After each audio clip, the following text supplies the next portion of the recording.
I snapped a knife at my own third leg. The next second, the neighbor Uncle Lou clutched his bright red crotch and started wailing. I took a gulp of arsenic. The school beauty immediately fell to the ground, foaming at the mouth. Just because when I crossed over, I obtained the side effect transfer system, all side effects can be transferred to others. At this moment, I just crossed over and dumbfoundedly discovered that my Achilles tendon was picked. But what puzzled me even more was, why did that woman pick my Achilles tendon? Throughout the entire memory, I didn't find any grudge between my previous self and her. We hadn't even met a few times. Therefore, everyone thought Ruan didn't do it on purpose. But recalling the situation when my previous self was fighting, that woman clearly interfered with my previous self. Finally, my previous self was at a loss. Appeals to the higher-ups were useless, and even classmates below didn't believe him. In a fit of anger, he hanged himself. The situation caused a huge stir, attracting widespread attention from society, forcing the police and school authorities to intervene together, re-examining the case with 7 families and 3 exams.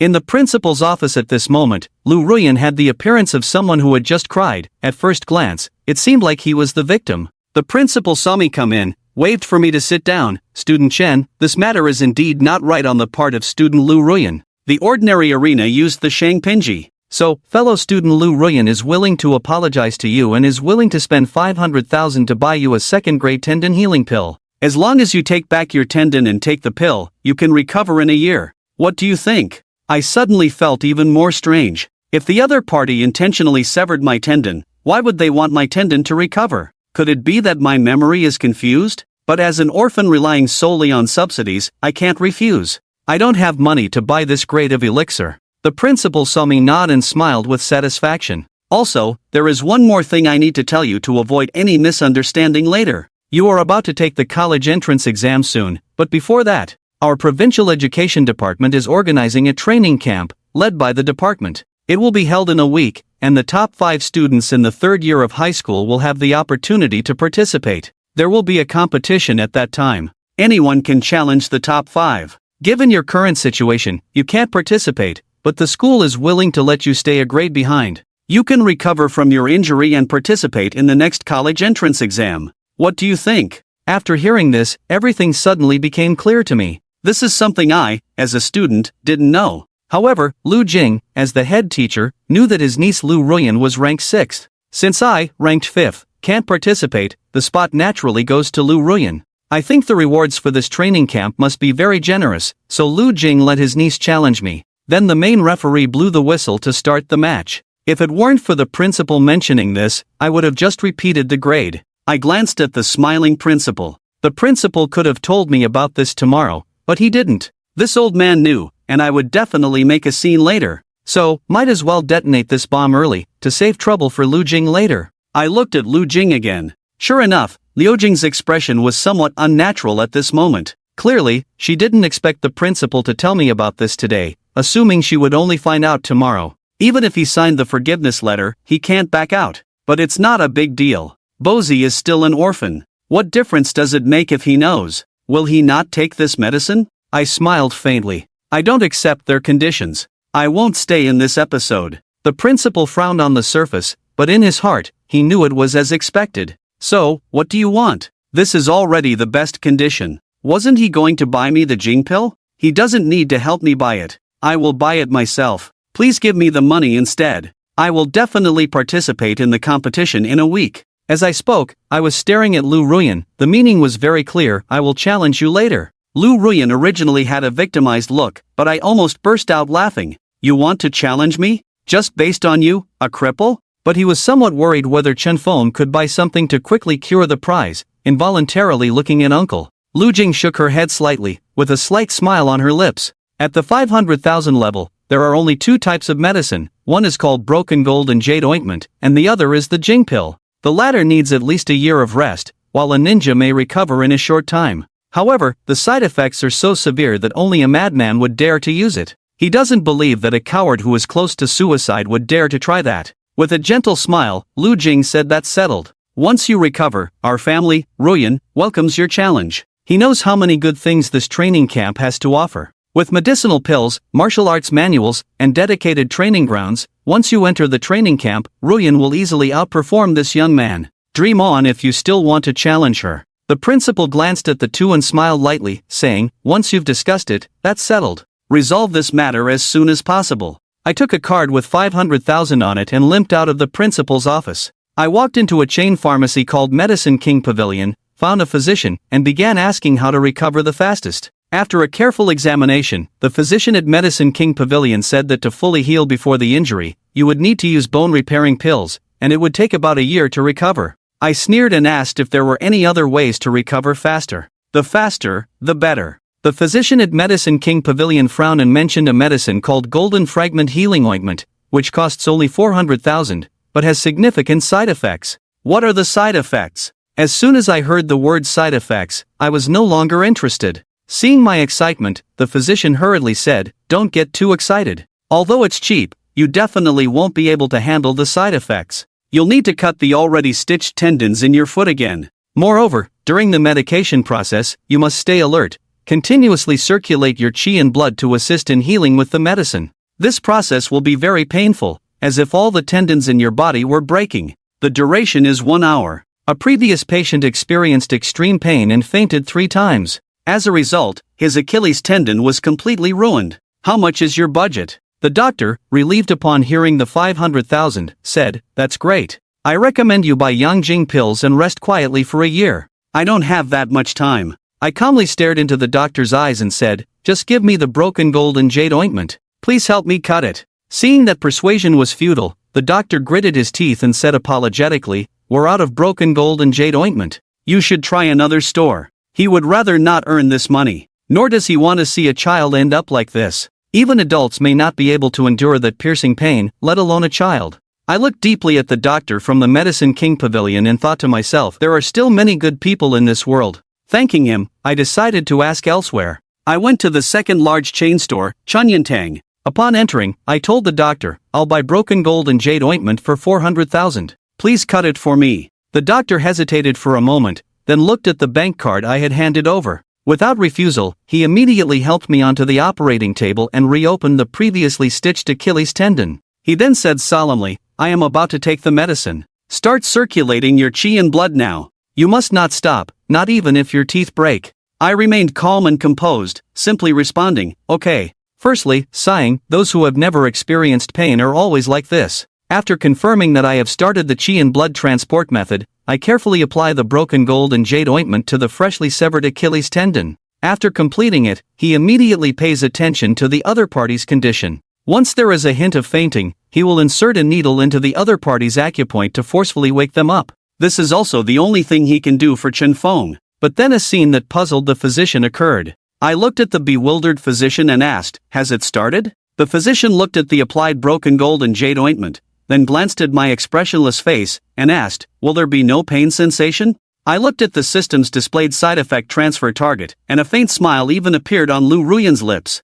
"I don't know, I don't feel pain anyway. As for whether Lu Ruyan feels pain or not, I have no idea." In the school's martial arts practice, Lu Jing is teaching her eldest niece swordsmanship. Don't be fooled by your uncle. I am currently the head teacher in this small place. When I was in college, I studied at the Huashan sect. The move I am teaching you, the Mount Hua's 3 clear winds, was also used during the internal school competition back then. Only achieved a good result in 5th place, and I told that kid before the match, "This is a 2nd grade swordsmanship. It's just that you struck too hard. Let him recover from the injury for a month. You, Lu Ruyan, are acting spoiled. He's just a beginner, can't you hold back? It's that kid who doesn't know how to appreciate. Why didn't he just die on that rope? It would have saved our family 500,000. Lu Jing shook her head, "Everything is settled. After the training announcement is sent out, there will definitely be many challengers. Hurry up and practice your swordsmanship well. When the time comes, I will get you a qi-enhancing elixir.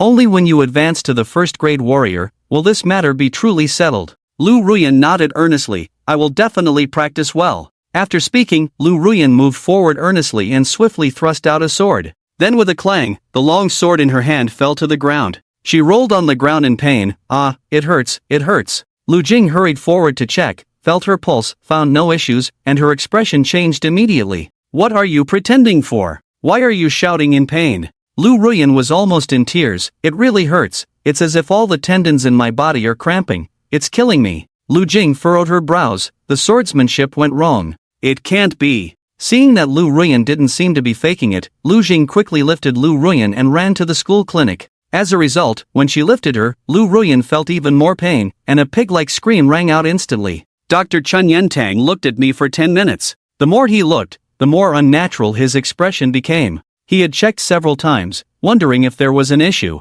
Was it expired, or was it not placed correctly? But all the checks were normal. He even checked if I had no sense of pain. The result was that the pain sensation was normal. But when others applied it, they could faint from the pain. However, this kid didn't feel a thing. I even casually gave feedback from time to time, feeling comfortable as I sensed my foot tendons rapidly healing. Dr. Zhang's magical hands are truly miraculous. After an hour, my foot tendons fully recovered, and I could even run and jump. Meanwhile, on the other side, Lu Ruyan had fainted from pain 6 times already. No matter how the doctor examined, the results were the same. There was no deviation in energy flow or blockages, everything was normal. This incident left the physicians from the school hospital and Chunyantang deep in thought, starting to doubt their medical skills. The fragrant gold and broken jade ointment truly doesn't hurt. Could it be that I unintentionally created a new medicine? The physicians at Chunyantang were secretly excited. A side effect-free fragrant gold and broken jade ointment could potentially win them a Nobel Prize.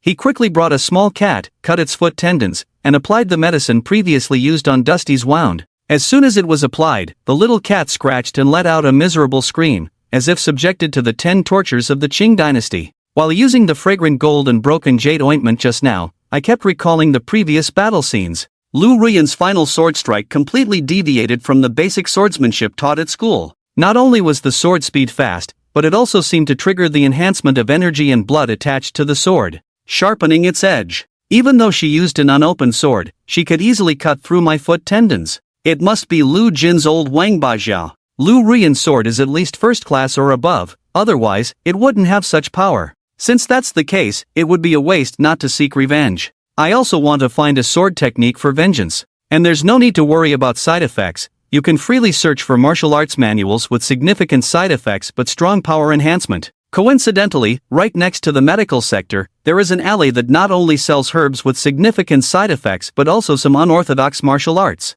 It can be considered a small black market in Sanshan City. There aren't too many people in the alley, but each one of them is robust and full of vitality. They all look like hunters who have slain humans or demons. I tried to walk the streets as inconspicuously as possible, examining the things I needed. Most stalls display herbs and demon flesh. To facilitate understanding their effects, they also have explanatory cards. I visited several stalls and found out that the main effect of demon flesh is to enhance vitality, but it shouldn't be consumed excessively as it also has side effects. Overconsumption can lead to developing demon-like features and a gradual confusion of the mind. The more potent the demon flesh, the stronger its impact on humans. A drop of a demon king's blood can turn a person into a half-demon, but they will also become very powerful. Therefore, some criminals take risks to become powerful beasts, neither fully human nor demon. That doesn't concern me, I can transfer the side effects. I'll just show off directly. There are also some herbs that look good, which can be used to cook meat, like hericium. I directly wholesaled a batch of demon flesh and hericium, then bought some other stew ingredients, all of which are highly poisonous. Xiaohei not only sells medicinal herbs, but also has some martial arts techniques for sale. Although the school distributes basic martial arts, these martial arts are only suitable for basic practice, not even considered as a true martial art. Therefore, it is normal for parents to pass on their own martial arts to students, and the school will not intervene, but it is strictly forbidden to use them on the school's regular arena. This is also why the predecessor was so angry. Only basic martial arts can be used on the regular arena because they lack lethality. However, on the official arena, family martial arts can be used, and a teacher must be present to stop any harmful behavior in time. Lu Ruyan and Lu Jing, these two bastards, clearly had premeditated intentions. Thinking of this, I specifically selected martial arts with severe side effects. The stall is divided into 3 areas, first class, second class, and third class. Suddenly surprised, I looked at the stall with the only copy, labeled as a third-class martial arts manual, and it turned out to be a sword technique. You should know that even in major sects, third-class martial arts are considered mid to high-grade martial arts. Smaller sects are considered authentic martial arts because they all have distinct characteristics, allowing others to know which sect you come from as soon as you use them. Therefore, third-class martial arts should not appear on a stall, but when I saw the 4 big characters on the cover, I instantly understood why this martial art was there. Moreover, 90% of it is true because this manual is called the Evil Repelling Sword Manual. The stall owner glanced at Chen, seeing his lack of interest in the Evil Suppressing Sword Manual. Every time someone asked about this third-grade sword technique, whether it was real or not, he had answered it 1,000 times. He could already predict that Chen was going to ask if it was real, so he directly said, "It's real, but you probably can't handle this manual. Look at something else." Chen slapped his card on the stall owner's hand, swiped the card. "I'll take it." The stall owner was first stunned, then stunned again, and finally stunned for the third time. It was a bit uncomfortable to sell something against his conscience. "Why don't you take a look at the requirements for practicing it first?" "No need, I know its side effects. Just a few inches, it's nothing." "Cut." "No, buy it. Quickly." The stall owner was stunned for a moment, then slowly raised his thumb. A real man. Normally, such sinister techniques would be strictly controlled by the authorities, just like cleaning up cult items. But this evil suppressing sword manual was an exception. Hardly anyone bought it, except for those who were truly desperate. If someone was really pushed to that extent, it was quite pitiful. The stall owner saw Chen as one of those people, especially when he looked at Chen's list: Sichuan pepper, hemlock, and red-headed crane. This kid was out to get someone. That was not something to mess with. The stall owner only took 20,000 yuan and dared not mess with such a ruthless person like Chen. As an orphan with no place to stay, Chen couldn't bring these things back to his dorm to cook. He could only rent a room in a homestay where he could cook. He cleaned the large pieces of demon meat, sliced them, and cut them into shreds, slices, and chunks. The shreds were for stir-frying hemlock and chives, the slices were for making braised pork, and the chunks were for stewing with red-headed crane and star anise. The main goal was that after eating today, Huang Jing and Huang Shi over there must die, one of them. If it weren't for the bad taste of arsenic and the association with that stuff in 9-rank sesame official, Chen might have bought 2 packs of arsenic to make sugar water. What? Purely poisoning oneself doesn't count as a side effect of martial arts practice?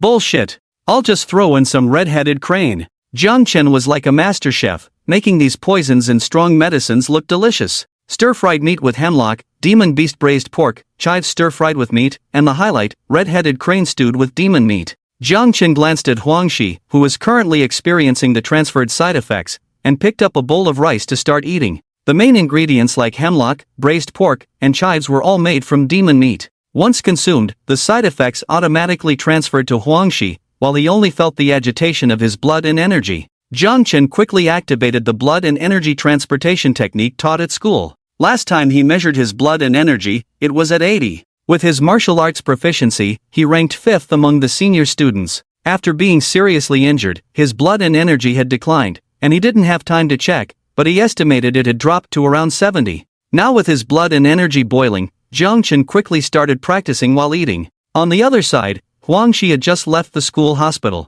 The doctor, looking defeated, told her that they couldn't find any cause for her pain. If it was just pain, they could give her some pain-relieving pills. After taking the pain-relieving pills, Huang Shi felt much better, the pain subsided, and she left the hospital. However, as soon as she stepped out of the hospital, she suddenly felt dizzy all over, coupled with nausea, and vomited. This was the effect of narcissus. Following that, she experienced symptoms like numbness of the tongue, slowing pulse, and uncontrollable diarrhea. With vomiting and diarrhea, Huang Shi collapsed at the hospital entrance. The nurse widened her eyes. "Dr. Wang, your patient collapsed at the entrance." Dr. Wang, who couldn't find any cause after a thorough examination, rushed downstairs and saw the situation: vomiting and diarrhea. Dr. Wang quickly reached out to feel the pulse, his face showing excitement as he finally sensed something. Judging by the symptoms, she had ingested poison hemlock, daffodils, and wild grass. "Ha!" Dr. Wang vaguely felt a tingling sensation on his hand placed on Huang Shi's pulse. Upon closer inspection, he noticed hair growing on her arm.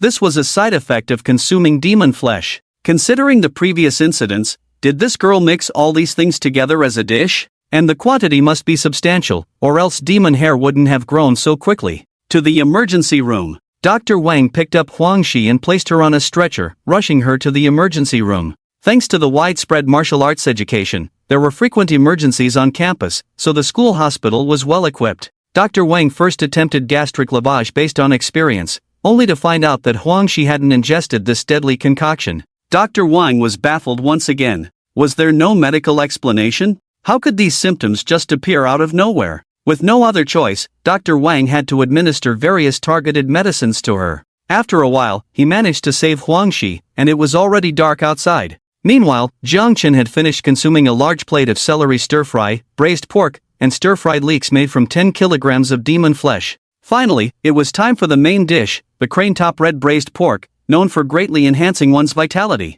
Having just consumed those dishes, he could feel his blood and energy boiling inside, sensing that he was on the verge of breaking through to the first-grade warrior. Once he achieved this breakthrough, he could officially cultivate high-grade internal skills. He needed to put in more effort. Glancing at the negative transfer system showing Huangxi's current status, under rescue. Hold on a little longer, I'm almost done. Jiang Chen handed her a pot of crane-top red stew, asking her to drink the soup first before eating the meat. Instantly, a more powerful medicinal force than demon flesh surged through her body. Indeed, the complete crane-top red flower was potent, and without neutralization, its medicinal power was overwhelming, equivalent to 10 qi-gathering pills per plant. Jiang Chen used 10 plants at once. The side effects were equivalent to consuming 200 qi-gathering pills together. Jiang Chen finished the meat and soup in big gulps, then guided the surging blood and energy in his body to break through the bottleneck. The blood and energy, already reaching the bottle's neck, continued to grow until the pressure finally pushed the lid open bit by bit. Finally, with a snap, Jiang Chen felt the surging blood and energy flow through his body, converging towards the first acupoint of the lung meridian of the Hantaiyin, the Shaoshang acupoint. Opening his eyes, Jiang Chen was covered in dark sweat, the impurities expelled from his body. His eyes sparkled. First-grade warrior, achieved.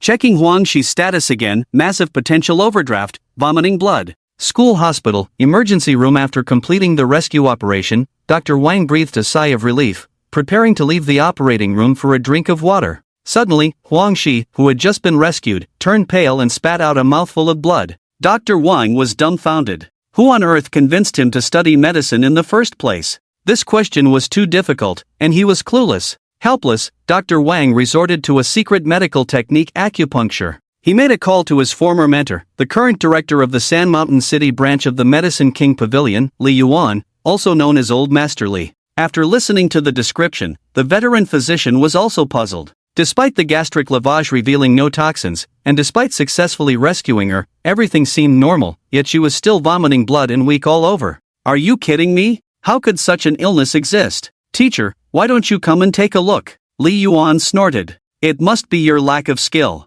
Don't mention my name when you're out there in the future. Just wait. Shortly after, Old Master Li hurried to Sand Mountain City No. 12 Middle School and saw the patient, Huangxi. As soon as the old man felt the pulse, he knew, this isn't caused by consuming He Ding Hong. The pulse is floating, indicating an overuse of potential. What nonsense did you diagnose before? There must be traces of He Ding Hong in what was washed out during the gastric lavage. Dr. Wang cautiously replied, no. What? No, this is the lab report of what was in her stomach. Old Master Li held the lab report in his right hand and placed his left hand on Huangxi's pulse. After glancing at the report and then at Huangxi, he wore the same puzzled expression as his apprentice Dr. Wang. Are you sure this is her lab report? Yes. What the hell? Has medicine ceased to exist? The next morning, Jiang Chen hurried back to school, eager to check his current levels of qi in blood. Senior high school students didn't need to attend classes daily and could train freely. When Jiang Chen entered the equipment room, many students there stared at him and his feet, whispering to each other.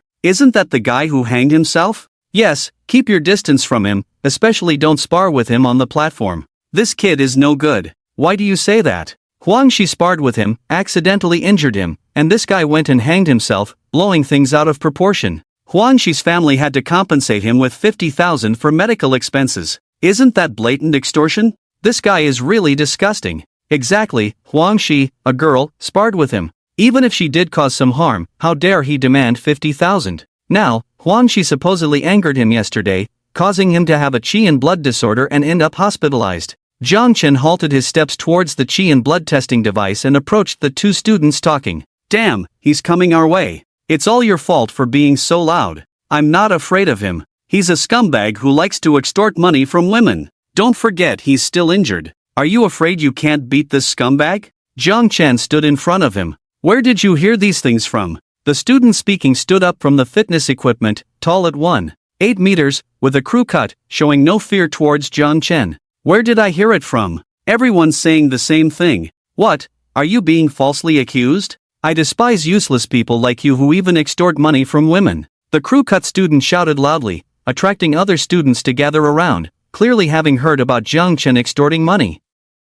As for how severe Jiang Chen's injuries were, that matter was downplayed. A troublemaker shouted, "Beat him up." The crew cut student sneered, "I dare not. Who knows if he'll hang himself again. My family doesn't have 50,000. Jiang Chen stared at the crew cut student. The situation was different yesterday, and within a day, the narrative had changed drastically, with only the people in that office knowing about the 50,000. He didn't speak up. If the principal had finished dealing with trivial matters, he wouldn't either. It must have been the work of Huang Jing and Huang Shi. Huang Shi was sent to the hospital by him yesterday, no time for that. That left only Huang Jing, the old fox. He didn't give away that 50,000 for nothing. Not only did he successfully portray Huang Shi as a victim, but he also isolated him from the entire school. Strike at the heart. Understanding this, Jiang Chen smirked disdainfully. Old Fox only knew how to play dirty, but compared to his tactics, was there anyone who could play dirtier? It seemed like it was time to start practicing the exorcism sword manual. But before that, he had to deal with the trouble in front of him. He didn't have the habit of remaining indifferent when insulted. Jiang Chen scanned the surroundings. Everyone wants to beat me up? Crew cut, just ask who doesn't want to give you a punch. Alright, come on then. Whoever wants to fight me, I'll be waiting for you on the platform. Most people were all talk and no action when it came down to it. After all, Jiang Chen used to be ranked 5th. Their group of low-level players had blood values of less than 50, and the good ones didn't even reach 75. What? You guys used to look down on me, a waste, right? Now this waste wants to challenge all of you. All of you, a group of people, not even daring to fight a waste? The short-haired guy stuck out his neck. Who the hell knows if you'll cheat us? Fine, I'll wait for that from you. Let's sign a battle agreement. As long as neither side dies, no one can hold the other accountable for any injuries caused during the fight. In a world where martial arts prevailed, those with strength would inevitably have moments when they couldn't help but fight. The authorities couldn't control everything, but they had set rules.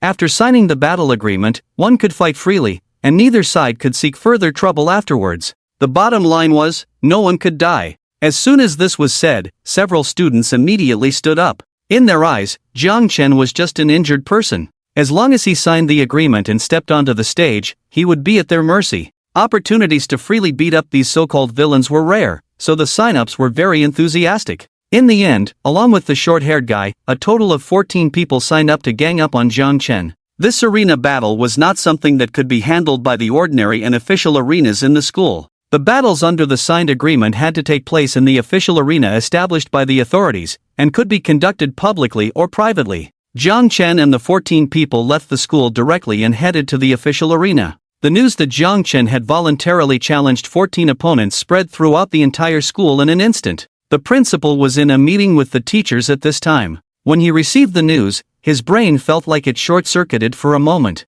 Is this kid crazy? If his foot isn't healed and he steps onto the stage, isn't that seeking death? After signing the battle agreement, he won't have a chance to call for help again. Quickly stop his suicidal behavior. Can't they just wait until I retire to cause trouble? After the principal finished speaking, the head teacher, Huang Jing, almost burst out laughing and quickly said, "I'll go stop Jiang Chen right away." Without giving the principal a chance to change his mind, Huang Jing left the meeting room directly and then got into a car to head to the Sand Mountain Arena. He was going, but only to watch the excitement. He wanted to see how Jiang Chen would be beaten up by the crowd. After all, 500,000 yuan was not something Huang Shi's family could afford, and he had contributed a large portion of it. He had no children, and although he had the ability, he had been trying for years without any results. Even if he might have children in the future, it would be too late. It was better to invest in his niece first to secure his own old age. Jiang Chen, did you buy the wrong medicine with the money? Are you brain damaged?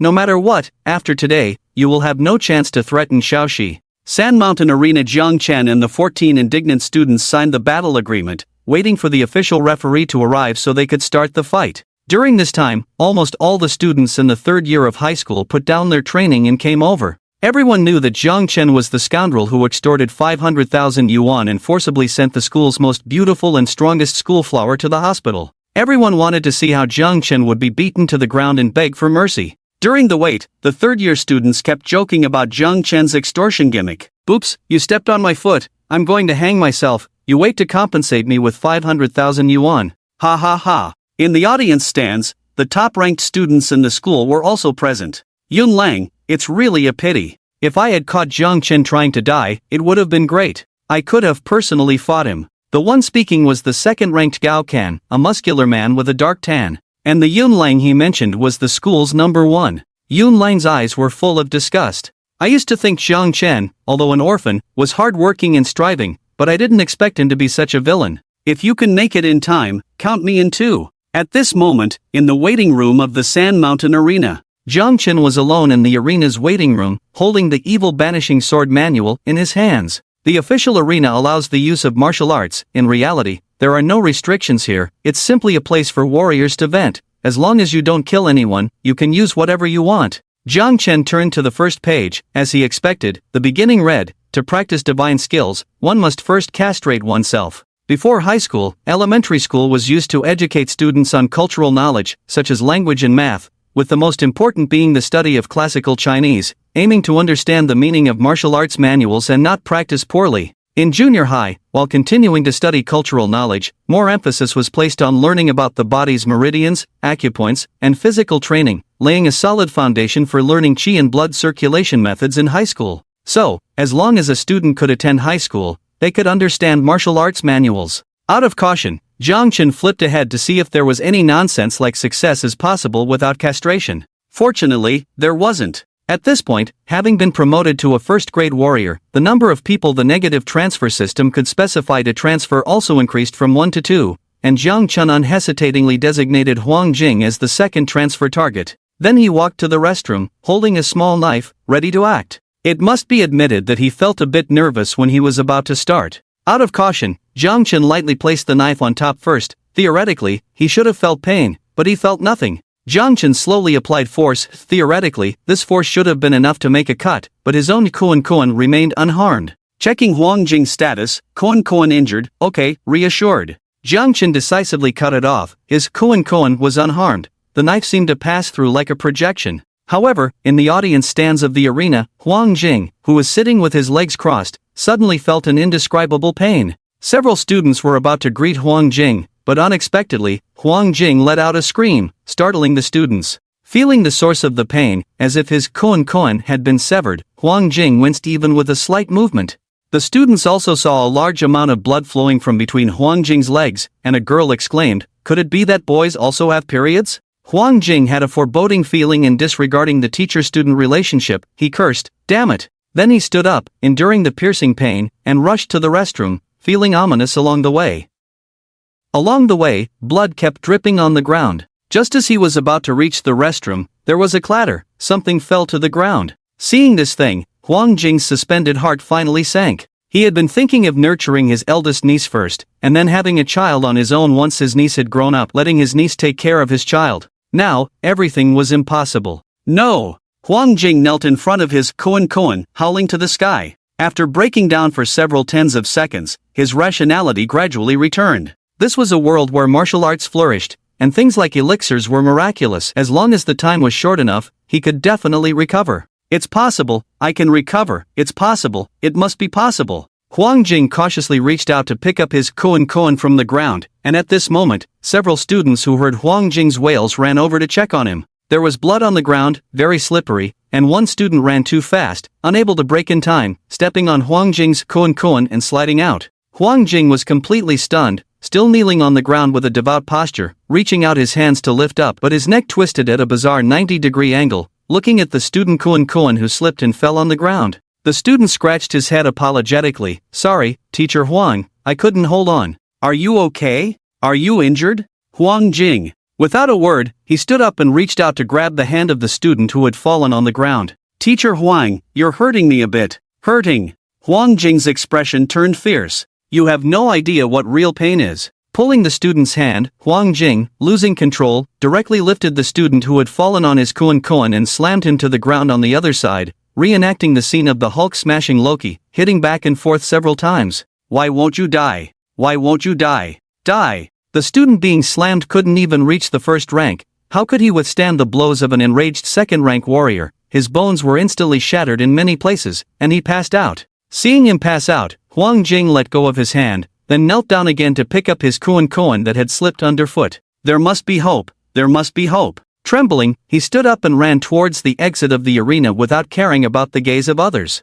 After he had completely left, the students dared to call the police and ask for medical help. At this moment, the referees for the ongoing match had arrived, and Jiang Chen and the other 14 students were arranged to enter the arena. The 14 students who had planned to gang up thought they would be the center of attention once they entered the arena, receiving cheers and applause from the entire student body, but they found that no one was looking at them. All the students in the audience ran in one direction. A student with a crew cut named Lee. He scratched his head. What's happening? An earthquake? No idea, I thought I heard a very mournful scream just now. Maybe someone got hurt. Who cares, let's just beat up Jiang Chen first. This statement brought the focus back, and the 14 individuals stepped onto the arena. The referee looked at the 14 individuals with a slight frown and turned to Jiang Chen. Are you sure you want to take on all 14? You can still back out before stepping onto the arena. Once you're on the arena, it's too late. According to the rules of the match, unless you say surrender, even if they beat you to a pulp, you can't quit.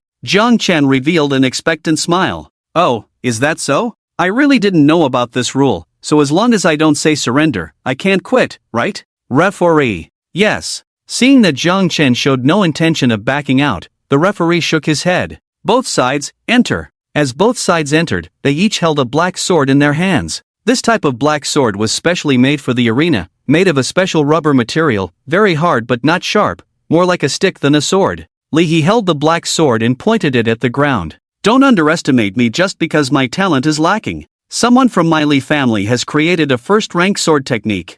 Jiang Chen, you cried after being beaten at school and even threatened to call the police for money. I want to see what you'll do today. He stepped into the 7-star gang step, his family's unique first-rank sword technique called the 7-star sword technique, combined with his footwork, could gradually enhance his chi and blood step by step. In simpler terms, it was accumulating power step by step, and when he took the 7th step, he could unleash a strike that even with only 74 points of health, could match the strength of a first-rank warrior. The downside was that it was slow and required build-up. However, the person from the Li family who created the 7-star sword technique was no fool. While using the gang step, he also created defensive sword moves. At this moment, if Jiang Chen dared to approach he was confident he could defeat him directly. Li's gang step and confident smile caused his surrounding students to cheer. On the other side, Jiang Chen had question marks all over his head, finding it hard to understand the monkey-like behavior of these people. Surely no one would intentionally wait for the opponent to finish building up power before attacking, right?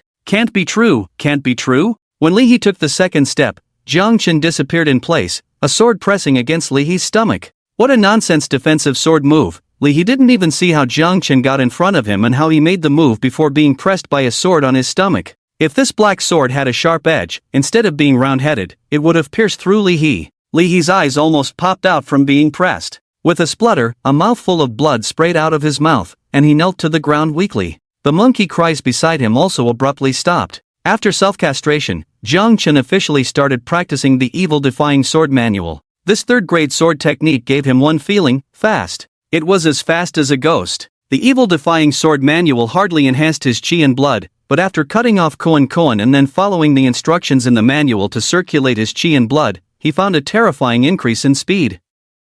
This was a sword technique that traded koan for speed. Even if he had only studied for 10 minutes, as a newly promoted 1st-grade warrior who had only opened the first Shaoshang point of the Han Taiyin Lung Meridian, his speed was already incomprehensible to these amateurs. Jiang Chen lifted his gaze with the black sword, looking somewhat bewildered at Li's chin. Family sword technique? He clenched his teeth, using his last bit of reason to sweep the black sword towards Jiang Chen, but his speed seemed as slow as a turtle in Jiang Chen's eyes. With a bang, Jiang Chen easily blocked his slow and weak sword, then struck Li's mouth with the back of his hand, shattering almost all of his teeth. With your strength, you dare to speak ill of others in public? You don't even treat me as a human being. How about speaking ill of me behind my back? He couldn't speak at this point, with only a few good teeth left in his foul mouth. The remaining students realized the danger, but some still tried to bolster their courage by shouting, "What are you afraid of? Even if he has strong chi and blood, we have so many people that he will exhaust his chi and blood after 3 moves.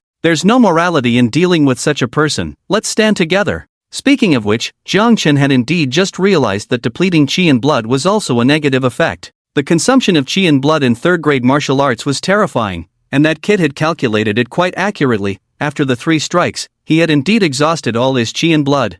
However, with the help of the negative transfer system, the depletion of qi and blood was transferred to Huang Shi and Huang Jing, effectively giving him 2 additional hidden reserves of energy. As his rank increased in the future, the negative transfer could be designated to more people, making it impossible for him to run out of qi and blood. However, those 13 classmates were unaware of this. Reminded by someone, they immediately felt that Jiang Chen was like a locust in autumn, hopping around for a few more moments. Shouting, they rushed towards Jiang Chen, using their semi-skilled basic sword techniques to attack him. By now, more and more students in the audience were starting to pay attention to the match. The scene where Jiang Chen defeated Li He with one sword had been missed by most because they were distracted by Huang Jing and the students who had been knocked out. Only after dealing with the situation over there did people start to focus on the match on the stage. Seeing the 13 people attacking Jiang Chen with their swords, the classmates who completely believed that Jiang Chen was a scoundrel cheering, "Attack him from above! Attack him from below! Attack from the top, middle, and bottom at the same time, let this bastard send the school flower to the hospital." These were Huang Shi's lackeys. The audience erupted in cheers, as if they were about to witness Jiang Chen being surrounded and beaten by justice, the air filled with a festive atmosphere. But in the next moment, facing the black sword attacking from all directions, Jiang Chen's sword hand moved so fast that the spectators only felt a few flashes, and all the students attacking Jiang Chen fell to the ground clutching their throats. Only the second-grade warrior referee on the sidelines could see clearly. In the blink of an eye, Jiang Chen used his black sword to strike the faces of 13 people. The referee widened his eyes. What kind of swordsmanship was this? He had never seen it before. How could there be a sword technique that allowed a first-grade warrior to move so fast?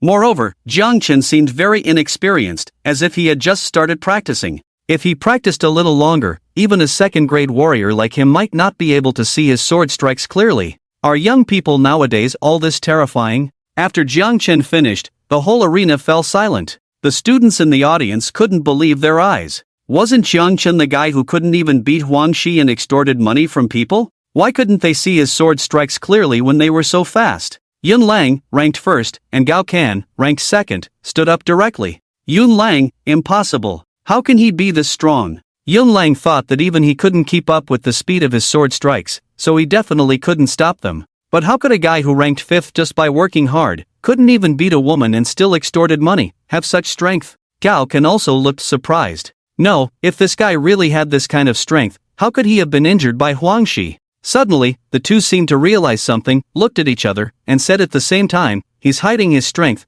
This is a trap specifically for Huang Shi. It's all to extort money from Huang Shi. Maybe he did it to extort money to buy elixirs. This guy is an orphan, he doesn't have money to buy medicine for improvement, so he set up this trap. After getting the money, he bought elixirs to enhance his strength, so now he's even stronger." Gao Can's face turned ugly. With this kind of strength, but such poor character, I'm ashamed to be associated with him. Obviously, these two had misunderstood, because Huang Jing deliberately downplayed the true extent of Jiang Chen's injuries in the rumors, so they came to such a ridiculous conclusion. What made them even more angry was that Jiang Chen was now on the stage, smashing the teeth of 14 classmates one by one, making them unable to surrender, and then using his black sword to smash their arms and legs. "Jiang Chen, give me some face, stop it." Yun Lang couldn't help but stand up in the audience and speak, but Jiang Chen just glanced at the stage and ignored him, continuing to kick the 14 people on the stage. If he really was a waste, and these 14 people challenged him, no, mobbed him,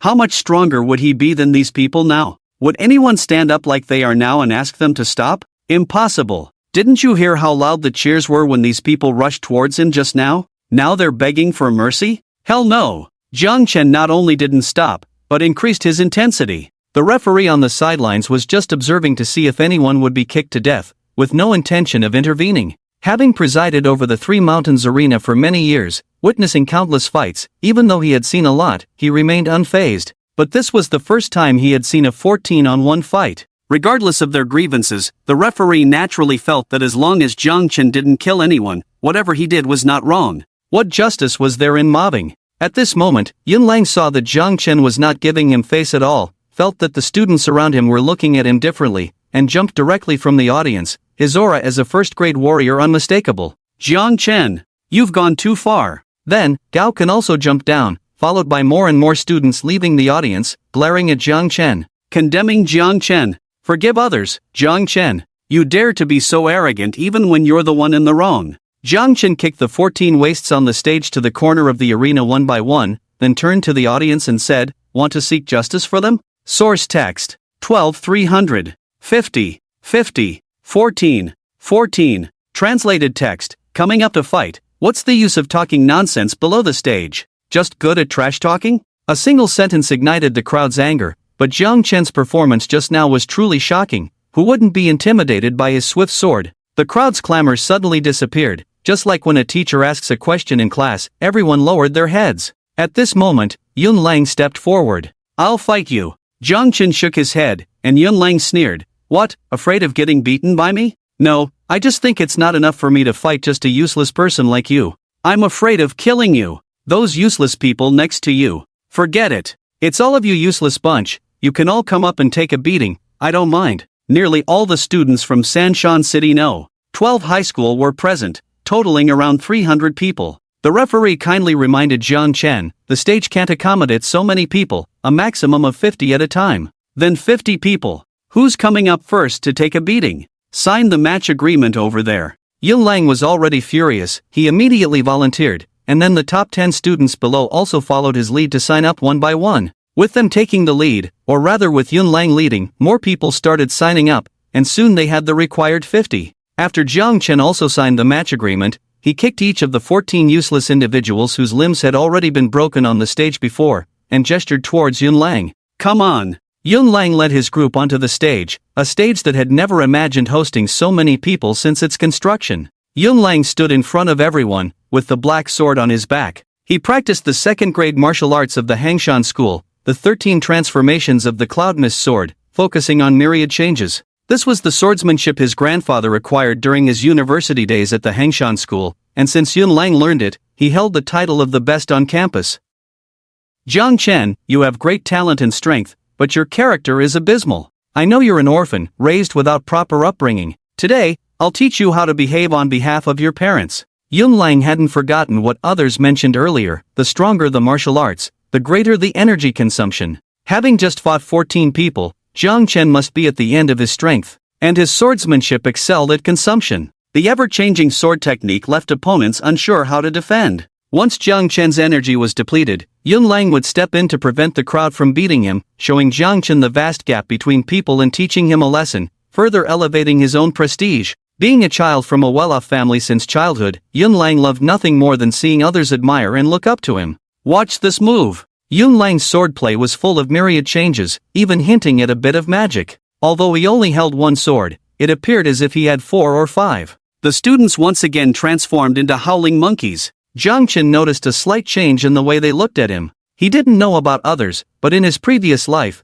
being called ill-mannered was a severe insult. To him, being accused of lacking manners was even more offensive than being called trash. "Teach me how to behave, ha." With a stern face, Jiang Chen approached with his sword. Yun Lang, seeing this, remained calm, waiting for Jiang Chen to attack. "My sword technique is ever-changing, with 4 or 5 swords, can you tell which one is real? Jiang Chen? Why bother about which one is real, just fight them all." When both sides' sword speeds are synchronized, indeed, this move makes it hard to predict, but when the sword speed reaches a certain level, regardless of how many swords you have, they will all be broken one by one.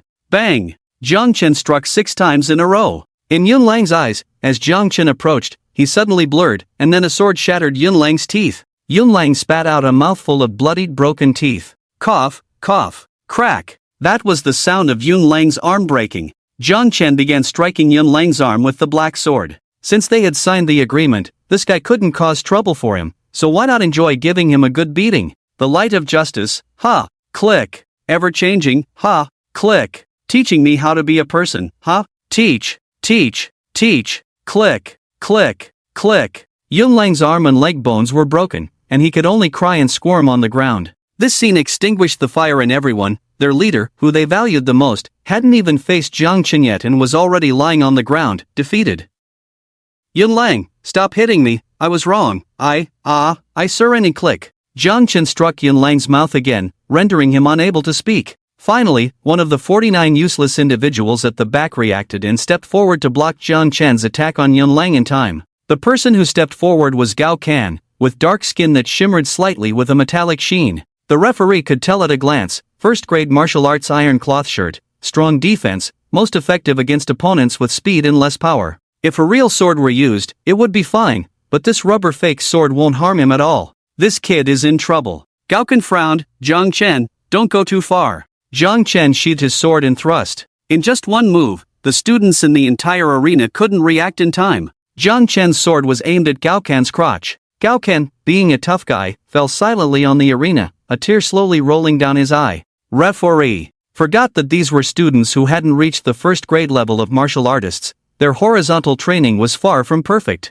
They had only mastered the basic iron cloth shirt but hadn't trained their iron pants, leaving them with weaknesses. This kid named Jiang Chen was quick-witted, with a bright future ahead. Indeed, the referee didn't find Jiang Chen too cruel. If it were one-on-one, he might have thought the kid had gone too far. But 1 against 50, no matter how he fought, it wouldn't be excessive. In fact, high school and university were the final stages of a martial artist's development, and after leaving university, they would face demons everywhere. People with more sinister intentions, and foreign tribes with terrifying strength. Oh, and the most terrifying of all, wives. Regardless of why this kid Jiang Chen was hated by so many, his mentality remained unaffected, and he could still fight back against each one, making him destined for greatness in the future. These students who were disrespectful to him now were just stepping stones for him to become stronger. On the arena, the first and second had already fallen in succession, leaving the rest hesitant. Everyone knew Jiang Chen must be running low on energy, but no one wanted to endure a beating, yet they all wanted to teach this arrogant person a lesson.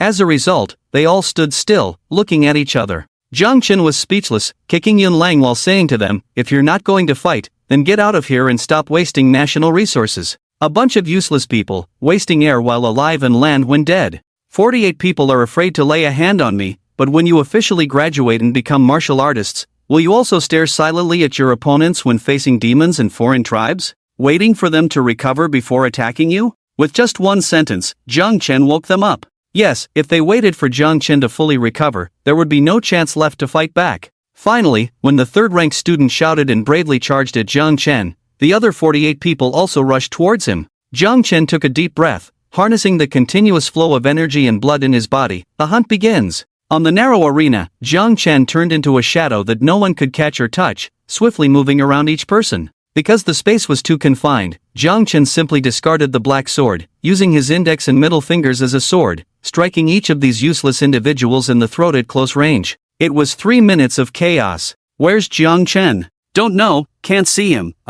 Cough, cough. He just passed by me, damn, Behind Icha was a young person whose throat had been struck. When it was all over, the 50 people knelt on the arena, and Jiang Chen slapped each of them, with Yun Lang receiving an extra share of slaps. I like to chew on the root of the tongue. Let you chew. Do you understand the truth of the matter now? Chew on it. The continuous sound of slaps echoed, with over 200 people in the audience, yet not a single person dared to ask Jiang Chen to stop, afraid of getting slapped twice for speaking up. At this moment, Gaoken seemed to have calmed down, covering his face and said, "What is the truth of the matter? Why don't you explain?" The group of people on stage covered their faces, their voices hoarse as they said together, "Yes, you explain it. If you don't explain, how would we know the truth of the matter?" Jiang Chen looked at these people who were surprisingly willing to listen to him explain the truth of the matter, feeling quite emotional. It seemed that what the ancestors said was true. Studying is to be able to speak calmly with idiots, mastering martial arts is to make idiots listen to you calmly.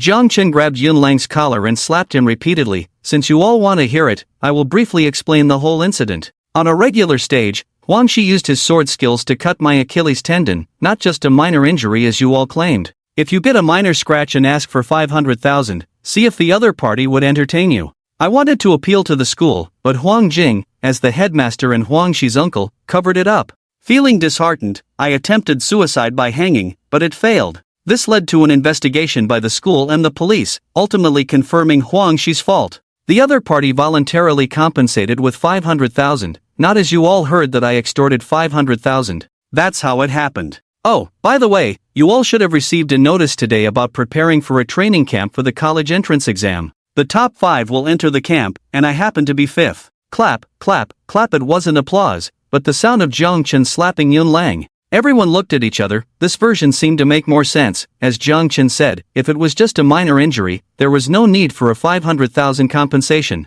Moreover, the motive behind Huang Shi cutting Jiang Chen's Achilles tendon emerged, that Huang Jing knew about the training camp in advance and then had Huang Shi act. How did Huang Shi get into the hospital, and how could you have that speed after your Achilles tendon was cut?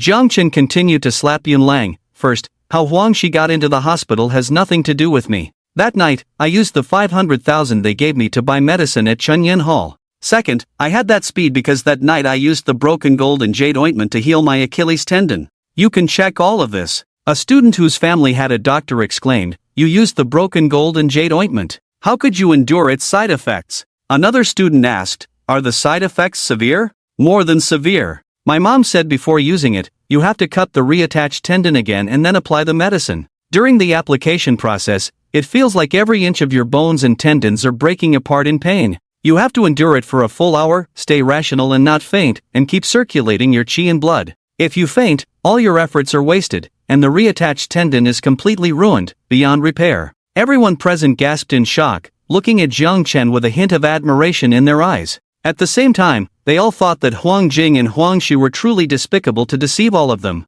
In the end, everyone on stage looked at Jiang Chen with resentment. "You should have explained earlier, we wouldn't have this misunderstanding, and wouldn't have to endure these slaps." Jiang Chen rolled his eyes, thinking, even if I had explained earlier, would you have believed me? And if I had, how would I vent my frustration? Coming here inexplicably, inheriting the hatred of the previous owner, being cursed inexplicably. If he doesn't find someone to fight, he has to suppress his emotions, which could easily lead to depression. Jiang Chen is a devout Taoist, advocating for no internal conflicts and timely external madness. Now this is great, not only have you vented out, feeling relieved, but also proved your innocence to yourself. Refreshing smack smack smack Gao Ken, why are you still hitting him? Yun Lang's face was already swollen like a pig's head. Jiang Chen, he insulted me for not having manners, shouldn't I hit him? Or is it more appropriate for me to vent on you guys? Gao Ken quickly covered his crotch with one hand and waved the other. No, hitting him is quite appropriate. Referee, I surrender.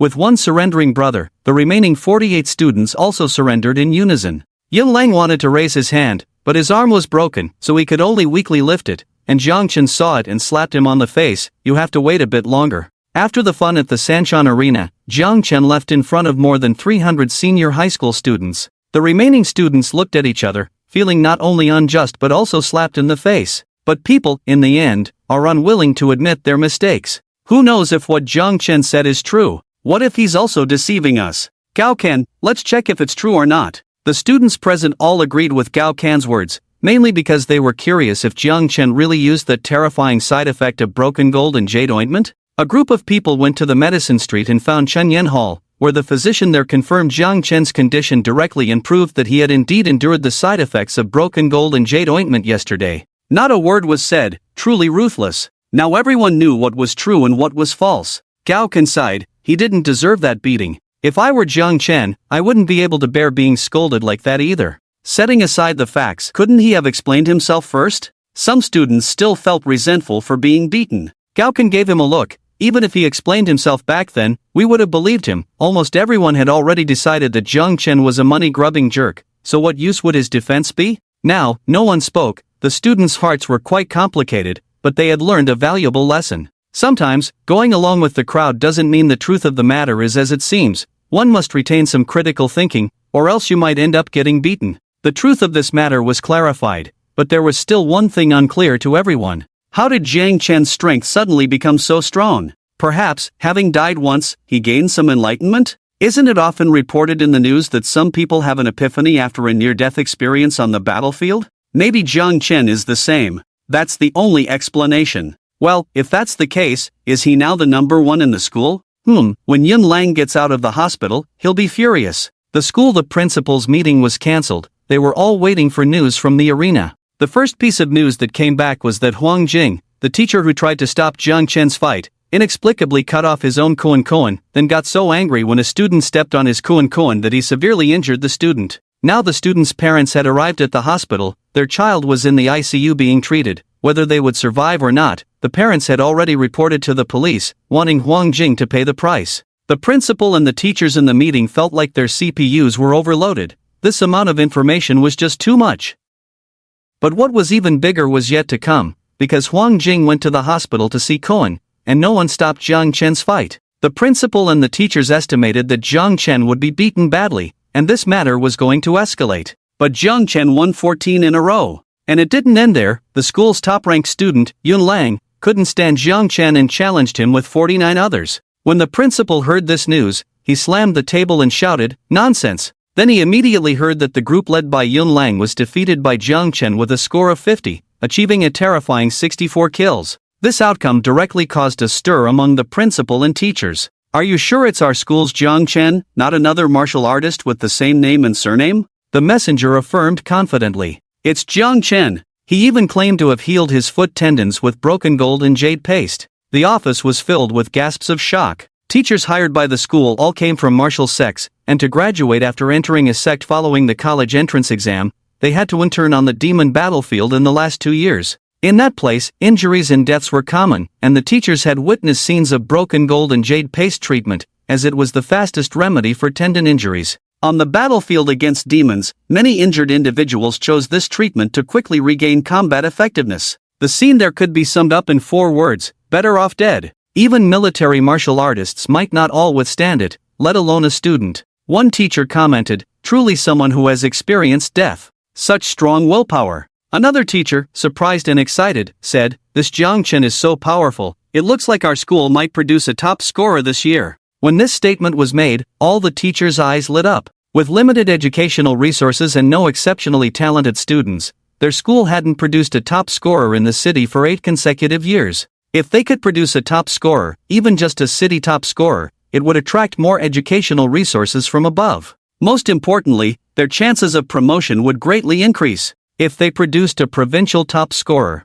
the principal felt his breath quicken. But there seems to be an issue with his swift sword. I've never heard of any sword technique being this fast, and he was just a martial artist of low rank before this. Could it be some kind of demonic skill? The principal pondered for a moment. There is a sword technique that can achieve this. Even martial artists of low rank can possess such a swift sword. Are you saying? The evil warding sword manual. Hiss. Another round of shocked gasps filled the room. The office fell silent for a while before a teacher spoke up. Should we ask him about it? Although this sword technique isn't a demonic skill, it's not orthodox either. If he wants to take the college entrance exam, the major sects won't accept him. This was definitely something to consider. If they produced a top scorer but no sect was willing to accept him, it would be a big joke. The principal made a decision: arrange a full school medical examination to check Jiang Chen's condition. If he's fine, the school can fully support his development. Hospital. Huang Jing and his niece Huang Shi were placed in the same ward, one with depleted potential and the other without Kuan.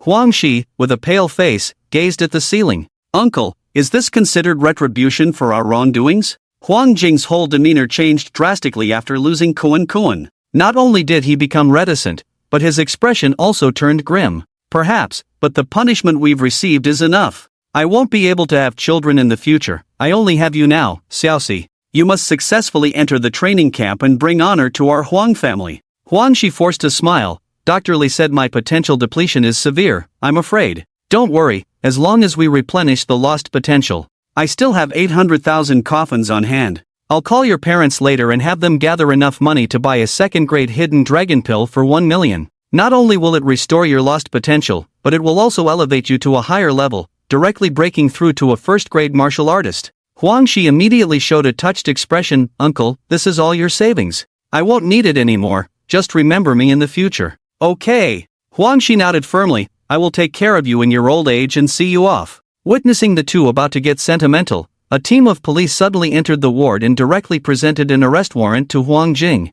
"Huang Jing, you intentionally injured someone, causing a student to be severely injured and permanently disabled. We are arresting you now. Any objections?" Huang Jing remained calm. He knew he had lost control of his emotions earlier, but he didn't expect the student's family to report him to the police without giving him a chance to make amends. Obviously, not everyone was an orphan like Jiang Chen in his previous life. Some had families more deserving of death than that little bastard Jiang Chen. Clearly, losing Kuan had greatly changed Huang Jing's mindset. However, Huang Jing knew he couldn't escape now that he was seriously injured. The officers were all first-class warriors, and the captain leading the team was a second-class like him, so he had to comply for now. "I have no objections, but can I make a request?" "Go ahead. This is my niece. She's about to take the college entrance exam. Can you not let this incident affect her?" The captain of the police team nodded. "All right, I'll have the hospital move her to a different ward."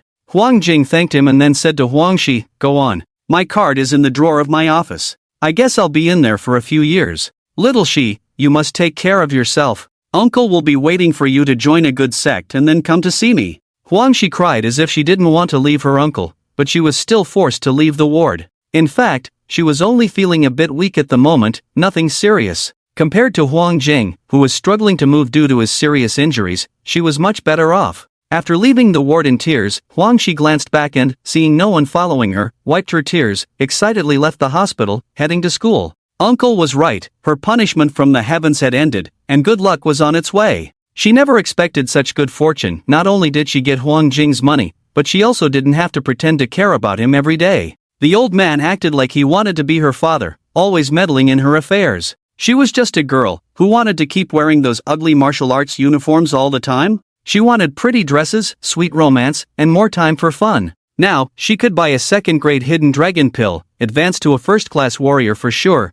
get into the training camp, excel in the college entrance exam, and not be so tired anymore. Who said Uncle was bad after all? He was a good person. Sanshan City No. 12 High School, Jiang Chen's dormitory. After returning to school, he checked his blood and energy levels. It was at 145. A normal person's blood and energy level is full at 100. After breaking through to a first-class warrior, the blood and energy levels would slightly increase. However, the teacher mentioned in class that most people would increase by about 20, but he had surged by 45. Obviously, the crane top red he used last night was very effective. At this moment, he had broken through to a first-class warrior and could officially start practicing internal skills. The blood and energy transfer technique taught at school was only suitable for warriors below the first class. After reaching the first class, one had to learn internal skills, open up acupoints, and connect the body's meridians. There were a total of 14 meridians in the human body. Opening 2 meridians would advance 1 class,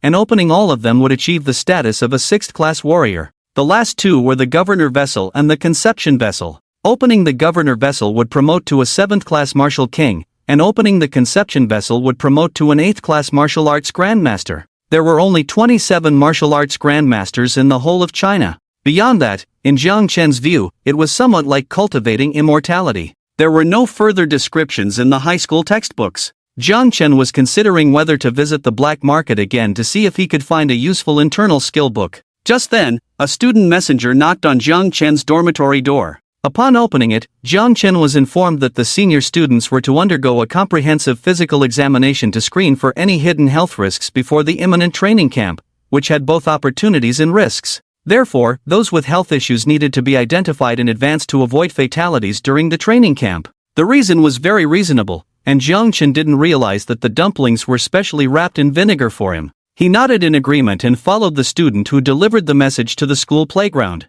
By now, many students had gathered there, while the principal and a few teachers were hiding in a classroom near the playground. "That's Jiang Chen, he's here." The principal was getting a bit nervous at this moment, just as he trembled, hoping Jiang Chen had koan. Soon, the results of the physical examination were out, and the principal was the first to check them. He then came out laughing. "Jiang Chen has koan. He has koan. Not the evil sword manual." For a moment, all the teachers in the classroom cheered. The scene was slightly eerie as they cheered for Jiang Chen's koan still being present. After the cheers died down, the principal felt that the previous scene was somewhat strange. He cleared his throat and became serious again. "Since Jiang Chen's physical examination results are fine, we will fully support his development. It's our turn at 12th High School to shine this time." Later on, the principal personally found Jiang Chen, who was about to leave the school to buy internal skills in the black market. Jiang Chen thought the principal was going to reprimand him for injuring so many people, but the principal just said, "Good job, you have great potential, Jiang Chen. Don't worry, although you injured over 60 people, you all signed a battle agreement before the match. No one will trouble you. On the contrary, your performance is highly appreciated by the school. How much is your current chi and blood value?" 145. Jiang Chen realized that the principal wasn't there to scold him and calmly responded to the principal's questions. The principal widened his eyes. "You're a first-grade warrior now. But weren't you just injured before? It seems this injury has brought significant changes to you. You must have had some adventures. Jiang Chen, the school has high hopes for you. I won't ask what adventures you've had, but I ask if you have the confidence to bring back the provincial top scorer for the school." Upon hearing this, Jiang Chen understood that the school, impressed by his performance, was willing to invest heavily in him. "Yes, good. The school will support you. Whatever you need, just say it. Previously, when Jiang Chen was ranked 5th, he received a monthly scholarship of 5,000, 2 chi gathering pills, free board and lodging, and an additional 100 grams of monster meat to enhance his chi and blood. Not to mention, the chi gathering pills were excellent. Without worrying about side effects, Jiang Chen could consume them until they were no longer effective for him. He also needed money to buy what he wanted, such as internal skills, martial arts, and more pills. Jiang Chen straightforwardly said, money, pills, and a first-grade internal skill. Alright, the school will give you a 500,000 scholarship, 30 chi gathering pills, and a first-grade internal skill that I obtained in my early years, the harmony-keeping technique. Although this technique is not too powerful, it is balanced and suitable for a first-grade warrior to lay a solid foundation. Moreover, you can switch to other techniques later on. Jiang Chen, you should understand that by offering these, the school is placing all its hopes on you. Please don't disappoint us. Rest assured, Principal, I won't let you down. It was a pure and unexpected joy for Jiang Chen. He quickly received the 500,000 scholarship, 30 chi gathering pills, and the harmony keeping technique, which the principal personally taught him. The principal even asked if Jiang Chen needed him to teach it. Jiang Chen's situation was quite special. He was afraid that if he consumed 10 chi gathering pills in one go and then practiced, it would shock the principal. So, he politely declined. The principal didn't insist, knowing that Jiang Chen might have had some adventures. He didn't ask, he just needed results from Jiang Chen. To ensure he could practice undisturbed, the principal even moved Jiang Chen's dorm to the teacher's quarters, where he had a 2-bedroom apartment all to himself. After the principal left, Jiang Chen began to try practicing this heart harmony technique. He first skimmed through the technique as a whole, then took out 10 chi gathering pills and swallowed them in one go. Instantly, the chi and blood in his body surged due to the powerful medicinal force, causing them to churn without needing any special manipulation. For an ordinary person, taking medicine like this would be pure suicide. Excessive medicinal force could cause the chi and blood to surge uncontrollably, wreaking havoc in the body and causing harm. Moreover, while taking one chi gathering pill might have minimal side effects of potential overdraft, the main effects were still positive. However, emphasizing the toxicity without mentioning the dosage would be acting like a rogue. Even the best thing would have its side effects multiplied if taken in excess. Note, it's not additive, but multiplied. At this moment, Huang Shi, who had just bought the hidden dragon pill for $1 million and was preparing to take it, and Huang Jing, lying in the hospital with vacant eyes, suddenly felt their chi and blood inexplicably rioting in their bodies, accompanied by a sense of weakness from potential overdraft. Huang Jing was fine, after all, a second-grade martial artist could still suppress it. Huang Shi, on the other hand, was severely overdraft in potential, extremely weak, and hadn't even taken the medicine yet, but the surging chi and blood in her body caused her to spew out a mouthful of blood. Shouldn't the heavenly condemnation be over by now? Huang Shi clutched her chest, pale-faced, looking up at the sky. She, a new generation atheist girl, was forcibly turned into a believer by these inexplicable illnesses of the past few days. But thanks to the two who shared the side effects of taking medicine with Jiang Chen, the surge of chi and blood in his body, although tremendous, was gentle, like a flowing stream, easily guided and controlled. And there was no feeling of potential overdraft. Following the heart harmony technique's circulation route, Jiang Chen began to circulate his chi and blood, strengthening it while directing the chi and blood in his body towards the second acupoint of the lung meridian of Hantaiyin, the fish border point.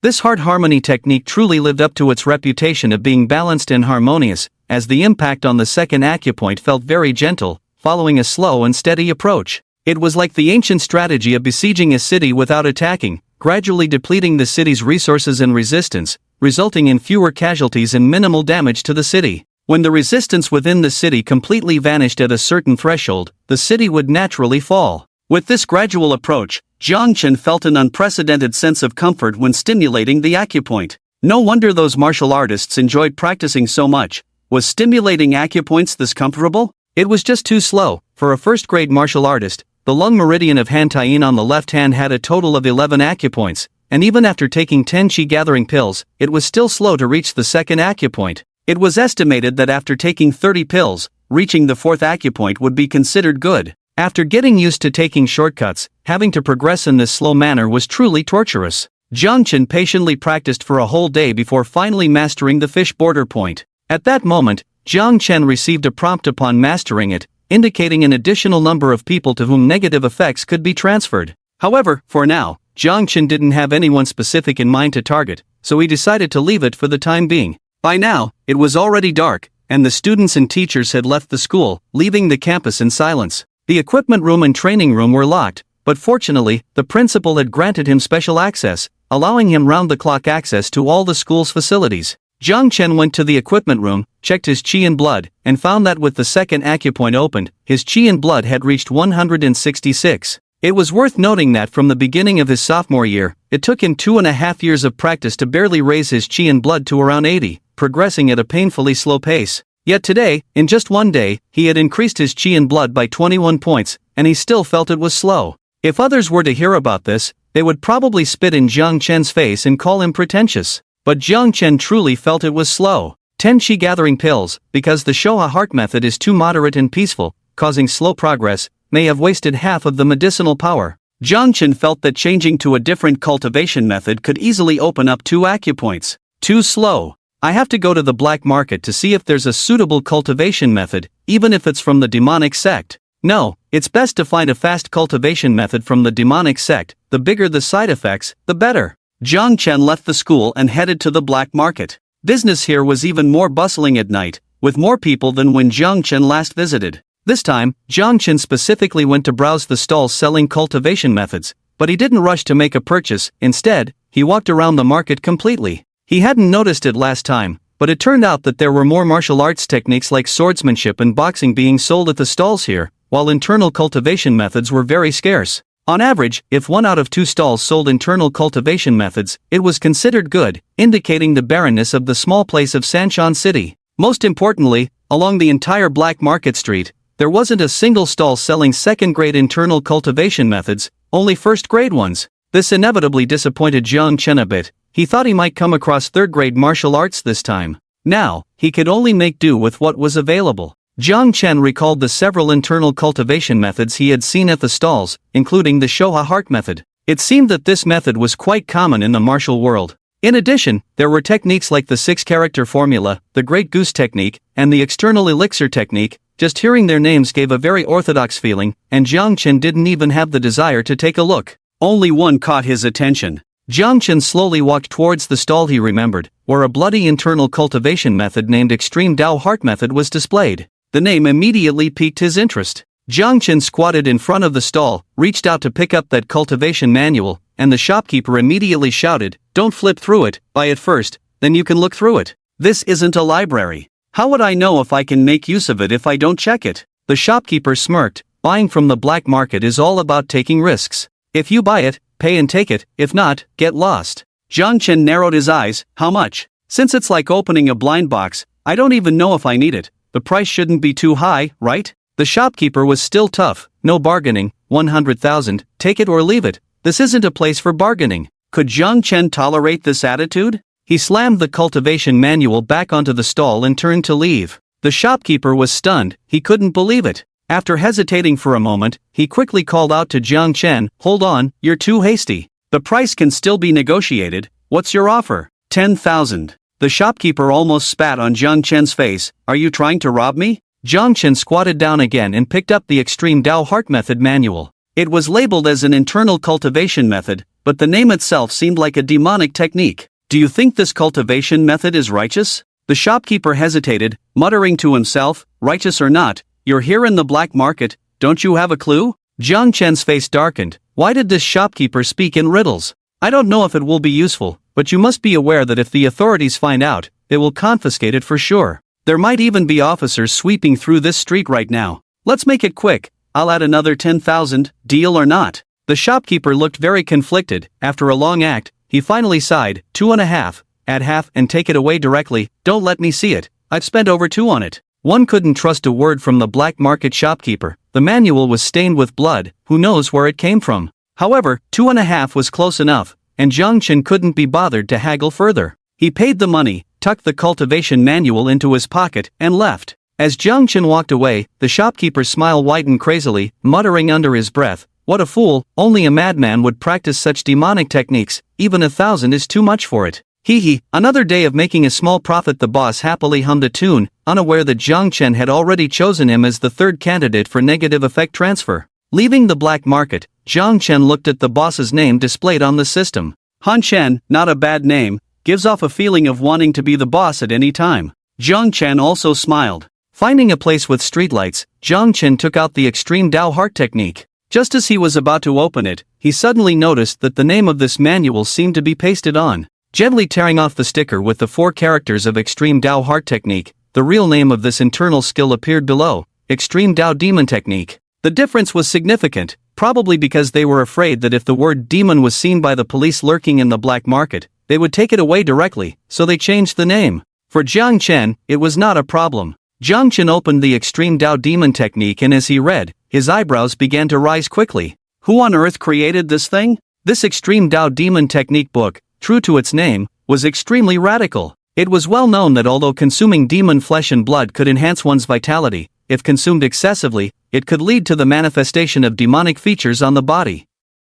Growing fur was considered consuming less. With sufficient consumption, one could transform into a demon. This transformation was not only physical but also mental, leading to confusion, bloodthirst, and frenzy similar to ordinary demons. However, demons had their advantages that prevented their extinction. Demons had much stronger bodies than humans, so they did not follow a gradual progression in becoming stronger. By consuming the flesh and blood of their kind or humans, digesting it into vitality, directly impacting the acupoints, penetrating the meridians, and ultimately becoming stronger, this was their complete process of empowerment. The madman who created this extreme Dao demon technique discovered that demons could forcefully impact their acupoints and meridians with vitality without causing damage. So, he had an extremely radical idea. By consuming large amounts of demon flesh and blood, and through continuous experimentation, deliberately controlling the human transformation, causing the transformation to occur in the meridians and acupoints, one could go on a frenzy of impacting them without worrying about damage.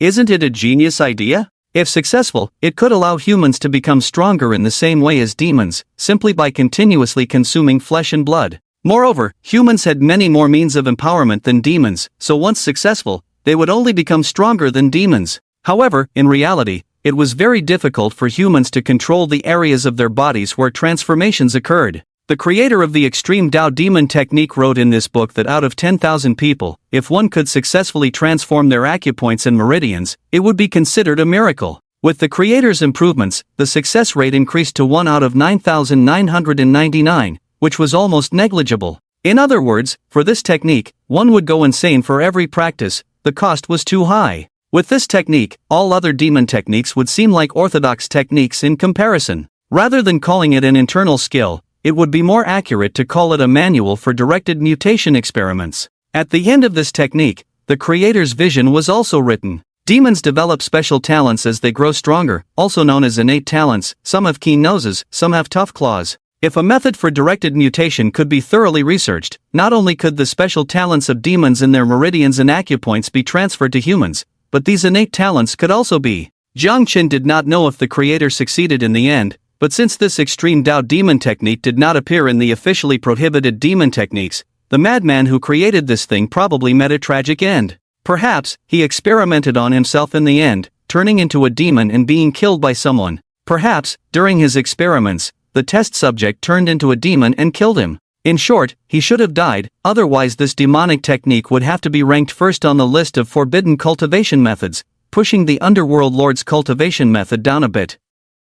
But isn't it just trial and error? Isn't he afraid of not having the chance to make mistakes? Let alone succeeding once out of 9,999 attempts, even if it's once out of 99,999 attempts, he's not afraid. According to the records in this extreme demonic technique, the flesh and blood of demonic beasts that currently increase the success rate for creators are from bovine and equine demonic beasts. These demonic beasts themselves have tough skin and thick flesh, with extremely strong resistance in their acupoints and meridians. So Jiang Chen returned to the black market to purchase the flesh and blood of these demonic beasts. As he made his way back, the boss who sold him this extreme demonic technique, Han Chen, was also walking out. He couldn't be bothered to continue peddling after making a small profit and decided to find a place to drink and relax. As he walked out, he happened to see Jiang Chen with his face covered, which startled him into quickly hiding. Why has this guy come back again? He must be here to ask for a refund from me. Dream on. Han Chen had been peddling here for many years and was familiar with various back alleys, which was a mandatory course for the stall owners here. When encountering a police raid, they had to leave early and find a prearranged escape route. Han Chen quickly disappeared into a small alley, unnoticed by Jiang Chen, who began shopping in the black market. There wasn't much demonic beast meat available in the black market, but Jiang Chen found out that they all had stock. After all, killing a demonic beast could yield anywhere from a couple £100 to over 1,000 pounds of flesh and blood. It wasn't feasible to display so much flesh and blood directly in the black market, as it would block the roads and be difficult to store. If needed, they could deliver it for free. Jiang Chen was prepared to attempt 9,999 times, so he knew he couldn't store it in his school dormitory and had to rent a warehouse, preferably one with a cold storage facility. It was too late to do it today, so he had to wait until early tomorrow morning. Jiang Chen took down the contact numbers of a few vendors and then went back to his dormitory to get some rest. The next morning, Jiang Chen rented a warehouse with cold storage and started calling the vendors one by one to place orders. Demonic beast flesh and blood were very expensive, costing 1 to 200 yuan per pound. Jiang Chen spent all his money and only managed to get over 3,000 pounds of demonic beast flesh and blood. With such a large investment, he could only hope that the inventor of the extreme demonic technique hadn't deceived him. In the warehouse, Jiang Chen set up a table and started stewing the meat. According to the research of the inventor of the extreme demonic technique, one didn't need to eat much, just consuming 10 grams of flesh and blood and not deliberately circulating qi and blood for digestion would cause faint demonic characteristics to appear on the body, greatly reducing consumption. However, the downside was that eating too little might not show obvious characteristics. According to the records in the extreme demonic technique, consuming 2 pounds would make the characteristics very obvious and easy to observe. But with the system, Jiang Chen didn't have to worry. The system would display the side effects of the transfer and the current state of the transferee. If the mutation wasn't in the meridians and acupoints, then the test subject would be considered a failure. Once the mutation started, it would only intensify in that direction, unless enough was consumed to transform the entire person into a demonic being. Jiang Chen was a bit afraid to think about how many people the inventor had used as test subjects initially. No, he wouldn't have used people at the beginning, he would have used ordinary animals. Otherwise, just a small amount would render it useless. Just accurately determining the amount of meat needed to cause mutation would require sacrificing at least a dozen people, if not more. By the way, can I designate the side effects to non-human beings? Jiang Chen was also worried that he wouldn't have enough enemies, so he tried transferring Huang Shi's slot to a small sparrow outside the window. And it worked! It seemed that as long as he saw the person or other living being, he could transfer the side effects. That made things much simpler. Jiang Chen took advantage of the time it took to stew the meat and quickly went out to buy a large nest of ants from that exotic pet store, at least a few thousand of them, and they weren't expensive, just a few $100, mainly because the glass cage for viewing was expensive. After bringing them back, the meat was also stewed. Jiang Chen first selected his boss Han Chen, who had tricked him, as the target for transferring the side effects of eating monster meat, then placed a pad on the table, watching movies and TV shows while eating. Even if the consumed flesh and blood did not produce any beneficial mutations for him, consuming monster flesh and blood could still enhance his vitality, just not as much as proper elixirs. It might take eating a dozen or so pounds to match the effect of a qi-gathering elixir. However, as long as the desired mutation effect did not occur, Jiang Chen would have to finish eating these 3,000 pounds of monster flesh and blood, using them as qi-gathering elixirs, so the over 50,000 spent wouldn't be in vain. After all, he ate the meat himself. Looking at the mountain of meat in the warehouse, Jiang Chen swallowed his saliva, who said he wasn't working hard by taking shortcuts. He worked hard by eating a lot. For the first pot, he stewed 10 pounds directly, which was just a small piece, and Jiang Chen ate it with chili oil. Instead of using his vitality to deliberately digest this monster flesh and blood, he used the system to check Han Chen's status. Slight mutation towards the stomach of bovine monsters. The first effect of this mutation was that rumination would become easier. Early in the morning, Han Chen woke up from the massage bed at the foot therapy shop. He had a great time playing last night. Eating, drinking, and having fun were all taken care of. Thinking about the girl he found last night, the food and drinks, Han Chen suddenly felt a strange sensation, a feeling that he could easily regurgitate if he wanted to. Perhaps he was too relaxed when he got up. Han Chen thought about it and tried it, and he effortlessly managed to ruminate. Ugh, the little girl lying next to Han Chen heard the sound of vomiting, rubbed her eyes and sat up. Chen Gu, did you drink too much last night? You drank too much. You can't vomit on the bed. The little girl originally wanted to kindly tell Han Chen that he had drunk too much and she would make him some sobering soup, but when she saw what Han Chen had vomited, she bounced up in shock. The suspicious gaze of the little girl shifted from the mess to Han Chen's mouth. Oh my! What's wrong with you? You even kissed me last night. Ugh. Han Chen couldn't explain himself. He didn't even understand why he could still vomit out these things. Warehouse Jiangchen shook his head, cut another piece of meat, and started to digest the previous piece using the heart unity method. He did want to directly cultivate with the extreme Dao demon technique, but this technique relied entirely on the mutations of the meridians and acupoints. Even if he wasn't afraid of side effects, if the intensity of the meridians and acupoints was not enough, the efficiency of practicing might not be much higher than that of the heart unity method. Just 10 grams, Jiangchen digested it in the blink of an eye. His vitality didn't increase much, but overall, even if it was an experiment, he didn't fall behind in cultivation. Picking up the second piece of meat, Jiangchen randomly picked out an ant from the ant box and placed it in a transparent cup. This was the target for transferring side effects this time. After eating that piece of meat, Jiangchen quickly checked the system, hoping that the first ant would give him a surprise. But, hair turning yellow, damn. Failed. Opening the cup and releasing test subject number 1, Jiangchen cut the third piece. He had a hunch, this time it would succeed.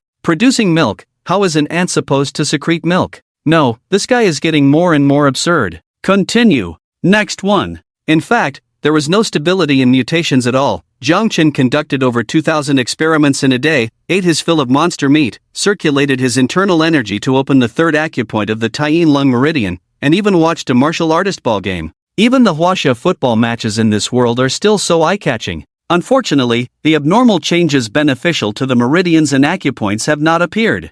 Jiangchen now even burps with the taste of monster meat. In another 2 days, the toilet might as well be full. And on this day, everyone else was equally busy. The selection for the training camp is about to begin. Huang Shi has successfully purchased the hidden dragon pill to replenish his overdrawn potential and has also successfully been promoted to a first-grade warrior. Yun Lang, Li He, and the others have been discharged from the hospital. One cannot help but admire the rise of traditional Chinese medicine in this world of martial arts. The potency of Chinese herbs has directly surpassed those Western medicine researchers studying bacteria and germs, allowing Yun Lang and the others to be discharged quickly within a day despite severe injuries.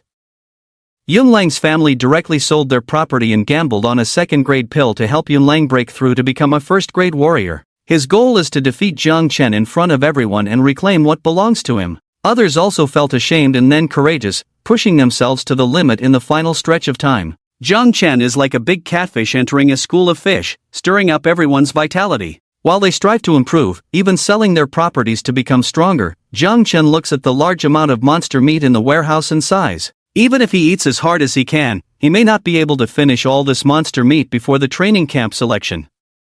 He can only hope that his luck will turn around and he won't have to try 9,999 times. Jiang Chen returns to the school dormitory to rest. The next morning, he heads to the school's equipment room. It's still early, but all the senior high school students are already there, either refining their qi and blood through exercises or practicing martial arts moves. This time when Jiang Chen appears before them again, no one says a word. Everyone has one perception of Jiang Chen. He's a tough guy.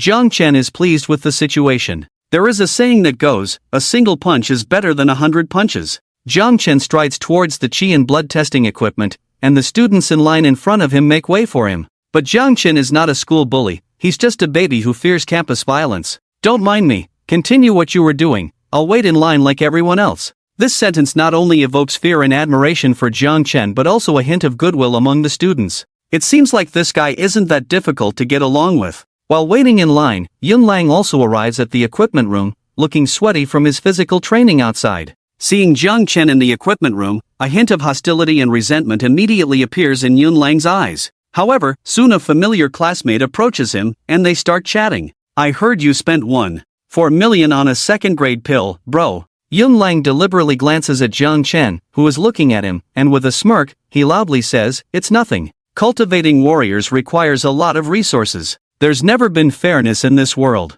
If you want to become stronger, you have to use better things. Once I finish using this pill, I'll be promoted to a first-grade warrior. By then, no ordinary person can compare when I use the ever-changing Cloud Mist 13 forms. After speaking, Yun Lang deliberately looks at Jiang Chen. But he realizes that Jiang Chen isn't even looking at him. The queue ends, and he is next. As for Yun Lang's behavior, it's just a child's way of showing off. Jiang Chen places his hand on the device and quickly measures his qi and blood values. The classmates in line behind him curiously look at the results and exclaim, 221. This number immediately causes a commotion. What's 221? Is it the qi and blood value? Damn! Hasn't he already broken through to a first-grade warrior and even at least to the third acupoint? Holy cow! Jiang Chen listened to the monkey calls beside him and suddenly understood Li He and Yun Lang's behavior from yesterday. It was indeed a great boost to one's vanity to have people around him making monkey calls. Turning around, Jiang Chen looked at Yun Lang and raised an eyebrow.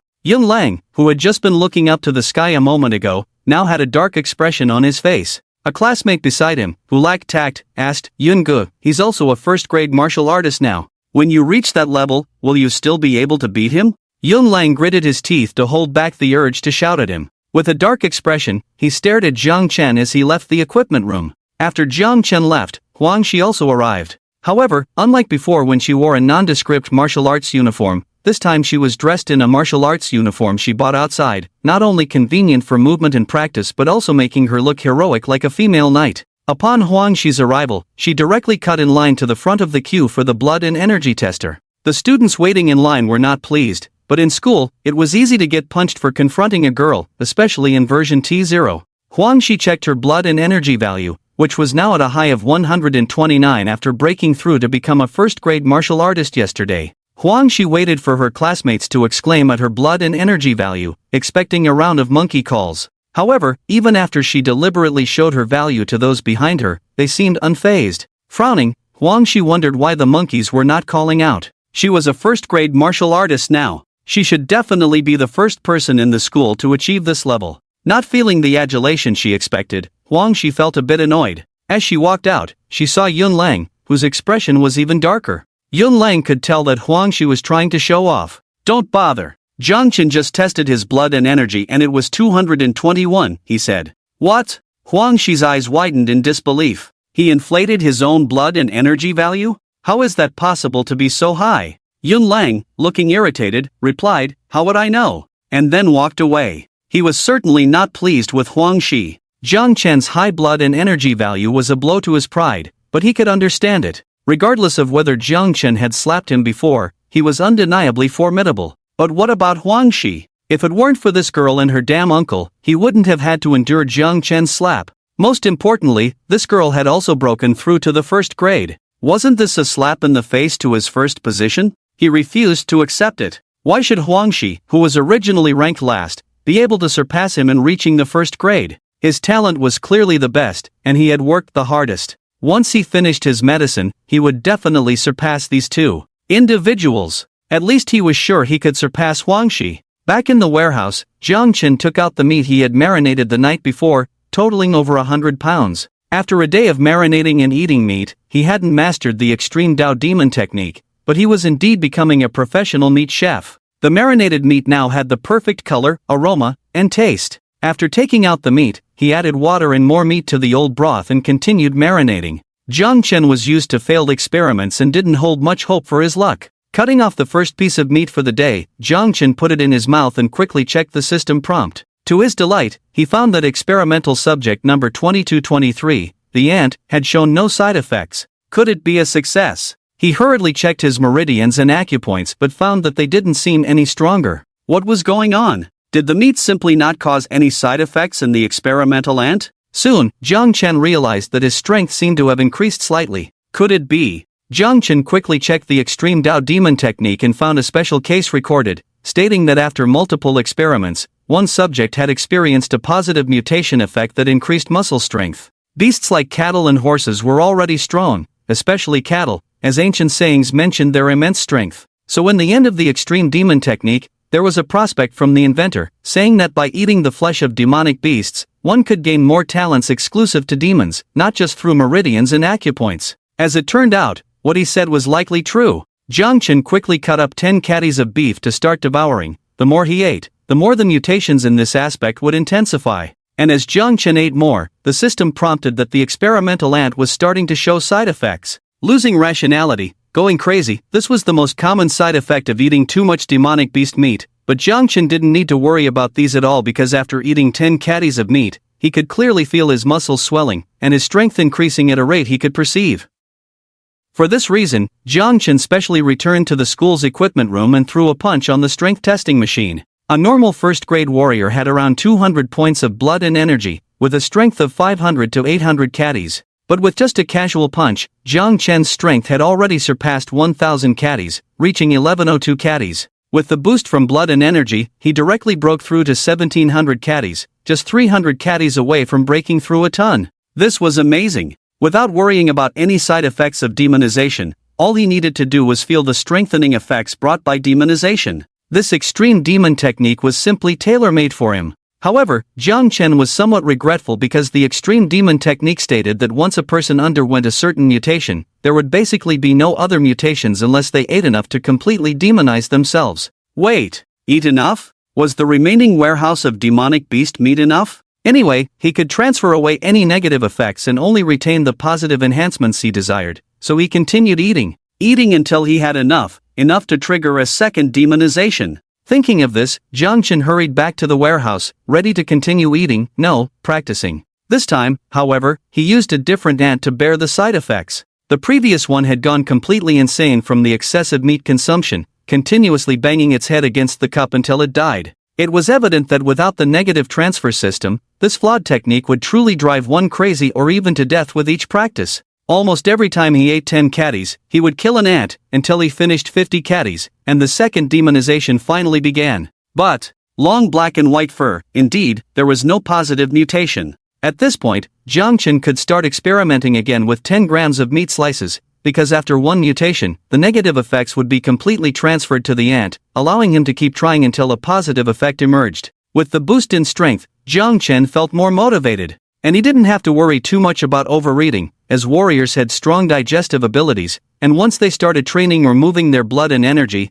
the energy consumption after eating would be faster. After the muscle mutation, the energy he consumed seemed to automatically shift towards the muscles, used to maintain and enhance them. No wonder the strength of demons was so great. As long as they kept eating, their strength would continue to grow. It was simply abnormal. Most demons lacked intelligence, otherwise, even if they learned martial arts, they would be unbeatable by humans. Such demons, even if beings from other realms came, they would have to yield. That day, Chen refreshed over 2,000 times, but still couldn't trigger a positive mutation. Instead, he had exhausted all the ants and had to buy another cage to continue refreshing on the third day. On the third day, Chen checked his blood and energy values in the morning, 247. There was no breakthrough yesterday because half of the energy was not supplied to the blood and energy but to the muscles all over his body, making Chen look a whole circle stronger than yesterday.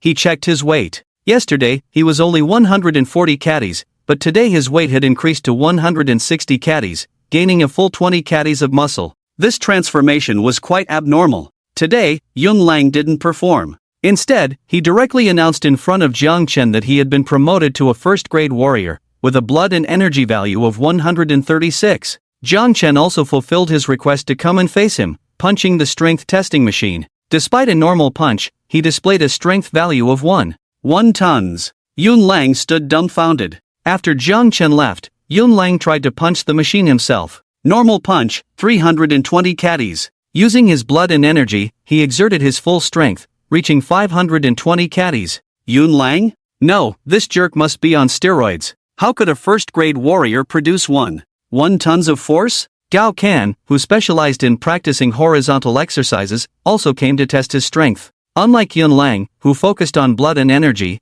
Gao Can paid more attention to his own strength and body defense. Seeing Lang standing dumbfounded in front of the machine, he inquired and learned that Chen had punched with a force of 1 tons. Gao Can then punched, using his blood and energy to strike with full force. As someone who specialized in practicing horizontal exercises, he had not yet advanced to a first-grade warrior, so he only achieved a score of 500 caddies. He then sat down next to Lang, feeling disheartened. My swordsmanship can't compare, my blood and energy can't match up, and now his strength has become so strong. Is he still human? In reality, humans have limits, so as long as one can become stronger, it's not impossible to surpass being human. It was the third day of the experiment. Today, Chen continued to eat, striving to produce positive transformations in his meridians and acupoints because the training camp selection was just around the corner. He was sure to enter the training camp, but according to the principal, although the treatment at the training camp was good, one still had to compete for it. In the small town of Sanshan, a first-grade warrior opening 3 acupoints might be impressive, but in the entire province, his current achievements might not necessarily be at the top. How could those with family heritage or even children of teachers from major sects have the same educational resources? It was possible that someone had already opened up a meridian, so he had to work even harder. Today, I'll eat at least 3,000 pieces of meat. Jiang Chen set himself a small goal and started eating from morning until afternoon in the warehouse, but the positive transformation still did not appear. By the end of the day, Jiang Chen estimated that his muscle strength had increased significantly, and he had successfully opened the fourth acupoint, the Jingxiu acupoint. However, the positive transformation of the meridians and acupoints still did not occur. This made Jiang Chen curse the inventor of the extreme Dao devil art in his heart. It's so damn difficult to practice this. How can others practice it? It serves you right for not becoming famous. It was the fourth day, the final day. The next day, the selection competition for the school's training camp would begin. When Jiang Chen went to the equipment room in the morning to measure his blood and energy, he found that the students were training like crazy. Even though the chances were slim, no one was willing to give up. What if they succeeded? Today, Yun Lang was much calmer. When he saw Jiang Chen, he cursed inwardly but didn't go looking for trouble. Today's blood and energy value was 264. Normal punch strength, 4 tons. Back to the warehouse to continue eating. Honestly, even though the food he was eating now was delicious, Jiang Chen felt like he couldn't eat anymore. These past 2 days, his sweat even smelled like beef. He felt like a piece of braised pork. He struggled to stuff a piece of meat into his mouth. Please, I really don't want to eat anymore. Let's do this. None. Oh ho ho ho ho ho ho. Finally, positive transformation appeared again. With a nervous heart, Jiang Chen checked his meridians and acupoints and found that they seemed to have strengthened. However, he had eaten too little, and the effect was too weak to notice anything. Jiang Chen forgot his previous statement about not wanting to eat anymore and began to eat voraciously. Finally, he felt it. When he circulated his qi and blood again, he could clearly feel his meridians becoming tougher and wider, allowing the qi and blood to circulate faster and more abundantly. The acupoints that had already been opened had increased in capacity. Previously only able to store 50 units of qi and blood, now expanded to 55. The unopened acupoints also became tougher, so even if Jiang Chen went on a rampage, he didn't have to worry about damaging the acupoints. Ha!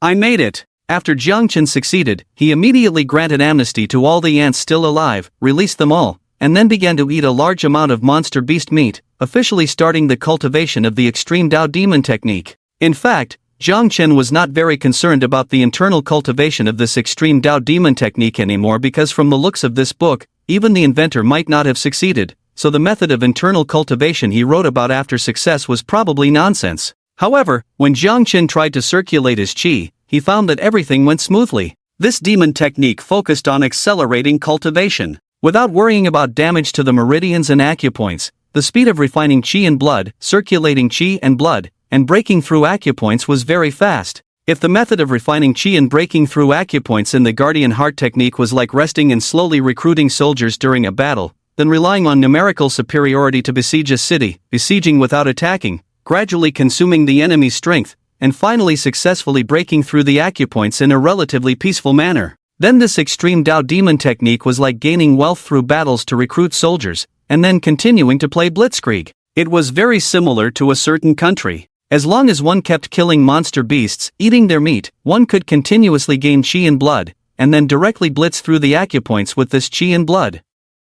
Before the acupoints were ready, others had already entered. After becoming stronger, continue to kill monster beasts, eat, break through acupoints, and continue to grow stronger. A path of pure warfare. Could it be that the inventor of this extreme Dao demon technique really succeeded first before starting the research? In other words, is it possible that this inventor didn't die? No, he should have died. Even if he didn't die, he would have turned into a monster. It should be noted that continuously eating monster beast meat, even if completely consumed by practicing the technique, would have side effects, albeit less severe, but it would still accumulate in the body. When the accumulation reached a certain point, a person would definitely completely transform into a monster, becoming an irrational lunatic. This technique, or rather this experiment, was something that ordinary people simply couldn't follow, which should be the reason why this technique had no reputation at all. However, fortunately, he encountered it. How does that saying go again? A naturally born body of demonic cultivation. On the 5th day, it was also the day of the school's internal selection during the training camp. Jiang Chen arrived early at the school's arena with other students. There were 2 platforms here, one formal and one ordinary, and Jiang Chen's predecessor was defeated here. But in just a few days, Jiang Chen could already stand here looking down on everyone. Yesterday, Jiang Chen stayed up all night, not worried at all that he would be tired during today's selection matches. The result of doing so was that he broke through 2 acupoints in one day, the Lai-Kei acupoint and the Kongzue acupoint, and even the next acupoint was halfway there, so overall, he opened 2.5 acupoints. His qi and blood value reached 380 points this morning. That meant he arrived early and no one else did, otherwise he dared not imagine how noisy it would be around him. In addition, his muscle strength increased again, and when tested, a punch hit with a force of 2 tons. But Jiang Chen didn't like the look of being too big, it was a bit disgusting. He was now 1.8 meters tall, weighing 180 kilograms, and his muscles were about to explode. This was still him controlling it slightly, otherwise, his muscle growth would be even greater. Jiang Chen was very troubled. He realized he needed a cross-training technique to refine his muscle strength, so he wouldn't look so big. Didn't people look at him as if they had seen a ghost, especially Gao Kan? This guy has come up multiple times asking him if he's taken some elixir, how he managed to develop such huge muscles, and damn, his eyes are shining. As the saying goes, well-trained muscles attract the opposite sex. Exaggerated muscles attract the same sex. Jiang Chen directly pressed Gao Kan's face and pushed him away. However, he still approached like a loyal dog, asking him how to train, willing to pay if it's a special training secret. Fortunately, the principal appeared in time, announcing that the selection competition for the training camp was officially starting. According to the previous rankings, the top 5 would become defenders and face challenges from all senior 3 students. But there was a bug in this rule: the more one progressed, the more energy they consumed. So, the principal also stated that the top 5 only needed to accept 3 challenges and win them all to be considered successful defenders. Meanwhile, students ranked beyond 10 could only challenge those within the top 10 of the ranking. For example, students ranked 11 to 20 had to challenge students ranked 6 to 10 first before challenging the top 5.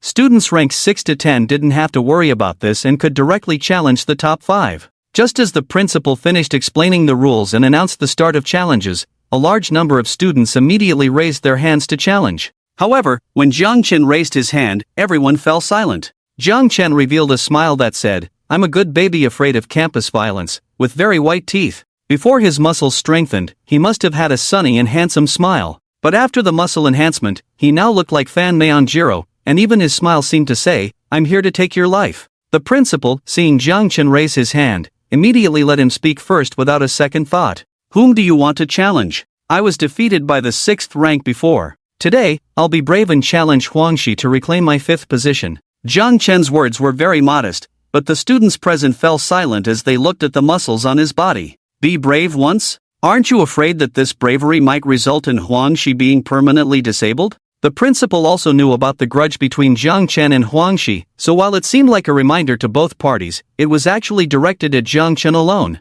This is not an official arena but a school sparring platform. Stop when I say so. Jiang Chen calmly replied, "As long as she says surrender, I will stop immediately." The principal nodded. This young man seemed sensible. Jiang Chen stepped onto the stage, ready to face Huangshi, who was stunned below the stage. She hadn't seen Jiang Chen for a few days, and now she exclaimed, "Oh my, where did that skinny guy go? Who is this big muscular guy? Principal, can I refuse someone's challenge?"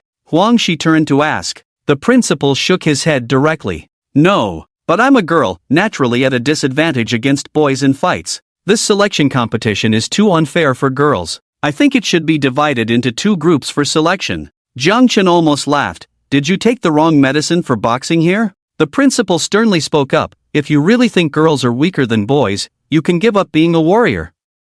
This is a deadly profession. In battles against demons and other races, from ancient times to now, no female warrior has ever asked to stand behind male warriors." Huangshi knew this very well. She was just looking for excuses to avoid fighting Jiang Chen. Apart from Jiang Chen, she was confident she could beat anyone, even the former number 1, Yun Lang.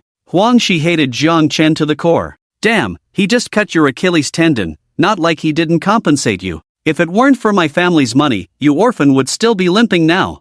Huangshi felt Jiang Chen should be grateful to her instead of repaying her kindness with enmity. If Jiang Chen knew what Huangshi was thinking, he would definitely laugh and give her a couple of slaps. Huangshi reluctantly stepped onto the formal arena, holding the sword issued by the school. As soon as the referee teacher shouted to begin, she immediately thrust towards Jiang Chen. One teacher squinted. "It's the 2nd-rank sword technique of Manhwa sect, Taiyue Sankingfeng. It seems this girl has truly inherited from Huang Jing. Yes, there is a green sword aura on the tip of her sword, a sign of Taiyue Sankingfeng reaching a minor completion. This sword technique emphasizes speed. swiftly attacking the enemy with 3 flying swords, where the flying sword is the so-called sword aura, driven by chi and blood resonance with the sword. Those who master it can attack directly with sword aura from a great distance. 3 swords in succession, each stronger than the last. However, Huangshi, at a minor completion stage, could only barely condense an inch of sword aura on her unsharpened sword, then moved in to attack Jiang Chen at close range.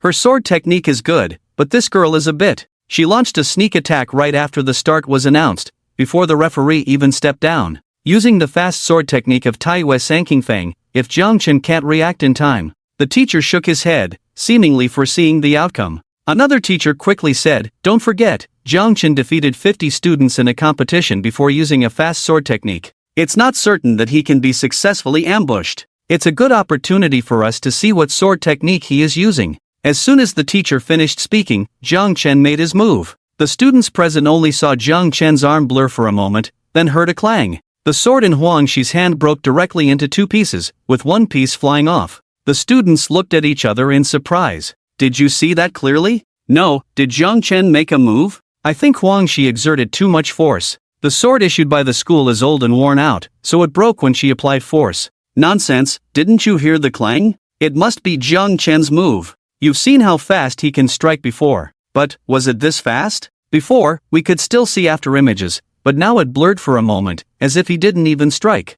The students were all puzzled, and the teachers were even more puzzled. Several young teachers of the second rank looked at each other. "No, I'm not bragging, but I didn't see clearly how he made that strike. Phew, thank goodness, I thought I was the only one incompetent, turns out we're all the same." Several veteran teachers, almost reaching the third rank, but lacking sufficient talent, could only barely see a bit clearly. Among the teachers present, only the principal, a third-rank martial artist, could see how Jiang Chen made his move. However, even after seeing it, he was even more puzzled. He had never seen such a sword technique before, despite teaching for many years, and had never encountered such a fast sword technique. What kind of fast sword did this kid Jiang Chen learn? The students below, even the teachers, were puzzled, not to mention Huangshi on the stage. Before this, Huang Jing told her that Taiyue Sankingfang was the fastest second-rank sword technique, and that there was no sword technique faster than Taiyue Sankingfang. Yet, facing Jiang Chen today, not only was he fast, he was so fast that she couldn't even see it clearly. She couldn't win, absolutely couldn't win. She couldn't give Jiang Chen the chance to retaliate against her. Even if she lost to Jiang Chen, she would only be 6th, and she could still challenge the top 5. Huangshi was very clear-headed. As long as she surrendered now, preserving her combat strength, she would have a chance to enter the training camp later. Huangshi was about to raise her hand to surrender on the spot. "I surrender." Crack! Jiang Chen slapped her directly, interrupting her spellcasting. Not to mention continuing to speak, Jiang Chen was now dealing 2 tons of damage with a normal basic attack. He even deliberately controlled it to avoid bursting her head, but still spun Huangshi around several times, leaving not a single tooth intact. Yun Lang and Li He in the audience directly empathized, starting to feel pain in their faces and teeth. Despite their current set of pearly white teeth, they were all implants. Jiang Chen took everything away, and couldn't find it back. Jiang Chen didn't go too far. After all, so many people were watching. He spun Huangshi like a top for dozens of rounds and considered it letting her off temporarily. This woman deserved to die, as well as her uncle Huang Jing, but not to die openly at his hands. The side effects of his cultivation would inevitably cause trouble for these two. Their own faults couldn't be blamed on him even if they died. After Jiang Chen stopped, the principal quickly signaled for the teachers to carry Huangshi away, then announced Jiang Chen's successful challenge, making him the 5th. "Do you want to continue challenging?" Jiang Chen glanced at the first-ranked Yun Lang and the second-ranked Gao Can. The two shuddered on the spot, almost kneeling down to kowtow to Jiang Chen. They didn't want to be topsy-turvied. Jiang Chen maintained a strong oppressive gaze for a full minute, but the students in the top 4 felt like it had been a year, sweating profusely. Finally, Jiang Chen smiled. "No need. I have to continue my cultivation. Being in the top 5 qualifies for the training camp, right? Unless someone wants to challenge me?" Jiang Chen scanned the audience again. It was silent except for the footsteps of Huangshi being carried away to the school hospital by 2 teachers. The principal nodded in satisfaction. He hadn't chosen the wrong person. This oppressive feeling was truly strong. "Since no one is challenging you, Jiang Chen, you can leave. Train well, the school has high hopes for you." Jiang Chen gave the principal a confident look, then stepped down and left. There was still a lot of meat left in the warehouse. By the time he returned from the training camp, It would be close to the college entrance exam, and he wouldn't have time. Today was another day of working hard to eat meat. By evening, after a day of eating meat, Jiang Chen broke through 2 acupoints, the Qizhe acupoint and the Xiaobai acupoint. Now he only needed to connect the Tianfu acupoint, the Zhongfu acupoint, and the Yunmen acupoint to complete the first channel of the Han-Tai Yin Lung meridian. The demonic cultivation technique was excellent. While others took a week to break through 1 acupoint, he did 2 in a day. Without any surprises, his current qi and blood value should be around 450. Calculating with 50 points of qi and blood per acupoint, opening 8 acupoints would only give around 400 qi and blood. However, Jiang Chen widened his acupoints through continuous supplementation of demonic beast blood and could hold at least 5 more points of qi and blood in each acupoint. So, roughly 450 was reasonable, but he needed to check the exact amount on the qi and blood testing device. Also, Jiang Chen still hadn't finished all the meat in the warehouse. But he didn't plan to stay up all night today. The selection would end tomorrow, and he would go to the training camp.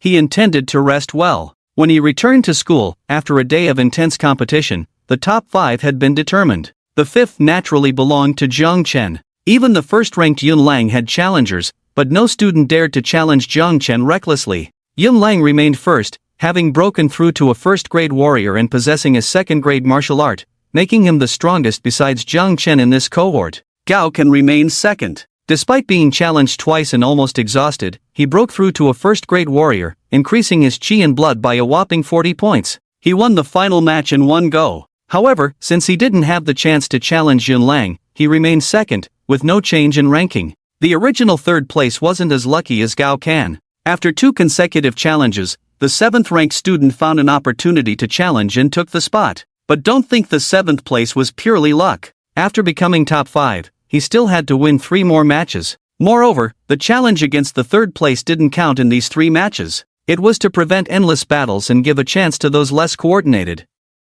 This selection competition aimed for a fairer selection of 5 people but couldn't achieve absolute fairness. Lastly, in 4th place, there was Huang Shi. After all, he was a first-grade warrior. Even though he was turned into a pig head by Jiang Chen, after a simple treatment, he still challenged the original 4th and withstood the challenges of 3 people, successfully winning the challenge. However, during the battle, Huang Shi repeatedly showed signs of losing control. Once she caught her opponent, she would launch continuous fierce attacks, disregarding swordsmanship and biting off a piece of flesh from the opponent's body. Everyone understood this as being brain damaged by Jiang Chen. Even Huang Shi herself felt that it was a sequelae caused by Jiang Chen hitting her, so it shouldn't be a big problem. It wasn't until she returned home after finishing the selection match, preparing to wash away her exhaustion, that she suddenly found her body hair had become lush. Although this had happened a few days ago, it was only the hair on her arms that had grown longer, and it didn't happen again after shaving it off. This was because Jiang Chen had started experimenting with ants to eat demon beast meat, so he let her rest for a few days. Today, Jiang Chen didn't need to continue the experiment, he just needed to keep eating meat to enhance his blood and strengthen those 2 positive mutations, so he reset the target of the side effects to Huang Shi and Huang Jing. Huang Shi looked in horror at the hair gradually spreading from her arms to her whole body. Undressed, she looked like a female monkey, luckily it hadn't grown on her face. Otherwise, she would definitely be exposed. This was the sequelae of eating demon beast meat. Combined with her loss of control, it was clear that Huang Shi had definitely eaten a large amount of demon beast meat and undergone demonization. Once people found out, she would be immediately controlled. After all, she was a first-grade warrior, and if a first-grade warrior went crazy, the destructive power would be quite significant. Understanding this, Huang Shi was completely panicked. Her promising life had just begun, and it couldn't be ruined by this inexplicable event. She actually started pulling out the hair on her arms. Don't blame her for going crazy. People who ate a lot of demon beast meat were always prone to emotional instability, not knowing what they were doing when they got carried away. When the flesh and blood were blurred from pulling, Huang Shi remembered that her father had a razor at home, so she quickly wrapped herself in clothes, walked out of the bathroom, took the razor, and went back to the bathroom to shave off all the hair. Just like how a haircut couldn't be perfectly clean, her body was no longer as white as before but covered in dense black dots, which were the roots of the hair. Anyone with trypophobia would faint at the sight. After everything was done, looking at the hair on the ground, the recovered Huang Shi broke down again and started crying. Kneeling on the ground, she knocked her head, praying for mercy from above. She just wanted to go further. What had she done wrong? Why was she being tortured like this? She was not aware that it wasn't just her who was starting to demonize, but also her uncle, Huang Jing. He had been in the hospital for a week. In order to delay the time to enter the Orange team, he had bribed the doctor to prescribe him medicine that would slow down the treatment. But no matter how much he delayed, it didn't last long. The medicinal properties of the herbs in this world were too good. Counting the days, today the selection match ended, and Huang Shi would go to the training camp tomorrow. He just wanted to hear Huang Shi happily tell him that she had successfully entered the training camp, so he had delayed for so long. People without koan were prone to personality distortions,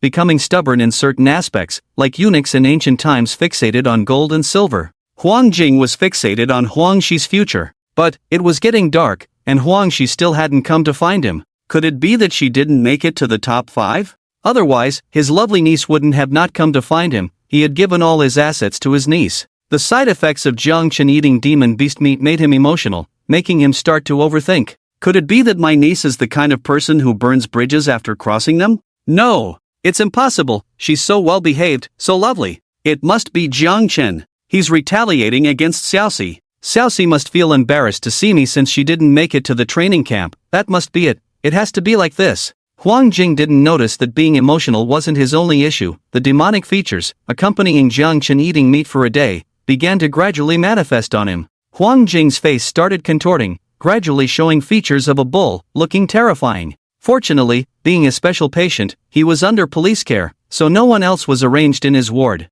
And he was also fine, not needing doctors to come in again, so no one had noticed his changes until now. As his emotional outbursts worsened, Huang Jing angrily broke the handcuffs. There were police officers guarding him outside, and upon hearing the noise, they rushed in, only to see a man resembling a bull in the moonlit ward. The police officer glanced at the empty bed and the patient gown on Huang Jing, tentatively asked, "Huang Jing?" By now, Huang Jing was almost losing his sanity, his mind on the verge of exploding. Filled with concern for Huang Shi and a paranoid hatred towards Jiang Chen, he felt his logic was sound. The reason Huang Shi hadn't come to see him must be because Jiang Chen had injured her, and since she didn't enter the training camp, she was too upset to visit him. He had to go see Huang Shi. He had to kill Jiang Chen. As for the person blocking his way, get lost. Losing his sanity, Huang Jing slapped the guard, who was only a first-grade warrior. How could he possibly match up to Huang Jing, a second-grade warrior? His artery was snapped with a single blow, spewing blood as he fell to the ground.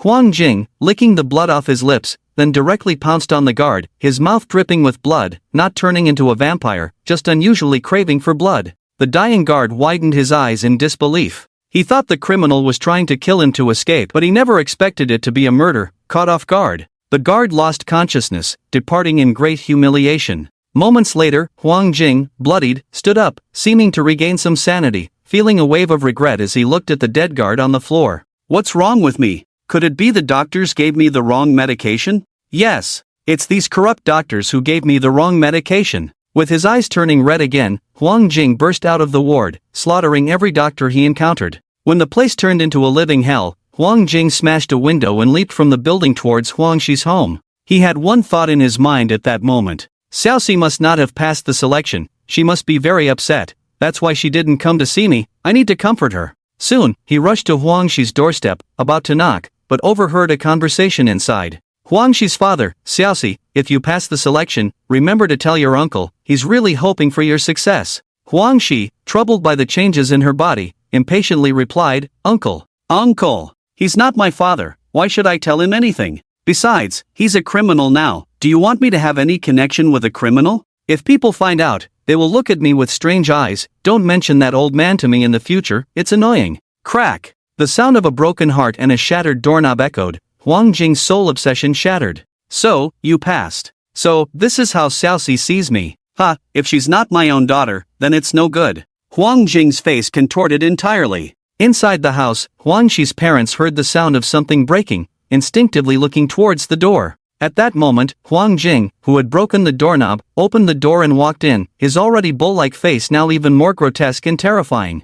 Huang Shi's parents didn't recognize who it was. They were just startled by the dried blood on his body. Who are you? Huang Shi's father grabbed a kitchen knife from the kitchen, while Huang Shi's mother picked up the phone. Get out, or we'll call the police. Huang Jing had completely lost his mind at this point, muttering under his breath, my own daughter, my own daughter. As long as your parents are dead, I can be your father, right? Huang Jing vanished in an instant and reappeared behind Huang Shi's parents, wrapping his arms around their necks and forcibly breaking them. Then he slowly approached Huang Shi. Xiaoxi, I'll be your father, I'll be. Put. Huangxi, already in a similar state as Huang Jing, completely broke down under the shock of losing both parents. She grabbed a fruit knife from the table and stabbed it directly into Huang Jing's heart. Huang Jing hesitated for a moment after being stabbed, reaching out slowly as if to embrace Huangxi. Without hesitation, Huangxi stabbed him 3 more times, using the Taiyue Three Peaks technique Huang Jing had taught her. Huang Jing fell to the ground with his arms still outstretched as if for an embrace.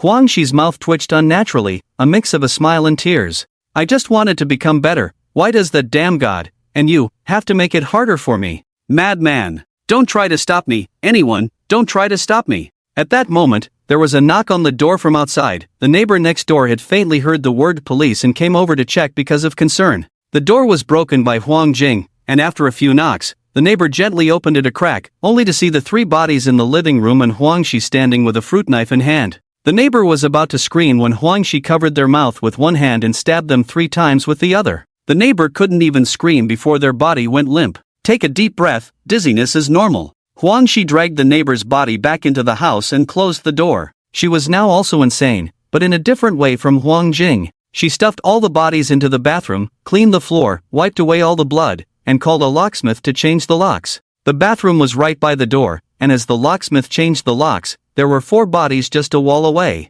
But because Huangxi still looked like a pure and lovely high school girl, the locksmith had no suspicions. After changing the locks, Huangxi dismembered all 4 bodies, planning to pack them in large garbage bags and dispose of them overnight, but suddenly felt a craving for the flesh and blood. This was a side effect of her transformation, craving all flesh and blood, regardless of whether the other party was of the same kind. Moreover, the higher the grade of the creature's flesh and blood, the stronger the craving. So to her, her second-grade warrior uncle was extremely tempting. That night, a strong smell of stewed meat wafted from Huangxi's house. The next day, she went to school as usual, looking completely normal, still herself. She just wore tighter clothes, gloves on her hands, and covered every part of her body except her face. Last night, she had opened up 2 acupoints. Huangxi felt as if she had transcended to another level, completely into a different realm. She began to believe that the physical changes were not a punishment, and what happened last night was not a punishment, but a revelation from above. This was her path to becoming stronger. So as the top 5 students gathered to go to the training camp today, Huangxi's gaze was fixed on Jiang Chen. Among all the students, Jiang Chen was the most tempting. Although the principal who saw them off was more tempting than Jiang Chen, she had a gut feeling that the principal was very dangerous. Huangxi stared at Jiang Chen, unconsciously licking her lips. Jiang Chen suddenly felt a chill, as if something disgusting was staring at him. When he turned around, Huangxi's gaze had already moved on. Illusion? Jiang Chen frowned as he looked at the system's display showing Huang Jing's death mark. It was so strange. He hadn't used any drugs with significant side effects, so how did he suddenly die? Moreover, it showed Huang Jing was in a state of complete madness before his death. Could it be that he went crazy in the hospital and was shot by the police? Huangxi's condition was even more peculiar than Huang Jing's death. She was displaying signs of madness, but she seemed perfectly fine, even more normal than regular people. Well, Huang Jing's death had nothing to do with him, and it was good that he died. Whoever did it, at least it saved him the trouble. As for the issue of the vacant spot, Jiang Chen had discovered a live broadcast of the demon battlefield these past 2 days. The purpose was to promote the cruelty of the battlefield, urging students preparing for the college entrance exam to work harder, as the consequence of not doing so would be death. Jiang Chen could select any creature he saw as the target for transferring side effects, so he didn't have to worry about bearing the side effects alone. At this moment, he had opened up 8 acupoints, meaning he could select up to 9 targets for transferring side effects.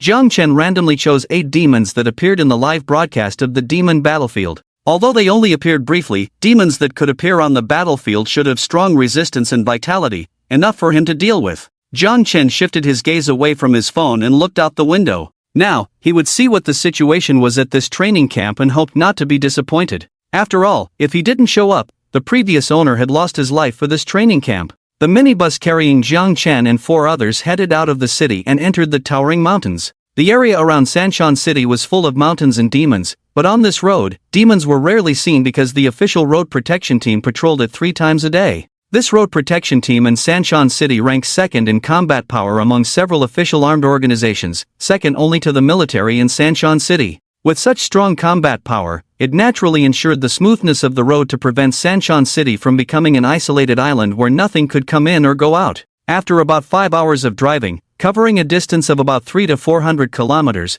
they had completely left the mountainous terrain of Sanshan City and entered the mountainous area of another city. After a while, they finally stopped at a place with a sign on the outer wall stating it was a military restricted area where passage was strictly prohibited. This place looked like a fortress, with soldiers standing guard on the city walls, each holding exaggerated firearms and carrying a standard military knife resembling a tang sword at their waist. A team of 6 soldiers approached the base, with 4 of them surrounding the minibus without hesitation, pointing their guns directly at the people inside. Then, 2 soldiers quickly boarded the minibus to check the passengers' information one by one. Only after confirming everything was correct did the soldiers outside lower their guns. One soldier guided Chen and the others to disembark and then board a shuttle bus that came out of the base. While on the bus, a soldier gave each of them a chest badge to wear. Chen took it and examined it, octagonal in shape with a pig head symbol on it, resembling a talisman from Jackie Chan's adventures. Yun Lang curiously asked what it was for, but the soldier remained silent. After a couple of questions, everyone fell silent. The shuttle bus they were in had no windows, completely black inside, making it impossible to see outside, so they could only wait nervously for it to stop. After about 10 minutes, the shuttle bus came to a halt. Chen realized he was inside the base. It was a huge playground, with shuttle buses coming in and out from various entrances, dropping off and picking up people. Chen roughly scanned the surroundings and estimated there were at least 3,000 people present. Without a doubt, these were the top 5 talented students from all high schools in the entire Shanhaixing province. This made Chen slightly less nervous. After all, if they were to be taken away by this group of people for experiments, it would mean that the country was completely finished. If that was the case, since everyone would be finished together, he had nothing to fear. Kaukan was also observing the surroundings and suddenly said, "This place seems a bit like an underground parking lot, each area is numbered, and the area we are in seems to be high." Kaukan pointed to a pillar used for support, and everyone looked over to see the character high. Now Chen understood the purpose of the badge given to him. It should represent the number of people in their area for easy management. At this moment, the curious students who had just arrived were excitedly observing their surroundings, whispering to each other, except for one person whose perspective was different from everyone else.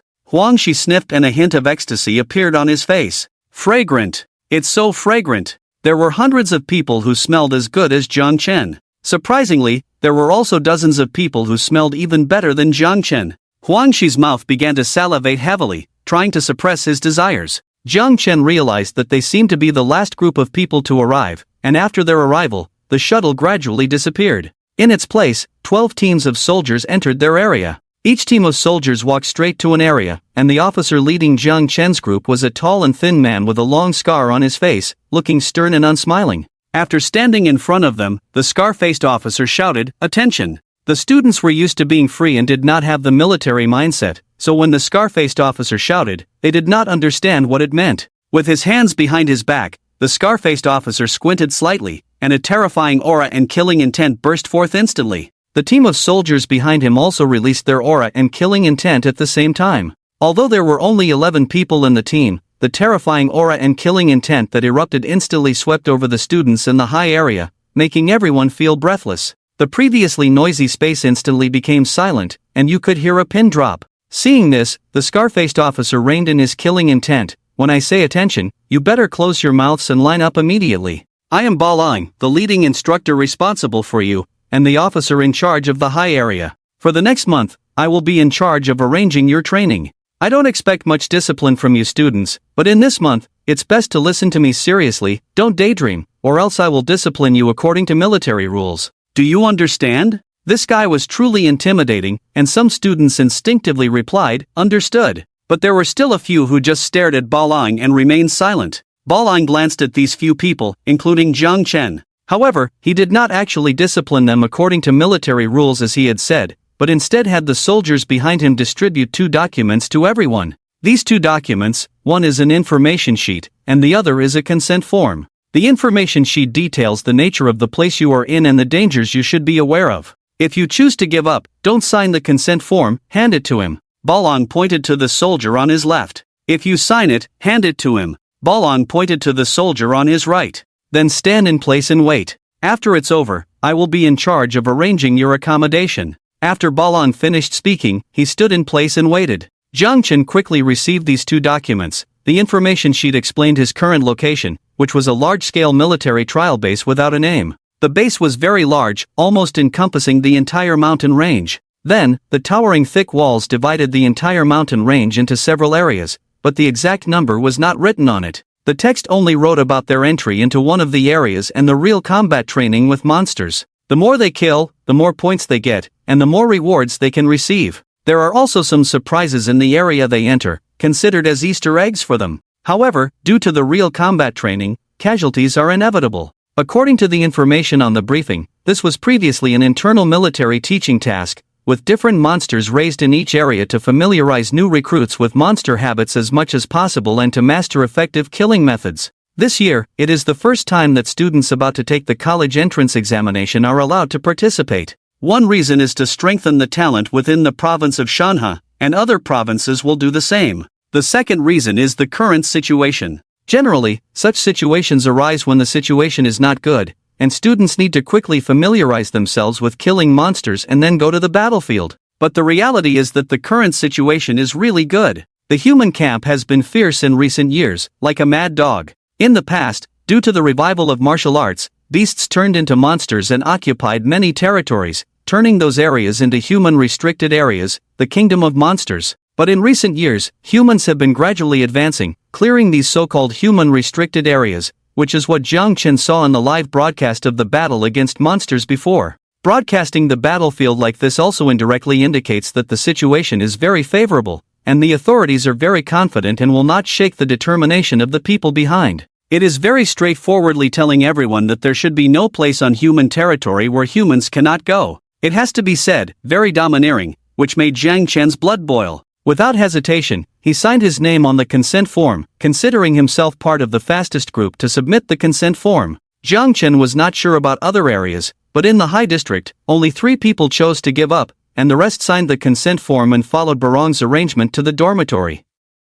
The dormitory was very crowded, like a small shoebox, but it could fit 2 bunk beds. Seriously, lying on the bed, if both students sat up at the same time, their legs would touch each other. Barong could see that the students were dissatisfied with the living environment, so he bluntly said, "You don't need to worry too much about the living environment because you won't be sleeping here for long. You will stay here for a month, and you must spend at least 5 days in the trial area every week. Today is your first day here, so I'll give you some time to get familiar with the environment. Also, later on, I will give you a manual to memorize as much as possible." A student raised his hand and asked, "Is it an exam?" Barong smiled, the first time this serious person smiled, seemingly finding this student cute. This manual contains all the monsters in the high trial area that you are about to enter, including their habits, how to kill them, and some wilderness survival experiences. There are no exams here, but if you don't memorize it, there is a 60% chance of being ambushed and killed by monsters once you enter the trial area. With that sentence, all the students stood still.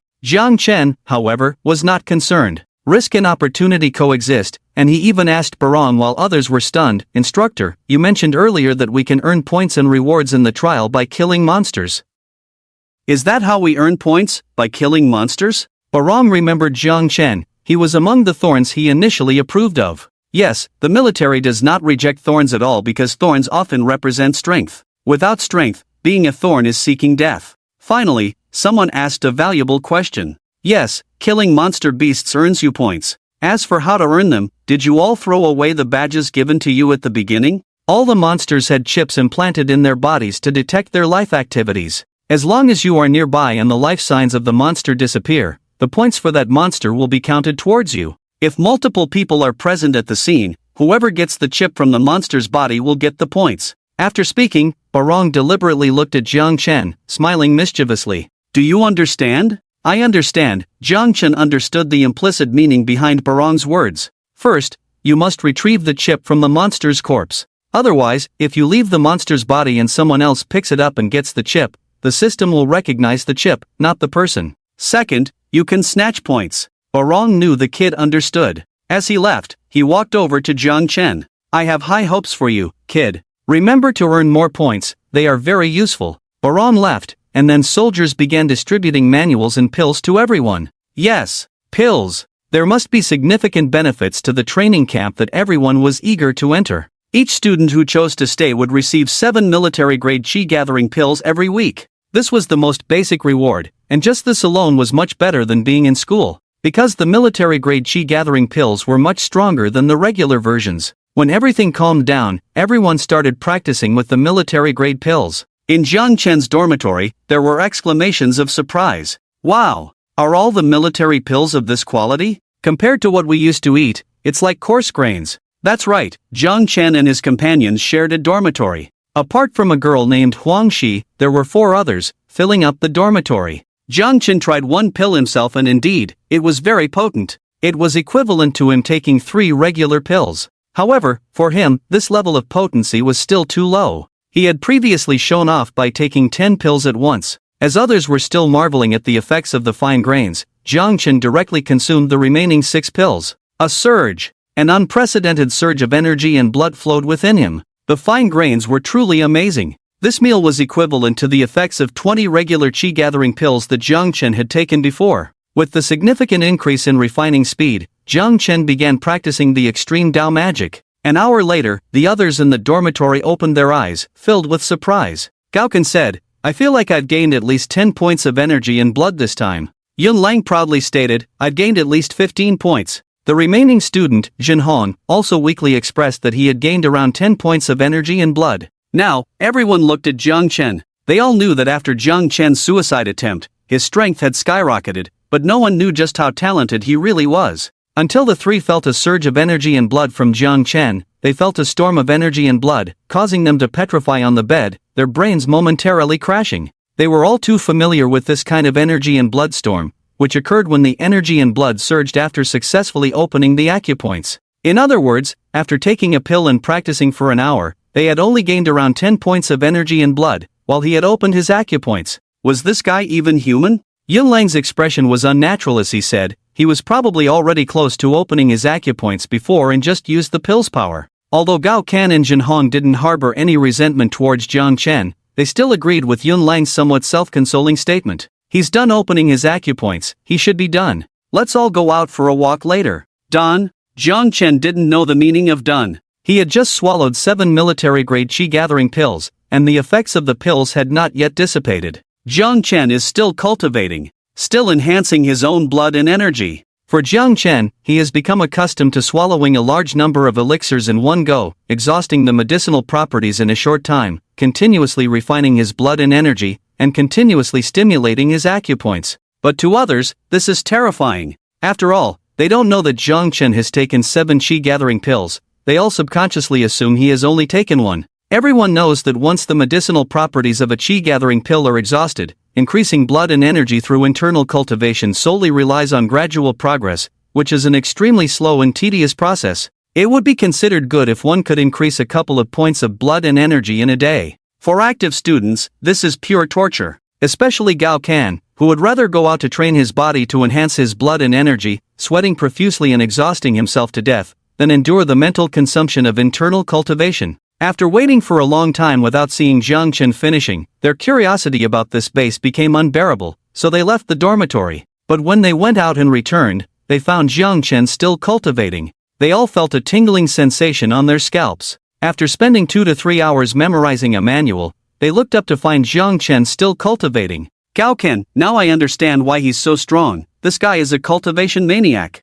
When they returned after having dinner, Jiang Chen was still cultivating. Little did they know that Jiang Chen's speed of increasing blood and energy had been maintained at a high level, which was a very enjoyable experience in itself. For ordinary people who don't use elixirs to increase blood and energy, the only time they feel good is when they successfully increase by 1 point. And the time they have to invest is at least 3 to 4 hours, if not longer. It's like holding it in for 3 to 4 hours before feeling any pleasure, which is unbearable for anyone. It might be okay under normal circumstances, as one could calm down, but as first-timers in this military base, who wouldn't be curious, who could calm down to cultivate? But Jiang Chen was different. Every 10 minutes, he never felt bored. What's fun in the base that could be more enjoyable than cultivation? And so it continued until late at night. Everyone had lain down to sleep for an hour, and Jiang Chen directly opened the penultimate acupoint of the lung meridian of Hantaiyin, the Zhongfu acupoint. The blood and energy storm of a first-grade warrior was not huge, but enough to wake up the other 3 people in the dormitory.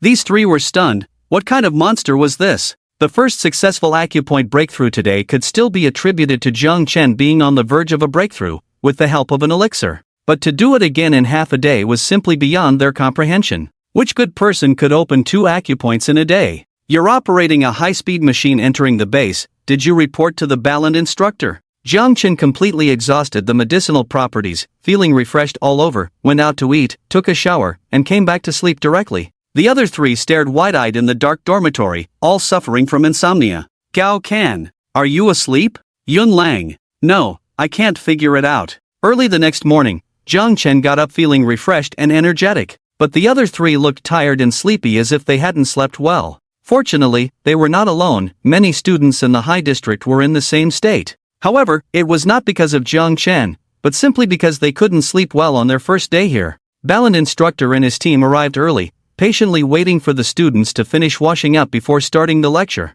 He had already been scolded by the leaders yesterday, and he still remembered the leader's words. What responsibility do you bear if some students can't handle the mental pressure and go crazy? Is it yours or mine? So today, he had become much gentler. Everyone is here. After yesterday's adjustments, the students were able to line up quickly today. After all, they also had to do morning exercises at school, and lining up was an instinct deeply ingrained in every student of Huaxia. Very good, you've learned a lot about the rules compared to yesterday. Follow me later, don't look around, don't lag behind, especially don't enter any passage I haven't allowed you to enter. This is a military restricted area, and the sentries in areas other than where you are allowed to enter have the right to shoot you on sight. The students were still a bit sleepy when they got up, but upon hearing Barong's stern voice, they immediately perked up. Seeing this, Barong nodded, signaling the soldiers beside him to keep an eye on these students. Not to mention the students, even in previous years, the new recruits who came here would inevitably lag behind, take the wrong passage, and get lost despite his repeated emphasis.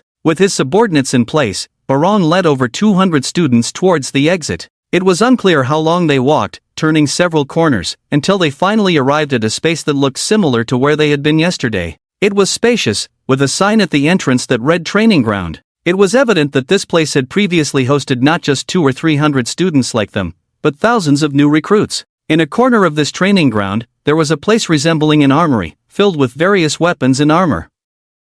Additionally, there were piles of backpacks containing essential supplies. Gaoken whispered to Chen, yesterday, you were practicing and didn't read that manual. The trial area we are about to enter is the High District. The demonic beasts inside have already been cleared by the previous batch of recruits, so there aren't many left, but there are still several thousand low-grade demonic beasts, hundreds of mid-grade ones, and a few high-grade ones.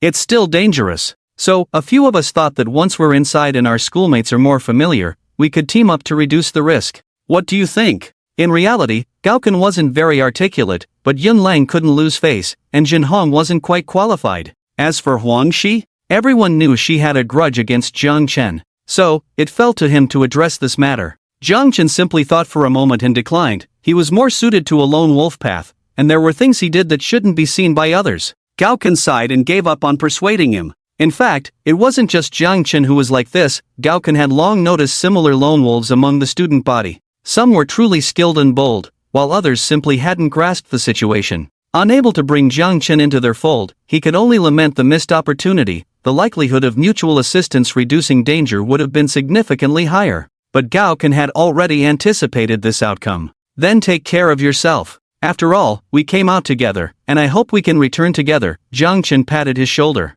You too. Barong seemed to intentionally give the students some time to form teams, waiting silently for half an hour before organizing them to collect weapons and gear, each choosing what they were accustomed to. As for the equipment, it was standard military-issue armor made from the skin of demonic beasts and lightweight but defensively sound metal. Jiang Chen chose a slender sword, suitable for a more agile approach. However, despite his slightly larger physique, the soldier in charge of distributing weapons saw him and immediately brought out a heavy two-handed hammer. He watched in disbelief as Jiang Chen opted for the slender sword instead, quietly putting the hammer back and wearing a puzzled expression. Barong had been keeping an eye on his favorite troublemakers, with Jiang Chen being his primary focus. When he saw Jiang Chen choose the slender sword, a question mark appeared in his mind, but he refrained from stopping him. He believed that in life and death situations like this, no one would be foolish enough to choose a weapon they weren't skilled with. After everyone had received their weapons and equipment, Barong officially announced the rules of the trial. This trial will last for 1 week,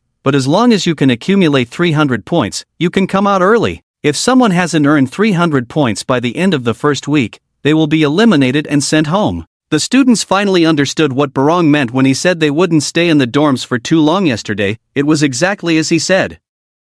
After speaking, Barong ignored the students' reactions, pressed a switch on the wall, and the entire wall began to slowly open to the sides. At the moment the wall opened, a fox-like monster suddenly darted out from the door crack and pounced directly on the nearest student. The speed was so fast that the student who was pounced on was completely stunned. At that moment, a student with yellow hair and headphones swiftly moved forward. He had a standard military knife hanging from his waist, and as he approached the monster, the cold light of the knife flashed, and the monster's head flew off instantly. In a daze, the students present seemed to see a flash of electricity dancing on the tip of the yellow-haired student's knife. After sheathing his knife, the yellow-haired student adjusted his bangs confidently and walked out the door. It was only then that the group of students reacted, "Wow, he's so cool. I heard yesterday that he's from River Marsh 3rd High School. His name seems to be Lingjia." "Yes, Lingjia. I'm from River Marsh 3rd High School too." Lingjia is a legendary figure in our school, inheriting the 3rd grade martial arts Wind and Thunder Sword. His father is the strongest hunter in our River Marsh city, a 5th grade warrior who has slain a 6th grade demon.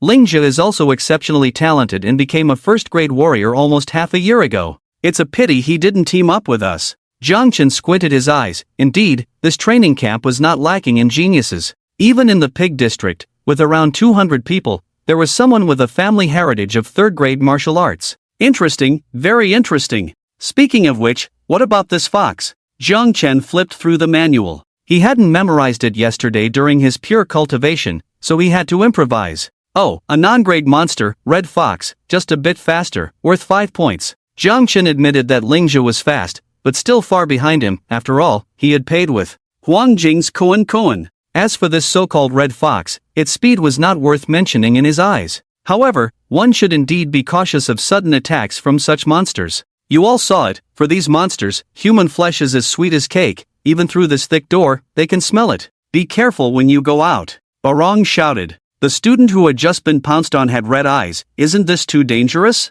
What if we die?" Barong rolled his eyes. Could he really count on these people to fight against the demon and other races in the future? Although he knew the outcome, after continuous training, he was sure they would all become excellent warriors in the end. He had no doubt about that. But looking at the current weakness of these students, he couldn't help but think that way, and he felt this way every year. Originally, he wanted to push them a bit, not to mention the hidden rescue mechanism, to make them focus more on teamwork and increase vigilance as much as possible. But not saying it now would obviously discourage a large number of students. As the leading instructor, Barong didn't have any performance indicators or the like, but he cared about his reputation as a soldier. If he produced more weaklings than others, he wouldn't be able to hold his head up in front of the other instructors. The badges on your chests will not only record your points but will also forcibly activate the chip inside the monster's body to kill the monster that harms you directly when you are in mortal danger. But in doing so, no matter how many points you have, they will be instantly cleared. Understand? Hurry up and roll in. You're already 30 to 40 minutes behind everyone else. Baron roared, but his words still relieved the students, who entered the trial area one after another, moving in different directions as prearranged. After adjusting the badge on his chest, Chen also entered the trial area and quickly disappeared into the towering mountains. Although it was just a trial area within a region, it covered over a dozen peaks. As mentioned before, this place was designated for training thousands of soldiers, so the group of over 200 people entering seemed to disperse quickly, like a drop of water in a river. Yunlang, Gao Kan, and Jinhong formed a trial team, while Huangxi did not join them for reasons similar to Jiang Chen's. The three cautiously advanced through the jungle, with Jinhong, the most observant, responsible for checking the surroundings and situations, acting as a scout, Gao Kan as the shield, and Yunlang in charge of attacking. Soon, Jinhong's keen eyes spotted broken branches in a low bush, signaling everyone to halt. He then crouched down to examine footprints and monster droppings. He had been awake all night, studying the manual. Quickly deducing the type of monster from the footprints and droppings, as well as the time it left, he said, small to medium-sized non-entry-level monster, spotted deer, fast and skilled at charging. The manual suggests avoiding areas like bushes that make noise easily, as they are very sensitive to sound. Guided by the manual, the trio successfully located the spotted deer, with Jinhong on alert and interception duty, while Gao Kan and Yunlang were tasked with killing it. Due to its agility and speed, the three spent quite some effort, with Jinhong, who was responsible for perimeter interception, even getting bumped and slightly injured before they successfully dealt with the creature. Initially, the students hunting were just as clumsy as them. However, when the focus shifted to Jiang Chen, he walked forward confidently, one hand on the manual and the other ready on the hilt of his slender sword, making no effort to conceal his footsteps. Ahead of him, a bamboo leaf green slowly raised its head on a branch, its eyes crimson like a pair of rubies. Sensing Jiang Chen's scent, it silently shifted its body to prepare for an attack. As Jiang Chen entered its striking range, it leaped forward, baring its fangs to bite him. But in the next moment, the bamboo leaf green was pierced through by a slender sword. In terms of speed, Jiang Chen believed there were few creatures below second tier that could match his sword. Nonchalantly planting the sword through the bamboo leaf green, Jiang Chen swiftly flipped through the manual. Snake! Snake! Ah, found it! First-tier monster, bamboo leaf green, originally a snake with weak venom, but after becoming a monster, its venom became extremely potent, lethal within 3 minutes of a bite. Jiang Chen lifted the impaled bamboo leaf green. This little thing is actually a first-tier monster? But, Jiang Chen sniffed. It does smell quite nice. Ever since his meridians, acupoints, and muscles underwent positive changes, he, like Huangxi, could smell the fragrance of high-quality flesh and find it appealing. However, he did not find the scent human-like. That negative effect had been transferred to Huangxi. Pulling the snake off the sword, Jiang Chen skillfully skinned it, cut the edible meat into pieces, and found a chip on its body. The chip bore the number 20, indicating its score. Stuffing the meat into the bag hanging on his left side, a specially designed bag provided in the equipment backpack that could expand like a balloon and had some preservation properties, it was clear that the soldiers who had been here before were accustomed to storing meat and cooking outdoors. Tossing the chip into the backpack, Jiang Chen raised the manual and continued forward. Not far to his right, a team of 5 students was also searching in the jungle. They were students from Ehai First High School. There was no one particularly strong among them, only 2 first-grade martial artists, one named Li Tsong and the other named Manhwa. Manhwa, a girl who ranked first in Ehai First High School, became the captain of this team. Found it, it's the Fangtusk Wild Boar, a non-entry-level monster from the manual. It has a strong attack, so it's worth 12 points. Li Tsong whispered excitedly as he looked at the half-human-sized wild boar not far away. Manhwa immediately organized the other 3 team members into a formation to hunt. Their operation was very successful. Li Tsong, a diligent first-grade martial artist, could withstand the attack of the Fangtusk wild boar. The others rushed forward, their long swords stabbing the wild boar without any technique, while Manhwa precisely pierced the wild boar's eye with her sword, successfully killing it. The team had already arranged the distribution of points in advance. When they retrieved the chip, they would find an officer for the final settlement. While the team was still immersed in the joy of the kill, they were unaware that the dying cries of the Fangtusk wild boar had attracted its companions. Wild boars were social creatures and rarely appeared alone. The rest of the Fangtusk wild boars were nearby. Before Manhwa could retrieve the chip, they heard a lot of running footsteps coming from the jungle. Dozens of half-human-sized Fangtusk wild boars with red eyes and drooling mouths charged towards them. The leader of the pack was even taller than a person. Its massive body was like a tank. The 5 of them were instantly chilled to the bone. Manhwa shouted, "Run!" But the wild boars were already too close. Li Tsong, being the closest, had no time to escape. He had to withstand the first wave and then find an opportunity. Diamond body technique.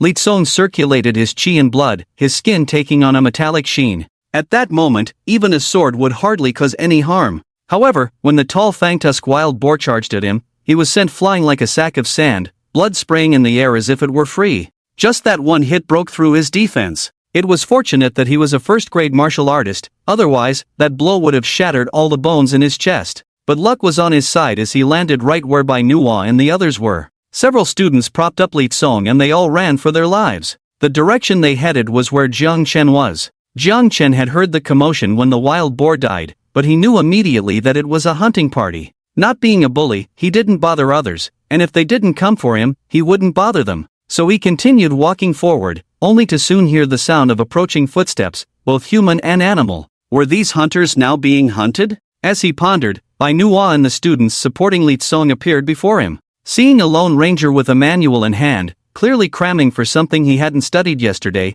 Manhwa quickly shouted, "Run! There's a herd of wild boars and at least a high-grade monster." To reach the level of a first-grade martial artist, one needed to open 2 meridians. Opening the first meridian made one a mid-grade martial artist, while opening half of the second meridian could be considered high-grade, depending on the number of meridians opened and acupoints cleared. As for monsters, humans couldn't determine how many acupoints a monster had opened. They could only judge based on strength, size, and vitality. That high-grade fangtusk wild boar that had nearly killed Li Tsong was terrifyingly powerful. It was definitely a high-grade monster. Chen still stood motionless in place, Manhwa anxiously urging him, "Are you seeking death? The five of us can't handle it. Why are you pretending to be a big shot here? This is not the time to show off. Run!" Chen closed the manual with one hand, looking at the tusky wild boar that had already broken 2 large trees, and drew out a slender sword. "Madman!" Manhwa saw Chen draw out another sword and cursed angrily. The tusky wild boar not only had terrifying strength but also astonishing defense. Especially the tusky wild boar of the first rank, covered in a thick layer of mud like wearing armor. Not even a heavy hammer would work. But she couldn't care less and had to leave with her team, abandoning the idea of helping others, knowing that Chen should not die with a safety mechanism in place, at most losing all his points. After they left, Chen eagerly eyed the approaching first-rank monster, facing a monster head-on for the first time. His evil-suppressing sword manual had 2 main features. One was the speed of drawing the sword, and the other was fast cultivation. As long as you dared to practice diligently, this sword technique would show you what rapid cultivation truly meant. Chen mostly focused on improving his vitality, not spending much time on cultivating the evil-suppressing sword manual, but even so, he had achieved a certain level of mastery. His sword strikes were not only fast to the point where ordinary people couldn't see or react in time but also venomous. The purple sword energy emanating from the blade was razor-sharp, capable of piercing through anything. This allowed his sword technique to be both swift and armor-piercing. Facing the wild boar that had reached him, Chen mobilized all his vitality and struck with full force for the first time. A cold light pierced through the tusky wild boar's forehead at lightning speed, catching the boar off guard before its brain was punctured. The forehead was supposed to be very tough, as the saying goes, a head like iron and bones like copper, indicating the difficulty of dealing with the head. Chen could have aimed for its eyes, but he wanted to test the limits of the evil-suppressing sword manual. The results were clear. This third-rank sword technique was incredibly powerful. Chen felt as if he were cutting through tofu, effortlessly piercing through. In that instant, he could feel the vitality draining rapidly from the first-rank tusky wild boar. However, the kinetic energy generated by its massive body running towards him was also formidable. A normal practitioner of the evil-suppressing sword manual would have immediately retracted their sword and retreated to avoid this impact. After all, who practices this assassin sword technique without focusing on attack and agility? This is the standard assassin sword technique. But Chen was different, who said a muscular assassin couldn't exist. Sensing the death of the first-rank tusky wild boar, Chen reached out and grabbed its tusk with one hand, firmly planting his feet on the ground, bearing the brunt of the boar's charge. His feet plowed 2 half-meter-long furrows into the ground. Then, Chen, holding the tusky wild boar's tusk, exerted his strength and lifted it up. After pulling out his sword, he spun the massive tusky wild boar around a few times, like a shot-put athlete, and hurled the 1-meter-tall boar towards the smaller wild boars that were following behind. The charging smaller wild boars were hit hard, with one being killed on the spot, and the rest disarrayed, unable to charge forward, in chaos. Approaching with the slender sword in hand, Chen unleashed cold flashes, instantly killing the dozen or so half-meter-tall small wild boars.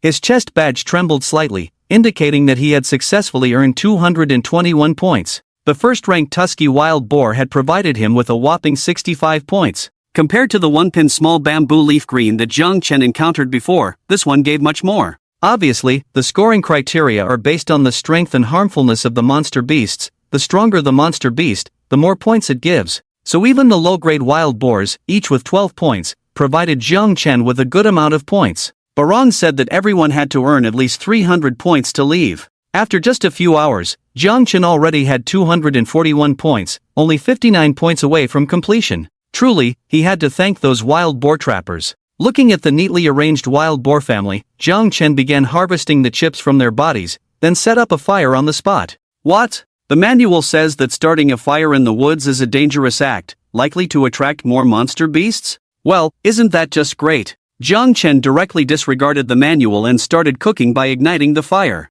Thanks to the extreme Dao Demon technique, as long as he ate high-grade monster beasts, he could enhance his strength and meridian points. Moreover, the flesh and blood of the monster beasts themselves had the effect of boosting vitality. After all, he came here to become stronger, eating meat to grow stronger while also attracting more monster beasts to facilitate his point harvesting. Why not do it? On the other side, the Manhwa team, who had run far away, finally collapsed from exhaustion on the ground. I can't go on, really can't go on. Manhwa, then let's take a short break. I didn't hear any footsteps behind us, so they probably didn't follow. A team member gasped and whispered, could it be that those wild boars ate that person and didn't chase us? Manhwa frowned. No, the instructor said that when a student is dying, the chip inside the monster beast will activate and kill the monster beast directly. At most, it will reset the points, not kill the person. Another team member whispered, but what if? What about so many monster beasts? Manhwa was annoyed. What do you mean, blaming me? I did remind him to run, he saw death on his own.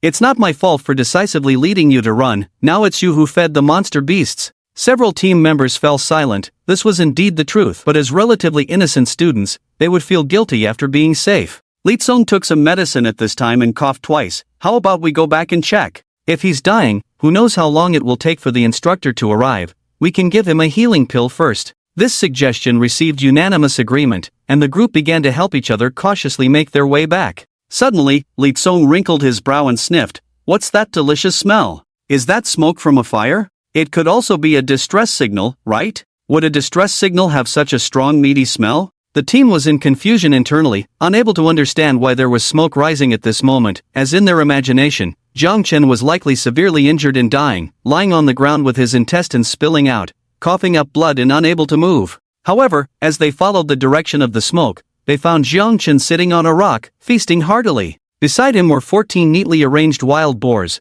with the largest one, the one from the top grade, already cut open. The one they imagined lying on the ground with spilled intestines was not Chen, but this top-grade monster beast that had directly crushed them. All 5 people from Ehai First High School were stunned by this scene. After a while, a red fox chasing the scent of blood suddenly appeared and leaped out from behind Chen. Only then did they come to their senses and quickly shouted, "Be careful!" Before they could finish saying careful, they saw a flash of cold light, and the head of the red fox fell to the ground. And Chen, still in that sitting posture, was enjoying a piece of meat. The 5 of them finally couldn't hold back. Damn! Such a fast sword. It seems even faster than the wind and thunder sword. Did you see when he drew his sword? No, I felt like my eyes were playing tricks on me. The red fox disappeared in the blink of an eye. Manhwa pursed her lips tightly. She knew that everyone who came this time was a genius, but she never imagined that the gap between her and the geniuses would be so huge. They were out of breath from being chased. But this person?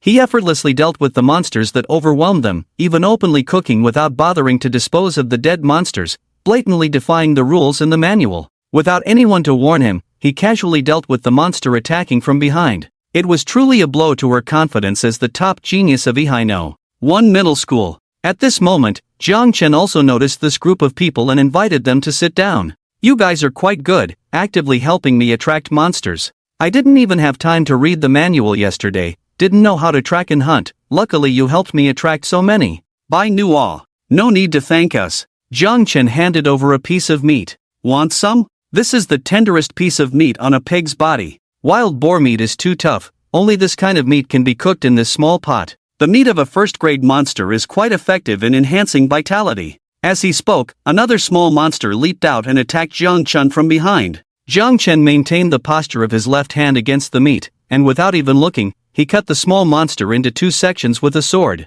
The 5 people fell silent again. They didn't know what to say, looking at Chen so effortlessly, unable to describe their complex feelings. They felt like they were all human, but they felt incomplete compared to Chen, feeling a bit out of place. Manhwa shook her head. You eat, seeing you're fine puts us at ease. We still have to hunt monsters, so we'll leave first. Chen waved his hand, bidding them farewell. For someone who could remind him to run away in a crisis and warn him of sneak attacks, he had always been as gentle as a spring breeze. After they left, Chen ate the meat and then began to collect the chips from the bodies of the inferior monsters that sought death. He then spent 2 hours eating and 2 hours practicing in this place, the majestic vitality provided by the first-grade monsters not allowing him to break through the last acupoint of the Han-Tien Lung Meridian, the Cloud Gate acupoint. Perhaps with a few more hours of practice here, he could break through the Cloud Gate acupoint and connect the entire Han-Tien Lung Meridian. But he didn't forget what Barong had told him, points were very useful. In these 2 hours, he killed more than 30 inferior monsters that had followed the scent of blood,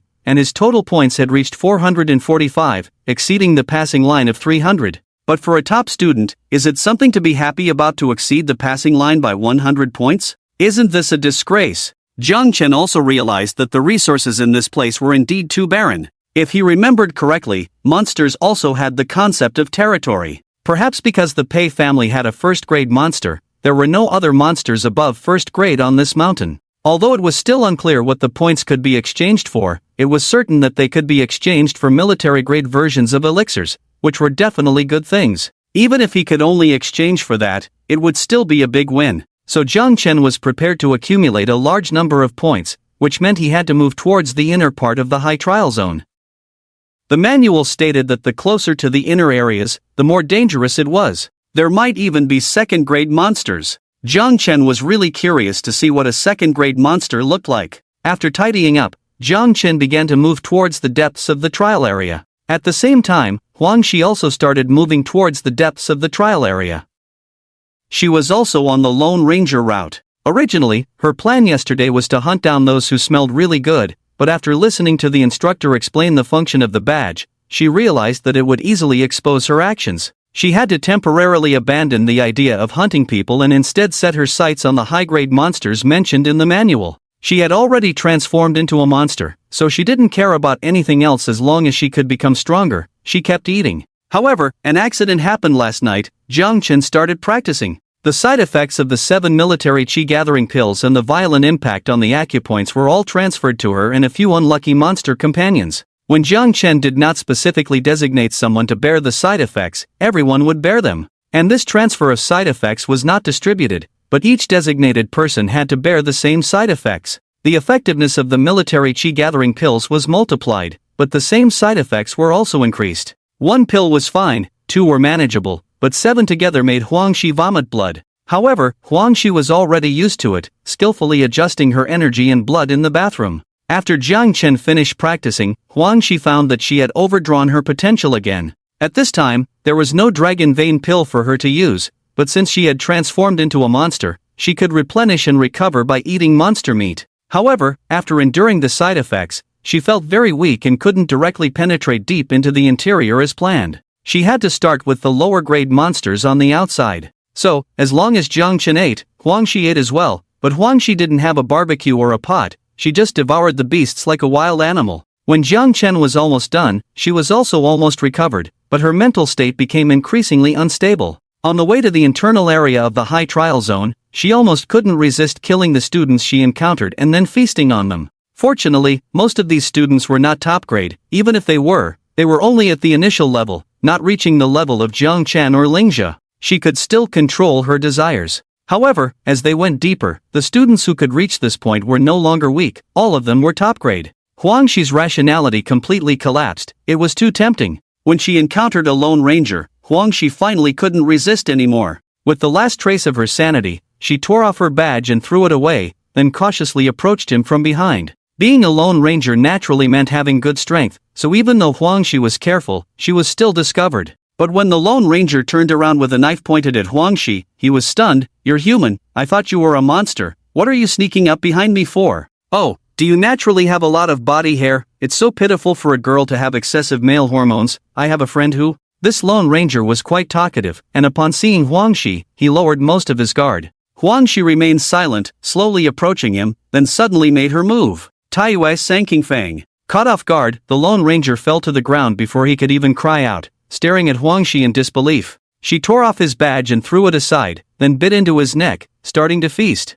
Base backstage Dong Sanliang team, rescue mechanism activated, coordinates have been sent to you, please rescue as soon as possible. Received. The soldiers sitting in front of the screens with headphones on were working diligently. Today was the first day, so it was normal for the rescue mechanism to be activated. After all, it was a novice trial, and even new recruits wouldn't be much stronger than these students. Barong and the other 11 instructors were constantly observing the areas they were responsible for in the backstage, with Jiang Yu, the team leader instructor in the Xin district, having the best relationship with Barong. At this moment, the two of them were gathered together discussing the training of the first group of students. Baron crossed his arms, his eyes scanning the screen incessantly. "How many casualties on your end?" Jiang Yu sighed. "We've lost 35 already, and it's only been the morning. I'm afraid these over 200 students won't last even 3 days. What about your side?" Upon hearing that his good brother Jiang Yu had lost 35, Baron couldn't help but smirk.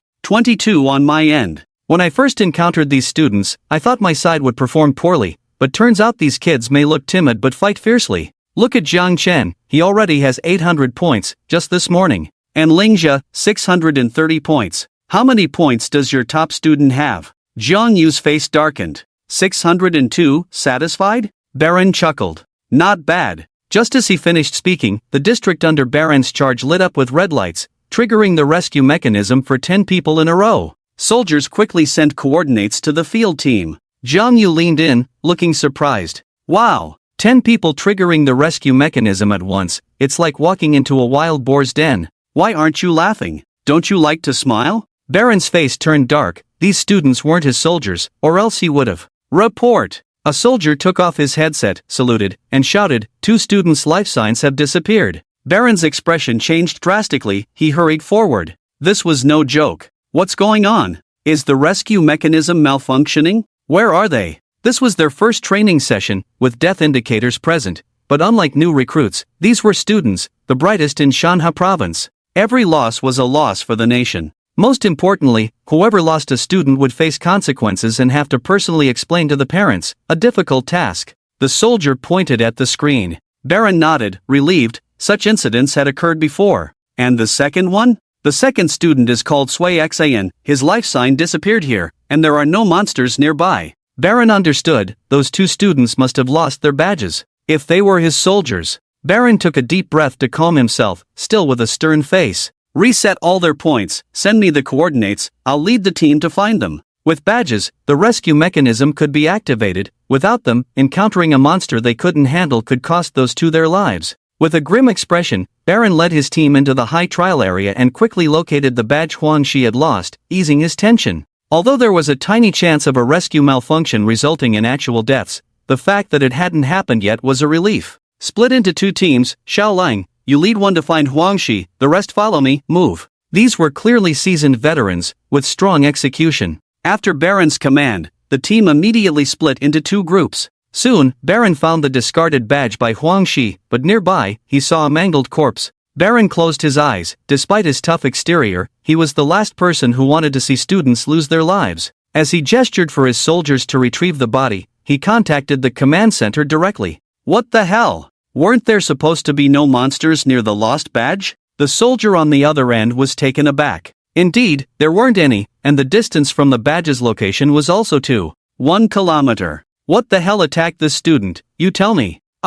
Check all the nearby monster trace data and find that monster for me. Like the new recruit who was killed before, the best comfort for his family was to directly send the monster that killed the new recruit. But, after the backstage soldiers retrieved the data, they fell silent. No monsters passed by your location in the past 2 hours? What the hell are you talking about?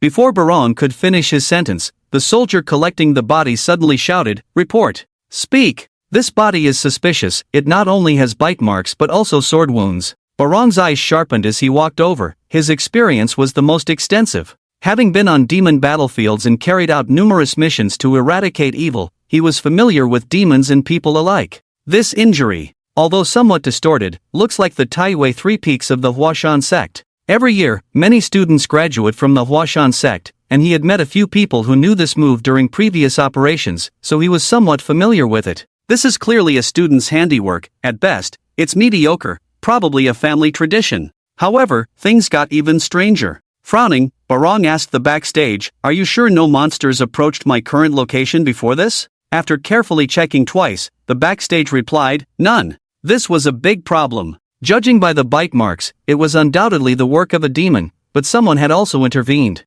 With no demons nearby, who could have made those bite marks? Go check for any bloodstains or discarded pieces of meat in the vicinity. It was also possible that a student had a grudge against the Sui Xin, imitated a demon after killing him. Just then, Xiao Lang, who had separated from them earlier, led his team over. What are you all doing here? Xiao Lang, we followed the traces left by the student named Huang Shi after losing her badge. Barong was momentarily stunned, then the remaining soldiers reported to him, no bloodstains, no discarded pieces of meat found. Barong realized something and pressed the communicator with a serious expression. Notify all teams to enter the high trial zone immediately and conduct a sweep to find a female student named Huang Shi. I suspect she has turned into a demon. Demonization was a serious matter. If a demonized warrior appeared in a city, all the police in the city would have to mobilize. These irrational beings, only knowing to kill and eat, could cause serious casualties in a short time. and the longer it took, the stronger they would become, making them harder to capture.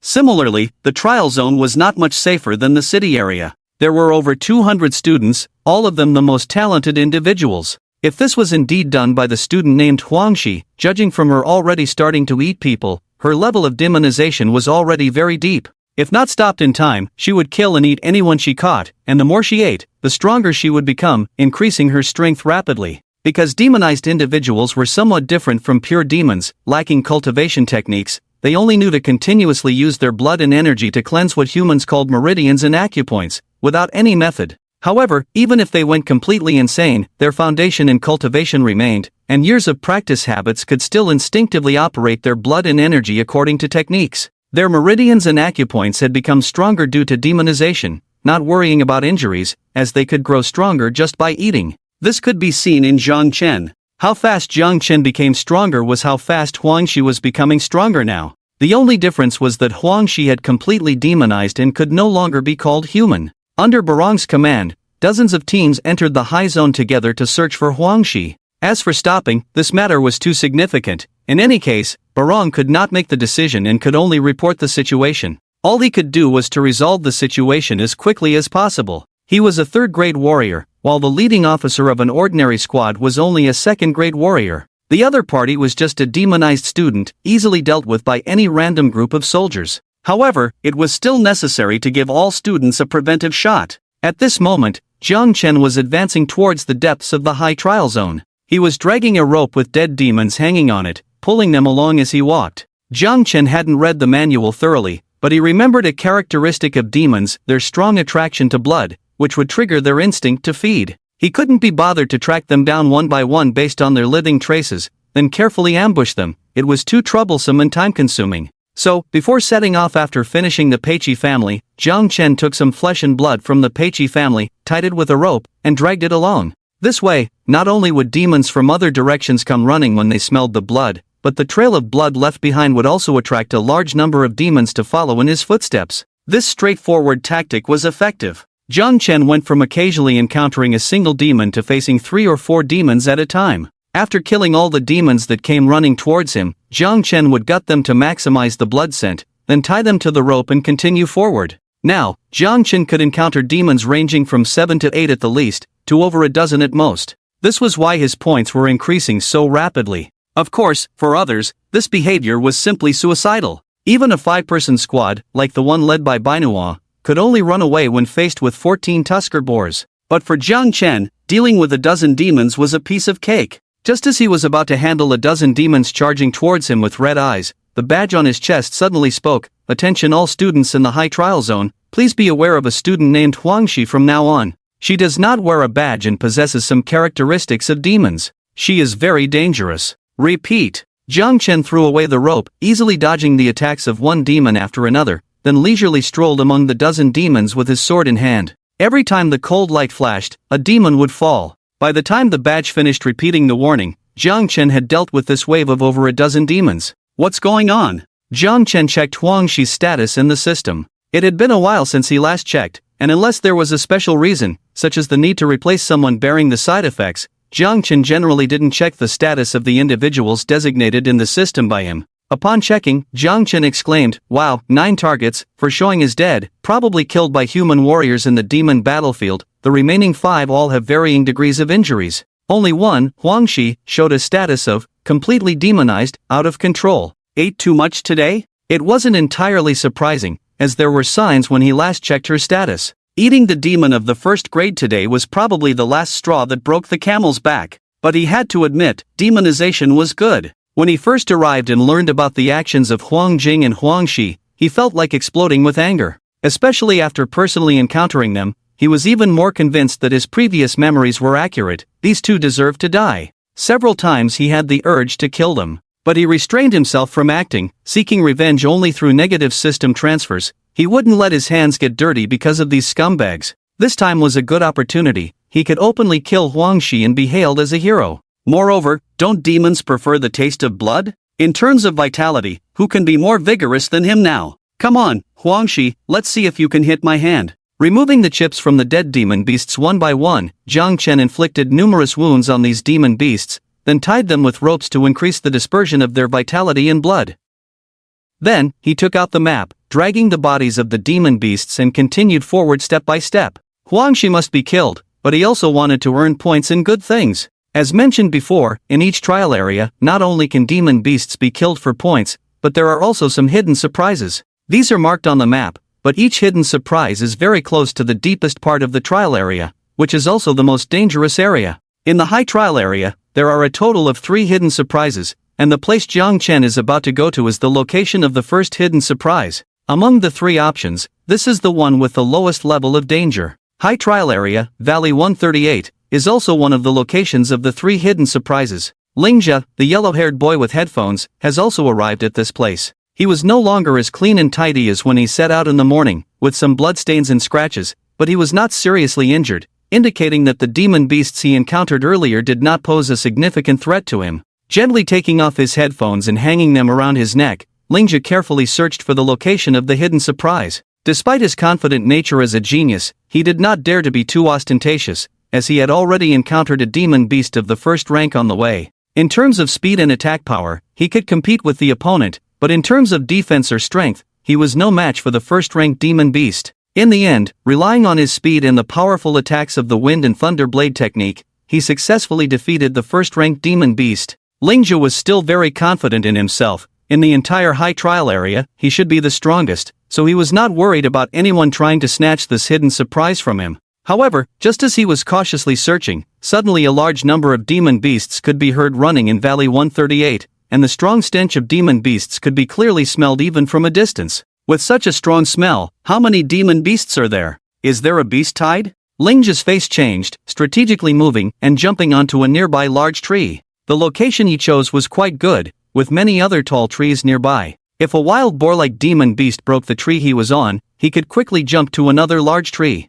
Obviously, he had been trained for some time before coming here, as his father was a 5th-grade warrior and a professional hunter. So, despite his unique appearance with his yellow hair, he was indeed much stronger than the other students. Lingjia watched as a group of wild boars rushed out of the valley. There were about 30 to 40 of them. The 4 leading wild boars were all standard first-rank demon beasts, with huge bodies. Behind them were 7 or 8 slightly smaller first-rank demon beasts, while the rest were inferior demon beasts. Lingjia was grateful that he had run away in time, otherwise, he wouldn't have been able to handle so many demon beasts. However, he was a bit puzzled about what could have triggered such a riot among these demon beasts. Human noses were not as sensitive as demon beasts, so it was normal for Lingjia not to smell the blood. But for these tusky wild boars, the smell of blood in one direction was so strong that it could almost be described as overwhelming. Normally, even a trace of blood would be enough to stir up a few tusky wild boars, but such a strong scent of blood had directly caused the entire group of tusky wild boars to go into a frenzy. Out of curiosity, Lingjia cautiously followed behind the group of wild boars. Moving in the trees, he saw Jiang Chen before the wild boars did. When he saw Jiang Chen, Lingjia was stunned. Damn! His first thought was that this guy was crazy, and his second thought was that this guy was very strong. Only to see Jiang Chen dragging dozens or even hundreds of various sizes of demon beast corpses forward with a rope. The power required just to drag these demon beasts was not to be underestimated. He understood why the entire Fangtusk wild boar group had gone into a frenzy. With such a massive gathering of bloodthirsty creatures, even he would go mad if he were a demon beast. As the Fangtusk wild boar group drew closer to Jiang Chen, Lingjia couldn't help but speak up. You idiot, run! How are you going to fight a dozen or so first-grade demon beasts? It could be said that they were all students, not yet immersed in the complexities of society, still innocent and kind-hearted. While there was competition among them, it didn't involve matters of life and death. So Lingjia spoke up to warn Jiang Chen. However, Jiang Chen remained motionless in his spot. Is this guy scared silly? Lingjia's inner struggle began. If he were to help now, he might also be dragged into trouble, triggering a rescue mechanism that would reset his points to 0. Not helping, on the other hand, would be greatly advantageous for him. This person had led away all the demon beasts, allowing him to easily enter the valley to search for the Easter egg. One option was entirely disadvantageous to him, while the other offered significant benefits. Lingjia hesitated for a moment. Damn it, I give up. Lingjia kicked a branch, leaped down, rolled forward to reduce the impact, stabilized himself, then stood to Jiang Chen's right side, poised and ready. Lingjia placed his right hand on the hilt of his knife, ready to dart out like an arrow at any moment. You better not be truly foolish. If you have real strength, otherwise this time I'll be in big trouble. Jiang Chen was somewhat surprised. It turned out there were still good people in this world. Since arriving, he had encountered scum like Huang Shi and Huang Jing, and he had lost hope. It seemed that the younger generation overall was not bad, which explained why human warriors could counterattack demon beasts.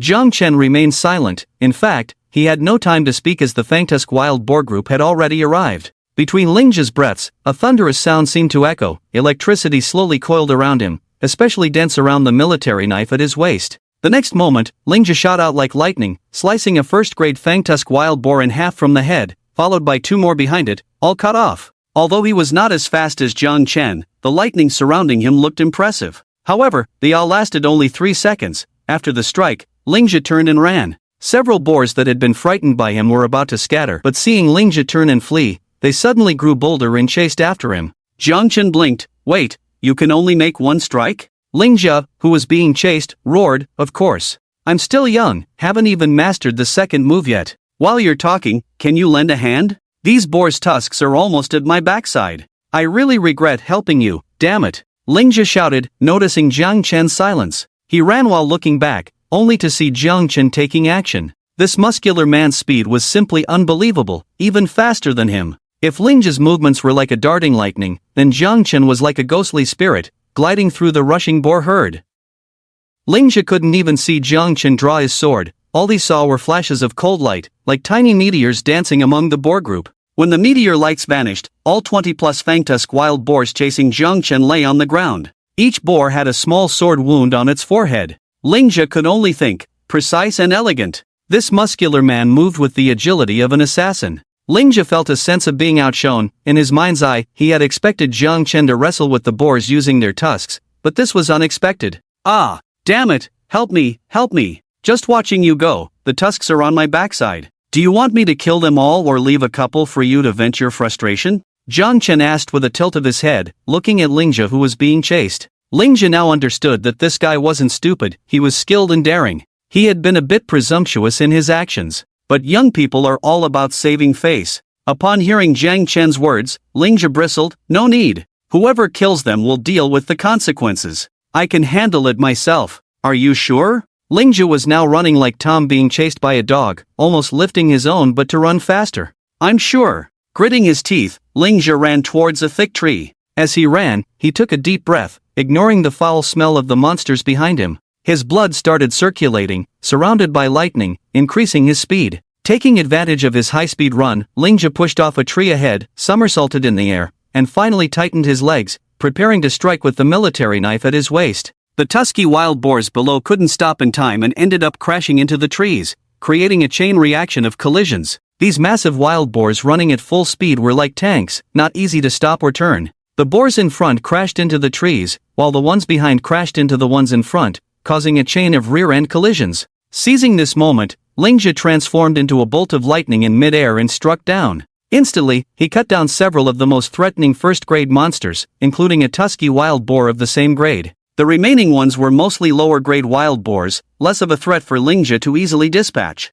After slaughtering all these wild boars, Lingjia stood trembling from exertion but managed to maintain his composure, pressing the knife handle against his chin and looking at Jiang Chen. He seemed to say, not bad, right? Jiang Chen gave him a thumbs up, very impressive. Humph, I know, Lingjia said, sitting down slowly with his legs still shaking, realizing he was showing off to himself. Although his wind and thunder sword technique was powerful, even among third-grade martial arts, it was a bit challenging for a first-grade martial artist like him. The thunderous energy in his body stimulated his acupoints, granting him greater speed and strength. For martial artists above third grade, with stronger bodies and acupoints, there was no need to worry about these side effects. But for a first-grade martial artist like him, using it would leave his acupoints and body numb, akin to an electric shock. It was best to immediately circulate internal energy after use to eliminate these aftereffects, otherwise, it could lead to hidden injuries. Lingjia believed that Jiang Chen, like him, must be using some third or even fourth-grade martial arts, which would also have side effects when used by a first-grade martial artist.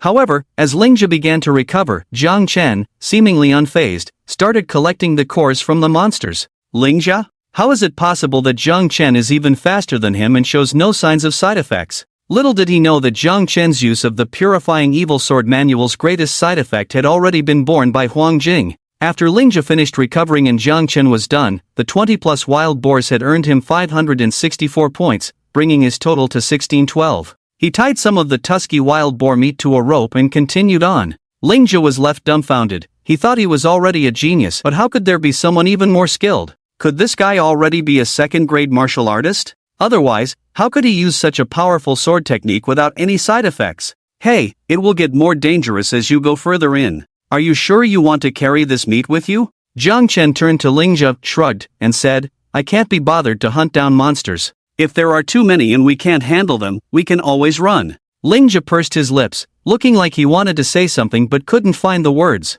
Jiang Chen waited for a moment, seeing that he remained silent, then turned and continued walking forward. How about this?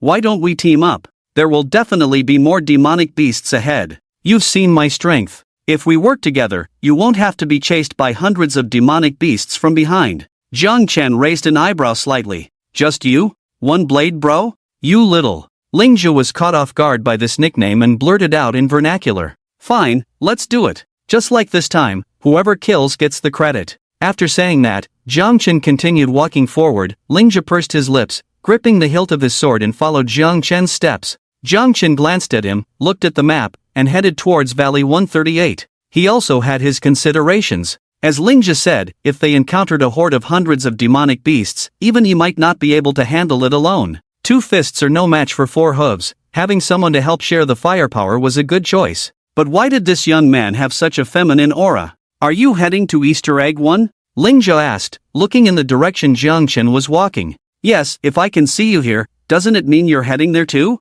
Lingjia didn't deny it, but asked another question. How do you plan to split this Easter egg? I guess it's probably some kind of elixir. Jiang Chen looked at the map without lifting his head. How do you want to split it? Fight to determine the winner or be more peaceful? Lingjia looked at Jiang Chen. Although he didn't want to admit it, this guy's swordsmanship was much stronger than his. Being more peaceful sounds good. What do you suggest? Jiang Chen looked at Lingjia and calmly said, if it's a martial arts technique inside, we'll see who can make better use of it. The one who takes it helps find the next Easter egg or uses it for chip points. If it's an elixir, we'll split it as evenly as possible. Lingjia pouted, obviously accustomed to the best treatment at their school and was a bit uncomfortable sharing things suddenly. Jiang Chen didn't indulge him. Actually, I prefer to solve problems with force. How about we have a fight? Lingjia straightened his mouth that he had been pouting. I think being peaceful is great. Let's go with what you said. Jiang Chen nodded. As the saying goes, a tree needs to be pruned to grow straight.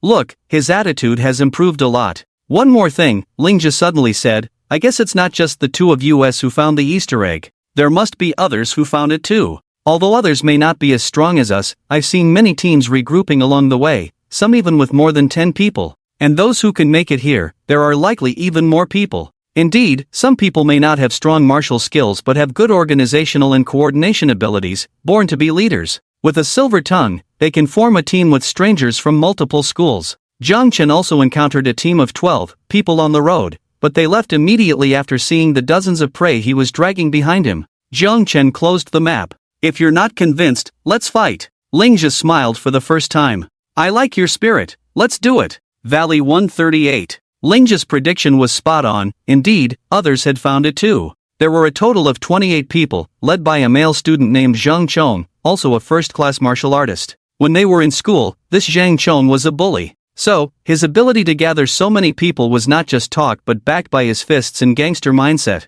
His brother was a gangster, so he understood the rules of the underworld from a young age. Among these 28 people, except for the initial 4 schoolmates who were his followers, the rest were his recent recruits. As a school bully who understands the rules of the underworld and the psychology of thugs very well, Zhang Chong excelled in outnumbering his opponents. The first group of students he recruited as his lackeys was a team of 3. Due to their small number, Zhang Chong quickly robbed them of all their chips. He then told them to follow him and promised to share the chips from future robberies with them.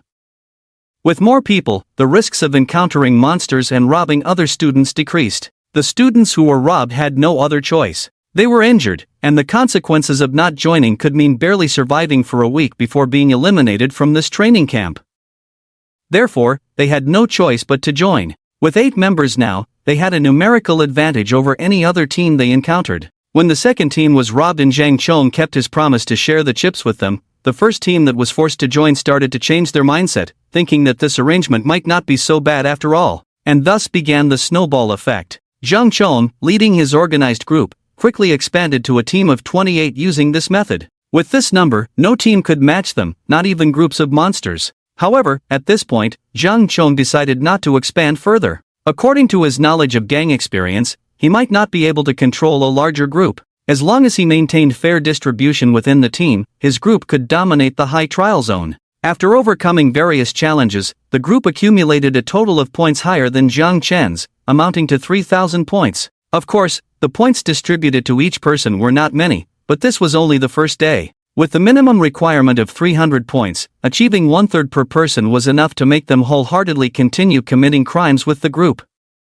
Just as the valley was swarmed by the wild boars attracted by Zhang Chen's blood, they arrived at the scene. Unlike Lingjia, Zhang Chong didn't bother to investigate why the wild boars were rioting, he only saw an opportunity. They didn't have to face these terrifying monsters but could instead take advantage of the situation. So Zhang Chong led his group directly into Valley 138 to search for the Easter eggs marked on the map. Without any obstacles, they quickly found the first Easter egg. It was a second-grade elixir. Huang Shi should be very familiar with this elixir, as it was the longevity dragon elixir she had bought for 1,000,000. For those who had exhausted their potential, this elixir was a divine medicine to replenish lost potential. For ordinary people, this elixir could greatly enhance one's potential and cultivation speed. Even for a first-grade warrior with only 60 points of chi and blood, they could directly reach 100 points and become a first-grade warrior. If they had internal martial arts to practice, the excess medicinal power in their body would be enough to open the first meridian for an ordinary person, and even more.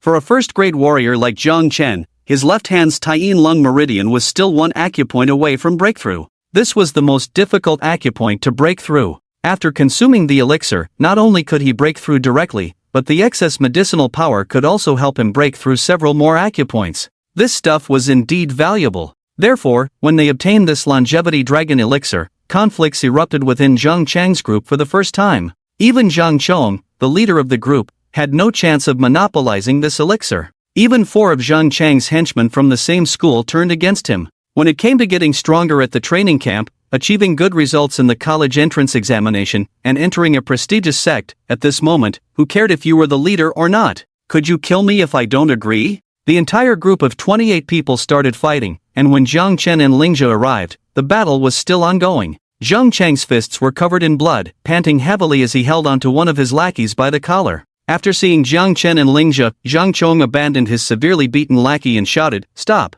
We have guests!" Zhang Chang's voice was loud, and everyone grabbed their opponents by the collar or hair, slowly turning to look at Zhang Chen and Lingjia. When they saw the large number of demon beasts behind Zhang Chen, everyone involuntarily swallowed their saliva. The first thought in their minds was, this person is so strong. The second thought was, he must have a high score with so many spoils of war. Zhang Chong stepped forward, once again becoming the leader of the group. "Classmate, we don't want to resort to violence. As long as you obediently hand over all the chips you have, we will let the 2 of you go." Lingjia, aside from feeling a bit inferior in front of Zhang Chen, remained the proud genius in front of others. Directly staring into Zhang Chang's eyes, he said, "You, worthy?" After being scolded, Zhang Chong showed no anger. He just opened his arms to let Lingjia see the people standing behind him. "I know you, Lingjia, the genius from Iha First High School, the successor of the 3rd-grade martial arts Wind and Thunderblade. Of course, I am not worthy, but with so many brothers, we are definitely worthy.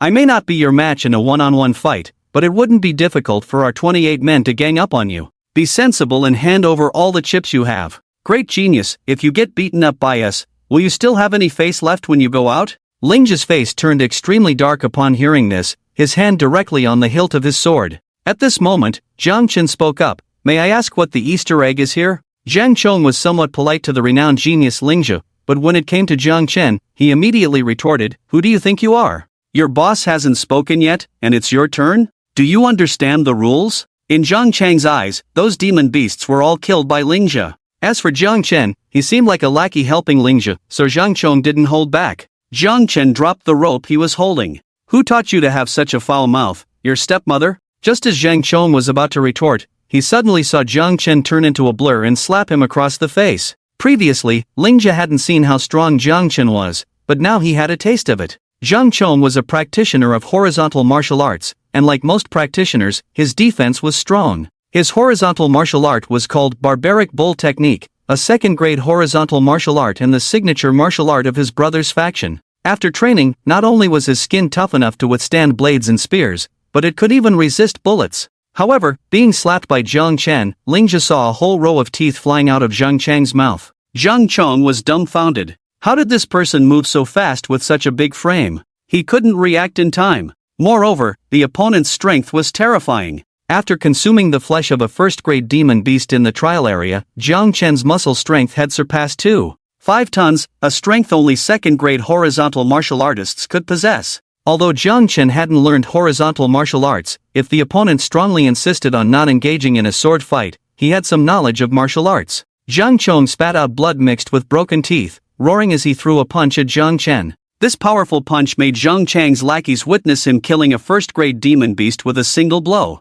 However, Jiang Chen effortlessly caught the punch with his left hand and effortlessly twisted Jiang Cheng's fist. With a crisp sound, Jiang Chen broke Jiang Cheng's wrist. Due to the pain in his wrist, Jiang Cheng's body naturally bent, presenting his left cheek intact in front of Jiang Chen. Jiang Chen raised his hand and began slapping Jiang Chong repeatedly, quickly reducing him to tears. It wasn't just the pain on his face. With each slap, his brain trembled along, causing not only pain but also dizziness. Jiang Chong, who had always been the leader, burst into tears with a loud wail, begging incoherently, I was wrong, forgive me, my words were harsh, spare me. But Jiang Chen did not stop, and Jiang Cheng's emotions collapsed, with a sense of facing death rather than life. He shouted incoherently, are you all dead? Waiting for him to beat me to death. Stand by me, there are only two of them, what are you afraid of? Jiang Cheng's words reminded the students behind him that no matter how they fought over the elixir, it was an internal conflict. Facing a strong enemy, they had to deal with the enemy first and then divide the points of these two individuals.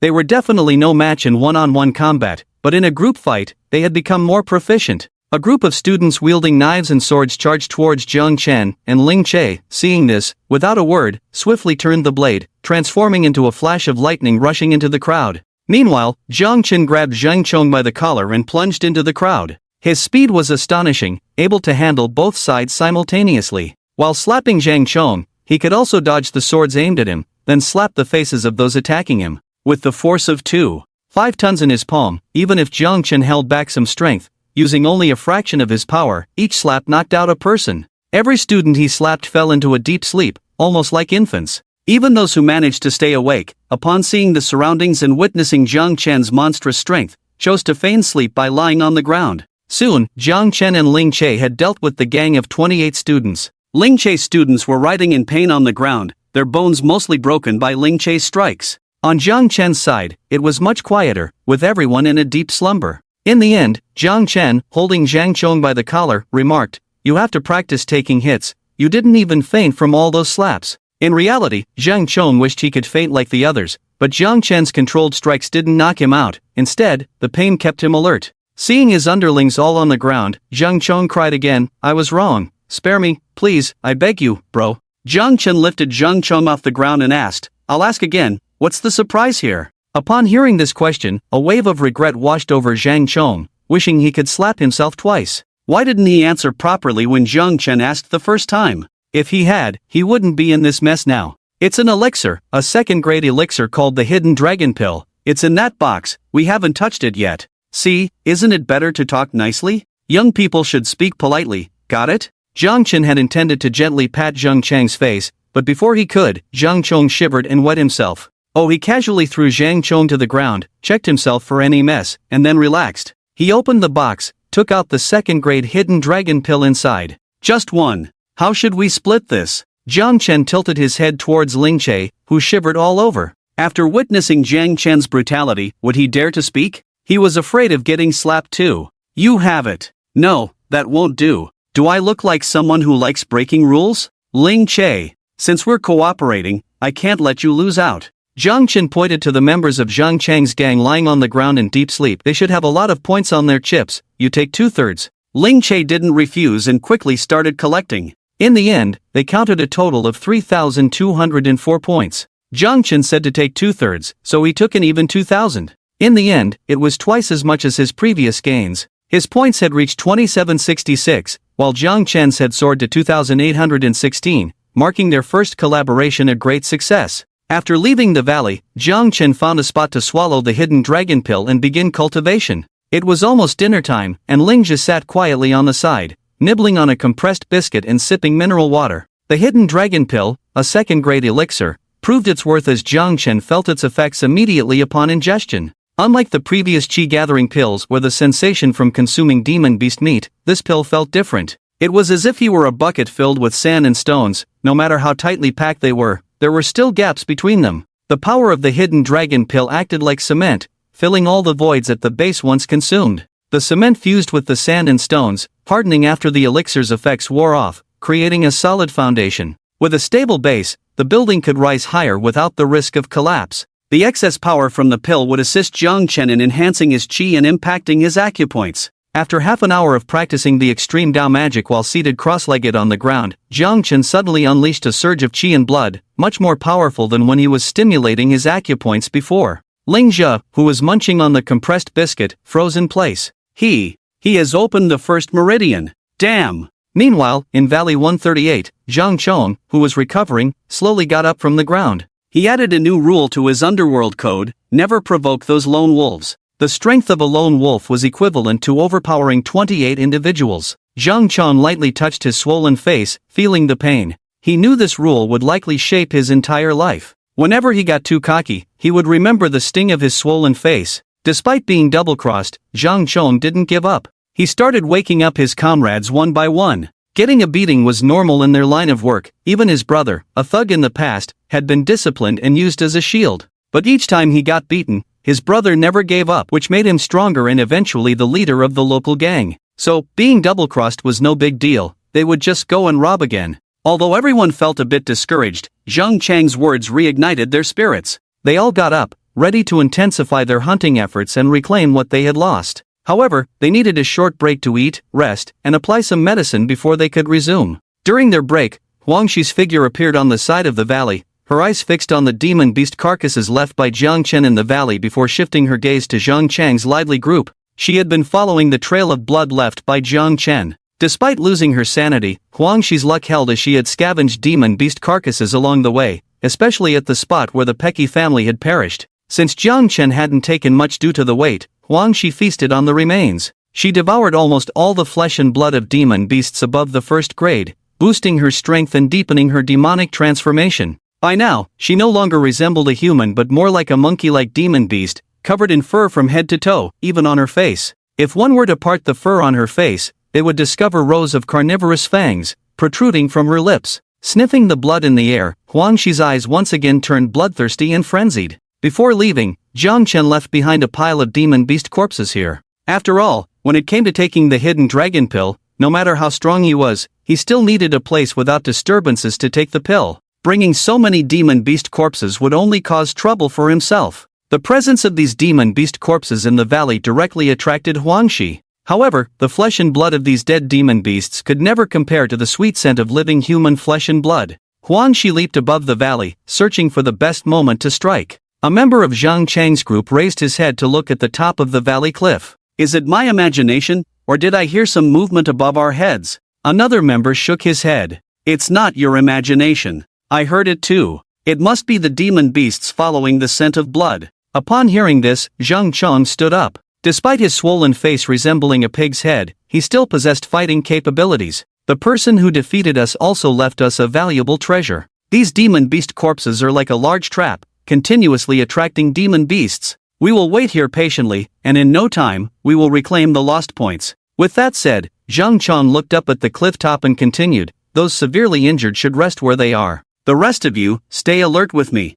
Whoever kills a demon beast will earn the points. We will rotate in 3 hours. Any objections?" None. The lightly injured members stood up one after another. As it was already dark, Zhang Chang's group lit a bonfire. The members who stood up went to find sticks to light the fire, making it easier to see the surroundings. And at that moment, Huangshi made her move. Completely transformed into a demon, Huangshi moved swiftly like a monkey. Using all 4 limbs, she leaped from one protrusion on the valley cliff to another, landing inside the valley and pouncing on a member with their back turned to her. Despite her transformation, she was still skilled in internal energy and swordsmanship. Just like pure demons could evolve their innate talents, demon-human hybrids could still use the martial arts and techniques from before their complete transformation. Drawing the long sword from her waist, Huangxi swiftly launched 3 strikes with the sword, carrying a blood-red sword aura, piercing through the student who was lighting the fire from behind. Without lingering in battle, she immediately disappeared into the darkness. A nearby member, shocked by the scene, exclaimed, "What is this? Demon beasts can use swords." Zhang Chang's voice was low and eerie, illuminated by the flickering firelight, giving his expression a sinister and terrifying look. "She's not a demon, she's human. Remember the previous badge broadcast? It's that girl named Huangxi, who is completely transformed into a demon. I never knew that fully transformed individuals could still wield human swordsmanship." No wonder the authorities are ruthless towards these demon-human hybrids. They pose a significant threat. After speaking, Zhang Chong decisively pressed the badge hanging on his chest and pointed at the wounded member with a through-and-through wound. "Someone check on his condition. Save him if possible." All those who can still fight immediately surround the heavily injured members, back to back in a circle, ensuring no blind spots. If she were truly powerful like those 2 monsters, she would have slaughtered us recklessly. She only resorted to a sneak attack because her strength isn't overwhelming. As long as we don't give her an opportunity, we can hold out until the military comes to rescue us. It turned out that those in charge had some skills. The students who could move immediately formed a circle back to back, protecting all the heavily injured members in the center, while remaining vigilant of their surroundings. Huangxi made several more attempts but failed to break through the defense. Eventually, she chose to give up and instead took away the corpses of several top-grade demon beasts left by Jiang Chen. Although Zhang Chang's group members sensed that the threat might have passed,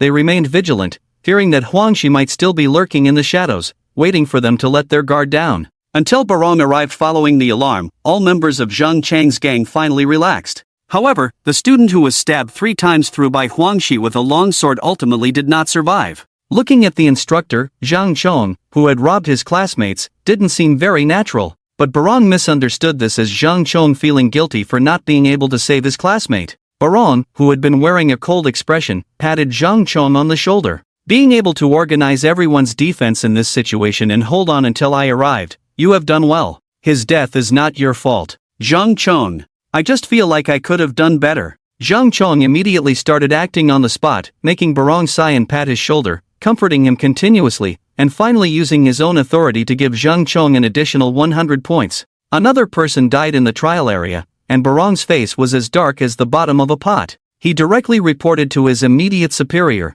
requesting the suspension of the training in the high trial area. If the students were not withdrawn, he would still have to worry about the impact on the trial. As long as all the students were withdrawn and given a day, he would definitely be able to find and eliminate the demonized person. Out of concern for the students' safety, Barong's immediate superior, Xiang Yu, agreed to his request. He directly notified all students through the backstage that the high trial area was temporarily suspended due to special circumstances, and all students were to wait in place for the military team to pick them up. At this moment, Jiang Chen had finished his cultivation due to the exhaustion of the medicine's effects. The results of this cultivation were a complete penetration of the Han Taiyin lung meridian, breaking through the Shangyang point of the Han Yangming large intestine meridian and the Erjian point. Without any surprises, his qi and blood values should have increased to at least 700 or more. Did you hear that? The trial has been suspended. Seeing Jiang Chen finish his cultivation, Lingzhu immediately approached with a frown, looking unhappy.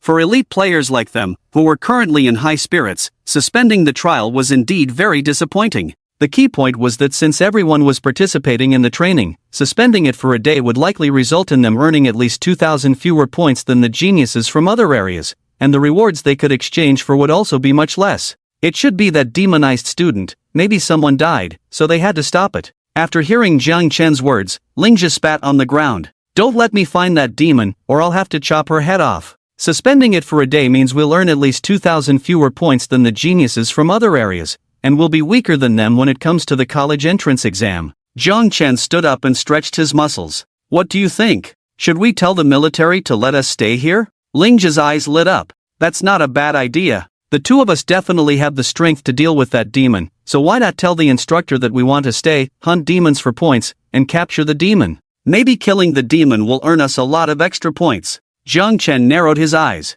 It was indeed a good idea, and openly killing Huangxi would completely eliminate this threat. He just didn't know if the military would let them stay. "Hey, are you going to speak? What do you think? Should we ask the military if we can stay?" At first glance, Lingjia seemed proud and aloof, showing a disdainful attitude towards talking to people, but once you got to know him, he was not only impatient but also talkative. Okay, I'll ask when the military team arrives. Agreed. The two waited in place, and after about 20 minutes, the military team approached them. The team leader showed his badge, which also had a pig's head on it, indicating that he was in charge of the high area team. I am the team leader, Peng Chang. Due to special circumstances in the high trial area, the trial is suspended. After you leave the trial area, you can rest for a day and re-enter. Now, follow us and leave. Lingjia looked at Jiang Chen, and Jiang Chen took a step forward and asked, "We want to stay and help capture the demon, please ask Captain Peng for permission." Peng Chang looked Jiang Chen and Lingjia up and down. "Just you guys? Forget about it. Even without asking me, I can tell you clearly that it's impossible." Contempt flashed in Peng Chang's eyes as he unhesitatingly expressed his disdain for these so-called geniuses at their current stage. Perhaps their talents were better and their future promising, but he bluntly stated that these geniuses were nothing but trash at the moment. If they have a better future, they can come to the battlefield later, but don't cause trouble for our military during this period of being useless. In Huaxia, students with poor talents, apart from going to technical schools or studying liberal arts and sciences, can also join the military. This is a path prepared for students with a bit of talent who are not particularly outstanding and cannot enter prestigious sects. These students rarely reach the level of a first-grade warrior after 3 months of training as soldiers, but the performance of these new soldiers who are not even first-grade warriors is much better than these so-called geniuses. Peng Chang was also such a student. His talent was not strong, and after more than 10 years, he was only a second-grade warrior, with his highest achievement being a small team leader. Therefore, since his student days, he has never liked the so-called other people's children. After witnessing the sorry state of these geniuses this time, he became even more repulsed by these so-called geniuses. In fact, this kind of mentality is quite normal and widespread, just like how soldiers in the normal world do not particularly like to join the military as much as high-achieving students. The high-achieving students think that the soldiers are simple-minded and lack culture, but those who have been soldiers for a few years can outperform them physically and mock these high-achieving students for not even understanding the basics. The situation is not much different at this moment. Sensing the disdain and hostility in Peng Chang's words, Jiang Chen stared at him. "How do you know it won't work if you don't ask?" Peng Chang adopted the military style and said firmly, "Because I am the captain. You want me to report it? Fine, I will report your request if you can defeat him." Peng Chang confidently pointed to a soldier. Although neither he nor his soldier had strong talents, they had been through numerous battles. This was not the kind of military in the normal world where soldiers who had been in service for 10 years had never fought a real battle.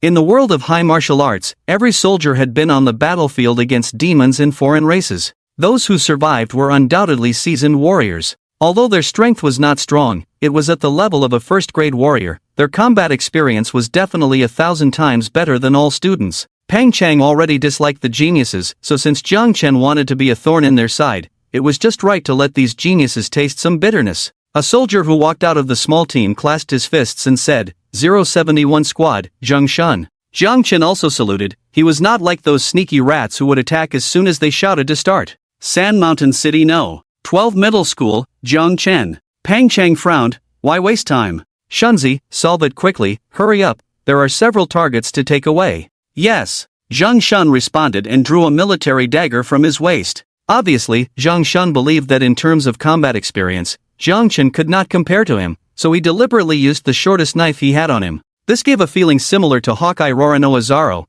but Jiang Chen was not Zoro, and Zheng Shun was not Hawkeye. A blood-red aura surged from Zheng Shun's body, which was the military's unique internal skill, Red Lotus secret technique. Although it was only a first-grade technique, it could be used up to the second grade, and its cultivation difficulty was extremely low, suitable for popularization, and sufficient for ordinary soldiers. Zheng Shun moved forward, and the dagger quickly stabbed towards Jiang Chen's right eye. If the first strike missed, he could change moves at any time, allowing the dagger to flow in his hand like a butterfly, with intricate and dazzling changes, making it difficult for people to follow, which was a first-grade martial art called short knife technique, a must-learn for every ordinary soldier.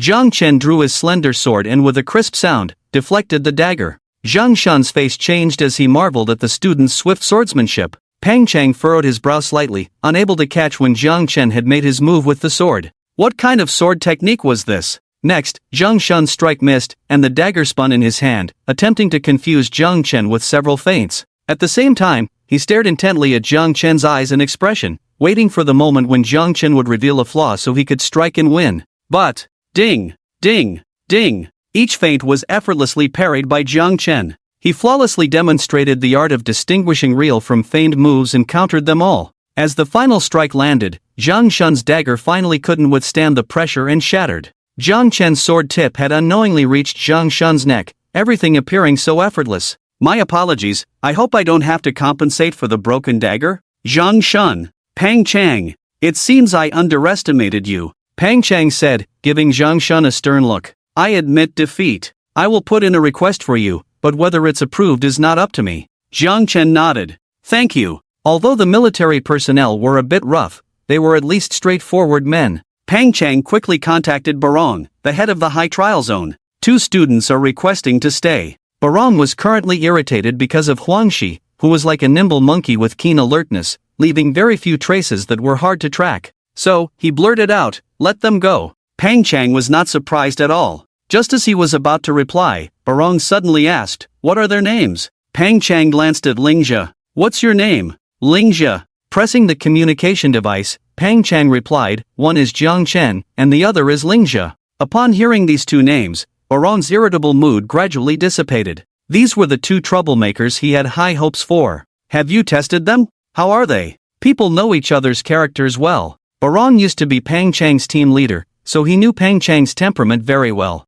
If he hadn't tested the 2's strength, he wouldn't have sent this message. Pang Chang's voice was somewhat low, as if he couldn't lift his head. Shunzi hasn't fought against that Jiang Chen guy, his sword is fast. Barong chuckled on the other end. Interesting. Fight them. If they can beat you, they can stay. Barong predicted that although Huangxi's strength was rapidly increasing, she wouldn't break through to the 2nd rank within the next day and night, so as long as Jiang Chen and Lingjia could defeat, or even just match, Pang Chang, then there would be no problem with them staying. As the chief instructor of the high zone, he knew quite a lot of things, such as during the last week of the month-long training, there would be a competition among the top 10 students in each trial zone, with very generous rewards. Although the instructors wouldn't receive extra rewards based on which zone's students were stronger, it was all about reputation. Having the top student in a trial zone was a matter of great pride. Likewise, if a trial zone had the lowest ranking student, it would be a huge embarrassment. So, Barong didn't mind letting Jiang Chen and Lingjia give it a try.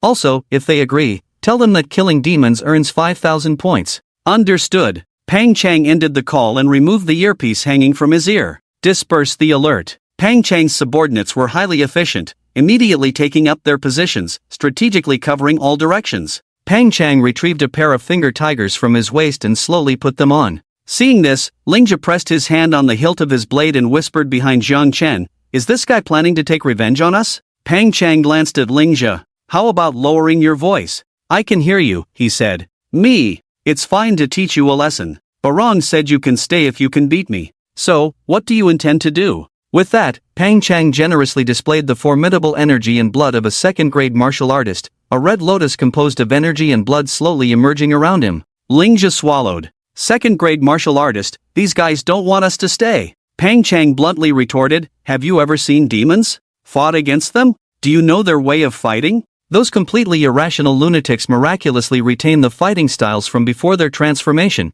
which means these demons still use human martial arts. In her current state, only a second-grade martial artist can stop her. Meanwhile, once completely transformed, as long as they feed on flesh and blood with sufficient energy and blood, they can quickly become stronger. If they can't be dealt with within 2 days, they may break through to become second-grade demons, and even I might not be able to handle them by then. So if you don't have the strength to defeat me, it's better to go back and rest early, and come back after we've dealt with the demon problem. This time, Pang Chang was not exaggerating out of hostility or any other emotion but stating facts. Jiang Chen made a starting pose with his sword and said solemnly, understood, let's get it over with quickly and not disturb your work. Pang Chang chuckled. This kid was only first grade, yet he was so confident in saying such things to him. Did he think he was a first-grade martial artist like Shunzi? Tigers might. This was Pang Chang's expertise in boxing, a second-grade boxing technique that, when powered up, could unleash a shockwave in the shape of a tiger's head using energy and blood. The use of second-grade boxing by a second-grade martial artist unleashed a power that Jiang Chen had never seen before. The tiger-headed shockwave plowed a trench into the ground and moved at an extremely fast speed. Jiang Chen had not faced this type of attack before, so he dodged it first. The tiger-headed shockwave hit a large tree that 4 people could encircle, breaking it in half directly. Such terrifying power, Lingjia's cold sweat dripped down. Are you starting to feel amazed? Pang Chang had already appeared to Lingjia's right side, clenching his fist with a finger tiger and striking out.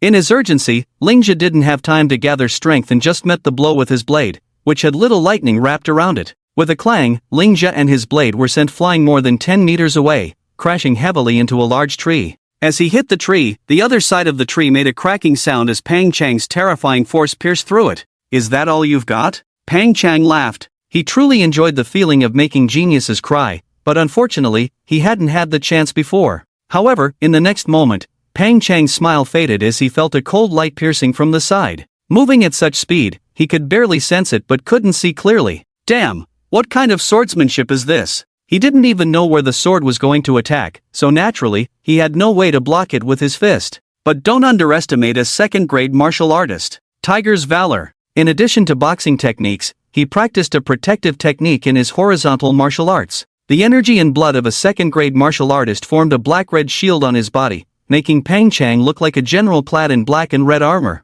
Unfortunately, after Jiang Chen pierced through the Han Tien Lung meridian, not only did his speed increase again, but the sword energy attached to the blade also increased its armor-piercing ability. As a result, Jiang Chen's sword pierced through Pang Chang's protective technique, and the tip of the sword directly pointed at Pang Chang's neck, determining the outcome. With one sword, the battle ended, and Pang Chang felt the sharpness on his neck, not daring to take a deep breath, fearing his throat would be cut open. I lost. What kind of twisted swordsmanship is this? A first-grade martial artist actually breaking through a second-grade martial artist's defense? A fourth-grade swordsmanship? He had no idea that these were the two strongest characteristics of the Banishing Evil Sword Manual. Although the third-grade Banishing Evil Sword Manual completely lacked any special moves like Tiger's Might or Tiger's Valor, the entire sword technique consisted of only 72 sword moves, all of which were basic strikes. However, relying on the extremely fast speed and strong armor-piercing ability, it could be considered the strongest third-grade martial arts. Some fourth-grade martial arts might not even compare to the Banishing Evil Sword Manual. But as for why it wasn't a fourth grade, all that can be said is that the side effects of this thing really caused it to lose a lot of points. Jiang Chen smiled faintly and sheathed his sword. It's just a regular sword technique, my hand speed is just a bit faster. Lingjia clutched his chest as he stood up, his face full of resentment. You made me put on an act. Pang Chang touched his neck. Although it wasn't cut, he truly felt as if a big gash had been opened on his neck just now, the breath of death already enveloping him, truly frightening. I'll admit defeat in gambling. You can stay. You, Pang Chang stared at Jiang Chen. I'm not worried that you can't defeat that monster, but let me remind you, when you see the monster, don't hesitate. If you can kill, then kill. Don't show mercy. Hearing this reminder, Jiang Chen almost burst out laughing. Him? Show mercy to Huangxi? Seeing Jiang Chen's expression, Pang Chang thought he was disdainful of his physique, so he reminded him again, killing monsters and killing people are two completely different feelings. You'll know once you've tried it. Oh, this is a walkie-talkie, since you're staying too, take it with you. If you see a monster, speak up immediately, we'll come to support. Dismissed. Pang Chang led the team away, Lingjia walked over rubbing his chest, curiosity in his eyes.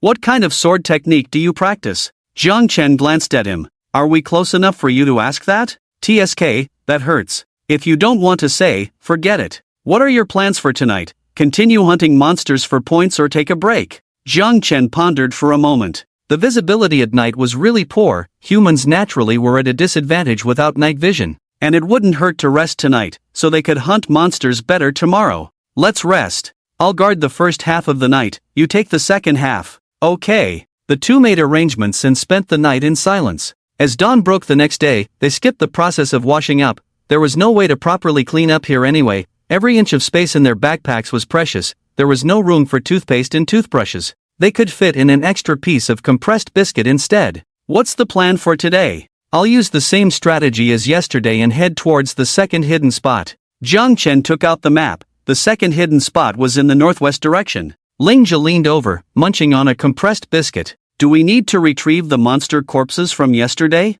Jiang Chen shook his head. No need, we'll use new ones today. I threw all the monster corpses into that valley yesterday, most likely it's now a buffet for the monsters. Lingjia paused his biscuit biting. Brother, you left so many corpses there, overnight it might have attracted hundreds of monsters, it could turn into a small-scale monster wave. You're not really thinking of going there, are you? Jiang Chen smiled faintly, placing his hand on Lingjia's shoulder. I still have you, don't I? Can I temporarily leave the team? You can, but are you sure? Chen looked Lingjia up and down. You have quite a few points on you. If you leave, I'll definitely snatch you up first. Lingjia. Who understands, once you're on a pirate ship? Fine, I'll go, but I'll say it in advance, if things get tough, I'll run, don't blame me. Stop with the nonsense, let's go. Chen covered the campfire with dirt and headed towards the 138th Valley area. At this time, there was still a team of soldiers stationed in Valley 138, following Barong's orders. The entire high trial zone now had the strongest smell of blood in this place. What if Wang Shi came back again? So, a team was specially left here to guard, led by Captain Zhang Sang. It was said that he changed his name because he witnessed the scene of his parents' death with his own eyes. And true to his name, Zhang Sang was truly desolate, with a face of disillusionment. While the other soldiers kept short hair, he had long hair covering half of his face. Pay close attention and don't let any demons sneak in, Zhang Sang said in a desolate tone, and his soldiers were already accustomed to it. The soldiers kept scanning the coming and going of the demon beasts dining at the buffet, and suddenly one soldier widened his eyes. Captain Zhang, they're here? Zhang Sang hurried over and saw Chen and Lingjia in the direction the soldier was pointing. What's going on? Wasn't it said yesterday that all students had been evacuated? Zhang Sang pressed the intercom button, switching to the channel for communication with the backstage. Backstage, this is Zhang Sang. I've found 2 students who haven't been evacuated. The soldiers in the backstage knew about this. Barong had informed them of this yesterday evening. Captain Barong said to allow these 2 students to continue their trial in the trial zone. After the communication ended, Zhang Sang frowned. What a joke, leaving 2 students here. What if they encounter demons? Has the captain gone mad? Feeling uncertain, Zhang Sang decided to directly contact Barong through the intercom. At that moment, a soldier beside him suddenly pointed in the direction of Chen and Lingjia. Captain, look! Zhang Sang raised his eyes and almost bulged them out. Are they seeking death? Chen and Lingjia had directly rushed into the wild buffet restaurant. At this moment, this wild buffet restaurant had at least 150 demon beasts present, making it the second most dangerous area in the entire high trial zone after the deepest part. Although 70% of the demon beasts were of low grade, there were still 30% of them above first grade. Even if there were no first grade demon beasts, with 100 or so low grade ones, it would be a scene resembling a small scale beast tide, enough to make even Zhang Sang, a second grade warrior, feel his scalp tingle. So, he had been observing with his team all along. Even if Huang Shi really came, he could only call for support or have the backstage activate the rescue mechanism directly by activating the chips inside all demon beasts. Otherwise, capturing or eliminating Huang Shi among over 100 demon beasts was something he definitely couldn't do. Captain Barong might have a chance. But at this moment, the 2 students had rushed in. Captain, should we save them? Zhang Sang slapped the talking soldier's head. What nonsense, of course, we have to save them. Quickly call for the captain's support. After saying this, Zhang Sang rushed out, leaving only one soldier behind who opened the intercom and connected with Barong's side. Barong's first words were, "Did the demon go to Area 138? No, but we saw 2 students who hadn't been evacuated." Barong's excited heart sank instantly when he thought of the 2 students he had approved to stay, likely Chen and Lingjia.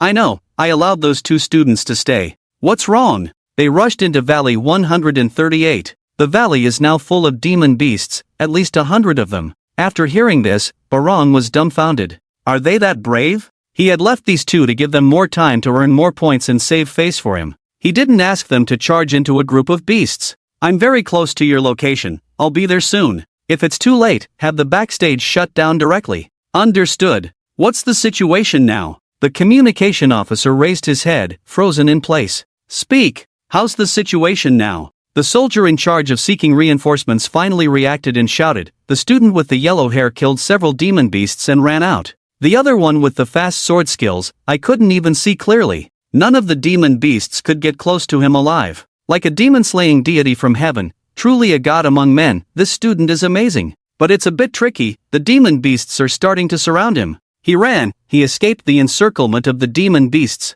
He made it. Barong scratched his head, wondering if this soldier used to be a game commentator before joining the army. Barong was somewhat speechless. Anyway, they managed to escape, right? Yes. No need for support anymore? It seems not. The demon beasts stopped chasing and are now fighting over the dead demon beasts. At this moment, Zhang Sang's team also stopped, watching Chen and Lingjia running away, feeling relieved. Thank goodness these 2 kids are fast runners. daring to challenge such a large group of beasts. Barong also breathed a sigh of relief over the communication. He had high hopes for these two kids. He couldn't bear the thought of them dying because he let them stay behind. That would be a huge mistake. Understood. Continue monitoring Valley 138. Report immediately if you see any demon activity. Yes. Just as the soldier finished responding and was about to end the call, he suddenly shouted, "They're back!" Barong was about to end the call on his end too, but the news that they were back left him stunned. What do you mean, they're back? Those two students. The one with yellow hair rushed into the demon beast group, killed a few, and ran away, while the one with the sword is still fighting.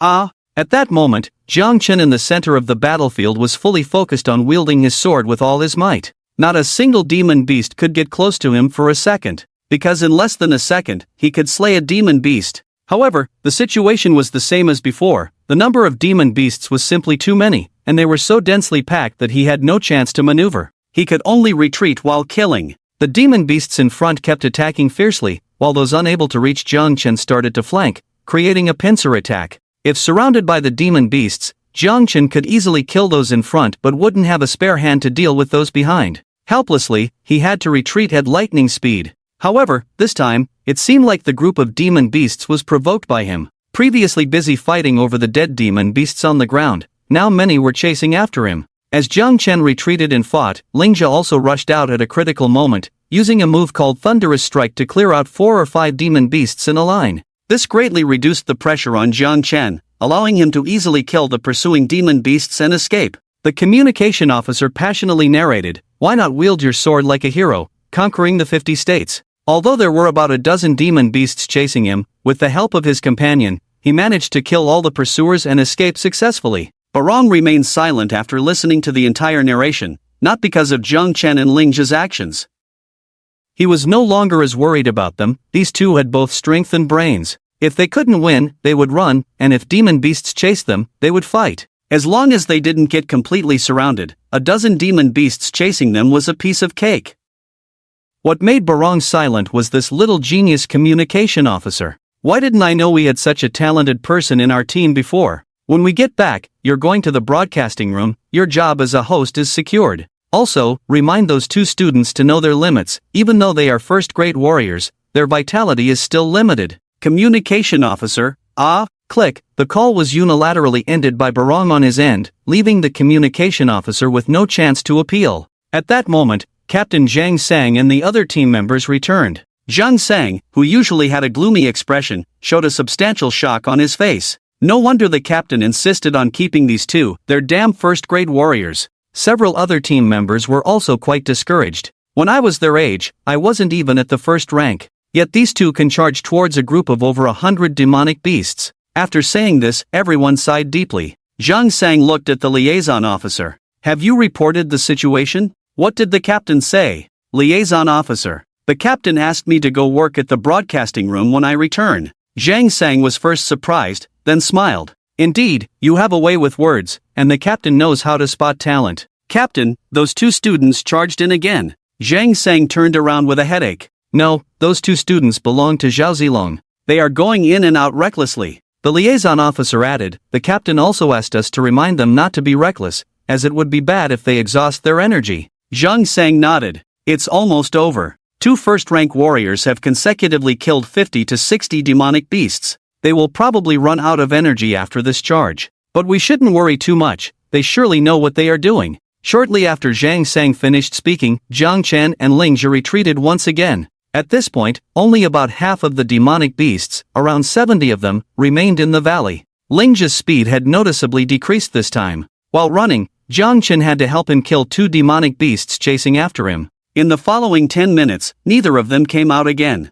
Zhang Sang turned to his team members. See, what did I say? The captain has a good eye for people. These 2 students are not only strong but also not reckless, they know what they are doing. The liaison officer blinked, signaling Zhang Sang to look down. Just as Zhang Sang turned his head, Zhang Chen rushed out again. Zhang Sang. Mistake, a mistake. This student's energy and blood are much stronger than usual, but look, his companion hasn't come out. Obviously his energy is depleted. Actually, my prediction was quite accurate. This kid will be completely drained after this fight. It will take at least 2 hours of recovery before he can use martial arts with his energy and blood. This time, Jiang Chen had to retreat after killing only a dozen or so demonic beasts. Zhang Sang's guess was correct. Lingzhi's energy and blood had indeed been depleted. Without Lingzhi sharing half of the pressure, he was easily surrounded, especially since the repeated ambushes had made the demonic beasts accustomed to it, ready to surround him at the first opportunity. He had to kill as many demonic beasts as possible before the encirclement tightened and strategically retreat.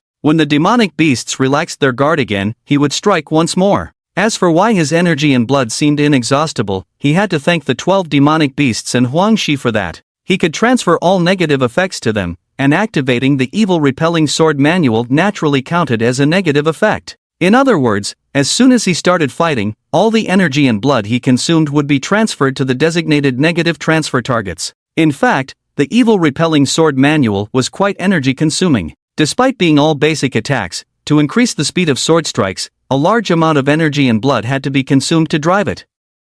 Seriously, with just one charge, he could completely deplete the energy and blood reserves of these 12 targets and Huangxi. While Jiang Chen could deplete one demonic beast for another in the valley, Huangxi couldn't be replaced. So, when Jiang Chen charged for the second time, Huangxi's energy and blood reserves had already been completely exhausted. Baolang was searching everywhere but couldn't find any trace of Huangxi, because Huangxi couldn't move at all. This poor guy had curled up in a tree hollow. Jiang Chen went in and out 7 times, without decreasing his energy and blood at all, and killed all the demonic beasts. However, as a result, he now only had Huangxi left as a transfer target. And Huangxi's current state, severely depleted of energy and blood, on the brink of death. This is like ancient warriors being surrounded by a besieged city, lacking water and food, yet still persisting on the city walls to fight the enemy. After resisting 7 waves of attacks in a row, the city was defended, but with little to eat. The hard-working cattle and horses died due to severe depletion. Jiang Chen was unaffected, but Huangxi was in a bad shape.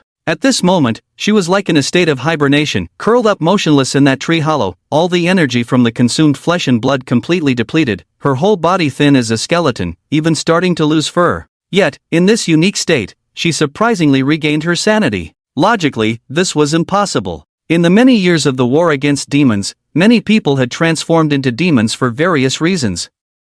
After years of repeated experiments, once the complete transformation into a demon began, no one could regain their sanity. But Huangxi was an exception. Because Jiang Chen kept depleting her energy and blood, everything in her body was transforming into energy and blood to be squandered by Jiang Chen. Starting from her own energy and blood, then consuming the internal energy after the energy and blood were exhausted. When the internal energy was depleted, whatever was consumed next, 7 times in total. Even the part of the energy that could transform people into demons was completely exhausted. This was an extremely unique state. In a daze, Huangxi regained her senses, feeling the terrible condition inside her body. She couldn't even lift a finger because she had no strength at all. But soon she discovered that there were many dried fruits under her body, food hoarded by a diligent squirrel demon beast. Despite the transformation, the liking for meat, various beasts still retained some instincts. Smelling the fragrance of nuts, Huangxi struggled to open her mouth and chewed on a nut. As she slowly ate, she gradually regained a bit of strength, able to move, and at this point, Huangxi hastened her eating pace. It was quite miraculous that even though all the energy in her body that could lead to her transformation into a demon was depleted due to Jiang Chen, the changes to her body from the previous transformation did not disappear. In other words, she was maintaining a state where eating made her stronger, while still retaining her special state of mind, just like Jiang Chen. It's just that she had suffered more. After emptying the poor squirrel demon beast's entire stock of food, Huangxi's brain finally started working again. Recalling what she had done, killing people, eating people, Huangxi knew she had been exposed, and without a doubt, the military would be looking for her. She had killed several people, there was no way she would be treated kindly, she would surely die. She didn't want to die. Her current state was so perfect. Although heaven had given her suffering, it had also bestowed upon her a new life. She now possessed the talents of the demon race, yet she had not lost her sanity. As long as she could escape, her future was promising. Huangxi moved her body, just as the squirrel-like demon beast returned home. In a moment of eye contact, Huangxi used her index finger with sharp nails to poke 3 times. Finger gun tie with 3 green peaks. The poor little squirrel not only lost its home but also its life. After eating 1 squirrel, Huangxi finally regained the ability to walk, albeit still in a weakened state. She realized that even after consuming the flesh and blood of the squirrel demon beast, the risk of losing her sanity had not completely disappeared. As long as she continued to eat, the more she ate, she would still lose her sanity. However, at this moment, Huangxi was not so worried anymore because she firmly believed that if heaven could restore her sanity once, then it could definitely do it a second time. Now, taking advantage of her restored sanity, the first thing she needed to do was to leave the high trial zone, restore her condition, and then become stronger. Huangxi took out a map and found the boundary of the high trial zone. She had a premonition that her situation might worsen as soon as she entered, so she had already planned an escape route. She found that although each trial area was divided by high walls, these walls did not hinder firepower. Their sole purpose was to separate the areas and prevent monsters from crossing over. She witnessed a monster attempting to approach a high wall, only to look agonized the moment it got close and then turned and ran. It seemed that each monster had a chip on them, which would activate when they got close to the high wall, causing intense pain but not death enough to drive them away. However, Huangxi did not have a chip on her, and the height of the high wall was not a problem for her as a first-grade warrior. As long as she could escape, she would be as free as a bird. The trial area of High was indeed vast. When Huangxi climbed over the high wall, Barong's dozens of squads had only searched halfway. By that time, Huangxi had already reached the neighboring Su area. Here, without any military pursuit, she also discovered some students with a sweet scent. But because she still had her wits about her, she did not target the students. Instead, leveraging her advantage of no insignia and no positioning, she began to transform into a ghost, crazily killing every monster she encountered, without the slightest worry about losing her sanity. She firmly believed she was the most favored by the heavens, and even if she lost her sanity, she could recover with the help of the heavens. So, in the Su trial area, she went on a killing spree. The more monster flesh and blood she consumed, the faster her strength grew. When the search of the high trial area was completed, Barong's face was filled with disbelief. Not found. How is that possible? There must have been a mistake somewhere. Search again. Barong roared, initiating a second round of searching. He returned to the backstage, not only relying on manpower but also incorporating technology. This search immediately revealed a clue to Barong. Are you saying a monster suddenly lost vital signs in an area with no other monsters around? Yes. Send the coordinates. Barong went to see for himself and indeed found the completely devoured corpse of a small squirrel. This confirmed to Barong that Huangxi was still around. Even though she had lost her sanity, she was much smarter than normal monsters. She knew she was being hunted, so she acted with extreme caution. Search. Focus on this area. Even if a transformed person is cunning, they lack sanity and will continuously feed on flesh and blood like beasts.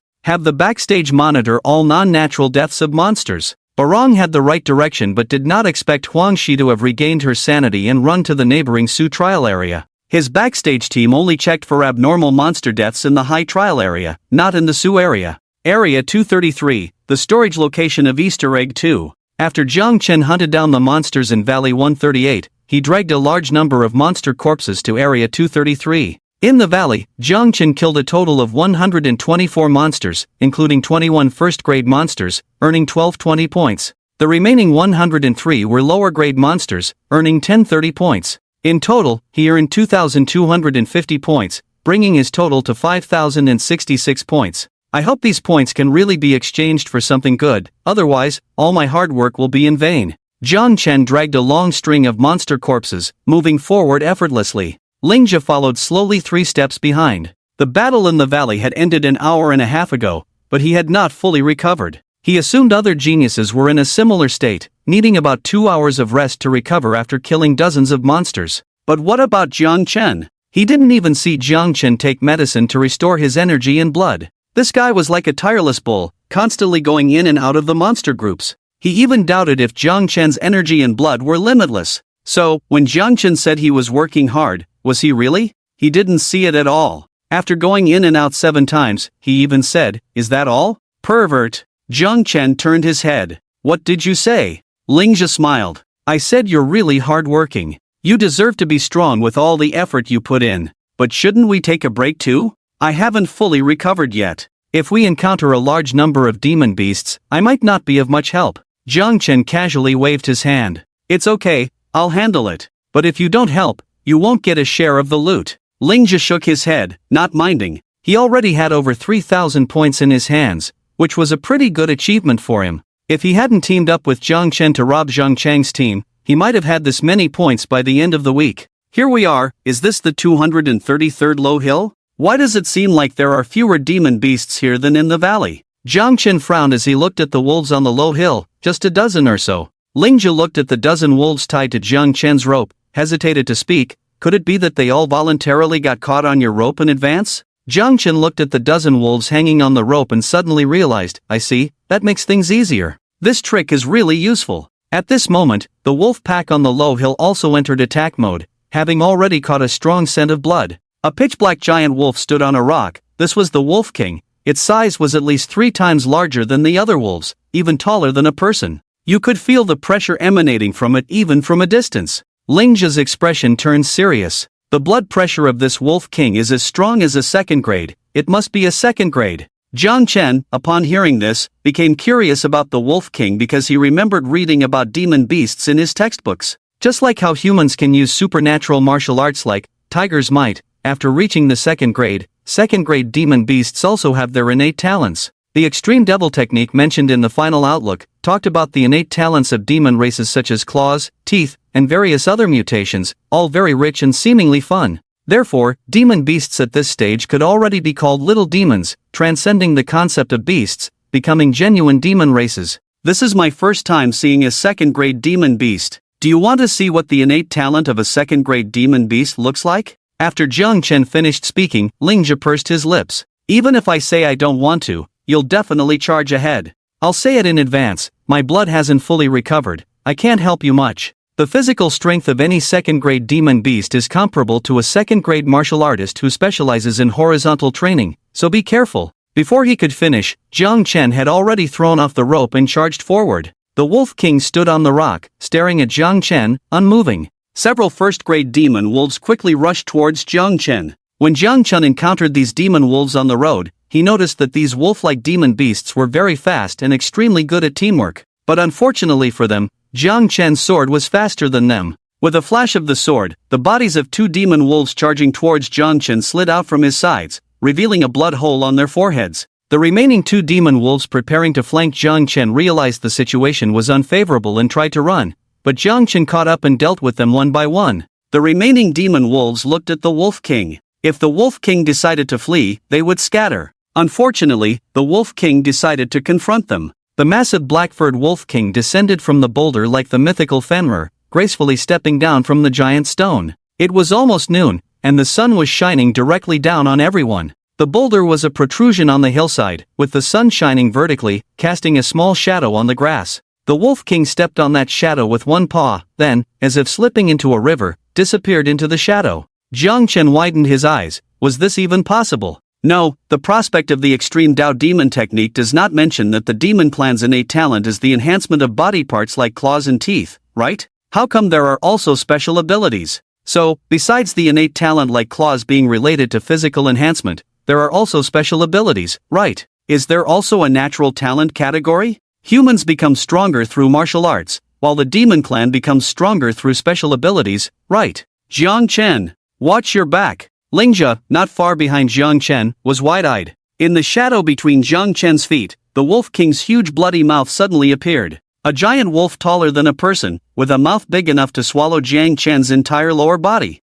Fortunately, the Wolf King still had some dignity. He only wanted to bite off Jiang Chen's lower body, otherwise, Jiang Chen wouldn't even be able to protect his gate. Jiang Chen quickly moved, trying to evade, but no matter how he moved, his shadow remained under his feet, meaning the Wolf King was always within his shadow. There was no way to escape. He could only jump like Mario when the Wolf King attacked, treating the symptoms but not the root cause. He didn't know how long the Wolf King's innate talent could last. After all, the current angle of the sun shining directly on his buttocks was extremely disadvantageous. In the morning or afternoon, he would only need to worry about his back or front. Only at noon, he had to worry about below the belt. Since I can't run, I won't run. Die. In the instant the Wolf King attacked again, Jiang Chen thrust his sword. The Wolf King was cunning and dodged quickly, with Jiang Chen only managing to cut off a piece of its tongue. The Wolf King whimpered as it emerged from another shadow, tasting the blood in its mouth, its eyes starting to glow red. It seemed thoroughly provoked. The Wolf King fell into the shadow on the ground again,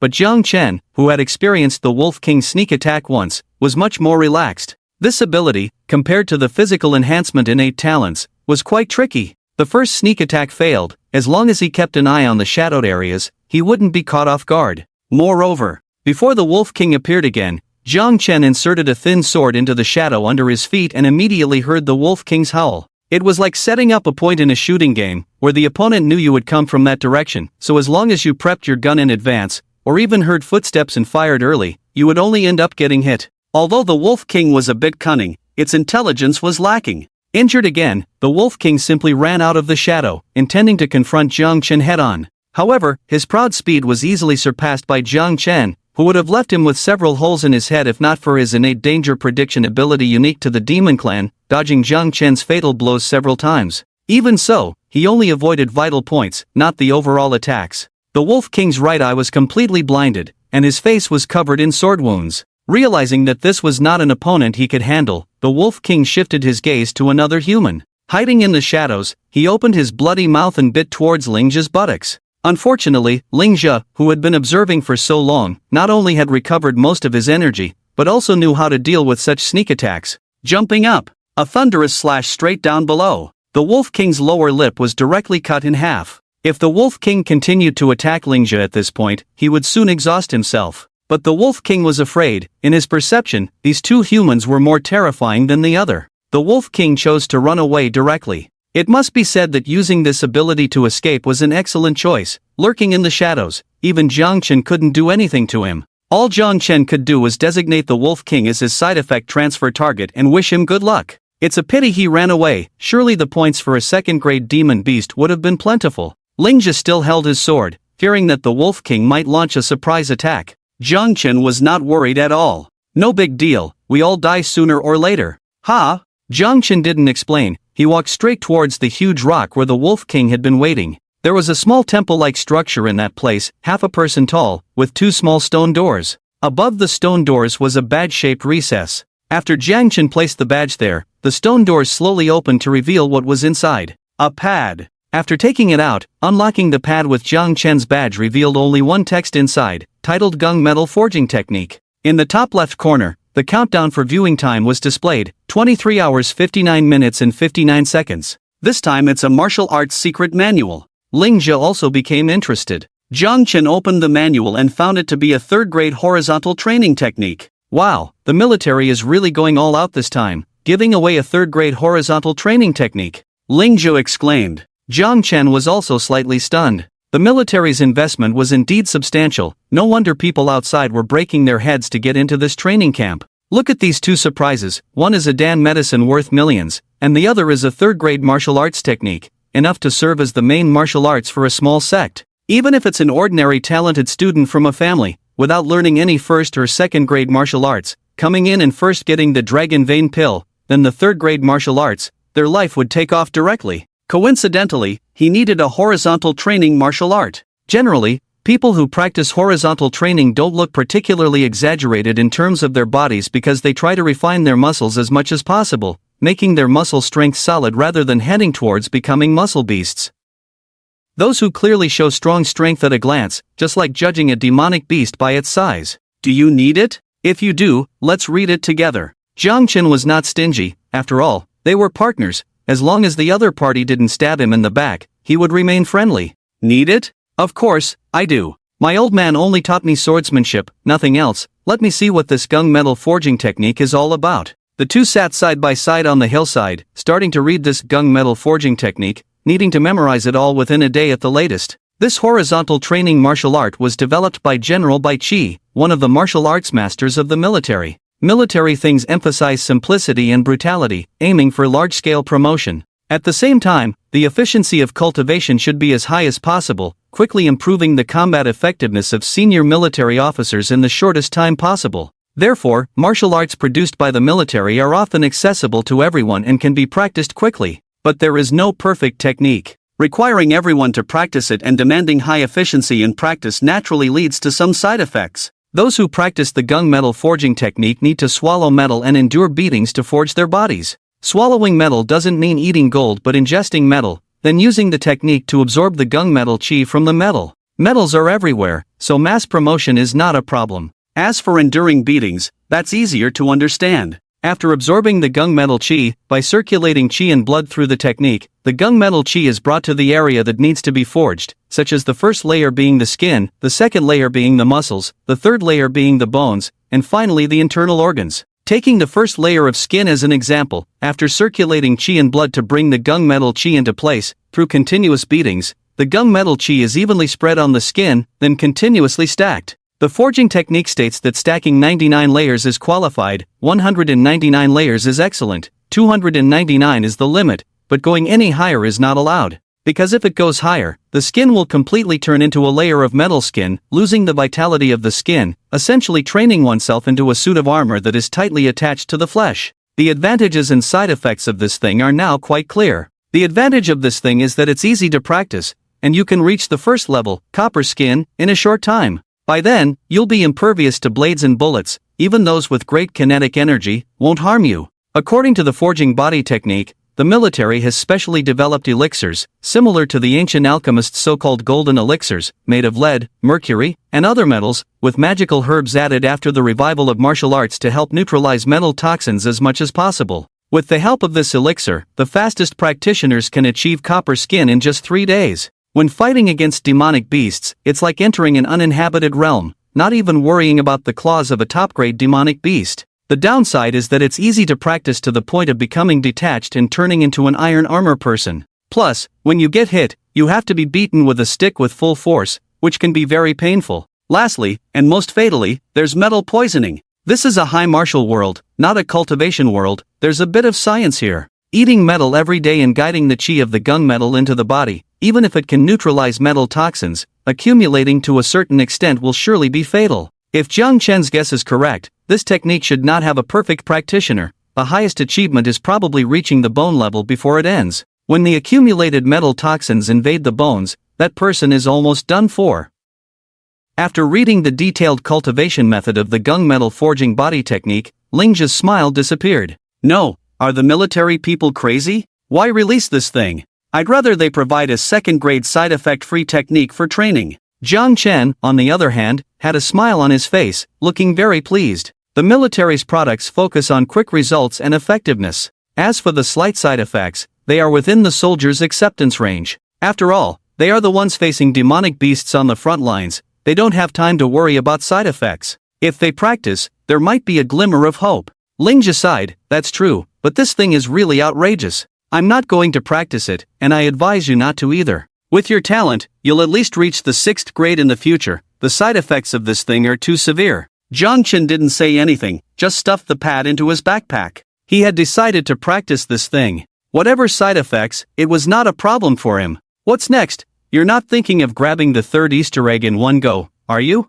Although today we're the only ones in the high trial zone, without any competitors, there's no need to rush like this. Give others 2 days, they won't reach our current position, take a rest. Lingjia's words were not wrong, but Jiang Chen was the kind of person who preferred to finish things together. Moreover, the most crucial point was that he wasn't tired at all. His energy and blood were not only not consumed but rather becoming more abundant. How could you ask him to stop? If you can't keep up, you can stay and rest. No, that's too heartless, bro. Jiang Chen glanced at him. Our cooperation is based on a common goal. There's nothing heartless about it. If you can keep up, we'll continue to cooperate. If not, we'll part ways amicably. I'll remember you, Lingjia. Our cooperation has been good, and we'll have the opportunity to work together again. Lingjia reluctantly shook hands with Jiang Chen and announced their parting. He really couldn't hold on any longer, and there was no reason to ask Jiang Chen to wait for him. He wasn't a girl who could play emotional cards. And so, the two went their separate ways, but Jiang Chen didn't betray Lingjia as he had said before.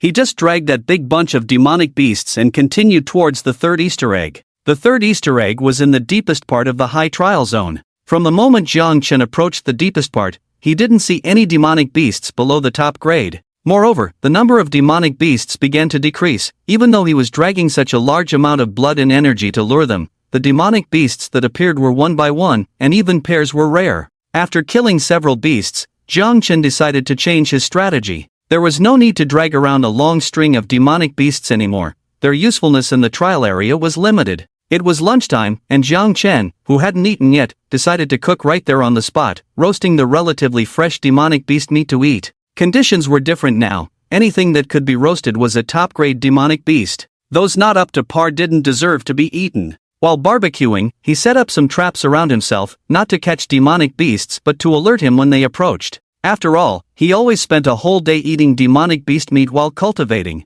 For an ordinary person, being disturbed during cultivation could lead to demonic possession. Although Jiang Chen's side effects would be transferred to Huangshi, it was still good to remind him and give him some buffer time. Once the traps were set, the first batch of demonic beast meat was ready. After enjoying the meal, Jiang Chen immediately felt the blood and flesh energy rapidly transforming into his own blood and energy. Others who ate this stuff needed to constantly refine their blood and energy to process the demonic blood and flesh, only leaving a small portion behind to avoid demonic transformation. Jiang Chen, however, didn't care about that and absorbed it all. All the side effects of demonic transformation were immediately transferred to Huangshi. She was the only one left among the people Jiang Chen could designate. As he continued to eat, his blood and energy kept rising, yet he felt an increasingly hungry sensation. Puzzled, Jiang Chen stopped. How could this happen before he even started practicing the horizontal training technique? After circulating his blood and energy internally, he discovered that his stomach had mutated.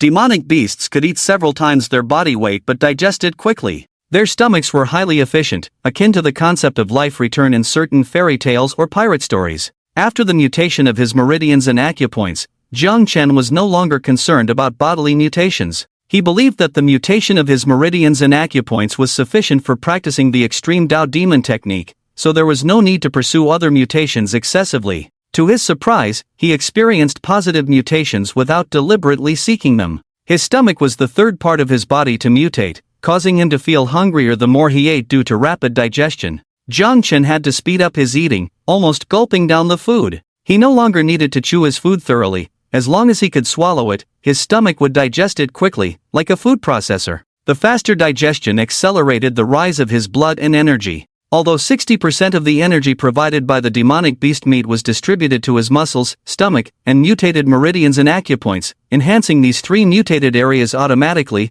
the additional consumption was higher than before, yet Jiang Chen's rate of increasing his blood and energy had doubled. By nightfall, Jiang Chen was surrounded by skeletons. In front of him were 6 blazing bonfires with meat roasting on top, and with the darkness setting in, the whole scene resembled being in hell. Jiang Chen was like the judge who ate little ghosts, picking up a piece of roasted meat and swallowing it without chewing. By now, Jiang Chen had opened 3 acupoints, the 3 spaces of the hand Yangming large intestine meridian, the containing valley point, and the Yang stream point. At the same time, his 3 mutated areas received unprecedented nourishment. This was Jiang Chen's first time eating top-grade demonic beast meat. A completely different energy level compared to the inferior meat he had eaten before. The most striking change was in his muscles. Jiang Chen had transformed into a muscular beast. This is great for quick advancement, but I've become too bulky. I was planning to start practicing the gung metal forging technique after this week, but I'll have to start now. Like other rigorous martial arts techniques, the forging technique of the gung metal body refinement directly addresses the issue.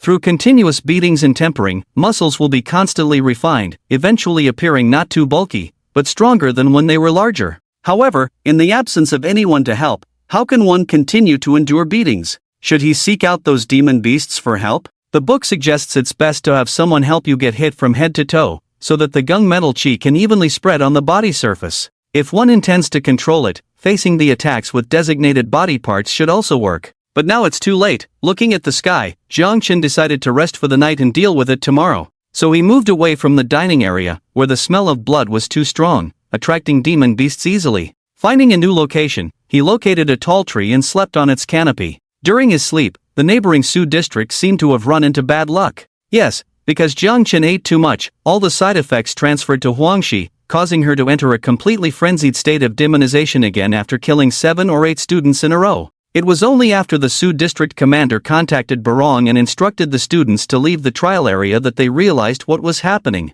A large-scale manhunt began again, this time combining forces from 2 regions to search for Huangshi, aiming to kill her in the shortest time possible. Thanks to Barong's experience, they directly accessed the data of those demon beasts that died inexplicably. If it weren't for Barong and the Su district's captain being the closest, they would have almost caught Huangshi. Huangshi's strength had advanced rapidly, almost reaching the level of a second-grade demon beast. She caught a small team off guard and managed to escape the encirclement. However, after being surrounded 3 times due to her inability to resist killing demon beasts, Huangshi seemed to realize her mistake and started hiding instead of attacking, staying hidden until dawn. Furthermore, as she fled to the Su trial area, the high trial area was no longer in danger, so all students from the Su trial area and the high trial area were transferred to the high trial area. At the same time, Fearing that there wouldn't be enough demon beasts due to the increase in numbers, a large number of demon beasts from the Su trial area were rushed to the high area. Jiang Chen listened attentively to all these movements through the intercom left behind by Pang Chang. Huangshi was really something. Causing chaos in one area wasn't enough, she even went to the second trial area. Jiang Chen suddenly found himself looking forward to this woman's development, wondering if she could create miracles. Stretching lazily on the tree, Jiang Chen descended and headed towards the third Easter egg point. To practice the Gung metal body refinement technique, one needs to ingest metal. It's recommended to exchange copper pills with military points, specifically designed for practicing the Gung metal body refinement technique. Of course, if one is on the front lines and doesn't have access to these, any metal will do, but it's best to grind it into powder before swallowing to avoid throat irritation.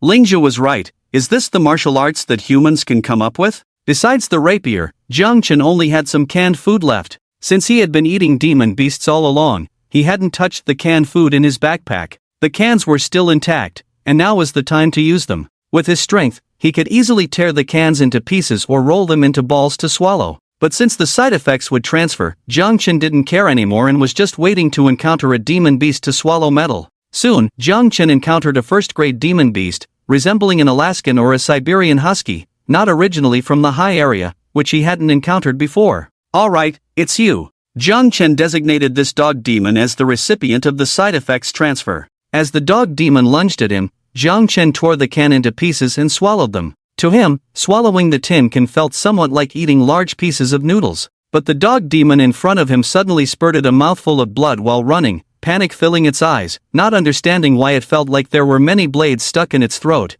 causing unbearable pain as if its throat was being shredded. These blades continued to slide down its esophagus, cutting through its esophagus and stomach. Normally, with the strength of a first-grade dog demon, stomach acid could quickly corrode an iron sheet if swallowed. However, the problem was that this iron sheet was in Jiang Chen's stomach and Jiang Chen couldn't feel any pain because all sensations were being borne by this dog demon. The dog demon put on a show of dying and coming back to life in front of Jiang Chen, taking advantage of the opponent's complete frenzy. Jiang Chen also began to activate the metal forging technique, excitedly rushing forward. Come, bite me, hit me, ravage me. Due to the internal pain, the dog demon went completely berserk and immediately pressed against Jiang Chen's stomach without hesitation, feeling a strange sensation in its own stomach. All side effects of practicing the metal forging technique would be transferred, effectively exploiting a loophole. Any blows could be considered as actual practice of the technique, meaning Jiang Chen wouldn't get hurt but instead gain a counterattack buff. Hitting him would be like hitting oneself. The dog demon, with its limited brain capacity, couldn't comprehend this and became more violent the more it felt pain, biting Jiang Chen's hands, arms, and head in succession. Once Jiang Chen confirmed that damage and pain would be transferred, he wasn't worried about being bitten and even willingly offered untouched parts for the dog to bite. The scene became extremely bizarre. You haven't bitten here yet, can't you show some professionalism? Don't stop biting humans just because you're in pain. You're only at the first grade now. Have you ever considered that maybe you're not biting hard enough, which is why you're only at this level? Good, bite again. The more Jiang Chen was bitten, the more severe the wounds appeared on the dog's body. It could be said that every bite was self-inflicted. Not a single one was wasted. As the beast became more injured, it became more frenzied, continuing to bite Jiang Chen. Thanks to this dog demon, Jiang Chen's hands and arms began to harden, the metal energy gradually manifesting on his skin due to the dog's gnawing. However, since most of the bites were with sharp teeth, the hardening was uneven, mostly in small patches. This irritated Jiang Chen. Besides drooling all over me, what else can you do? At this point, the pitiful dog demon was on its last breath, and Jiang Chen slapped its head, shattering it. Useless. Wiping off the dog demon's saliva from his body, Jiang Chen decided to find a local beast. The boar-type beasts were the most common in the trial zone of the boar, known for their strong reproductive abilities, forming large herds throughout their lives, and possessing strong survival skills. Among the 12 trial zones, the beast breeders in the boar trial zone had the easiest job. While the dog demon could only bite, the boars excelled in charging forward, each thrust covering a large area, making them the most suitable animals for the metal forging technique. Jiang Chen searched as he walked, wondering if too many beasts had been released from the neighboring area, as all he encountered were dog demons. He had already killed several, his points soaring, but the progress of the metal forging technique had not increased much. So far, not even a single layer had been stacked. After another hour of searching, Chen was about to start roasting meat for dinner when he finally found a herd of wild boars on a mountain, with about a dozen of them, only 3 being subpar, the rest all being first-grade beasts. There was even a second-grade beast among them. Checking the map, he realized he was close to the 3rd Easter egg point, explaining the high quality of beasts in this area. Excitedly, Chen designated the second-grade tusky boar and the remaining first-grade ones as targets for transferring side effects, then swallowed another tin can, and charged forward with excitement. Just like the dog demon before, several wild boars were happily rolling in the mud, but suddenly felt a sharp pain in their throats, causing them to go into a frenzy. At that moment, Chen appeared, running towards them cheerfully, and the dozen or so wild boars stood up in an instant. Charging forward! Charging forward! The largest second-grade tusker wild boar, standing at a towering 4 meters high, was covered in a thick layer of mud, resembling armor. Its charge was more imposing than a tank, like a mud truck barreling towards Chen. With a loud bang, Chen opened his arms to meet the impact, getting hit head-on and sent flying, but he didn't feel any pain. Floating in mid-air, he felt a sense of freedom. The tusker wild boar that collided with him staggered back several steps in disbelief, its crimson eyes wide with astonishment. Behind it, the other tusker wild boars that were charging didn't even get a chance to collide with Chen, as the second-grade tusker had done the job for them. They felt as if a huge force was crashing into them at full speed, their heads buzzing, bones out of place. The first-grade wild boars on the ground were staggering, unable to recover for a while. Meanwhile, Chen quickly got back on his feet after landing. Despite feeling filthy from the tusker wild boar, covered in the stench of pigs, he felt exhilarated. In that moment, he sensed that his metal forging technique had instantly completed half a layer, just one more hit away from stacking another layer. Something the dog demon failed to achieve after biting him for so long. Excitedly, Chen rushed forward again. Come on, hit me. Don't pity me just because I'm delicate. Bang! Would the second-grade wild boar king indulge Chen? Without a word, it charged at him again, sending Chen flying once more, leaving it a bit dazed from the impact, feeling like it had crashed into a mountain, head buzzing. Its piglet underlings let out a mournful cry, utterly distressed.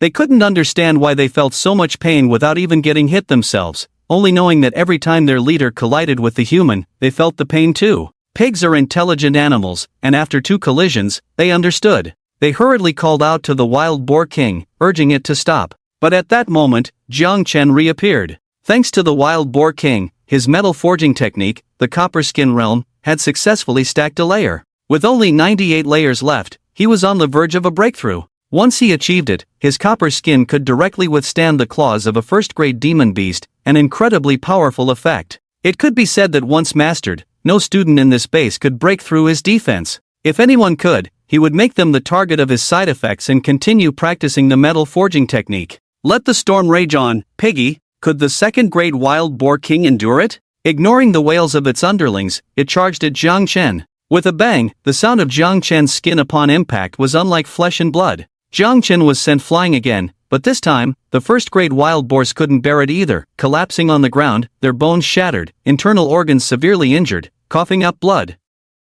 Undeterred, Chen launched another charge at the second-grade wild boar king. Come on, you snout. Chen had spent the whole day on forging, but it wasn't without gains. Apart from the second-grade wild boar king, all the first-grade wild boars were defeated, earning him around 600 points. Along with the first-grade wild boars, the second-grade wolf demon guarding the second Easter egg point also perished. It should be impossible to withstand being hit by a large truck hundreds of times in a day and survive. If Chen hadn't timely removed Huangxi from the position of the side effect transfer target, Huangxi would probably have been killed by the impact as well. To be honest, Chen is no longer simply wishing for Huangxi's death. He has developed a kind of binge-watching mentality, wanting to see how far Huangxi can go under the continuous burden of the side effects he is causing. Speaking of which, after a day of being hit by the wild boar king hundreds of times, Chen finally managed to stack the Gangjin body tempering technique to 99 layers, achieving a small success. The more layers stacked, the harder it became. Initially, it only took 2 hits to stack a layer, but in the middle, it took over a dozen hits to stack 1 layer. By the time it reached 70 to 80 layers, it took dozens of hits to stack a layer. By the end of the day, even the boar was almost unable to bear it. This wild boar king used to be able to battle other second-grade demon beasts all day long, but after being hit by Chen for a day, which was essentially hitting himself for a day, it was also on the verge of collapse. Towards the end, it could only charge at Chen every few minutes, and Chen had to give him credit for his perseverance. What's more, because Jiang Chen kept operating the Gangjin body tempering technique continuously, his energy and blood consumption was immense. The first-grade wild boars were not completely killed by the impact but rather drained of their energy and blood, almost dying. As a result, the second-grade wild boar king looked like Zhu Beiji after spending a week in the female demon's cave, with his massive body shrinking significantly in just one day. On the other hand, Jiang Chen's situation was completely reversed. Originally, due to eating demon beast meat, his muscles were severely mutated, making him incredibly strong but turning him into a muscular beast. As for his strength, Jiang Chen had no way to measure it, but it was estimated to be over 5 tons. And now, his strength had further increased, but due to the body tempering technique, his muscles began to streamline. From a muscular beast like the fitness guru Ronnie, he turned into an ordinary strongman like Dwayne Johnson. However, this was far from the state Jiang Chen desired. He wanted to appear as a dashing young man but possessed the strength to uproot mountains. Therefore, Jiang Chen patted the head of the second-grade wild boar king and said, "Let's continue tomorrow, brother." The second-grade wild boar king trembled all over, feeling the urge to run away. That night, Jiang Chen followed the map and found the only small river in the high trial zone, where he took a bath. The river was marked as a highly dangerous area on the map because there was only one river, attracting many demon beasts for water. But for Jiang Chen, the demon beasts by the river were simply offering themselves as food. After bathing that night, he encountered demon beasts that were foolish enough to try to ambush him. The next day marked the 5th day of the students entering the trial zone. By this time, some students had accumulated enough points and couldn't resist running out. Only after leaving did they realize how comfortable the narrow beds in the small rooms were. The cafeteria food, which they didn't find particularly delicious before, now tasted as exquisite as dragon liver and phoenix marrow in their mouths. Each day in the trial zone was a struggle with poor food, lack of sleep, and constant vigilance against demon beast attacks, making it unbearable. It was only when they returned to the dormitory that they felt alive again. Many more students had actually accumulated 300 points but were still hunting demon beasts in the trial zone. Especially for those top-tier geniuses, most of them came from influential families, so they were well-informed and understood the importance of points. Even if it was tough and exhausting, until they were forcibly removed, they would continue to stay in the trial zone to earn points, leading to a phenomenon of top geniuses driving internal competition. Yesterday, due to the temporary merger of the Su and High zones, students from the Su zone flooded into the High zone for trials, causing a minor chaos for a while. After all, no one wants students from other districts to snatch resources from their own district, especially since they had to stop for a day due to the appearance of demons. They didn't enter the Su district to earn points on the day they stopped, but after the demons ran to the Su district, the students from there came to them? This arrangement is clearly unreasonable. So the students from the High district are hostile towards the students from the Su district, believing that they have taken their resources, while the Su district students believe that the demons ran from the High district to their district, forcing them to come to the High district, which is the fault of the High district students. The conflicts on both sides continued, and many students didn't even have time to hunt demons yesterday. They were busy fighting students from the other district. The military is also causing trouble. I mean, when you're in the same district, can't you at least change your insignia? But no. This way, students from both sides can tell which district the other is from just by looking at the insignia. The High district students call the Su district students dogs, while the Su district students call the High district students pigs. It's a miracle if there isn't a fight. Of course, the fights are just impulsive actions of relatively ordinary students driven by emotions. They fight only because of their emotions. The most talented students are busy hunting demons and earning points. If there is a fight, it's definitely because the other side snatched the resources they needed. For example, Lingjia knew he couldn't go to the third Easter egg point alone after parting ways with Jiang Chen, so he started hunting demons near the second Easter egg point. He was doing well until the geniuses from the Su district arrived. When Lingjia was hunting a first-grade demon, one got away. As he chased it, the student ranked first in points in the Su district, Ruan appeared in front of him. Ruan is also a first-grade warrior, having mastered the Han Tien Lung Meridian and even opened up the second meridian, the Han Yangming Large Intestine Meridian, at 5 acupoints, not much different from Jiang Chen. He is one of the most talented individuals of this generation. It is said that his father is the current teacher of the Qingqing school, and his martial arts are inherited from the school's third-grade martial arts, 9 strikes of Qing and 18 breaks of Chang, belonging to the hidden weapon genre. With 1 green bee sting, Ruan snatched the first-grade demon that Lingjia was hunting, leaving Lingjia unhappy. Unlike Lingjia, Ruan is not a lone wolf. He has gathered the most talented students from the Su district to form a 5-person team. Besides Ruan Wu, the other 4 are also first-grade warriors, with the strongest having mastered the Han Tien Lung Meridian and the weakest only 1 acupoint away from a breakthrough. In this situation, Lingjia stood no chance and was easily defeated, losing all his chips. Thousands of points, just gone like that. Lingjia, feeling indignant, headed towards the 3rd Easter egg point to find Jiang Chen. If anyone could educate these people, in his opinion, among all the students in the High District, only Jiang Chen could. Whether it was intentional or not, Ruan Wu and his team followed Lingjia all the way to the 3rd Easter egg point. Lingjia managed to kill 2 demons, but they came to snatch them away. In the end, Lingjia gave up, lay down, and didn't continue the journey at night, just sleeping on the grass while letting the 5 of them stand guard. He would start looking for Jiang Chen the next day when he was refreshed. Jiang Chen, where are you? If you're here, these guys won't be able to act so arrogantly. Lingjia muttered as he searched for Jiang Chen's trail in the mountains. Not far behind him was Ruan Wu, with his purple hair, dressed in trendy clothes, and wearing a mask, looking similar to the assassin Wu Liuqi. Beside Ruan Wu, his teammate Dang Ling asked softly, "Brother Wu, could this guy have given up on himself and just wants to drag us from hunting?" Ruan Wu replied, "Just a stubborn High District fool. Let's play along for a while and then ignore him. We're heading straight to the 3rd Easter egg point. My dad said there will be a spiritual weapon there. During the time in the Su District, we were disturbed by that demon, didn't get anything, but it's the same in the High District. We have to stick with Brother Wu. If it weren't for Brother Wu, we wouldn't have known that we could exchange 4th-grade spiritual objects and 3rd-grade elixirs for points. Even just a 4th-grade spiritual fruit is worth over 10 million.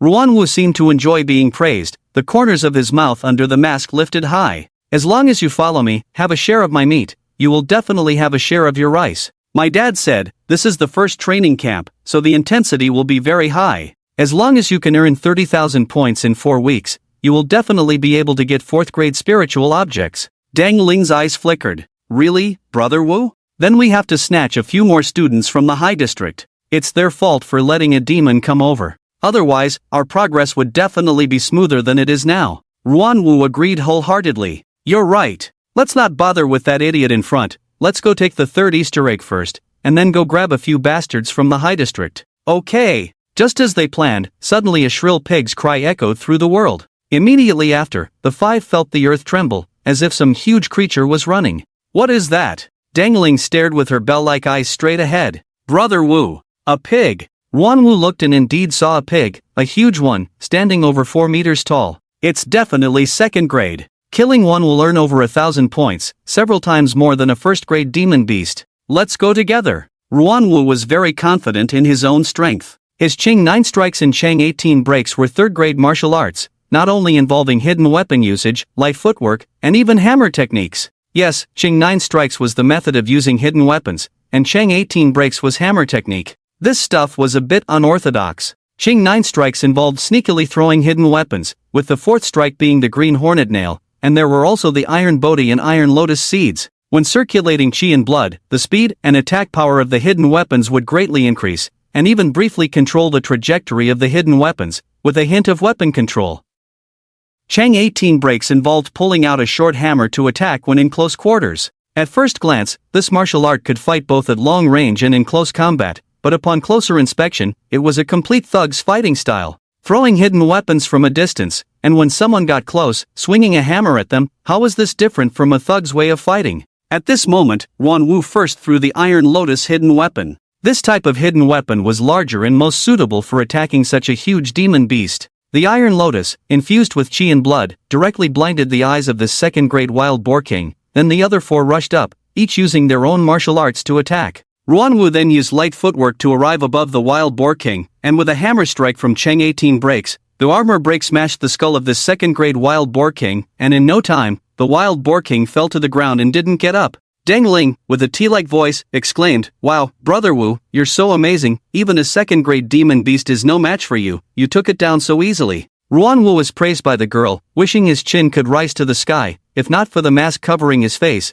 his smile would surely be brighter than AK. At this moment, another teammate frowned and felt the body of the wild boar king. "Brother Wu, there's something wrong with this demon beast, its bones are almost all cracked, it's covered in wounds." Dang Ling's voice became even sweeter. "Brother Wu, your Chang 18 breaks are getting stronger, you actually severely injured a 2nd-grade demon beast with one hammer, its bones are cracked." Ruan Wu felt completely relieved at this moment. The teammate with the frown was named Shirkai, hesitated for a moment, then said, "Brother Wu, this doesn't seem like something your hammer could have caused. This wild boar king's condition is very wrong. Smashing one's head alone couldn't possibly make one feel like they had been hit by a big truck all over. There must be another second-grade monster. We need to be prepared in advance. Any creature that can make the second-grade wild boar king flee must be even stronger." Ruan Wu's expression immediately turned serious, and Dangling, seeing this, glared at Shirkai. "You, with a head as hard as a rock, can't see the bigger picture. Wu Gu is so powerful, how could this not be his doing?"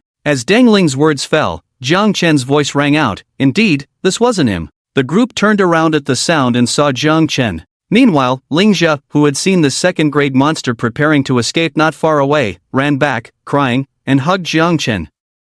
"Li Go, I finally found you." Jiang Chen, with a look of disdain, pushed him away. "Don't get your tears on me, I just washed up last night." Lingjia pointed at Ruan Wu's team. "You don't know, people from the Su district have come to our area. They not only steal resources but also rob. All my chips were taken by those Su district bastards." The term bastards triggered Dangling. "Who are you calling a bastard, pighead from the High District? This is a trial area, where the law of the jungle applies, the winner takes all. The instructors agree that competition among us is essential. If you can't win, don't complain. Go back and practice if you're weak." Jiang Chen looked at the petite figure, sweet-looking but ruthless in speech, the girl who pierced hearts with her words, and sized her up. Which house's chihuahua ran out? Dang Ling widened her eyes. "You!" Jiang Chen waved his hand. "I don't care if you guys steal him or not, he didn't pay me protection money. What I care about is this pig. This is my pig. Who let you kill him?" Just half an hour ago, Jiang Chen found Piggy ready to charge at him again,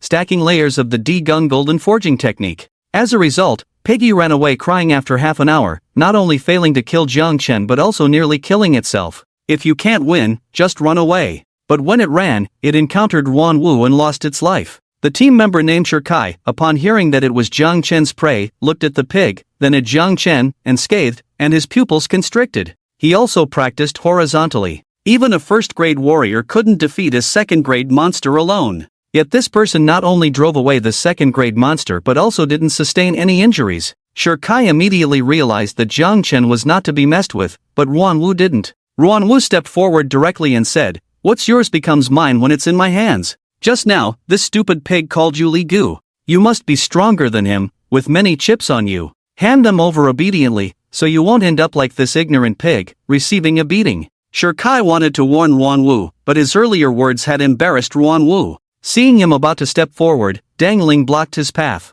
"Shirkai." Jiang Chen squinted slightly and said to Lingjia, "After you retrieve your chips, give me half." Lingjia knew he was in a good position upon hearing this. "Okay." On the other side, Ruan Wu burst into laughter upon hearing this. "Did you hear that? He said he's going to take back the chips from that stupid pig. Ha, it cracks me up. Who gave him the courage? Even if you're strong on your own, what about us, the 5 strongest from the Su district? Do you understand the significance of that? I can't be bothered to say more to a fool who can't distinguish between big and small kings." Ruan Wu wasn't just a fool, he was boasting to cover up his actions. While spewing trash talk, he had already pulled out 4 green bee nails. As he finished speaking, the 4 green bee nails shot towards Jiang Chen with a sharp green aura, flying through the air like 4 poisonous bees, ready to sting and leave bloody holes in their target. The key to the Qingzhou strike is to aim precisely, but the bottom line here is not to be fatal, so Ruan Wu's Qingfeng nails were neither poisoned nor aimed at vital points. Jiang Chen stood still in place, watching the 4 Qingfeng nails hit him, then making a tinkling sound as they fell to the ground.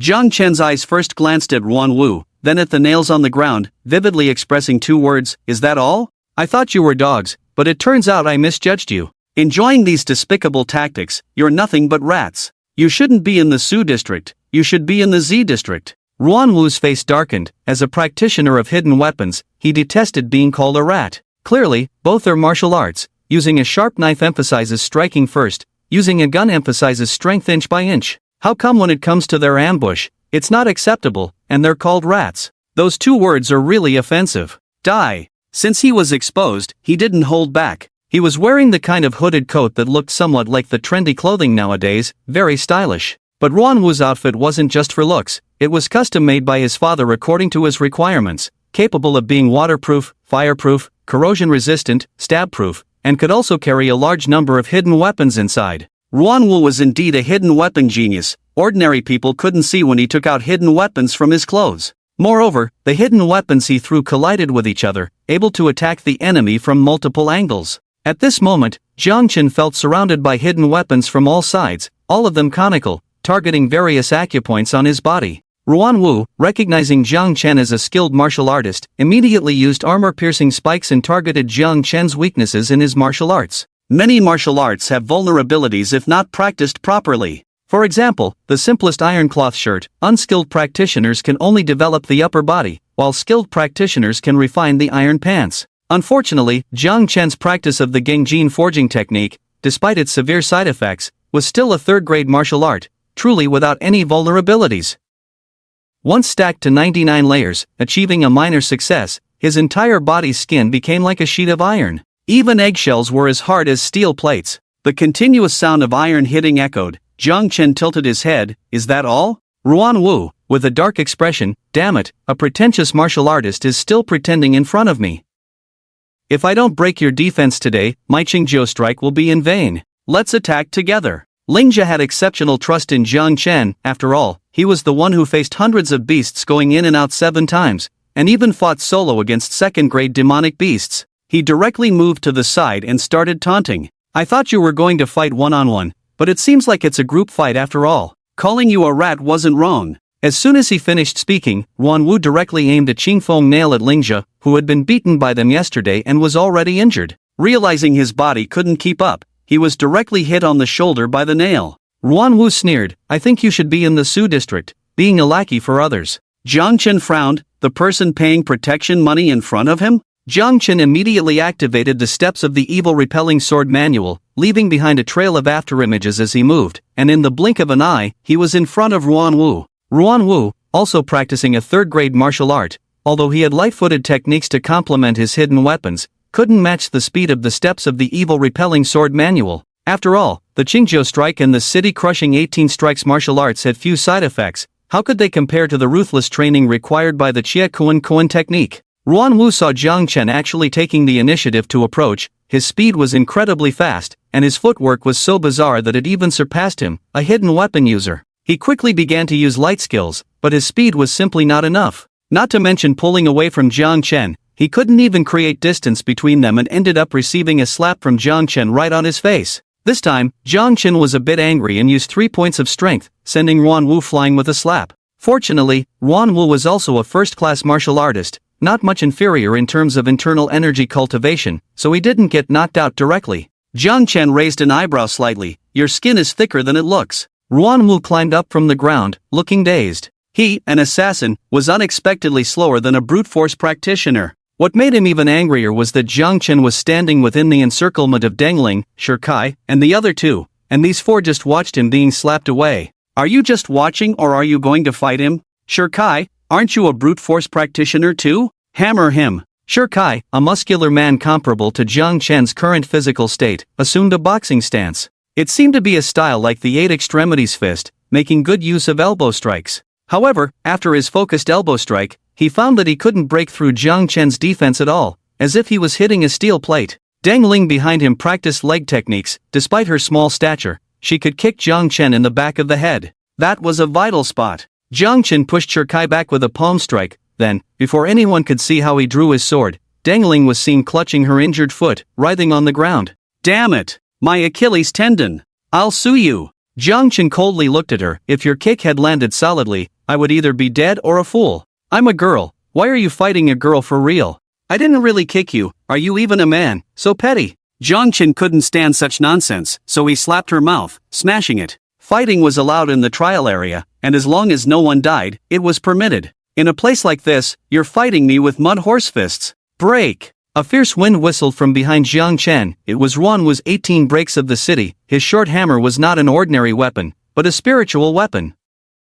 The reason he could easily smash the skull of a second-grade monster was that his short hammer was made from the palm bone of a fourth-grade monster bear, which was his innate talent for armor breaking. As long as it was a body-enhancing type of monster, the higher the grade, the more the innate talent would retain some characteristics after death. For example, the source of Ruan Wu's weapon, that fourth-grade monster bear, had a special armor-breaking effect on its pair of bear paws, which could to some extent ignore defense when hitting a brute-force martial artist. After his death, the the bear paw bones were dismantled and forged into weapons, inheriting some of those characteristics. When combined with martial arts, it would amplify these characteristics. So Ruan was particularly confident that as long as he could hit Jiang Chen, no matter what kind of brute force martial artist he was, he would die. Bang! He hit, but at the same time, Jiang Chen reached out and pressed his hand on Deng Ling. Deng Ling hadn't understood why Jiang Chen was acting indecently towards her at this critical moment, when suddenly her chest caved in, as if hit by a heavy hammer, and she spat out a mouthful of blood. Half of her sternum along with half of her lung was smashed. Ruan looked at Jiang Chen, unscathed, and then at Deng Ling, severely injured, dumbfounded. I didn't hit you. He knew Deng Ling's condition too well. It was the phenomenon that occurred after being hit by his thunderous strike. He was very familiar with it. But he hit Jiang Chen. No, something was wrong. Ruan looked at Jiang Chen's hand pressed on Deng Ling. His eyes widened suddenly. Could it be the star shift technique? Impossible. How could you possibly know it? Jiang Chen smiled faintly. Mutt, why would I need you to know what I can do? Is there only one martial art in this world that can shift energy? Ruan finally got serious. This kind of martial arts that transfers strength to others is at least a third-grade level. The person in front of him must also be a genius from some family. Get out of the way, don't give him a chance to touch you. After Ruan shouted, Jiang Chen directly pressed against him, a double peak pierced his ears, causing his brain to shake, blood flowing from his 7 orifices, his mind unclear. With your speed, even my grandmother in a wheelchair could slap you in the face. After knocking out Ruan, Jiang Chen moved to Shirkai and the other two, 1 slap each. After practicing the gung metal forging body technique,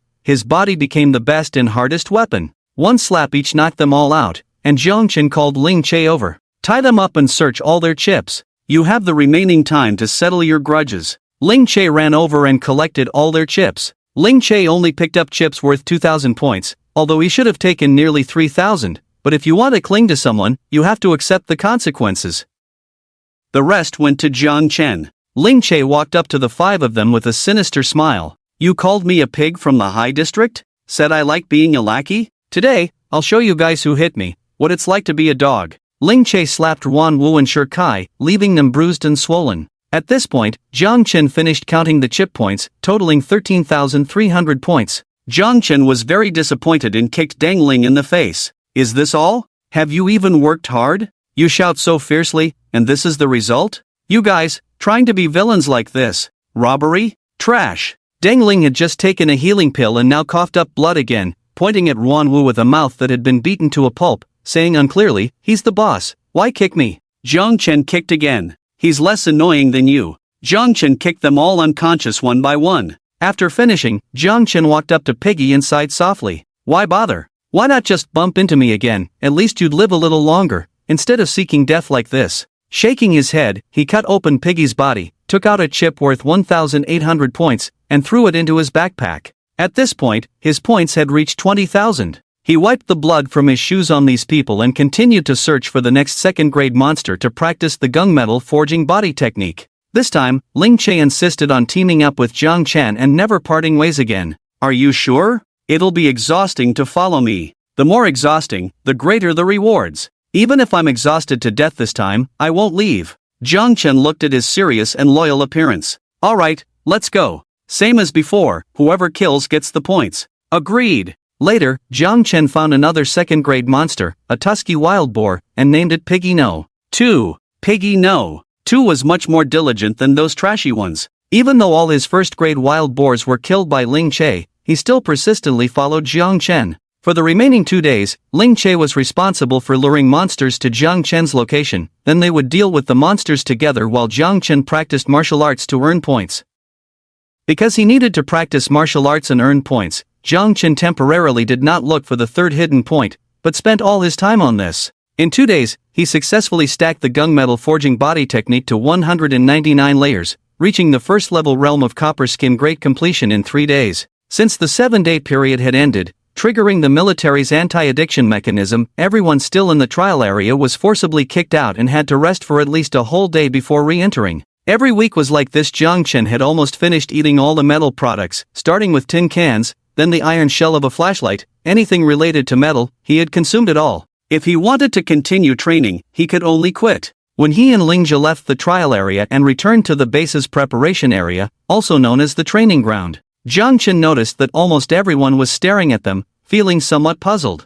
I know we're a bit unkempt, but aren't they similar in appearance? Why are they looking at us like that? Lingjia noticed a large screen on the wall that wasn't there when they entered, displaying everyone's points ranking. Even without counting the chips, based solely on identifiable points, Chen was far ahead at the moment, firmly holding the first position with 5,000 points. Lingjia was second with 4,000 points. Surprisingly, third place belonged to Zhang Chong, the younger brother of the gang leader Chen had beaten, with 3,800 points. Further down, past 50 places, one could see the rankings of Ruan and the others. Unfortunately, their injuries were too severe, and even if they recovered, they wouldn't have a chance to increase their points by robbing others. On the other hand, after Zhang Chong was beaten, he remained calm and composed when encountering Huangxi at night, which helped the fragmented team regroup. After merging from the dog zone to the pig zone, their gang transformed into fierce bandits, specifically targeting students from the dog zone, swiftly raising their points to third place. The rankings not only displayed names but also personal avatars. Although Chen looked a bit shabby now, all the students in the training ground recognized him at a glance. Is this the first place? How did they manage to get so many points with just 2 people in their team? See, our pig zone is awesome, the dog zone's best can only rank past 50. Suddenly, Zhang Chong walked towards Chen from the crowd, accompanied by his professional gang. The group of people approached Chen, silencing the noisy crowd, who nervously watched Zhang Chong. Many from the dog zone were extremely excited, as they had been robbed by Zhang Chong before. As the saying goes, one's happiness often comes at the expense of others' suffering. Those who had been robbed like them were not as upset. However, when Zhang Chong approached Zhang Chen, his gang members all bowed respectfully to Zhang Chen. Big brother. The crowd fell silent once again, everyone feeling a sense of cognitive dissonance. The fierce bandit actually called this person Big Brother. Zhang Chen was also taken aback. Don't call me that randomly. Zhang Chong took out a chip worth 1,000 points and handed it to Zhang Chen. Instead of being robbed by you again later, it's better to acknowledge me as your big brother in time. Zhang Chen and Lingjia exchanged glances and nodded involuntarily. This guy has a bright future. Wow! Even Zhang Chang's gang recognizes them as Big Brother? Could it be that this guy's points were also obtained through robbery, that's why they're so high? It's because he's strong, just like those 5 dogs from the dog zone. Hey, when will us ordinary geniuses be able to stand up? Nonsense, are you guys idiots? Only by killing monsters alone can you directly earn points, and in a group, points don't increase, you can only identify points through chips. With so many official points, how could he rely solely on robbery? Regardless of whether they said he relied on robbery or his true strength, Zhang Chen ignored the gossip. He had a clear conscience. If others paid protection fees for peace of mind, why shouldn't he accept them? I'll take these points. If you encounter someone you can't beat, come find me, like those from the dog zone. Zhang Chen pointed at Ruan and the others from the dog zone, causing Zhang Chong to be surprised. They had also encountered these 5 individuals, but due to the large number of people, they were not successfully robbed. However, they did recognize the strength of the other party. It was truly formidable. Yet, no matter how strong they were, they couldn't match Zhang Chen's record of wearing 28. It was unexpected that even these talented individuals from the barracks area were taken down by Zhang Chen. This gentleman Zhang Chen truly only plays high-level games. The ordinary geniuses here couldn't even touch his shadow. Zhang Chong was now grateful that he had timely provided information. 1,000 points were just what they could get from robbing a few people, but being under Zhang Chen's protection was extremely valuable. There was no need to worry about the 5 individuals from the barracks area anymore. Thank you, Big Brother. Zhang Chen waved his hand and took Lingjia to the original weapon area. It was now transformed into a points verification area. Points would only be accurately recorded when there was no second person present during the individual killing of demonic beasts. In the presence of a second person, the points needed to be verified using the points chip inside the demonic beast. Zhang Chen emptied a backpack full of points chips onto the desk. The soldiers in charge of verification were all stunned. So many. The soldiers suspected that Zhang Chen had found the logistics department's warehouse and stolen the points chips from there. Despite their doubts, they proceeded with the points verification for Zhang Chen, and soon his new points appeared. The students present looked at the points displayed on the big screen, and everyone was shocked. 23,245, over 23,000. Damn! What kind of monster is he? Did he kill all the high-level demonic beasts? Ignoring the commotion behind him, Zhang Chen asked the question he most wanted to ask. What can the points be exchanged for? The verification soldier shook his head. I'm not in charge of that. Do you see the queue over there? That's the points exchange area. You can go there. Chen thanked him and headed towards the exchange area. The students who had been queuing before saw him approaching, glanced at the points displayed on the big screen, then at Chen, and all made way for him. Who knew if this person had a good temper or not? If he was like those 5 scoundrels from the barracks area, not only bad-tempered but also petty, it would be disastrous. However, Chen surprised them by politely thanking each student who made way for him. It was a normal courtesy, but the students who were thanked inexplicably felt excited. "Damn, did you hear that? He said thank you to me." The top scorer in points said thank you to me. "He's too polite. Such a person deserves to be the top scorer. Can those 5 scoundrels from the barracks area just die already?" Chen quickly reached the front and saw the full picture of the exchange area. There were 10 windows, each with a computer screen on both sides. Students could use the computer in front of them to exchange goods for points, and the military officer in charge inside the exchange area would see the exchanged goods on the screen and hand them over to the students. Chen unlocked the items he could exchange with his badge. The cheapest items were various foods and camping equipment, such as tents. In other words, as long as you weren't stingy with points, you could eat well and sleep well on your second entry into the trial area. Next were the military-grade concentration pills, exchangeable for 50 points. Normal students who could earn 300 points in 5 days could rest for 2 days, use the concentration pills to accelerate their cultivation progress, and use the surplus for cultivation after entering the trial area the following week. Battles involving life and death were the most effective way to improve one's strength. After 5 days of fighting, taking 2 days to rest, digest battle experience, and enhance vitality was the most suitable development path for the lowest-tier ordinary geniuses in the training camp's design. After the 1-month training camp, the students who could only break through 1 or 2 acupoints in school for a month could now break through at least 5 or 6 acupoints, which was considered the worst-case scenario. As for the middle-tier geniuses, they earned more points and could choose a top-grade breakthrough pill that cost 100 points, the military's barrier-breaking pill. It greatly enhanced blood and chi circulation and acupoint impact. The pill's effects were stronger, with reduced side effects compared to the military version of the chi-gathering pill, making it a more advanced pill.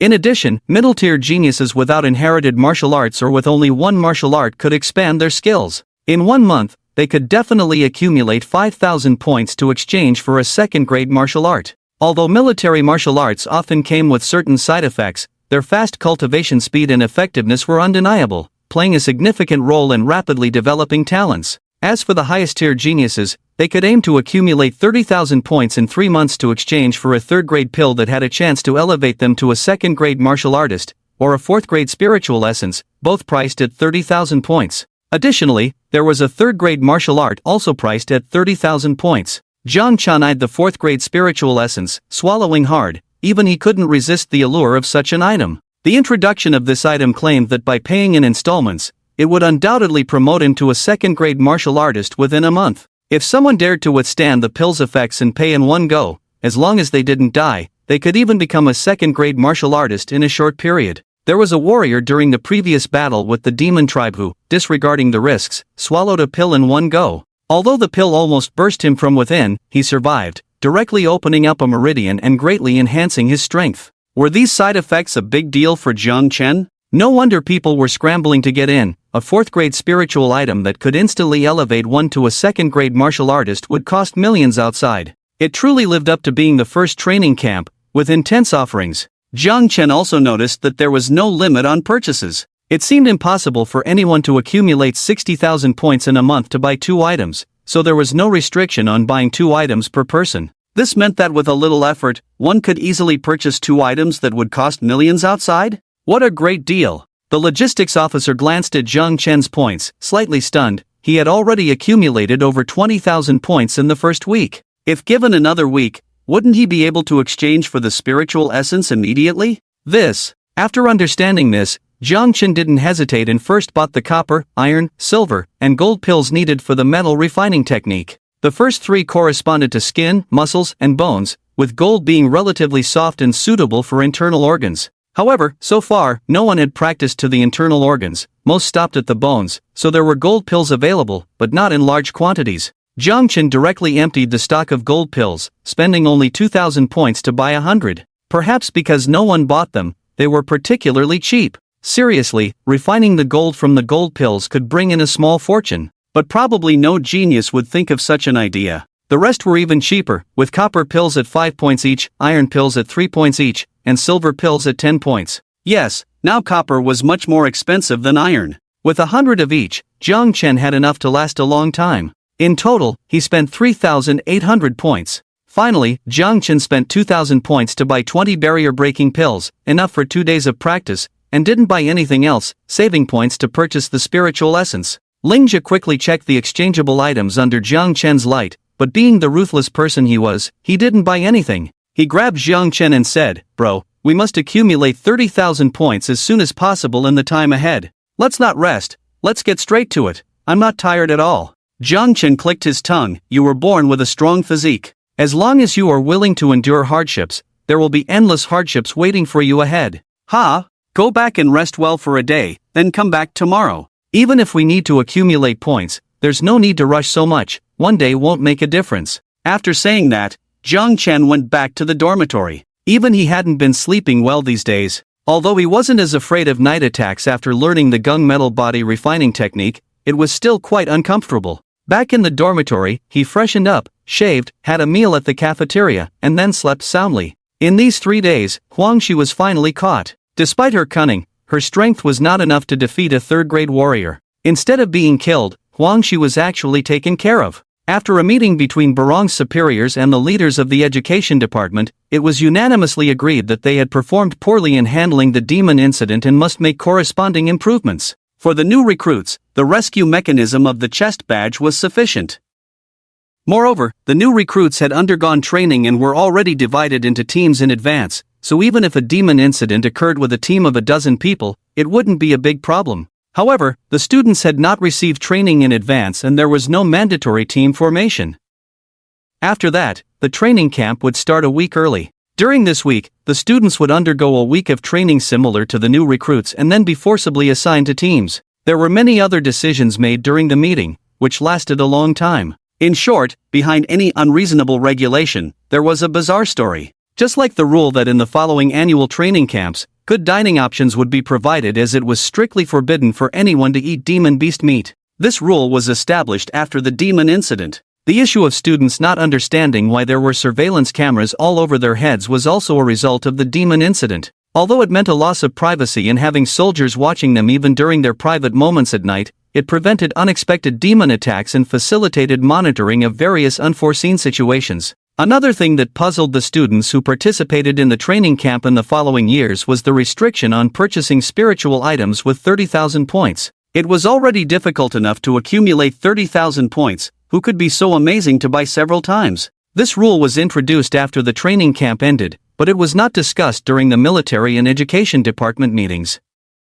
Lastly, the most annoying rule for the students who participated in the later training camps was that in the first training camp Jiang Chen participated in, the original plan was to have a big martial arts competition in the last week for the top-ranked individuals in each major region to warm up for the college entrance examination. However, this plan was cancelled after Huangshi appeared. Despite protests from the education department, the military established a new plan. High-scoring students would directly participate in the demon hunting competition. Low-scoring students would also participate in hunting lower-level demons, and to ensure the future of the country, the military would bring in lower-level demons. The military stated that these students had performed poorly in dealing with demons. While it was heartbreaking for them to be killed, analyzing their deaths showed that they were completely unprepared and even curious, wanting to see if someone was dressed as the monkey mother from the Furue costume. This made the military feel it was necessary to teach the students a lesson. The more people died because of demons, the more important it was to educate students about demons, understand them, and learn how to track and kill them.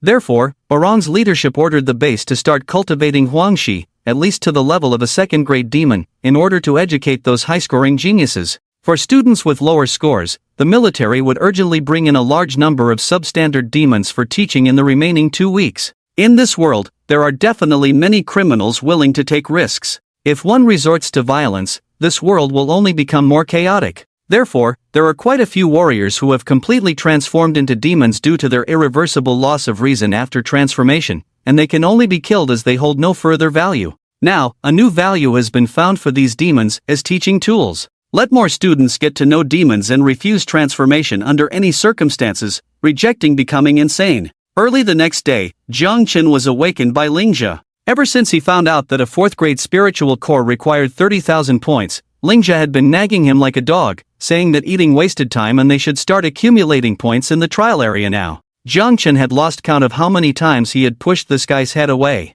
You idiot. Bro. The dogs in the Sioux district have all disappeared. It should be that demon who got caught. We have no competitors now. It's easier to accumulate 30,000 points. Chen widened his eyes. Caught? These past few days, he had been busy cultivating, and he wanted to see how far Huangshi could progress, but she had been moved out, and he hadn't checked on her status. That woman actually got caught? Was this good luck being wasted? Chen quickly designated Huangshi as the target for side effects transfer and checked. Losing rationality, continuously eating to enhance demon transformation. Are you sure she was really caught? I don't know, but all the people from the Sioux district have gone back. The alarm has been lifted, so it should have been resolved. That was strange. Huangshi's status didn't show as deceased. Could it be that she exhibited something special and was taken as a guinea pig for research? Chen's first concern was whether he would be implicated, but upon further thought, although he had conflicts with Huangshi, there was absolutely no intersection that could lead to her transformation. In this world, surveillance cameras were everywhere, making it easy to track someone's movements. Even with cameras specifically targeting warriors, the speed of capture was astonishing. Even the best at lightness skills among the 4th grade warriors would be captured clearly, so he didn't need to worry about being discovered. The power of the system was not something these natives could comprehend. Understanding this, Chen relaxed. After tidying himself up, he re-entered the trial area with Lingjia. This time, he planned to stack layers of the Gengjin body tempering technique while earning points. He decided to attract a large number of demons at once, let them surround and attack him continuously, forming a streamlined operation where one batch would be killed, and the next would take their place. Since the 4th grade spiritual core had no purchase limit, he would buy as many as needed. And as for the 3rd grade elixirs, as long as he had enough points, he could buy them too. Now Chen was a bit worried that there might not be enough demons in the trial area of the Sioux district. To achieve his new plan, Chen decided to quickly go to the 3rd Easter egg point to get the 3rd Easter egg, then return to the vicinity of the 2nd Easter egg point to kill demons and attract more to come with his bloodlust. Although the quality of demons had improved on the 3rd side, they were all 1st grade, and he might encounter 2nd grade demons. But he lacked practice. As long as he could kill all the 1st grade and substandard demons near the 2nd Easter egg point, he could immediately return to the 3rd side to kill the remaining demons. After all, the demons near the 3rd Easter egg point were very strong, and no one could touch them unless they gathered a large group like Zheng Chong. But that wasn't very cost-effective. Many people would have to share the points for killing a 1st grade demon. How much could one person get? Chen traveled day and night, although the location of the 3rd Easter egg was far away. With the corresponding light skills of the evil repelling sword manual, he arrived at the location of the 3rd Easter egg in just half a day. As for Lingjia, that guy got tired halfway through, so Chen let him stay behind to rest. After the rest, he started killing the demon beasts in advance, using the blood and energy from the demon beast corpses to attract more demon beasts. By the time he returned, he could start planning. This should be the location of the 3rd Easter egg. Looking at the map in his hand, confirming he hadn't gone the wrong way, Chen looked towards the lake ahead. This place was considered the center of the entire high trial area. At the edge of the trial area, separated by high walls, where the demon beasts were of the lowest grade, the deeper one went, the stronger the demon beasts became. The location of the 3rd Easter egg was at the center of the entire area, where the demon beasts were the strongest. Just as Chen was about to start looking for demon beasts, he suddenly heard the sounds of battle and the roars of demon beasts. Someone actually beat me here? Chen furrowed his brow. It couldn't be. The strongest individuals in the high trial area were him and Lingjia, and in terms of team combat, it was Zhang Chang's group. Everyone else was mediocre. How could someone have reached the location of the 3rd Easter egg before him?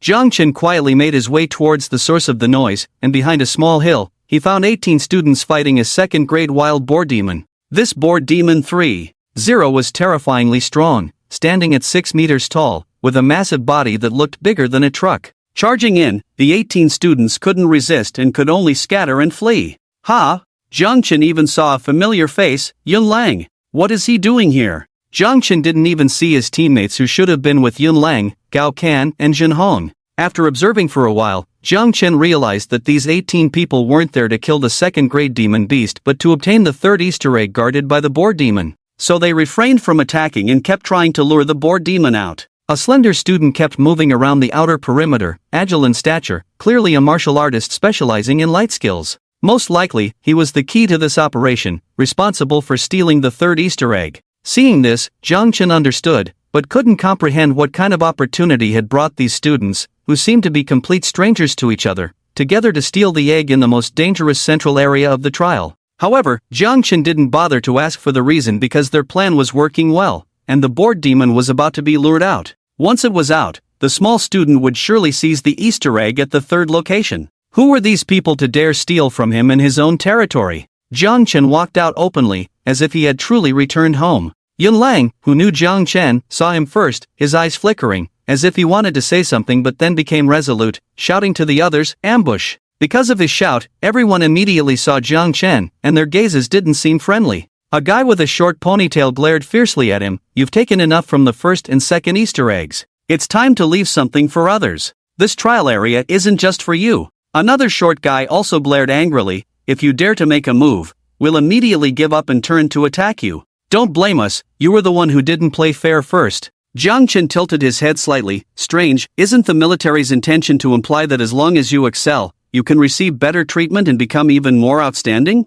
I didn't say that you couldn't compete for the other 2 Easter egg points. It's just that when I arrived, you didn't know where they were. I couldn't just remind you that I was going for the Easter eggs and wait for you to come and compete fairly, right?" Yunlang stared at Chen intently. "You're right, so we accept your competition. If you're capable, try competing with all 18 of us. This isn't Sanshan City No. 12, and the people here aren't those mediocre students. We are all top-notch martial artists. I advise you not to be too confident, Chen. I only have one question, how did you all gather together?" Chen curiously asked, appearing particularly relaxed. This made the people on the scene even more displeased. Yunlang retorted directly, "We don't need to tell you." But another straightforward guy slapped Yunlang in the face. "After all, there were more people, and their personalities were all different. If it weren't for Ruan telling us that you had cleaned out all the high-end resources, we would probably still be chasing after some top-grade monster until now. Do you really think we're fools? Oh, it's clear now, a scheme to sow discord."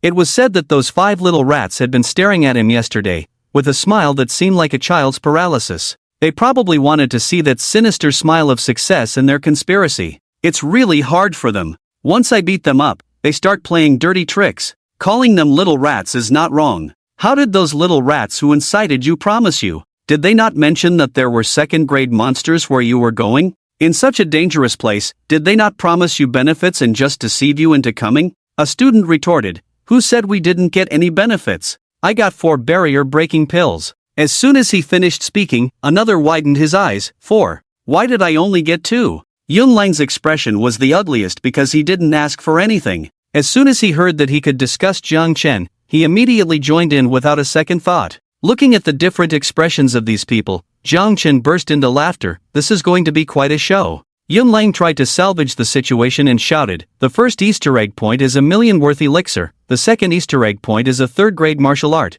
and the third Easter egg point is a spiritual weapon. As long as we get them, if we can use them, we'll keep them internally. If not, we can sell them to him. He'll pay 20 million for the spiritual weapon." Chen was slightly surprised at this revelation. That's quite a generous offer. Indeed, with the way this guy was surrounded by flatterers, he must be a big shot. "Alright, I've got it all figured out. You can continue. Thanks to you, otherwise, I wouldn't have known what was inside the third Easter egg point." In reality, Chen still didn't know what a spiritual weapon was, but since it sounded so good and was placed at the center, it should be something good. Chen strode directly towards the third Easter egg point, and when the 18 people saw this, they were dumbfounded. "Big brother, you really don't consider us as equals." This kind of contempt, no, disregard, angered everyone. They might not be the strongest, but they were also among the top talents. Ruan had gathered a full 18 of the strongest high school geniuses to mess with Chen. In his estimation, even if they couldn't kill Chen, they could definitely mess with him.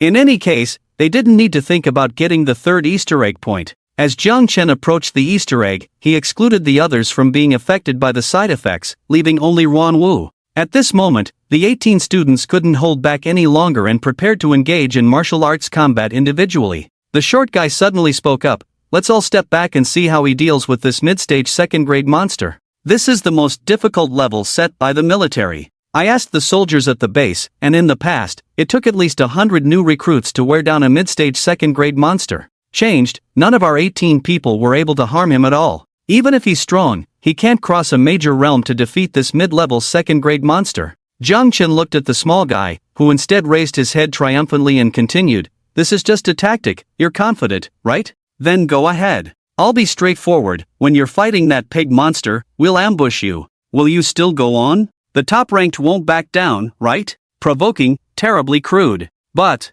Jiang Chen actually walked towards that pig monster. The small guy was ecstatic, unaware that he had fallen into a trap. He was lucky, as now it was just him and Ruan in the trap. As the saying goes, the nail that sticks out gets hammered down. He really didn't understand this principle at all. The small guy laughed at Jiang Chen's foolishness, surprised that such a simple tactic actually worked. But the next moment, when the pig monster crashed into Jiang Chen like a truck, everyone cheered as Jiang Chen was sent flying, except the small guy who coughed up blood. In the neighboring district, Ruan, who was on his way to their area's third Easter egg point, suddenly coughed up blood and collapsed without a word. They should thank Jiang Chen's gold forging technique, now at 200 layers, for protecting them. Otherwise, their bones could have been shattered, but now they only suffered severe internal injuries, which could be treated with medicine. The other 17 people couldn't understand how the small guy got injured, nor why Jiang Chen was unscathed after the collision, even more spirited. Yun Lang knew Jiang Chen was fast, but not this fast.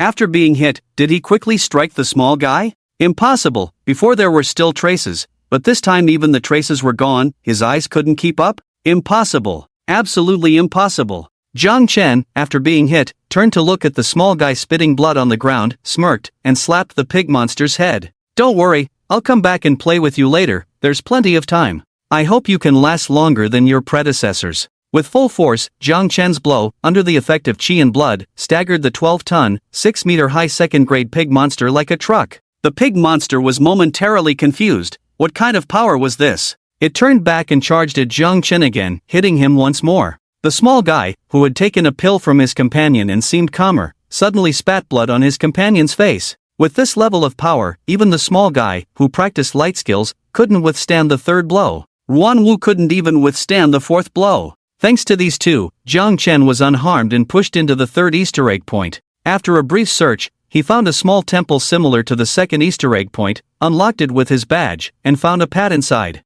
Upon opening it, there were several options. The military really was considerate. Some people may never use weapons if they don't practice, which goes against the military's desire for young talents to grow quickly. So, instead of weapons, they offered choices. Once you're here, you can choose any weapon you want. And because it's unlocked with a badge, once opened, it can't be changed. This, the 18 people didn't know, not even Ruan, who knew some inside information. As the pig monster charged again, Jiang Chen used the pad and the light skills from the evil repelling sword manual to easily dodge, walking and observing at the same time. The 18 people were dumbfounded. Damn, he can actually dodge. Why didn't he dodge before? Is he sick? No one understood Jiang Chen's actions, but Jin Lang pointed it out directly. Stop babbling, or he'll take the third Easter egg. These words woke everyone up, and the 16 who could still move rushed towards Jiang Chen. Jiang Chen glanced at them and shook his head. Why learn from others when you can be a rat yourself? After selecting a weapon called Bee Sting on the tablet, Jiang Chen put it in his backpack and skillfully dodged Piggy No. 3's attack, then charged towards the other 17 people. Jiang Chen's steps were as fast as someone who specialized in lightness skills. Facing the first person charging at him, he slapped him across the face. The guy was sent flying backwards, spinning in the air, blood spiraling out of his mouth. Jiang Chen didn't want to use the system's side effects to deal with them. He wanted to personally smash their faces one by one. At that moment, as he stopped hitting people, a student seized the opportunity and struck Jiang Chen's throat with a stick. Jiang Chen deliberately minimized the use of the golden body forging technique, allowing the opponent's attack to hit him fully. The student used a second-grade martial art, the Wulong Bagua staff. If the first strike failed, he could retract the staff and strike again, aiming for the head. If he hit, even better, one strike to the throat, followed by another to the head. The student, who had taken a second dose of medicine, looked even more peaceful, but suddenly coughed up blood. Despite his body being riddled with fractures, he managed to cover his throat with his hands. They couldn't even scream, only expressing their pain through grimaces, but no one paid them any attention. And Jiang Chen? Not only did he feel no pain and remain uninjured, but he also grabbed the stick, pulled it towards himself, and struck the student playing with the stick across the face. With a crack, another high-difficulty move of spinning in the air and spewing blood. Seeing this, the others armed themselves with all kinds of weapons and attacked Jiang Chen. Jiang Chen inadvertently glanced at the student with the sore throat, who seemed to realize something and tried to stop the others, causing Jiang Chen to reduce the use of the golden body forging technique again. These people were truly skilled in martial arts, deserving of being the top students in several high schools. A knife stabbed Jiang Chen's waist, a spear aimed at his crotch, along with hammers, fists. The student with the sore throat widened his eyes and passed away peacefully. As for Ruan Wu on the other side, as a prominent figure in the Qingqing faction, he must have taken life-saving pills, which saved him from death. Jiang Chen checked on the two, one deceased and the other on the brink of death, and felt relieved. He began disarming them one by one, then tied each of them up. This group knew Jiang Chen's combat skills were a bit abnormal. Being unscathed after being hit by a mid-level second-grade monster, they planned to overpower him with numbers and weapons, but Jiang Chen's strength exceeded their expectations.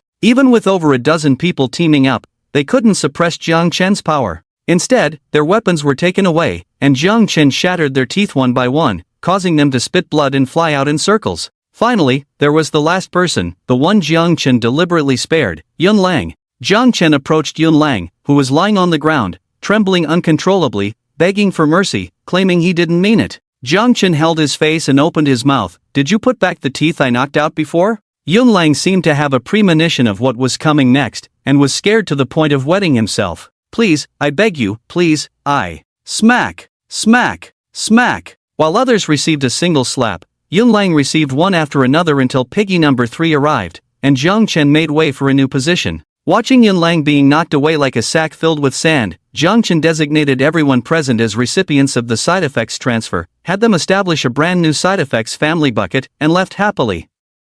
After dealing with this group of idiots, he felt much better. He hoped they would live a little longer under the circumstances of side effects transfer. Backstage, report to Captain Ba. Another student's life signal has disappeared. Captain Ba's face was filled with a mask of pain as he approached the spot where the deceased student lay, and there was a level 3 Easter egg, the most dangerous area in the entire region, and this time there were no unexpected monsters. A mid-level second-grade monster was lurking near their location. Why wasn't the rescue mechanism activated? The soldier in the background quickly pulled up the data. It seems that when the student named Chen died, the monster was too far away from him to trigger the rescue mechanism. What nonsense is this? I've been saying that this rescue mechanism needed reform. Before, accidents could be used as an excuse, but this time it's a real bug. That pig monster kicking a stone and accidentally killing him is also a possibility. In this situation, what use is this damn rescue mechanism? The soldier couldn't lift his head under the scolding.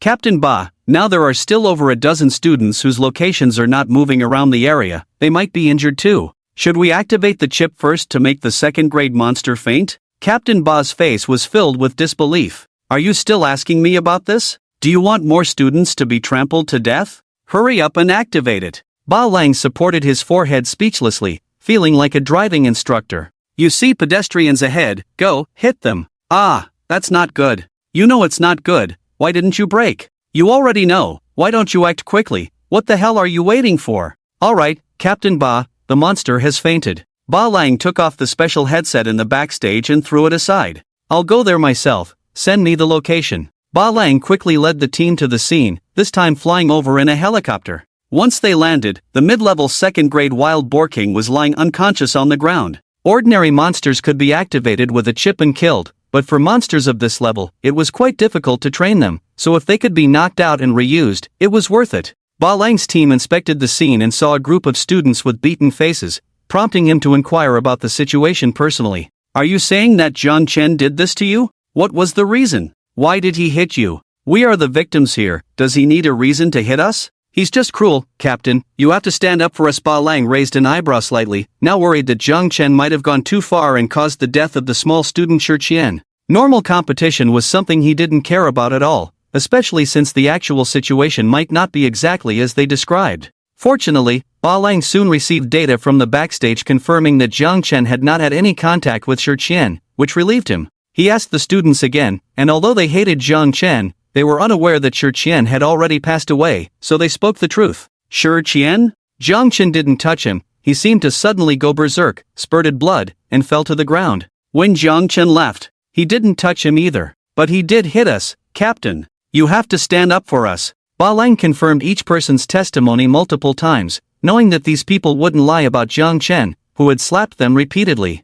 Finally, the body of Chen was carried away, and they left. Behind him came the voices of a dozen or so people whose faces had been beaten to a pulp, their words a mix of incomprehension and disbelief. Instructor, are you just going to ignore us? This is outrageous. Once Barong confirmed that the person wasn't killed by Jiang Chen, he didn't even bother to ask Jiang Chen any questions and just left. Meanwhile, Jiang Chen quickly arrived near the second hidden spot and saw Lingjia, who was working diligently like a busy bee. Ever since he found out that he could exchange 30,000 points for a 4th grade spiritual essence, Lingjia had been full of enthusiasm. He had already killed over a dozen demon beasts, and because of the beasts' bloodthirst, he no longer needed to go out of his way to hunt them down. They came to him. With Jiang Chen joining in, their cooperation officially began. Jiang Chen was responsible for attracting the demon beasts drawn by the bloodthirst to attack him, allowing them to slowly die while he trained his body. When the first batch was almost beaten to a pulp, the second batch took over, and the first batch was mercilessly killed by Lingjia, becoming points for both of them. Jiang Chen took 70% of all the points, while Lingjia took 30%. Although the progress of the body training technique was slower compared to the method of letting Piggy know. 3 crash into him, this way earned them more points, making it the best approach to balance everything. They spent a whole day managing the situation, and the number of demon beasts still alive went from single digits to double digits, reaching around 40 to 50. And that was just during the day. At night, there would be even more demon beasts. This was quite distressing because the body training technique had to be performed while one was awake. No one could practice martial arts while asleep, so they had to stay up all night. Even for young people, staying up all night was tough. Jiang Chen was thinking if he could manage to practice the gold forging body technique even while asleep, so that even if he was constantly attacked, he could still maintain his cultivation state. He tried all night, but the results were minimal. Whenever he forced himself into sleep mode, the body training technique would stop working. However, Jiang Chen felt that this idea was still achievable because during one attempt to force himself to sleep, he entered a light sleep state where he was somewhat conscious and could control his body to practice the technique. In other words, as long as he could maintain this light sleep state, he could continue practicing the body training technique. Over the next few days, Jiang Chen kept trying, and the pile of demon beast corpses around them grew taller. The strong scent of blood attracted demon beasts from all over the trial area, with 100 or 200 beasts coming every day. After several days and nights of perseverance, Jiang Chen finally mastered the ability to enter a light sleep state while standing and still operate the gold forging body technique. This left Lingjia dumbfounded. He watched in amazement as Jiang Chen stood with his eyes closed in the midst of the beasts, his body shimmering with a metallic sheen every time he was struck. It meant that this guy was asleep, yet his technique was still active. It was truly beyond belief. During these days, Jiang Chen acted as the target, constantly besieged by demon beasts while also pulling and dragging them to prevent them from escaping. He dealt with those demon beasts that inexplicably brought themselves to the brink of death. In 4 days, he had dealt with nearly 400 demon beasts, with 80% being below 1st grade and only 20% being 1st grade or higher.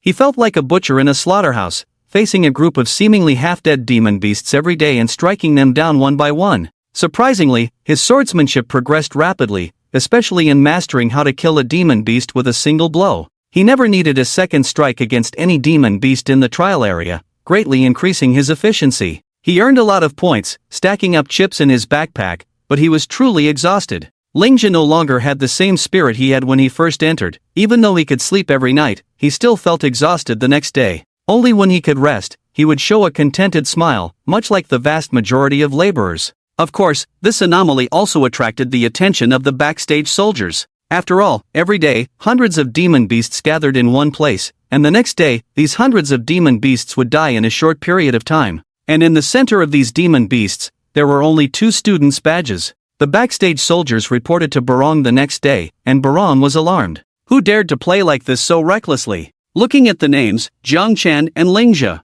Oh, then it's fine. Suddenly, there was a feeling that everything made perfect sense. Out of curiosity, they still led a team to investigate. They then found Jiang Chen in the center, enduring attacks from the beast horde, continuously swallowing copper pills, evidently practicing the Gangjin body refining technique. Lingjia, on the other hand, like a weary butcher, dealt with batches of exhausted demon beasts, letting more energetic demon beasts attack Jiang Chen. These 2 individuals seemed to form a strange factory. The reason why so many demon beasts came was that the demon beasts they killed were all piled up together, forming a small mountain. After Barong finished watching, he fell silent. There were actually people practicing like this? And still managing to earn points. Even the craziest soldiers in the military had never done something like this. but seeing that they were not in danger, Barong retreated. However, he still kept an eye on Jiang Chen's situation backstage every day. If he couldn't hold on, the rescue mechanism would be activated immediately. He was the genius he had the highest hopes for. He couldn't let him play himself to death. Because this matter was too outrageous, it led to all the backstage soldiers and captains of the other 11 districts following suit and paying attention to Jiang Chen and Lingjia. That kid Jiang Chen hasn't rested or slept for a full 4 days, just standing in the middle letting the demon beasts surround him. Is he trying to exhaust himself to death? Where does he get the energy and blood to last for 4 days? Captain Barong, I think you should go and advise him. Although this kid is a genius, he can't endure this kind of exhaustion. There's another thing. Haven't you noticed that the number of demon beasts in the entire high district is sharply decreasing? It's all because of these two kids' blood-baiting plan. Almost all the demon beasts near the second Easter egg point have been cleared out. The strong scent of blood is also attracting demon beasts from other areas to continuously run towards their location. If this continues, I'm afraid all the demon beasts in your entire high district will be wiped out by these two kids, and others won't have any left to play with. Barong obviously also realized this problem. As the days passed, he found that many students in the high district couldn't encounter a single demon beast in a whole day. Either make Jiang Chen stop, or release more demon beasts into the high district. He couldn't make this decision himself, he could only consult his superiors. His superior, Xiang Yu, upon hearing about this bold young man, after careful consideration, waved his hand decisively, let the breeding department select a batch of demon beasts and continue to release them. As long as he can kill, let him kill. I want to see how far this kid can go. Yes. Privately, Xiang Yu looked at Jiang Chen's information, a smile on his face that couldn't be suppressed. This kid, he's too suitable to be a soldier. The high trial area became the only district in all the regions where demon beasts were being replenished. After another 2,000 demon beasts of different grades were released, the other students could finally see demon beasts. However, just like before, due to Jiang Chen's abundant blood, large numbers of demon beasts still gathered in the direction where he was. And because of the blood, hundreds of demon beasts were attracted at once, causing a small to medium-sized beast tide. The students who were initially happy to see demon beasts were now frightened and scattered. Jiang Chen and Lingjia were unaware of this group of demon beasts heading towards their destination, only feeling that the number of demon beasts coming seemed to be increasing. We are about to reach the end of the 7-day anti-addiction period. They need to speed up and eliminate all the monsters before the last day. Suddenly, the ground began to shake, and a large number of monsters gushed out. Lingjia's expression changed, abandoning the monster he was dealing with and turned to run. Li Gu, run, too many are coming. In their current mode, the limit they can withstand is between 200 and 300. Suddenly, 400 to 500 monsters surged towards them. Lingjia directly shouted for Jiang Chen to run. However, Jiang Chen did not run. Since there are too many, let's reduce the number of monsters. Lingjia was dumbfounded. How do we reduce them? Jiang Chen stopped being passively defensive and began to attack actively. In the 4 days that followed, he practiced the Gangjin forging technique while using barrier-breaking pills for cultivation. Although he had no time to eat and replenish his energy,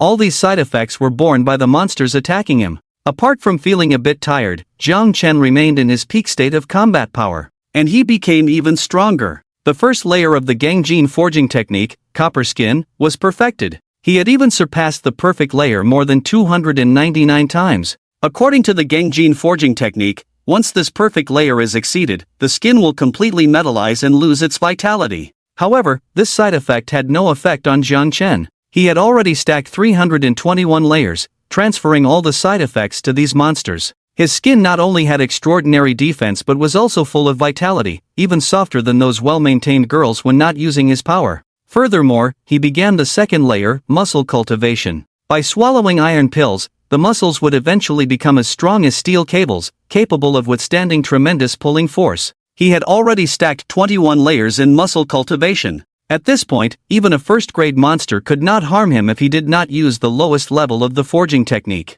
It was time to get rid of these trash that couldn't even break through his defense. Jiang Chen fully activated the Gangjin forging technique, and his body's surface was like wearing a layer of copper armor, emitting a copper light, charging through the group of monsters like a god descending among them. None of the monsters could break his defense, but each of his strikes could pierce a monster's brain. 600 to 700 monsters were nothing but 600 to 700 strikes. What? Where did a normal first-grade warrior get so much energy and blood? Did Jiang Chen use his own blood? By killing monsters with the blood inside these monsters, Jiang Chen became the first person in history Due to the massive scale and grandeur, Balang immediately mobilized, ready to rescue Jiang Chen at any time. Many students also wanted to follow the commotion to see what was happening, including 17 little rats who wanted to steal the third Easter egg. When the military helicopter arrived overhead, Balang and the soldiers saw Jiang Chen charging through the monster group like a copper-armored celestial, not needing likeness techniques because he was not afraid of monster bites.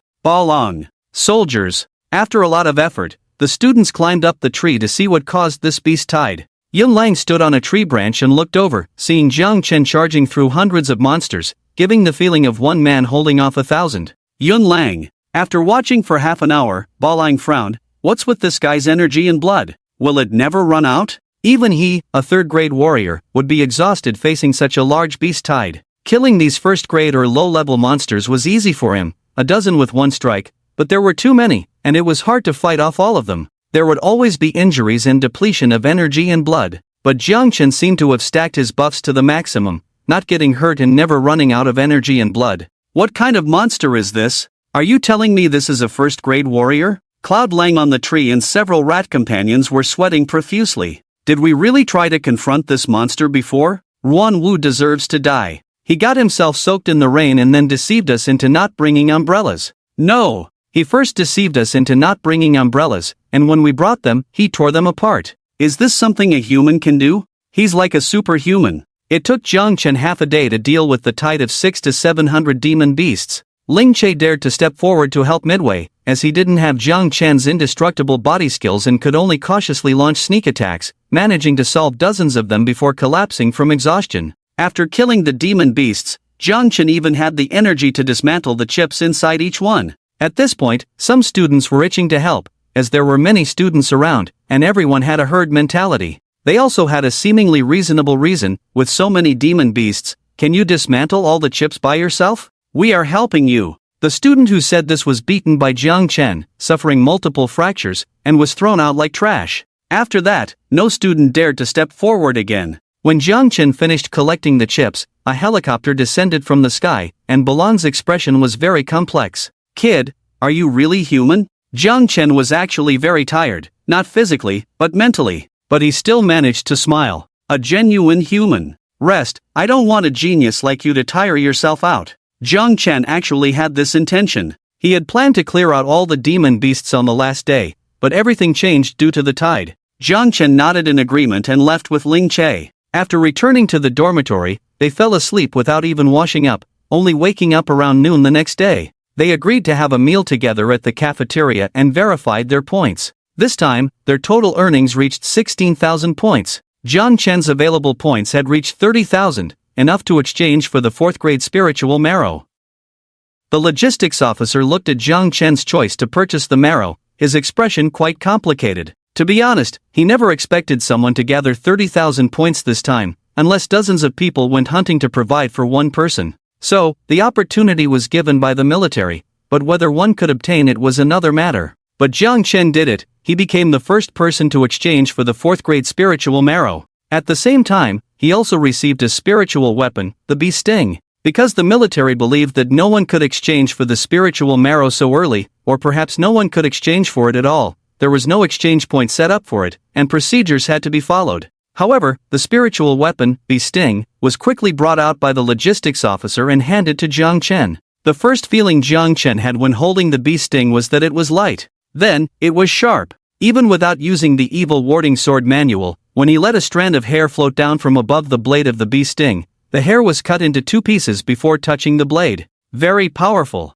Seeing Jiang Chen trying out the bee sting, the logistics officer realized that Jiang Chen might not understand spiritual weapons and reminded him, you can try infusing the weapon with your qi and blood. Upon hearing this, Jiang Chen infused the bee sting with his qi and blood, feeling as if the weapon had come alive. The logistics officer then brought out a steel plate that was a full 3 centimeters thick. Give it a try. Jiang Chen looked at the thickness of the steel plate and thought, wow, even with the evil warding sword manual, he couldn't pierce through this thickness. But since he was advised to do so, Jiang Chen complied. Without using the evil warding sword manual, he simply infused his qi and blood and stabbed the steel plate. However, at the moment of impact, Jiang Chen was shocked to find that the 3 centimeter thick steel plate in his hand was as easy to penetrate as a wooden board. At this moment, the military supply officer said, "Spirit weapons, in simple terms, are special weapons formed by integrating a part of a demonic beast's body with innate talents through a unique forging technique. These weapons also possess some of the demonic beast's innate abilities,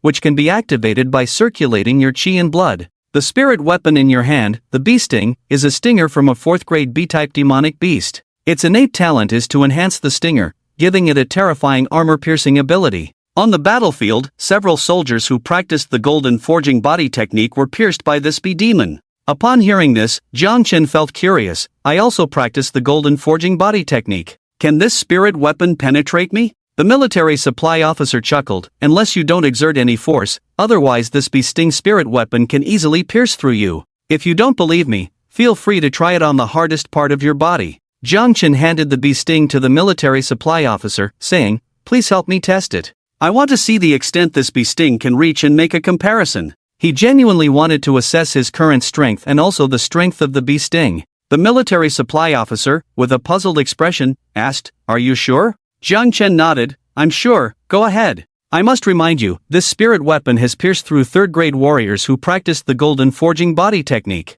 Are you still sure?" "I'm sure." The military supply officer shook his head, not having heard such a ridiculous request in a long time. But he was someone who was always willing to help. He was quite eager to see how this genius would react when pierced by him. Initially, without using any chi and blood, the military supply officer lightly stabbed Chen, feeling like stabbing a steel plate. He praised, "You've trained well. In such a short time, you've already reached the copper skin realm to a certain extent." Chen smiled without saying a word. The military supply officer then circulated his chi and blood, aiming the stab at Chen's arm to minimize the damage. However, even with increased force, he couldn't break through Chen's defense. This bee sting was a spirit weapon with the innate ability to pierce armor. It had pierced the skin of 3rd grade warriors, so why couldn't it pierce Chen's skin? The military supply officer fell silent and began using martial sword techniques, stabbing Chen's arm. He started to regret his actions. What if he ended up hurting the student? But, ding! Still not broken through?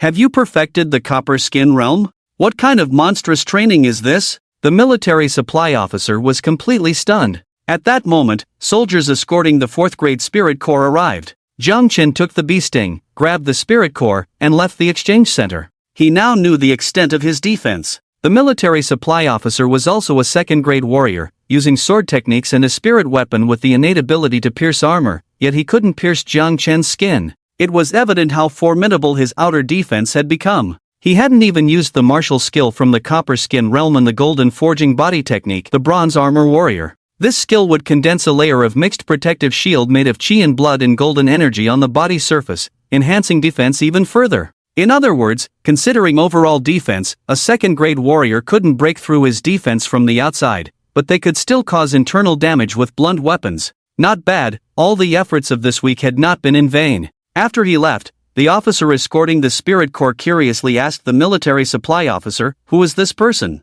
He gathered 30,000 points in less than 2 weeks. Initially, it was estimated that no one could achieve that, and it was supposed to be the first place reward at the final grand martial arts competition. The military supply officer's expression was very complex. This is a genius among geniuses, probably on par with those monsters in the capital. Have you ever seen someone reach the perfected copper skin realm of the golden forging body technique in less than 2 weeks? What? You're talking about him. The logistics officer nodded. I hope this young man will remember the generosity of our military department and choose to join the military in the future. Back in his dormitory, Chen looked at the spiritual essence in his hand. Even through the crystal ball, he could feel the majestic spiritual energy within it. Spiritual energy is the key to turning this world into a world of high martial arts. It is said that enough spiritual energy can cause organisms to evolve, just like those demonic beasts. Human life levels have also transcended, becoming able to use supernatural powers like chi and martial arts.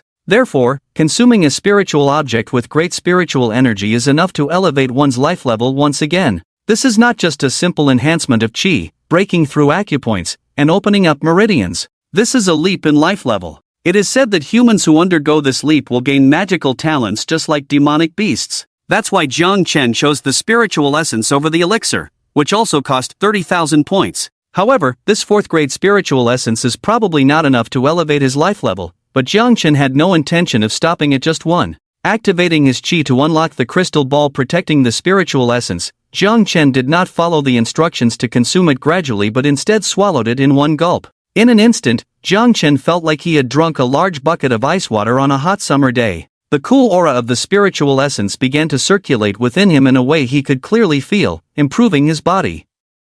However, for humans, such high-quality spiritual objects are too nourishing. Just like how consuming ginseng can cause nosebleeds, being overly nourished can lead to great harm instead of benefits. Fortunately, Jiang Chen still had 17 rat-like creatures in his arsenal, including Yun Lang. When he had exhausted their chi during the previous battle with demonic beasts, he temporarily switched his target to the beasts. Now, it was only fair that they were the first to enjoy this stroke of luck. The powerful spiritual energy of the spiritual essence surged through Jiang Chen's body like the tide of the Chentang River, impacting every part of him. Jiang Chen could sense the danger in this surge. Those with weaker bodies would suffer minor injuries from being hit by this tide, while a first-grade martial artist could withstand a bit more, but only to a certain extent.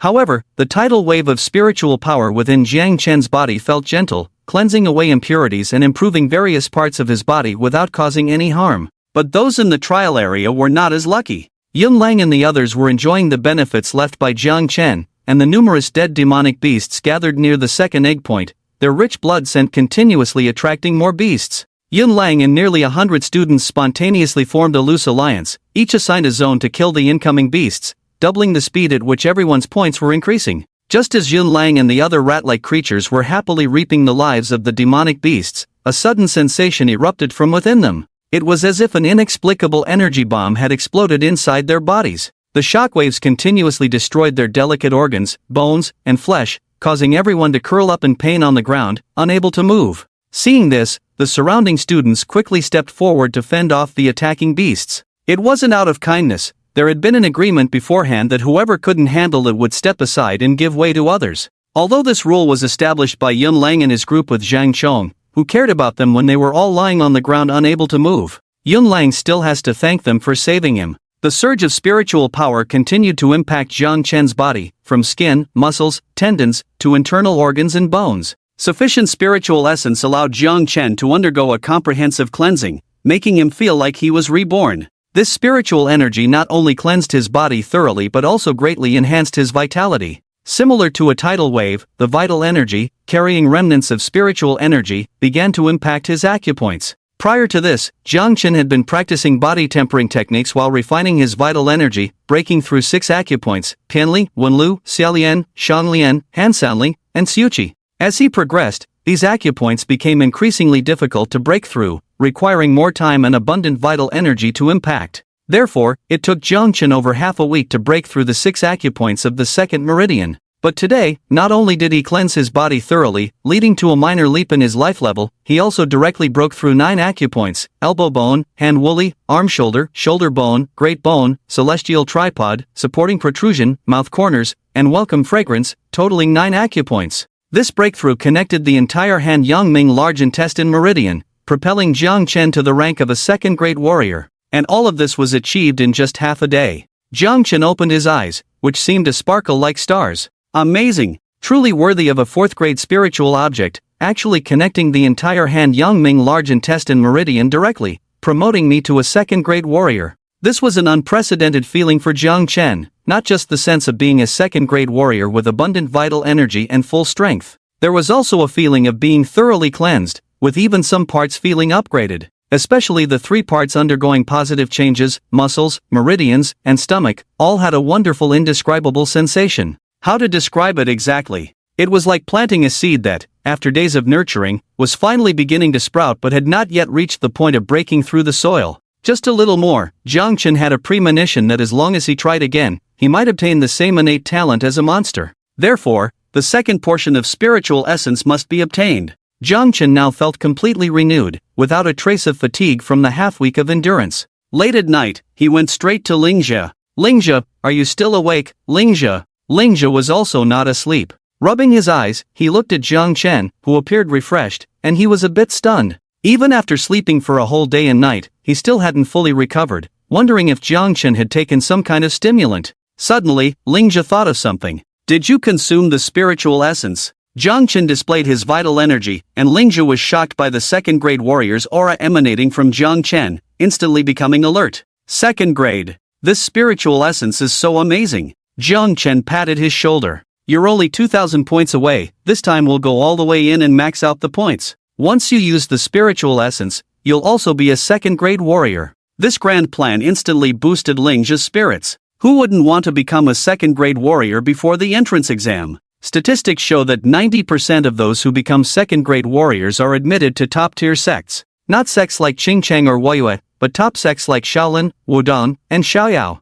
Once you get in, it basically means limitless prospects. Some students from ordinary families, just because of their talent, get into these major sects. On the day the admission notice is issued, the leaders of major sects or companies come knocking on the door, either proposing marriage for their daughters or introducing their sons. Even if you want, having both sons and daughters is not impossible. It shows how prestigious these top sects are. Lingzhi went back directly to organize things and followed Jiang Chen back to the trial area. When they found out they were setting off again after only resting for a day and a night, Barong was helpless. They had seen arrogance before, but never this extreme. Many soldiers even changed their stereotypical impressions of these talented students. Previously, they thought these students were just privileged with more resources. Lying on those resources could turn even a pig into a second-grade monster. But today, their stereotypes were shattered. How could these damn talented students be so arrogant, risking their lives like that? Not to mention Jiang Chen, even the students in the pig zone now, due to the continuous refresh of fixed monsters, many hadn't closed their eyes for a day and a night.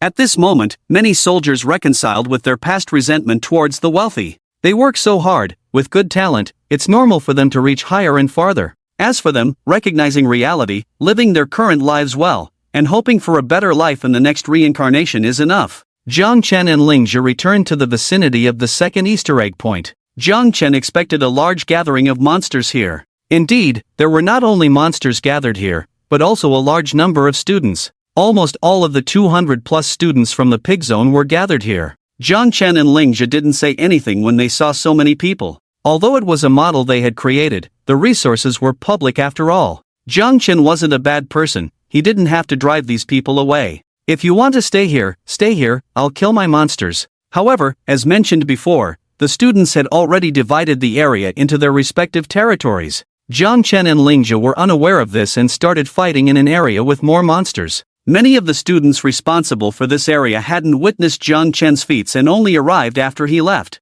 Seeing two people who didn't know the rules coming, even if you were ranked first in points, it wasn't allowed. You have to follow the rules. These rules were established by over 200 people together. Even if you are strong, can you be stronger than 200 people? Some students directly approached Jiang Chen later on. Hey, follow the rules, this is our territory. Lingzhi almost burst out laughing. Do you know who created this place? Several students had a look of knowing it all. This is a monster hunting ground created through everyone's efforts. The rules were already in place when we arrived. Lingzhi couldn't help but laugh. Didn't anyone tell you that we were the ones who created this place? Just you two. Several students laughed heartily. There are over 1,000 monster corpses here. Do you think you two could kill so many monsters? I know you are first and second, but I didn't know you liked to brag so much. If you killed these monsters, I'll eat these 1,000 monsters on the spot. Jiang Chen stepped forward. You really like to deceive and boast, huh? You. Regardless of who created this place, tell me the rules here now, or I'll take you all down? After Jiang Chen finished speaking, knowing he was first in points and his strong students subconsciously took a step back. Don't mess around, these are the rules established by over 200 of us together. If you dare to hit us, it's like hitting the face of over 200 people. Jiang Chen smiled. Do you know how I killed so many monsters? Hitting the faces of over 200 people is not much harder than killing these monsters. After that, Jiang Chen rolled up his sleeves and was about to take action. Just then, Zhang Chong slid in. Like a drift, he came sliding over. Don't do it, big brother, don't do it. After Zhang Chong came over, he nodded and bowed to Jiang Chen, then turned around and scolded those students. Are you blind? How dare you bark at brotherly? Who the hell gave you the face to represent these 200 people? Who do you think you are? From now on, you are no longer part of my team, get lost. The students were dumbfounded. Brother Chong, we don't need to be afraid of him, it's just two people. Exactly, we are now a group of 50 or 60 people, the largest gang here, why should we be afraid of him? Zhang Chong felt the urge to slap these idiots in the face. These newcomers didn't see Jiang Chen single-handedly slay 600 or 700 demon beasts. Can this group of 50 or 60 people handle it? Not to mention 50 or 60 people, even the entire 200 people probably can't beat Jiang Chen alone. He didn't understand how Jiang Chen could be so abnormal, like a perpetual motion machine, never running out of energy. Last time he got beaten up, he didn't witness Jiang Chen's martial arts skills. It's said that there's a martial arts manual in the second Easter egg, and Jiang Chen must have learned from it after meeting him. In just a few days, he could withstand attacks from hundreds of demon beasts unscathed. Can they compare to this talent? Just seeing him is enough to make them kneel. These two dare to say that hitting them is hitting the face of 200 people. Ridiculous. They are not worthy. Anyone who has witnessed Jiang Chen in action among the hundreds of students would probably spit on them and curse, "Don't drag us into your mess." Those students felt inexplicably kicked out, and Zhang Chong ingratiatingly said, "Brotherly, don't be angry. Although the brothers have benefited from you, it's not for nothing. Those who were among the first to come here all know that this place was developed by you, Brotherly. I'll talk to them and have them pay a venue fee, 30% each, so you can just sit back and collect points. What do you think?" Jiang Chen looked at Lingjia. "I knew this guy had potential. But, does this make me look like a bad guy?" Zhang Chong quickly waved his hands. "No way. How could it be? Brotherly could never be a bad guy, you can trust me." Zhang Chong had also grasped the rules of the underworld. They were there to do the dirty work for the stronger ones, and as long as they gained benefits, it was fine. Earning points was not bad at all. "I mean, I don't mind being the bad guy. Since you brought it up, if anyone disagrees, they can talk to me. I'll go have a chat with them." Zhang Chong promptly said, "I'll handle it. In that case, you take 10% of the 30%, I can't let you help for nothing." Zhang Chong felt relieved at these words. He must have understood it correctly. "You just watch." Zhang Chong directly turned and found the leaders of the students in each area. Those who could become leaders in each area were the strongest and the first to arrive. When Zhang Chong mentioned 40% from each of them, they were immediately alarmed. Although the profits would double, asking for so much was too excessive. It was like going back to the pre-liberation era. Just as they were about to refuse, Zhang Chong casually said, "Don't make Jiang Chen come and talk to you personally." Everyone looked at Jiang Chen. Images of him slaughtering a group of beasts immediately flashed in their minds, sending shivers down their spines. 40% is indeed too much. How about 35? Zhang Chong looked helpless. "I'll go ask Jiang Chen." Zhang Chong quickly found Jiang Chen. "Brotherly," they all agreed. "You're quite capable." Zhang Chong scratched his head with a simple and honest look. "I didn't do much. Your previous performance was impressive enough. I just passed on a message, Brotherly. I didn't do much. I can't take that 10%. Jiang Chen was not someone who didn't understand the rules. What needed to be given must be given, and Zhang Chong was indeed useful. After a brief negotiation, Zhang Chong tearfully accepted 5%, but in reality, he still took 10%. With the extra 5%, he gained more trust from Jiang Chen. Jiang Chen received 25% of the total earnings from over 200 people in nearly 2 days, directly obtaining more than 16,000 points. After giving Lingjia over 2,000 points, the two of them left directly and headed to the deepest part of the High District to hunt those high-grade demonic beasts. Like that strongest mid-level second-grade Tusker wild boar, it would take at least 3,000 points. According to the military's original plan, to kill demonic beasts of this grade, it would require at least 30 people in a team to have a chance to succeed, with each person getting around 100 points. This value was reasonable in the military's eyes unless someone had enough strength to kill with fewer people, otherwise, no one could earn so many points. Thus, only the strongest had a chance to accumulate 30,000 points and obtain a spiritual core. For someone like Jiang Chen who could single-handedly challenge a mid-level second-grade demonic beast, it was simply impossible, completely outside the military's expectations. Even more surprising was that after obtaining the first one, Jiang Chen quickly accumulated over 14,000 points again, immediately able to exchange for another 4th-grade spiritual core. The following week was very calm. Ordinary students relied on Jiang Chen to create a perfect hunting ground for them, with point values at least double the average points of students from other major districts. Meanwhile, Jiang Chen, accompanied by Lingjia, cleared out all the demonic beasts of grade 1 or higher in the depths of the High District, including Piggy No. 3. After helping him stack his muscle realm to a small achievement of 99 layers, Piggy No. 3 also achieved his goal and died, contributing 3,100 points to Jiang Chen. By this time, it was the middle of the final week, and the military called off all student trials. Jiang Chen was still 5,000 points away from reaching 30,000, while Lingjia needed even more, over 10,000 points to reach 30,000. Lingjia sighed helplessly. "Is it still not enough? Now I can only exchange for some lower-grade elixirs or martial arts techniques. At this moment, the leading instructor of the High District, Barong, gave them hope. These are your last 3 days in the training camp. Originally, there was supposed to be a martial arts competition, but everyone is aware of the unexpected events that occurred. Whether it was our fault or yours, the response was very poor. As the responsible instructor of the High District, I feel ashamed. I will accept criticism, and you all need to enhance your understanding of demonic beings. Therefore, in the last 3 days, the higher-ups have decided to organize a demonic being hunting competition. The top 3 students in each region will participate in the pursuit of the demonic being, Huangshi, that appeared in the High District. The rest will be sent to an area to hunt down 120 demonic beings captured from the outside world. Instantly, all the students were in an uproar. Especially Yun Lang and the others only then realized that the demonic being that caused the High District to halt for a day was actually Huangshi.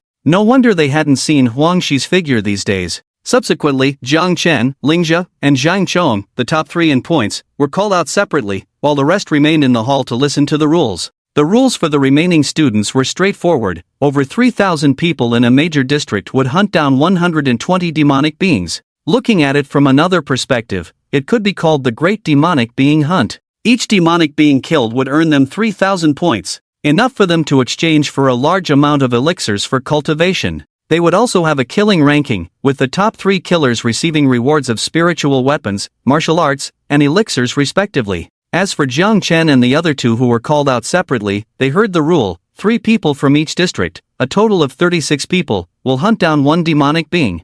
I must remind you that although that demonic being has also been implanted with a chip, after special cultivation by the base's cultivation master, she has advanced to become a mid-level second-grade demonic being and will still possess martial arts before demonic transformation. In other words, what you are facing is not just a mid-level second-grade little demon with strong vitality and physique from the demon clan, but also a mid-level second-grade warrior. Unlike the others outside, you have only one goal here, which is Huangshi. By killing her, you can directly become the first and win the ultimate prize, the 4th-grade spiritual core. But with only one reward, it shouldn't be exciting for you young people. So after discussing in a meeting, it was decided that you are allowed to snatch each other's points. As long as you grab the badge from the target, you can get all the points from the other person. Fun, right? Zhang Chong and Ling's faces changed, looking even better. What a stroke of luck. Balang knew how twisted Jiang Chen was, so he wasn't worried at all about losing face this time. He just reminded them, your main target this time is still the demon Huangshi. If you fail to kill the demon due to snatching each other's points in the end, I'm sorry, all your points will be cleared. So you are allowed to give up participating in the top competition here and can join the secondary competition, which is to compete with those outside for the chance to kill 120 demons.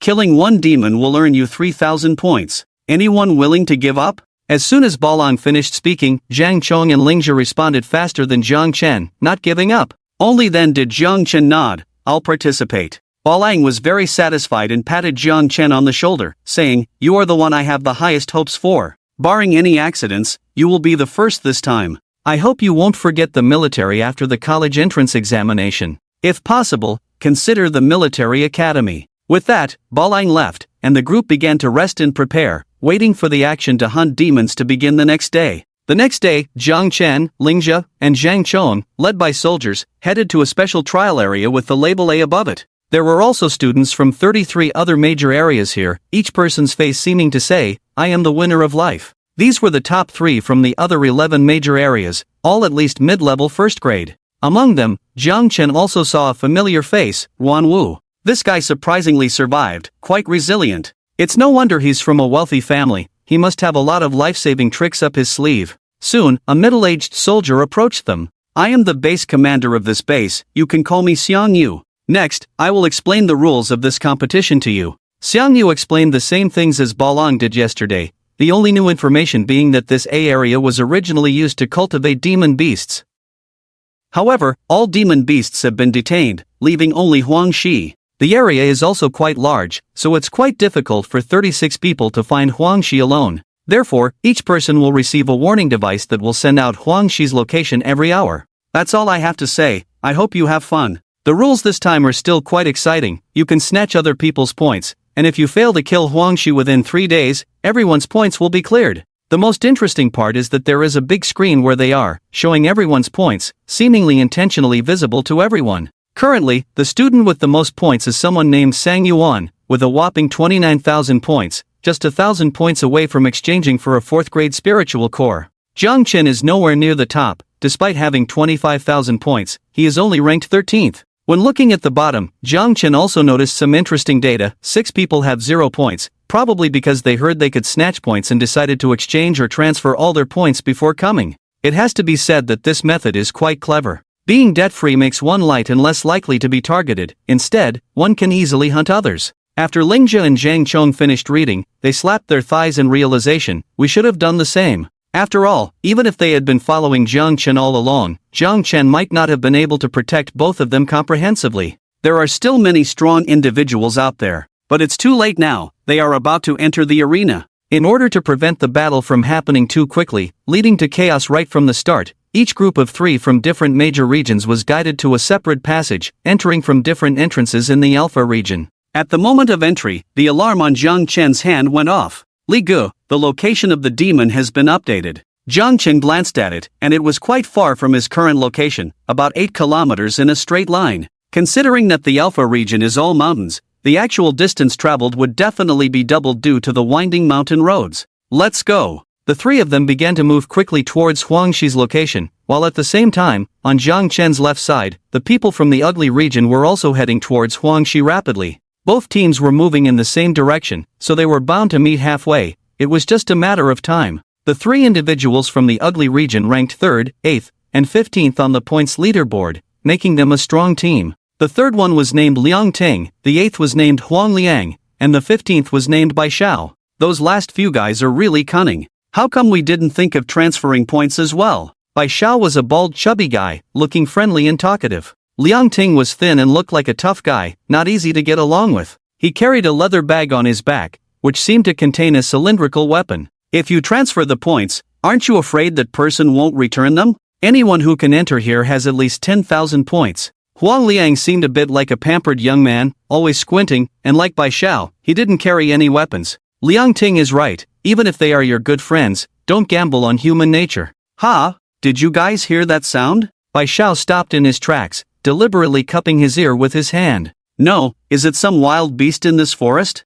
Liang Ting said, it's impossible. We were told when we came that all the demon beasts here have been temporarily locked up. Huang Liang squinted and said, then it must be people, whether demons or people from other major regions. We better be prepared in advance. Bai Xiao rubbed his bald head, looking puzzled. Didn't you guys really hear a sound? Bai Xiao was puzzled, but chose to believe the 2 older brothers with higher rankings than him, and began to walk cautiously in silence, trying not to make any noise. Soon, the sound of Jiang Chen and his group approaching grew louder, and Bai Xiao also heard it, giving a thumbs up to Huang Liang. As Jiang Chen's group fully emerged, Huang Liang immediately said, they are from the high region, the leader is called Jiang Chen, ranked 13th. The other 2 are named Lingjia and Zhang Chong, ranked 29th and 30th. Bai Xiao widened his eyes, that's great. This is a good opportunity. After we take them down, our points will directly reach 30,000. Let's do it. Huang Liang looked at Liang Ting, and after a brief exchange of glances, Liang Ting nodded. For them, the strongest among these 3 from the high region was only ranked 13th, and the other 2 were even weaker. They were ranked 29th and 30th not because of their high points, but because the following 6 people had no points at all. Dealing with a team that could be considered at the tail end, what else was there to say? After all 3 agreed to take action, Huang Liang took out a flute from a specially sewn long pocket on his leg and handed each of them a pair of earplugs. Block your ears. Bai Xiao widened his eyes, covering his ears and whispering, wow, Soundwave martial arts, this is the first time I've seen it. Liang Ting, covering his ears, also looked at Huang Liang with curiosity. It was his first time seeing a music warrior. Huang Liang stared at Jiang Chen and the others moving forward, slowly playing the flute, producing melodious music. What's that sound? Did the military give us background music? Zhang Chong asked in confusion. Lingjia, with a bit more experience, said, it might be a soundwave martial art, not common, but it said that users are very strong. We must have attracted someone's attention. Quickly cover your ears. Before the 3 could cover their ears, the melodious flute sound suddenly turned menacing. The 3 stopped in their tracks. Lingjia and Zhang Chong immediately put on painful masks. Every time the flute sounded, they felt like firecrackers exploding next to their ears. Jiang Chen, on the other hand, was exercising his ears for the first time. Instead, Ruan and Huangxi, the 2 unlucky ones designated for this match, suffered in his place. At the same time, Huangshi fleeing and Ruanwu running towards the target, both covered their ears, falling to the ground rolling like Sun Wukong under a tight spell. Apart from the issue of the soundwave martial arts causing harm, Jiang Chen actually found the flute quite pleasant. He quickly walked towards the source of the sound and soon discovered Huang Liang and two others hiding behind, playing the flute. Seeing Jiang Chen's indifferent expression, Huang Liang widened his eyes in disbelief. "Why are you not affected? Are you deaf or something?" Huang Liang, not convinced, increased the intensity, raising the pitch once again. This time it didn't sound good, even Jiang Chen found it a bit harsh, so he smashed the flute with a slap. "Although you play well, my two teammates don't appreciate it, sorry." Seeing Huang Liang's flute shattered, Liang Ting furrowed his brows, first pulling the mouth of the bag behind him with his hand, then kicking the bottom of the bag with his foot. A spearhead and a spear shaft flew out. Liang Ting quickly assembled the long spear, his blood boiling, surging into the spear. As he twisted the spear with both hands, the rotating long spear rubbed against a tree, igniting a large flame on the spear in an instant. Liang Ting thrust the spear towards Jiang Chen, the flames on the spear turning into a fiery dragon pouncing towards Jiang Chen. Spirit weapon. Liang Ting, looking fierce and without a word, stabbed Jiang Chen in the chest with the spear, the ferocious dragon devouring Jiang Chen's upper body. But the moment they made contact, Liang Ting's expression changed, feeling as if he had stabbed into some kind of hard metal, unable to pierce through even the outer layer. Trying to retreat, he found that the spear in his hand couldn't move. Jiang Chen had a tight grip on it. "This spear is really cool, I'll take it." Jiang Chen's strength was already formidable, with tens of tons of force even before advancing to a second-grade warrior, and after using the spirit marrow to advance to a second-grade warrior, his muscles undergoing further enhancement.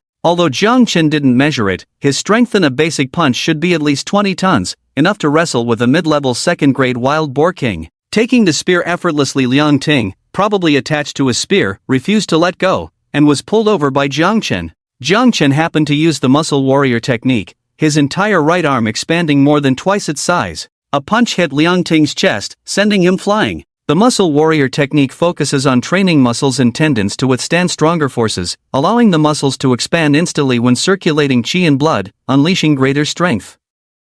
Although he had only achieved a small success so far, Jiang Chen could already unleash twice the strength, and with the right boxing technique, the damage would definitely be explosive. Moreover, he could further amplify the strength of his muscles, but for normal practitioners, excessive expansion could easily lead to muscle strains. Jiang Chen was not afraid at all. It was definitely not him who got injured. He was afraid of escalating things further and sending Liang Ting away with a punch. Bai Xiao saw Liang Ting spitting blood and flying backward, knowing that the force behind that punch must have been significant. If Liang Ting had hit a tree solidly, the consequences would have been unimaginable. So, Bai Xiao hurried to meet him. Little Bai Fatty practiced soft techniques, not as famous as Wudong Tai Chi, but skilled in neutralizing and leveraging force. He thought he could easily neutralize the force Jiang Chen had thrown at Liang Ting, but the moment he caught Liang Ting, his chubby face turned red. It took all his strength to barely dissipate that force, and after laying Liang Ting down, he felt completely drained. "You're ranked 13th in strength?" Jiang Chen played with his long spear, able to ignite flames by infusing it with blood and qi, confirming it as a spiritual weapon. Hearing this, he casually replied, "Oh, I've already exchanged points for a spiritual core once." This simple sentence echoed like a thunderbolt in the ears of the three. What they thought was an easy target turned out to be a hidden big boss. "You used up the spiritual core?" Huang Liang asked incredulously. Jiang Chen's aura as a second-grade martial artist was unmistakable. Without a word, the three took off their badges. Here, it was just a matter of losing points. Their strength was not weak, and they still had a chance to reclaim them. But if they stubbornly refused, they would be beaten up, and if they were all seriously injured, they would be out of the game. Jiang Chen picked up the badges and pressed them against the alarm device in his hand. The alarm device was actually a tablet that not only displayed maps but also transferred points. Each person's tablet was bound, and pressing someone else's badge on it would automatically transfer all the points to the holder's tablet. After collecting the points from the three, Jiang Chen's total points soared to 93,000. "Thanks for your cooperation." He tossed the badges back to them and turned to leave. Liang Ting reluctantly said, "My spear, it's the Easter egg I got." "Watch your words, don't be nosy, this is my spear now." But, Jiang Chen sighed. He was truly a good person, he could have just beaten him up but he was willing to reason with him. The Easter egg goes to the worthy, only the strongest deserve it. When the training camp ends, I won't snatch it. But since the camp hasn't ended yet, right? Liang Ting looked helpless. "Do you know the saying first courtesy and then force?" Jiang Chen smiled at him, then his expression changed. Courtesy is done, now I'll use force. Huang Liang and Bai Shao quickly held Liang Ting back. They had given up their points, and it would be a loss if they were disabled due to the spiritual weapon issue. Liang Ting had no choice but to watch Jiang Chen take away the spiritual weapon that he had worked so hard to obtain. He was truly in a difficult situation. On the other side, Jiang Chen returned to Ling Zhu and Zhang Chong, showing them his points. When they saw the number starting with 9, their breathing quickened. Ling Zhu said, "Brotherly, please let me fight next time." Zhang Chong added, "I think I can also contribute. You can't always do everything yourself."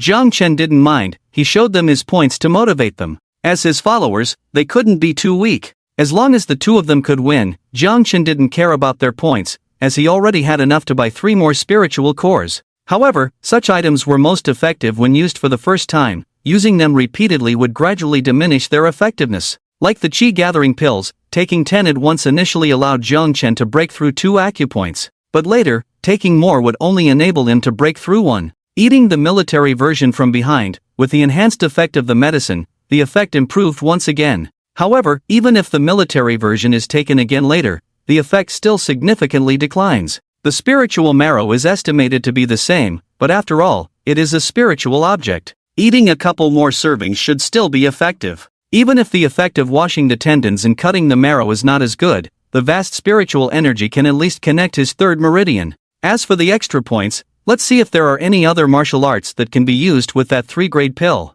At this stage, no one can tell that he is using the evil warding sword scripture, but with the advancement of levels, there will definitely be someone who can recognize this sword technique.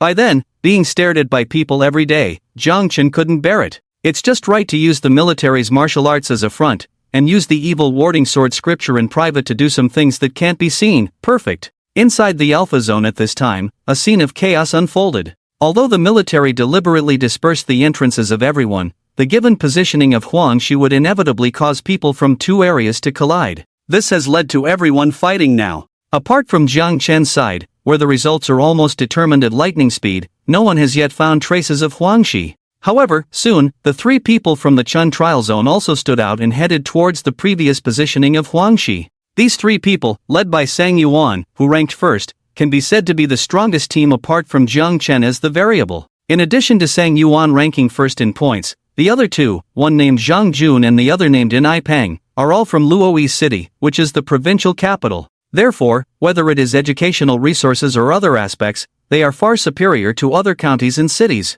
Sang Yuan is only 3 acupoints away from breaking through to a 2nd-grade warrior, while Zhang Jun and In Ai Pang are also similar, able to break through a few acupoints less. Moreover, each person has 2 3rd-grade martial arts skills, light skills, and an attacking martial art, which are almost essential for people from Luoyi City. It's a pity. Only the top 3 in each major zone can be selected. Otherwise, if 10 people from our Chen zone come out, the other zones won't stand a chance. Zhang Jun said discontentedly. Ni Pang also nodded in agreement. Aren't they supposed to select the strong ones? The 10th in our Chen zone is much stronger than the 1st in other zones. Those 3 losers we just encountered can still make it to their top 3? Without Yuan Ji's help, the 2 of us can easily crush them. It seems like there's no suspense in this competition. Sang Yuan, who had been silent, spoke up. Isn't this good? Since they are so weak, they don't deserve to earn points. Points should be in the hands of those with strength. Sang Yuan appeared to be a resolute and tough young man on the outside, giving off a somewhat old cadre-like aura at first glance, but when he spoke, he had a touch of madness in his tone. Yuan Gu, what do you mean? Catch that demon, then wait for others to bring us points. This time, I want everyone's points and empty out the military's exchange center. Alpha Zone, northeast direction. 3 girls are pressing their badges against their alarm devices, transferring points. On the ground lie 2 men and a woman, the 3 from the Wu Zone. These 3 are among those who had no points at the beginning, but unlike others, they didn't transfer points, they used up all their points. Xin, it's still you who's clever. If the 3 of us had entered normally, we would have been at the mercy of others. But by pooling our points together to exchange for a 4-grade spiritual marrow, and improving our vitality cultivation before entering, the situation is completely different. The girl speaking is called Shirin Yenmeng, originally a mid-level 1st grade, with 1 meridian connected. It means that their overall strength in the U zone is very weak, even weaker than the high zone, making the 3 of them the top 3. The girl known as Qin was very clever. After hearing the rules that day, she immediately joined forces with her teacher, Nian Meng, and another girl, Gong Xan, to combine everyone's more than 10,000 points, totaling about 40,000, and directly bought a spiritual essence to share among the three of them. Although this might not have the best effect, it allowed each of them to connect half of the acupoints of the second meridian.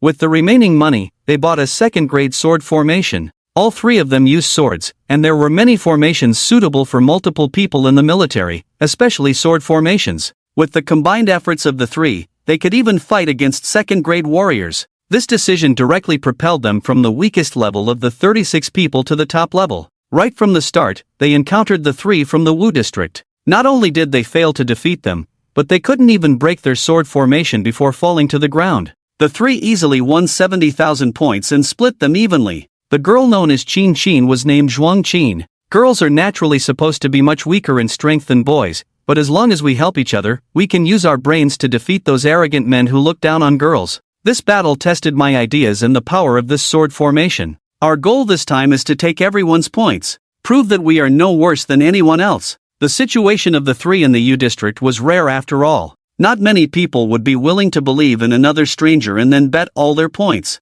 So, the situation of the others was generally the same, with nothing special. Oh, except for Ruan Wu's side. He brought 2 lackeys and died before achieving anything. While fighting, Ruan Wu, the highest combat power, suddenly felt a ringing in his ears, as if his head was about to explode. Originally the main C, he was overturned in a game he should have won. Now, the 2 lackeys were looking at him differently, seriously suspecting that Ruan Wu had been messed up by Jiang Chen before, either injured or taking medicine every day, greatly delaying their progress. Back to Jiang Chen, after the first wave of battles, they didn't encounter anyone else and smoothly arrived at the location where Huangxi appeared for the first time. But Huangxi was no longer there. An hour was enough for Huangxi to run far away. However, the time was almost up, and Huangxi's next location would appear soon. Just as Jiang Chen was waiting to see the location, the Sang Yuan team also appeared there. Zhang Jun stared at the faces of Jiang Chen and the other 2 for a while, then burst out laughing.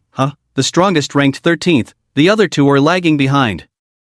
If it weren't for 6 people without points, these 2 would probably be even further back. It's really strange, how did you guys get here so fast? Practicing light skills? After Zhang Jun finished speaking, and Ai Pang also laughed. It seemed that in their eyes, besides being good at light skills, these 3 couldn't possibly have any other reason to arrive here faster than them. At this moment, the alarm sounded, indicating a new location had appeared. It wasn't very far from them. After a quick glance, Sang Yuan stepped forward. Let's not waste time. Are you guys going to hand over your badges yourselves, or should I take them by force? Sang Yuan didn't regard Jiang Chen and the others at all, speaking with a condescending tone, as if saying, don't waste my time. If you don't want to get beaten, surrender quickly. In his imagination, by this time, not to mention the 13th ranked person, at least Long Xie and Zhang Chong, ranked 29th and 30th, should start feeling scared. However, it was very strange that these 2 didn't show any signs of fear on their faces. Instead, they seemed excited. Seeing this, Zhang Jun stepped forward, with a somewhat exaggerated expression. No way,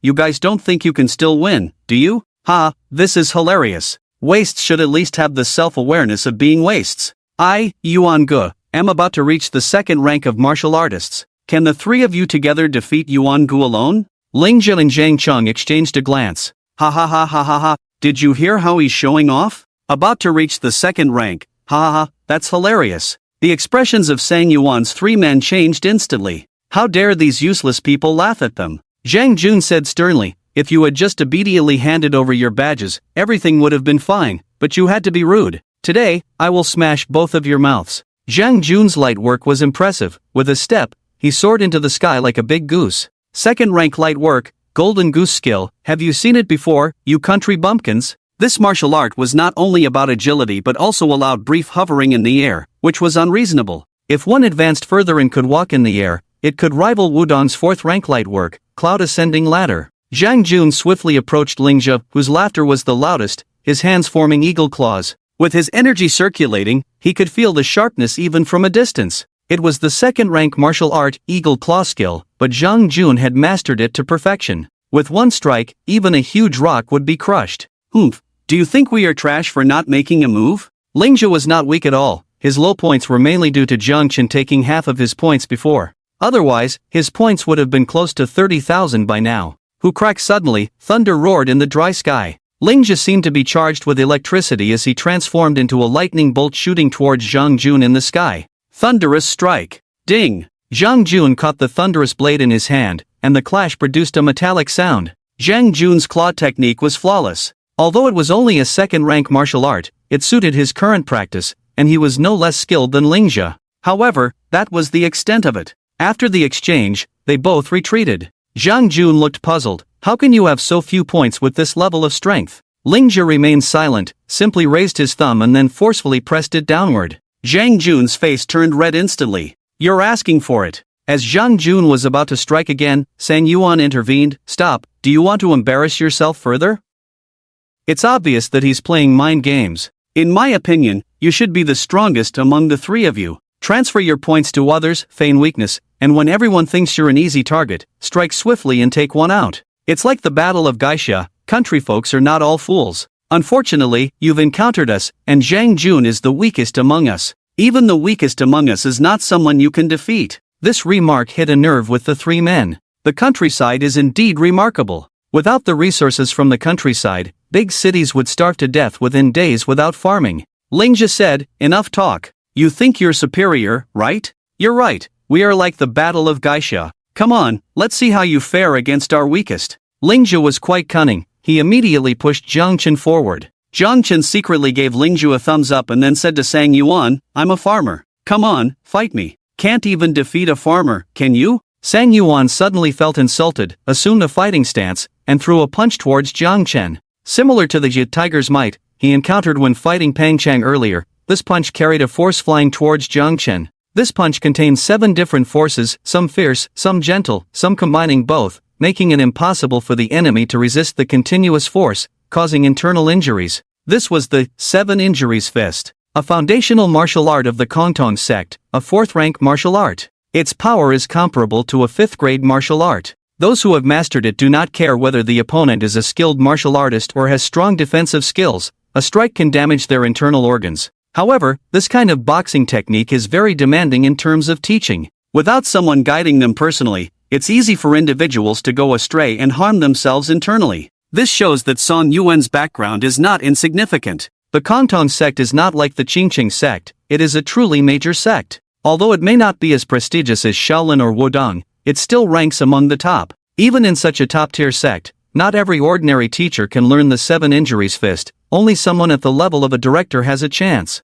Sang Yuan's execution of this fist technique was smooth, without any unexpected backlashes. The force of the fist landed on Zhang Chen, chaotic and vigorous, or gentle and insidious, running amok in Zhang Chen's body. If an ordinary person took this punch, they would be practically disabled in a short time, with severe internal organ damage that is difficult to heal. Yes, we are talking about Huang Shi and Ruan Wu. Ruan Wu had just taken medicine to treat himself, and now he was so skilled that it was heartbreaking. At the slightest sign of trouble, he immediately took medicine without hesitation. Last time, he was a bit slow and almost died. This time, it was sudden, with a sudden surge of energy in his body, as if he had gone astray. Ruan Wu quickly circulated his blood and qi to calm down, but he felt a force, not just 1, but 6. He couldn't suppress it, not at all. Puff, here we go again. Ruan Wu's 2 lackeys sighed and skillfully handed him a pill. How about we leave, let this idiot take care of himself. I followed him to gain points, not to be his nurse. As for Huang Shi, it was the same.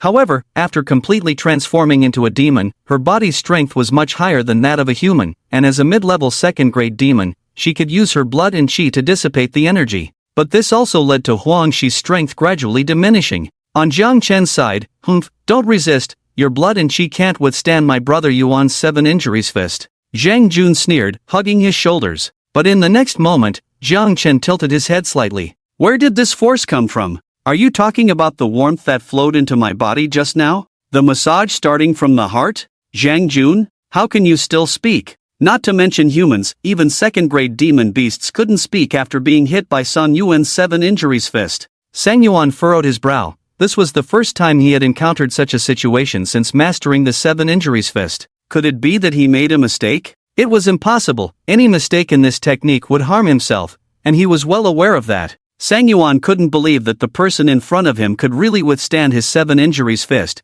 yet he didn't understand why it had no effect. He had to strike again. This time, Zhang Chen took Sang Yuan's punch head-on, stepping forward, 1 step after another. Sang Yuan was like a monkey performing in front of him, continuously throwing punches, but none of them could stop Jiang Chen from moving forward. Until Jiang Chen stood in front of him and slapped him in the face. "I'm a farmer, and you're massaging me with this little force? Have you not eaten?" Sang Yuan was dumbfounded by this slap. "You hit me?" Smack! Another slap. "Was the last one not painful enough? Do you feel it now?" Sang Yuan had always been a proud child of a wealthy family. Even the housekeeper who upset him would be fired, let alone someone hitting him. "How dare you hit me?" Smack, smack, smack. "Does it feel good?" Ah! Sang Yuan's whole body was filled with surging blood and energy. He felt that Jiang Chen might have cultivated some kind of internal and external martial arts that allowed him to withstand his 7 injuries fist. As long as he went all out, he could definitely win.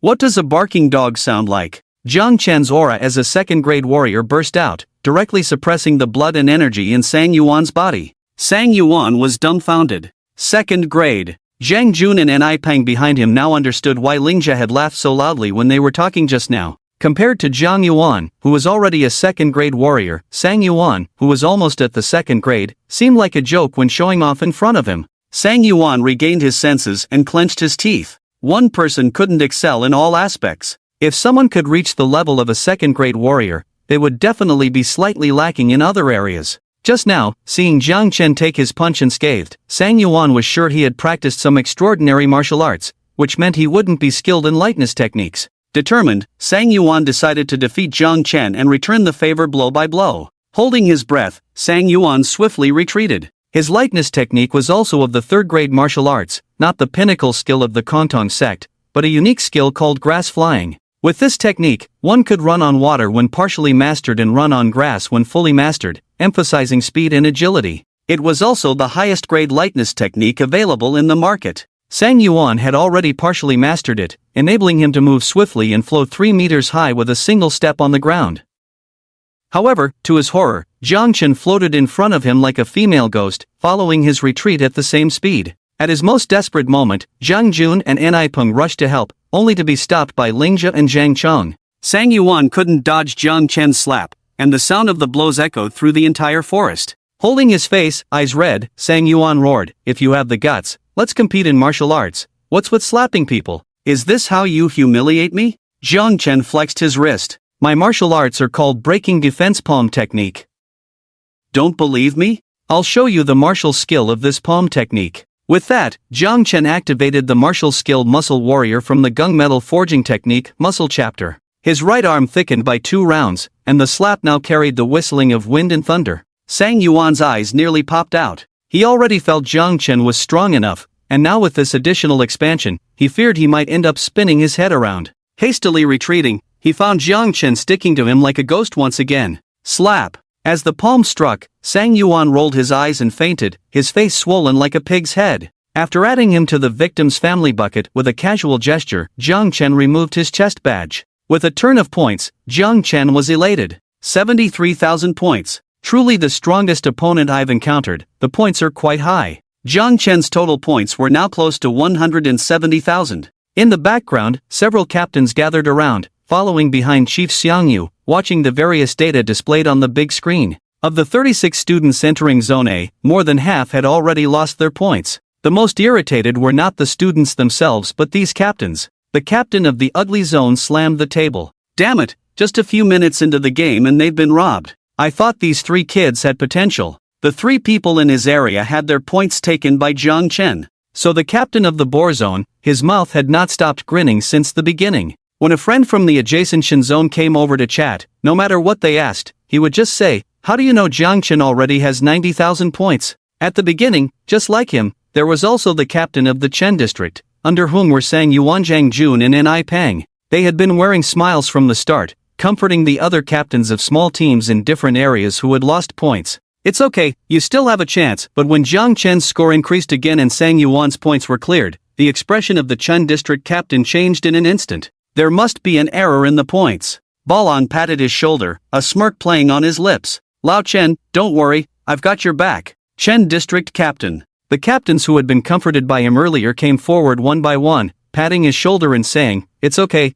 there's still a chance." Each of them acted without pretense, their smiles harder to suppress than AK-47s. The Chen district captain exploded directly, who could accept such a gap? Chief, I don't think this is right. In the end, there may only be 1 or 2 major districts left with all the points, and the points they have could exchange for high-end items twice over, which is too unfair for others. After all, this time we are here to make more geniuses stronger, not to let one genius have enough to sell. Xian Yu hugged his shoulders. Do you think the staff hasn't considered this issue? Keep watching, the real exciting part is about to begin. In front of them was a large screen displaying everyone's positions in real time. Soon, on his screen, the positions of a group of people scattered on the outermost periphery began to move inward. Interestingly, after contact, this outer group of people started merging and moving inward. Balang, I understand now, those who have had their points taken away are not necessarily eliminated.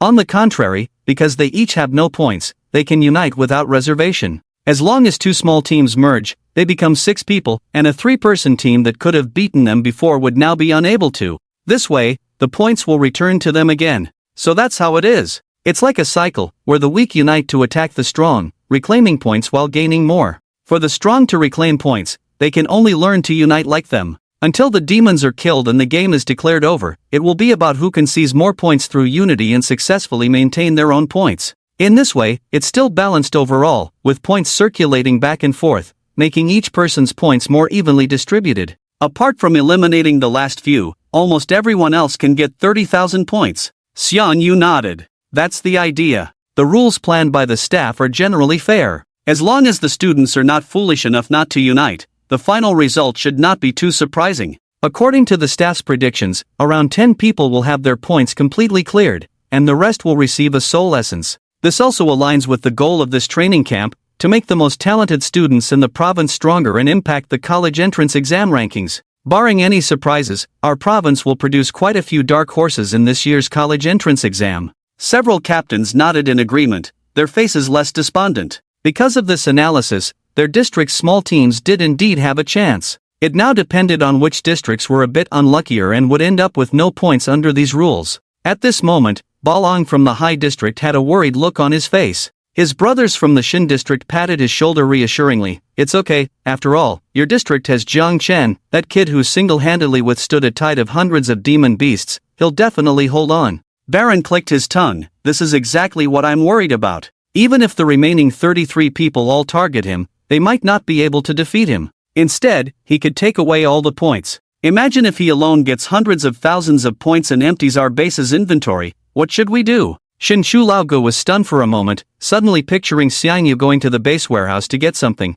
opening the door and crying out, I remember we have a warehouse in our base. Back to Jiang Chen, in a situation where Jiang Chen did not intervene, Lingjia ultimately defeated Zhang Jun with a slight advantage. In fact, if it weren't for Jiang Chen's interference, Lingjia should have been the first in the High District. His talent and strength are both superior. After defeating Zhang Jun, he directly obtained 25,400 points, surpassing 40,000 points in total. However, Zheng Chong was close behind. This guy is more suited to be a gang leader, with relatively inferior talent and strength. He made it this far by collecting offerings from his subordinates and taking a 10% kickback from Jiang Chen, successfully advancing to the finals. Ni Ping, who fought against him, used a 3-star knife technique called Mocking Wind Blade. The Mocking Wind is a mythical beast from ancient times, the third son of the dragon, capable of controlling the weather. The image of the Mocking Wind is often used as a decoration on palace eaves, symbolizing auspiciousness, beauty, and dignity, while also serving to deter demons and disasters.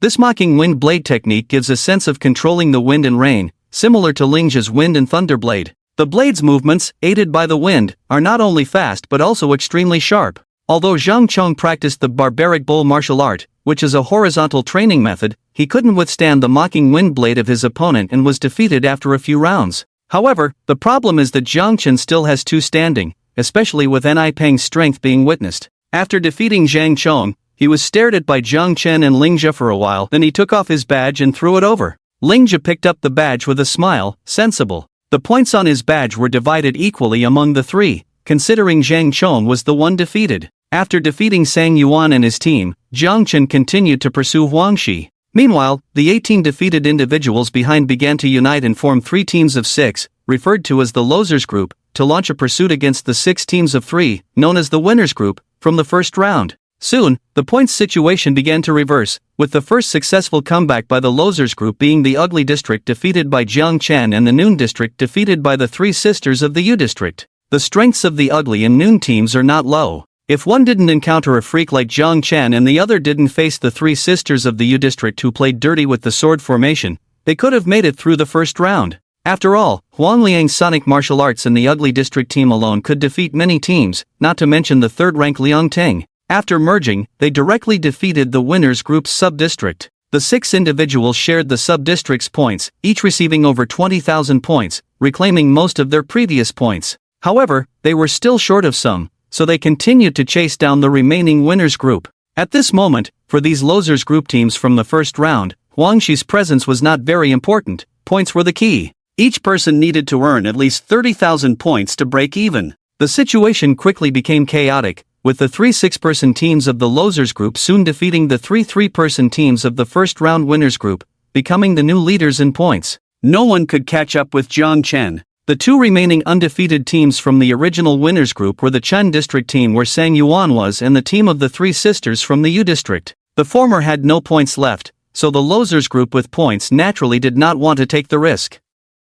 The latter trio of sisters in the U District were truly formidable on the battlefield. Even a 6-person team could only manage a draw against them. Their performance was too tricky, so they were eventually abandoned. During this period, the Sang Yuan team suddenly realized that the situation had changed. The Sang Yuan team and the Chen District originally thought that even if they had their points taken by Jiang Yuan, they could at least reclaim them from others. However, they soon discovered that it was not the case at all. They either encountered 6-person teams they couldn't beat or 3-person teams that had already been plundered, with no points left. After the second round, the only team with a perfect record left was Jiang Chen's team in the High District. By the time the third round came around, even the Sang Yuan team and the Chen District had to team up with the teams that had failed in the second round. Fortunately, because Sang Yuan was indeed strong, anyone who saw them would eagerly team up with them. As a result, Sun Yuan's team directly combined with the remaining 3 teams that had lost in the second round, including the Xin, Z, and C teams, increasing their numbers to 12.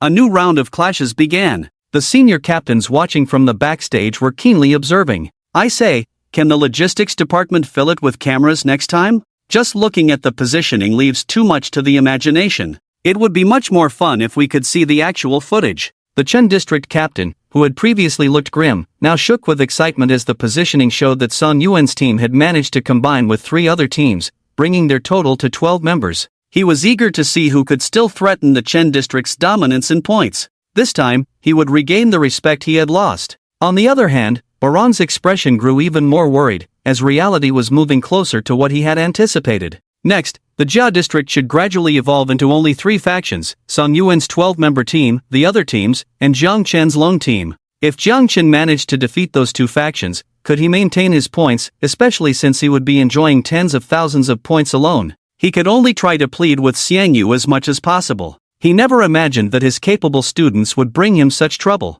If his senior captain knew about his distress, he might just spit in his face and curse, "Stop pretending." In the second hour, Jiang Chen still hadn't found Huang Xi. However, in the third hour, when Huang Xi's positioning appeared again, Jiang Chen successfully caught her trail, getting closer to finding her. Just give him a little more time, and he would successfully find Huang Xi and end this game. But Huang Xi's positioning was like the ultimate treasure in one piece. No matter which route the Seekers took, they would all eventually head in one direction. In the second round, the team formed by the Su and Yin districts caught up with Jiang Chen, halting his progress. The Yin district was also strong, with their captain, Yan Hu, who was initially ranked second in points. If they hadn't encountered Sun Yuan's team from the Chen district right at the start, they should have been members of the first round winners. Now, they could only team up with the Su district team, which was already missing one member. Upon seeing Jiang Chen, Yan Hu licked his lips with excitement. Finally found a team I haven't seen before. Yan Hu had a bit of a tough college student vibe,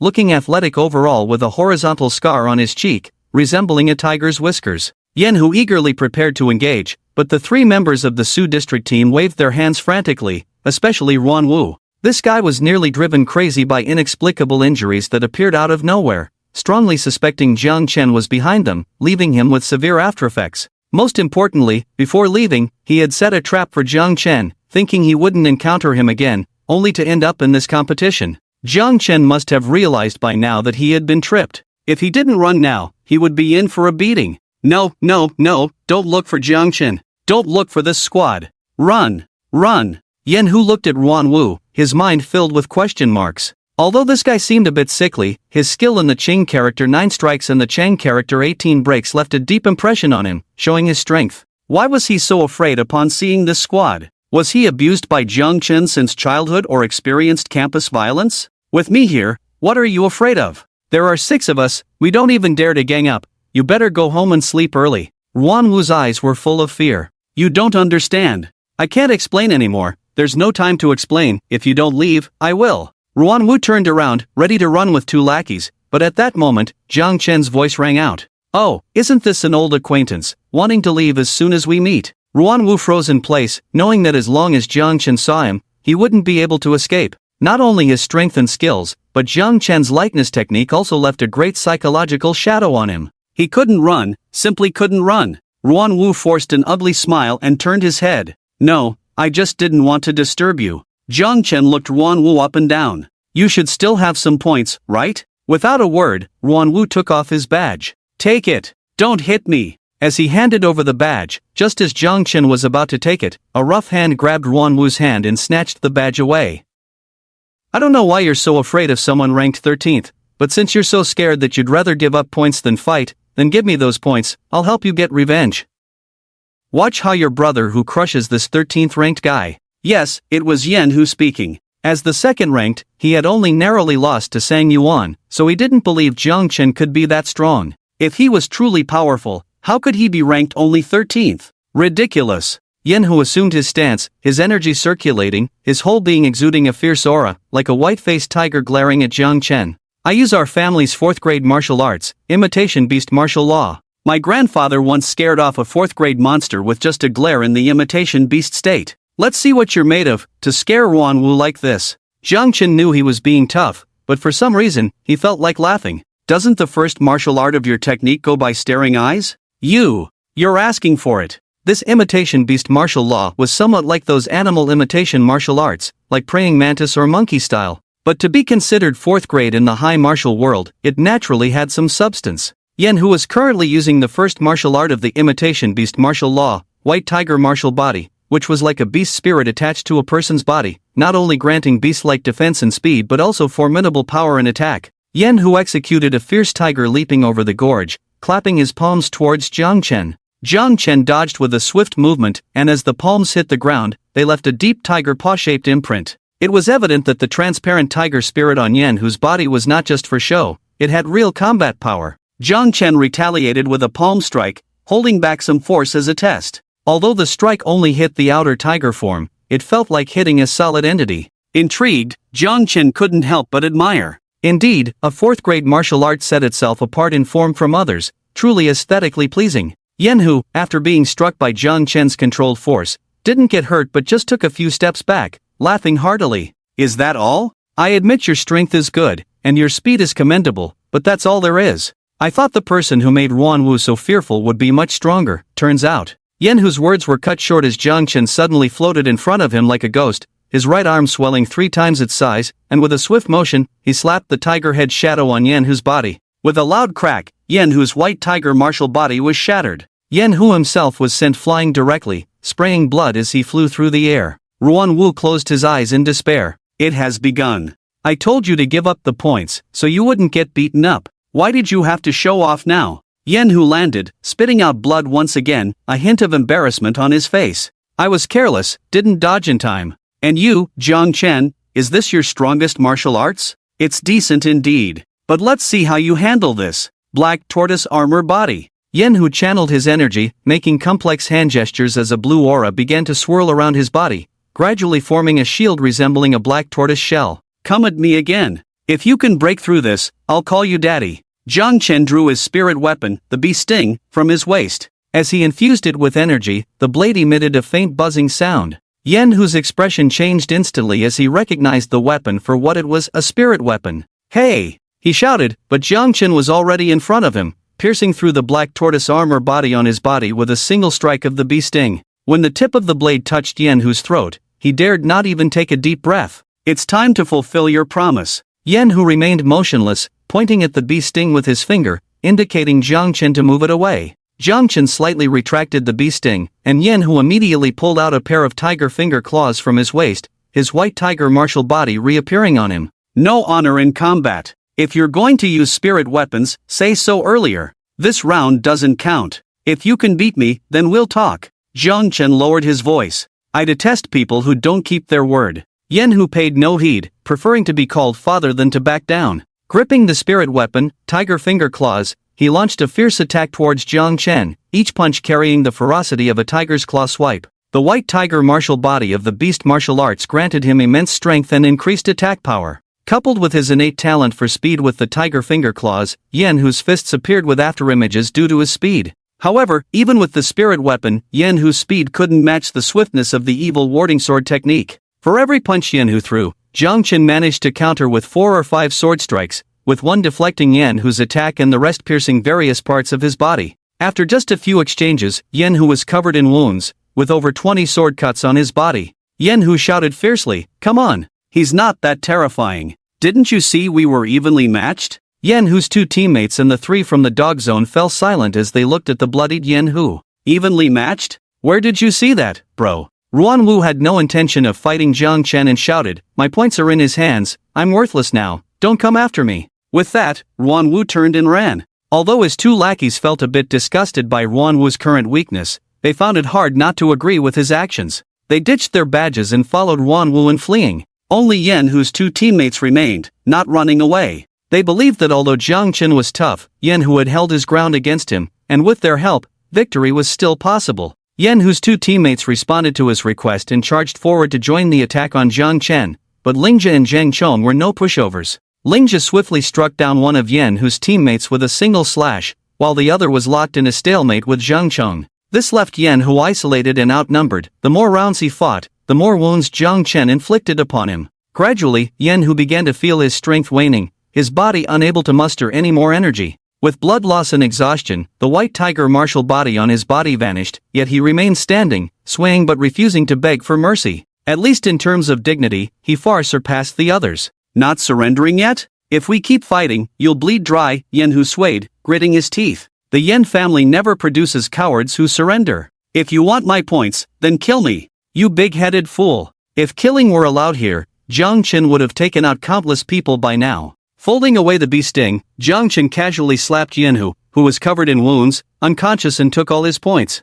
Not many, just 60,000, including Ruan Wu's share. Picking up the badges of the 2 lackeys beside Ruan Wu, Jiang Chen gained over 40,000 more points. At this moment, his total points exceeded 270,000. Oh, Zhang Chong hasn't fought yet over there. Yen Hu's last remaining teammate, under the gaze of Jiang Chen and Lingjia, handed over his badge. This time Zhang Chong didn't ask for points, he was content with his 30,000, and Lingjia didn't either, so all the points this time went to Jiang Chen. Jiang Chen's total points reached 290,000. After fleeing, Ruan Wu and his 2 companions in the Su district ran aimlessly for a long time, mainly because Ruan Wu ran fast. His psychological shadow was too large, fearing another beating from Jiang Chen and the inexplicable symptoms reappearing. Huff, huff. Wu Ge, no one's catching up from behind. Let's rest a bit. Ruan Wu's legs gave out at the words and he collapsed on the ground. His injuries hadn't healed, and running like this made his legs weak. After falling, Ruan Wu kept patting his chest. As long as I didn't get hit, it's fine. Dangling looked at this once immensely strong and confident leader with a touch of resentment. Wu Ge, but we lost our badges. We won't have a chance to earn points again. Another person suggested quietly, maybe Jiang Chen and the others have left. Should we go back and see if we can retrieve the badges? Without badges, they lost their safety guarantee. If they encountered demons now, even if they were killed, it wouldn't trigger the rescue mechanism. But as soon as Ruan Wu heard about going back, he shivered, not going back. Even if we do, we have to wait for an hour. Dan Ling. Alright, even if Ruan Wu was seriously injured, he was still the strongest among the 3 of them, and they had to rely on him. Hey, is it almost time? Ruan Wu suddenly asked. Deng Ling nodded, yes, it's almost time to refresh the demon's latest location. As she finished speaking, the alarm went off, and the 3 of them glanced at the new location. Ruan Wu, why does this location on the map look so familiar to me? Deng Ling looked around at the terrain, then at the map location. It seems to be right here, her location seems to be. Deng Ling took 2 steps forward, looked up, and saw Huangxi sitting weakly on a tree, looking familiar. Previously, Jiang Chen had used the Soundwave martial skill followed by the 7 Wounds Fist, which directly incapacitated Huangxi and Ruan Wu, who helped bear the side effects. At this moment, Huangxi was very weak and in need of food for recovery. It was quite a coincidence that these three people were running aimlessly and ended up right under her feet. Dengling looked up at Huangxi, who was completely transformed into a demonic figure resembling a large monkey, stiff all over, with large beads of sweat rolling down her forehead. Thinking of the classification of Huangxi mentioned before they set off, which had reached the mid-level of the second rank, Dengling was so scared that she couldn't even speak. At this moment, Ruan Wu and another lackey curiously approached and looked up together. And then, there was no then. Huangxi leaped down, her long nails striking with a move called Taiyue 3 Green Peaks. The formidable power and speed of a mid-level second-rank demon caught the three off guard, and their heads were pierced before they could react, falling to the ground without a word. Huangxi immediately began to feast. Although the alarm did not detect vital signs, it could locate, providing a double layer of security. If the alarm and the badge are in the same place, and the badge cannot detect any signs of life, it is very likely that someone has died, because those who lose their badges are unlikely to lose such a large alarm. As a result, the badge is in one place, with the positioning of the boar team and the tiger team around. Surprisingly, there is also the positioning of Huangxi around the alarm. The backstage soldier realized the situation was not good and immediately chose to report it. Xiang Yu quickly took the intercom and directly shouted to Jiang Chen through the badge, Jiang Chen, can you hear me? At this moment, Jiang Chen was about to leave. Hearing the backstage questioning through the badge, he was a bit puzzled. Could it be that he had accumulated too many points and was going to be banned by the backstage? I am Jiang Chen, I can hear you. I am sending you Ruan Wu's current location. There are demons appearing near his location. Join forces with the tiger team next to you to go and check it out as soon as possible. In the staff setting, they never thought that the three of them could defeat Huangxi, a mid-level second grade. The genius in the staff wanted to enhance Huangxi's strength as much as possible to teach all students a lesson. That is, no matter how fierce the internal fighting is, everyone must unite when facing external enemies. However, in this situation, Ruan Wu's team of only 3 people encountering Huangxi was almost certain to be unable to defeat her, which is why Xiang Yu was so anxious. The chip on Huangxi could directly stun her, but if she was stunned, the match would have to be paused. It would affect the overall progress. So it's better to let the team of 6 take a look first. These 6 people are all strong. Even if they can't win, they can escape. If the situation is really urgent, they can directly activate the rescue mechanism. Jiang Chen looked at Yenhu, who was beaten, then at the remaining 2, and replied, I understand, I will go and check it out. His alarm sounded, and the latest location of Huangxi was successfully sent. In fact, it had been sent once at the top of the hour, and this time the location sent was the same as before, indicating that she was still in that position. It was hard to say, Ruan Wu might still be resisting, or Huangxi might be feeding. Jiang Chen asked Lingjun and Zhang Chong to hurry and arrive at the scene as quickly as possible, only to see Huangxi still feasting on Ruan Wu and the others. Jiang Chen truthfully reported this situation through the badge. Xiang Yu at the backstage rubbed his temples with a headache. It was indeed an accident. Jiang Chen, retreat immediately. The 3 of you are no match for that mid-level second-grade demon. I am now sending the final task to everyone, continuously updating the demon's location. Let everyone come to support you. Jiang Chen frowned and asked, can't I kill her myself? Follow the order, Jiang Chen. Xiang Yu's tone was firm. He knew Jiang Chen was strong, but Huangxi, who had been specially trained for 2 weeks, was definitely far superior to an ordinary mid-level second-grade demon.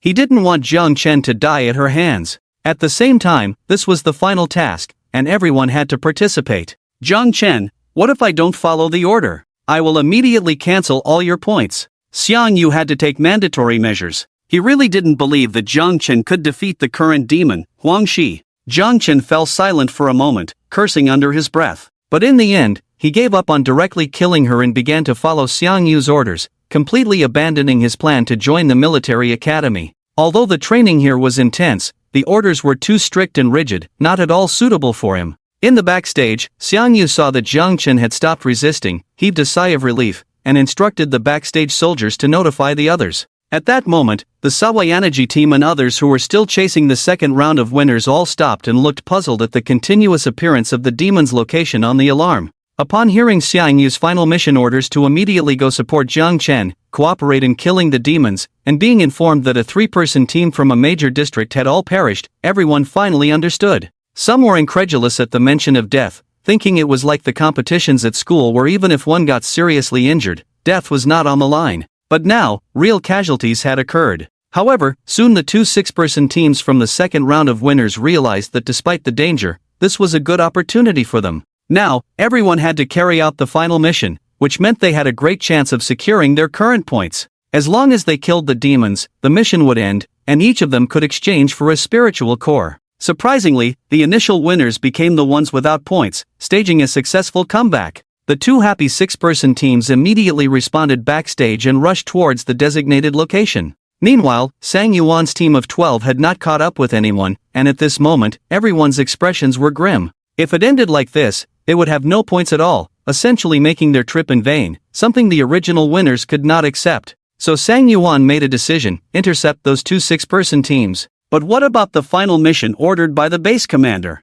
The base commander instructed us to support the team in the High District, where 3 people have already died. What about us? Sang Yuan could not accept ending this training camp with a 0 score, especially when even the worst performers were better than that. Moreover, Jiang Chen was the main culprit behind his current situation. Sang Yuan's expression turned slightly fierce. Are you all sure you want to care about Jiang Chen's life and death? You are all the most talented individuals in your respective districts. Can you accept going back with a 0 score, letting those inferior to you surpass you? Everyone fell silent. It was a very real question. Finally, Sang Yuan seemed to whisper like a demon. As far as I know, Jiang Chen has at least accumulated points from 4 teams, possibly more now. If he dies, all those points will be ours. Suddenly, everyone's breathing quickened. By intercepting the points from the two six-person teams, along with Jiang Chen's points, each of them could triple their score. This meant 3 4th-grade spiritual cores each, or buying spiritual cores, elixirs, and martial arts techniques one after another.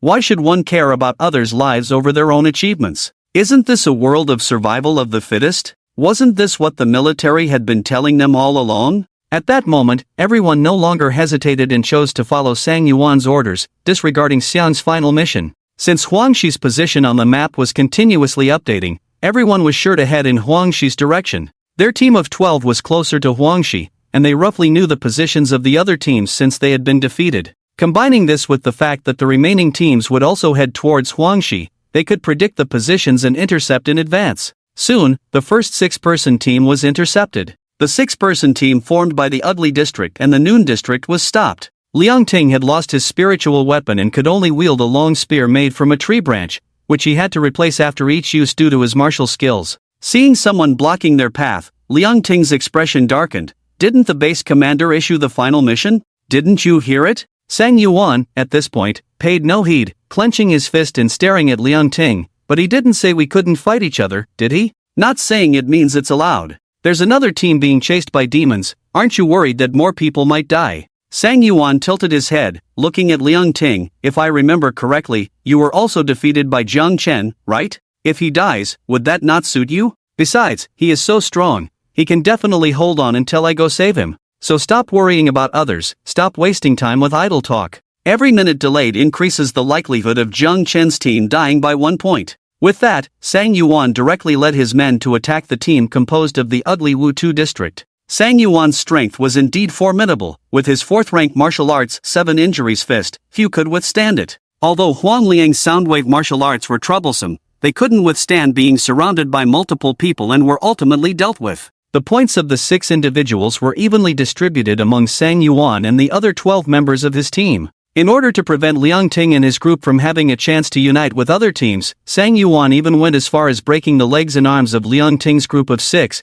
completely cutting off their chance of counterattacking. Shortly after, another team of 6 was also besieged by Sang Yuan. The several captains in the background fell silent as they watched this scene unfold. Chen Lon, the proud captain of the Chen district, clenched his fists even tighter. You fool! At a time like this, you're still concerned about those points. If these were my soldiers, watch how I smash his face in. Chen Lon looked towards Xiang Yu. Base commander, stop this match. Jiang Chen has only 6 people, plus 1 severely injured member. They definitely won't last long. Xiang Yu glanced at Jiang Chen's current situation. After receiving the final mission, Yin Hu of the Yin district team took medicine for his severe injuries and, with 2 other team members, went to support Jiang Chen. The 3 sisters from the U district, having accumulated enough points, realized that more teams were forming alliances and changed their strategy to evade. Therefore, they were very far from Jiang Chen and his team, still on their way. Xiang Yu, after inquiring about Yan Hu's condition from Jiang Chen, knew that even with 6 people, Jiang Chen wouldn't be able to handle it with a patient in tow. Xiang Yu's expression darkened as he picked up the intercom, about to announce the end of the match and directly knock out Huangxi with a chip. Suddenly, Jiang Chen's voice rang out. Pressing his badge, he asked, "Have the others not arrived yet?" Xiang Yu fell silent for a moment. Sang Yuan and his team of 12 are currently seizing the points of the other 2 teams of 6. Xiang Yu's attempt to announce the end of the match was directly interrupted. "Did you tell Sang Yuan and his 12 men that I am currently being pursued by demons?" "I did, but now, I understand." Jiang Chen stopped his pretense of fleeing. Xiang Yu's face changed. "Jiang Chen, what are you doing? The match is over, I will control the chip to knock out Huangxi." Jiang Chen pressed the communication device. "No, the match isn't over until I say it is. If you want to deduct all my points, go ahead." With that, Jiang Chen directly took off his badge and threw it into his backpack, ignoring Xiang Yu's calls and turning to face Huangxi, who was running towards him.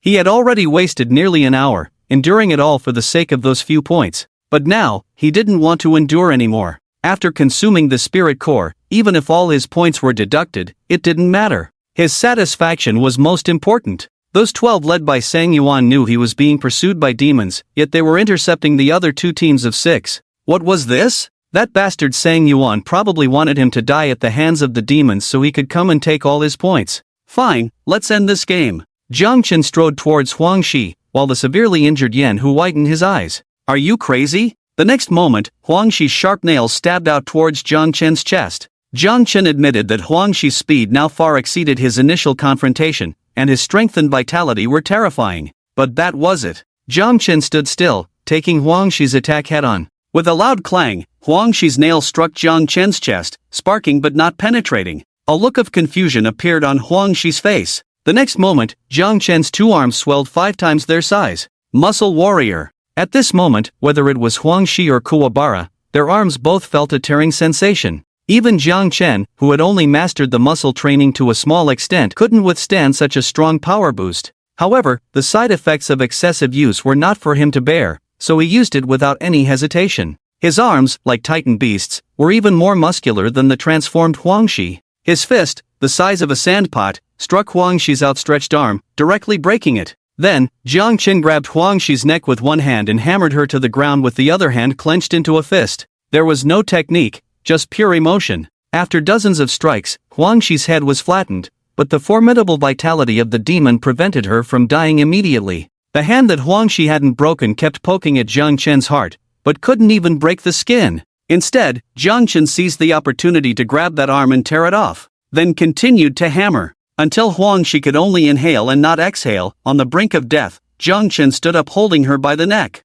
Everyone behind him was dumbfounded. Yan Hu's face was already pale, now even paler. He quietly asked Lingjia, "Do you know this move?" Lingjia shook his head in confusion. "I have no idea." Yan Hu smiled helplessly, realizing that even though Jiang Chen hadn't used his full strength against him before, using his least skilled swordsmanship had already overwhelmed him. If he were to be hit with this move, he probably wouldn't last 10 strikes. At this moment, Yan Hu's chest badge sounded with Xiang Yu's voice. "How's the situation on site? Is Jiang Chen okay?" Xiang Yu didn't want Jiang Chen to participate because he didn't want to see Jiang Chen seriously injured or dead, but he never expected that Jiang Chen had the ability to press down on Huangxi. After a brief description of the situation on site, Xiang Yu was stunned. Copper Skin Realm complete, Muscle Realm great accomplishment, this kid. Indeed, to expand so many times, at least he had to achieve great accomplishment. Jiang Chen's talent was far more abnormal than he had anticipated. However, since Huangxi was about to die, this match should also end.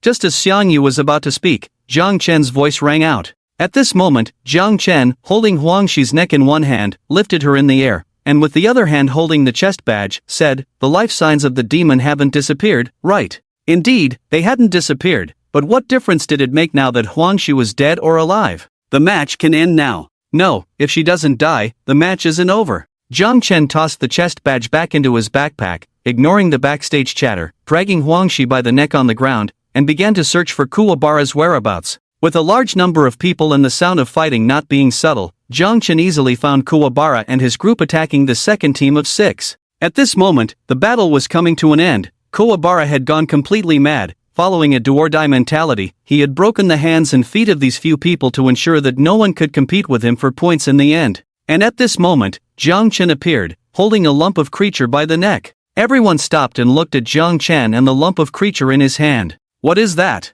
Looks like a monster. Wait, could it be a demon? Is it the demon who was chasing him? Isn't he in the mid-second rank? Wasn't he waiting for our support while being chased? If this thing with a flattened head is really a demon, does he still need our support with his strength? Listening to the whispers of these people, Jiang Chen, looking at the students writhing on the ground with broken limbs, grinned, revealing a set of sharp teeth, his gaze chilling. You little rats are having a great time, huh? You're all having so much fun. Why did that old fogey Xiang Yu keep asking me to run away and wait for your support? Jiang Chen paused for a moment, scanned the surroundings, and then fixed his gaze on Sang Yuan. I have a question for you all. When you were happily playing this killing game, did any of you even consider for a moment that some of us might be killed by the monsters? Sang Yuan and the other 12 remained silent. After a moment, Sang Yuan spoke up, survival of the fittest. Only those who make it to the end are truly strong. If you die, it means you don't deserve these points. Jiang Chen clapped his hands upon hearing this, but with one hand gripping Huang Shi's neck, the other hand could only slap her face in passing, producing a loud sound. I like what you said. So, if you die, it also means you don't deserve these points, right? The expressions of the others changed, and they criticized Jiang Chen one after another. What nonsense are you talking about? Sang Yuan meant that the monsters kill us, we shouldn't kill each other. Jiang Chen glanced at the people on the ground with broken limbs and sneered, isn't it ironic to say this in such a scene? Jiang Chen stopped talking, released his grip on Huang Shi's neck, and began to swell up. It wasn't just his arms expanding 5 times their size as before, his whole body swelled 5 times, entering the true state of a muscle warrior. At this moment, his strength also increased 5-fold, reaching over 100 tons. This was the strength only attainable by a third-grade martial artist. At the same time, Huang Shi, who was barely breathing, suddenly felt a tearing sensation all over her body, making her scream in agony. Sang Yuan on the other side also felt the same, the intense tearing sensation in his muscles causing him to kneel silently on the ground. Jiang Chen stomped on the ground, creating a gust of wind, and like the Hulk among ordinary people, he extended his hand and directly crushed the arms blocking his way. Walking up to the fallen Sang Yuan, he stomped on his arm, listening to his screams and pleas. Jiang Chen mercilessly crushed his remaining limbs and then kicked him away. The powerful impact embedded Sang Yuan into a tree, impossible to pull out. Jiang Chen then approached, pressing down on Sang Yuan's arms and legs, pounding them repeatedly until they became sticky before finally stopping. The strongest Sang Yuan was no match for Jiang Chen, let alone the rest. Those who dared to confront Jiang Chen had their limbs shattered with a single blow. Jiang Chen even had the leisure to play a game of earth dunk, smashing people into the ground. As for those who tried to escape upon realizing the situation, they found that Jiang Chen, in his muscle warrior state, was just as fast as them, pressing them into the ground with a single blow, crushing their bones and any rocks that might be underground. Jiang Chen was like a wolf among sheep, and in an instant, the 12 people were lying on the ground, some even buried in the earth or trees. Jiang Chen didn't kill them, but given their current condition, without a top-tier third-grade golden pill and a martial arts doctor, they wouldn't recover within a year. Especially Sang Yuan, who was severely injured, without a 4th-grade pill and a martial arts doctor, his limbs would never be saved. Even with these conditions met, it would take at least a month of recovery, basically ruling them out of this year's college entrance examination. Jiang Chen's brutal actions even chilled his own people, but the 6-person team lying on the ground, enduring immense pain, raised their broken arms, applauding Jiang Chen. If it weren't so strenuous to move, they would have pushed wheelchairs to run over those bastards again. Fighting for points is one thing, but breaking people's limbs is just too much. Now, all the points these 12 people had just snatched were in Jiang Chen's hands. The points in the hands of these 12 people totaled over 600,000. The total value of the points in Jiang Chen's hands reached over 900,000. After enjoying himself, Jiang Chen dispelled the muscle warrior state, stomped on Huang Shi's head, and put an end to her miserable life once and for all. At this moment, Jiang Chen finally took out his badge and declared to Xiang Yu backstage, the competition is over. Xiang Yu remained silent for a long time before announcing to the medical department to go and take care of the injured. Baran cautiously leaned in behind Xiang Yu. Captain Xiang Yu used to be his captain, and their relationship was quite close. Jiang Chen is just young people are always full of vigor. Remember back then when you also defied orders and led us to charge into a demon beast's lair? Xiang Yu knew what this guy meant as soon as he started playing the emotional card. The impulsive result of that time was the death of 6 brothers. But this situation is different. We can't blame it all on Jiang Chen. You saw that Jiang Chen has the ability to deal with a second-grade demon, yet he was still willing to wait for your command for support. This is much better than before, at least he waited for an hour. Xiang Yu turned his head and glared at Barong, who closed his mouth. When Xiang Yu turned away, Barong continued in a low voice, think about it, if in that situation back then, the reinforcements didn't care about our lives and instead encountered a third-grade spiritual fruit on the way, causing several of our brothers to die while collecting the fruit, how would you feel? I'd say, according to your temper back then, you would have dismembered them when you came out. Xiang Yu sighed deeply upon hearing this. He truly couldn't imagine having to dismember the reinforcements if that had been the case back then. Whenever asked, he would simply reply, they came in pieces. Empathizing, Xiang Yu's tone softened, I know what you're trying to say. The demon is not dead, still in the competition, and Jiang Chen's actions are justified. As long as no one dies, injuries are allowed here, and everyone signed a consent form before coming. I won't revoke his points, but this kid has really given me a big headache. Over 900,000 points, he's going to empty my warehouse. The demon hunting competition in Zone A had ended, marking a perfect conclusion to this training camp for Jiang Chen. Zone A's geniuses suffered heavy casualties, with 3 out of 36 people dead, and only 8 out of the remaining 33 uninjured. The rest either had their limbs broken by Sang Yuan's men or were disabled by Jiang Chen. Rescue operations alone became a major undertaking. Lingjia walked beside Jiang Chen and asked softly, brotherly, it was fun, but in this situation now, will the military really not revoke your points? Since Jiang Chen threw away his badge, whenever those around him gathered, Xiang Yu's roars could be heard, urging them to stop Jiang Chen. It was obvious they didn't dare to stop him. Except for Lingjia, who hadn't been beaten by Jiang Chen. Jiang Chen wore an indifferent expression, I've gained enough by eating a 4th-grade spiritual marrow, advancing to a 2nd-grade warrior, obtaining 2 spiritual weapons, and a 3rd-grade martial arts manual. For me, that's sufficient. If they must revoke it, I can't do anything about it. After all, we are surviving under someone else's rules. Having fun is all that matters. After Jiang Chen finished speaking, Barong approached him with a dark expression and said bluntly, do you know how much medical resources the base will have to allocate for the people you injured? Jiang Chen remained unfazed. Isn't the mechanism you set up meant for us to compete with each other? Your mechanism has worked. If you want to deduct my points to cover your medical resources, go ahead. I can't resist it. Points are just a virtual thing, you can take them away as you please. Jiang Chen truly believed Barong was there to play the villain, trying to use this argument to offset his over 900,000 points. Unexpectedly, Barong snorted, we set up the rules ourselves, and it's not to the extent of using the points you worked hard to earn to cover medical resources. I'm just saying you can go a bit easier. After all, you are all students. Jiang Chen was a little surprised, his tone softened a lot, but he still asked, if you, instructor, were in my position, what would you do? Of course, I would chop those bastards. Ahem, I would win them over with virtue. Jiang Chen almost burst out laughing. Everyone here was a brute, pretending to be cultured. Instructor, your weapon isn't called virtue, is it? Barong clicked his tongue. Young man, you're quite witty. Follow me, you can use your points. But your situation is slightly different from the others. How different exactly? You'll find out when we get there. Barong turned and left directly. Jiang Chen knew he could relax since Barong didn't reset his points to 0, so he followed Barong's pace. Seeing Jiang Chen following him, Barong tossed an eye mask to him. I'm taking you to a confidential location in the base. Since you're not military personnel, you'll have to blindfold yourself.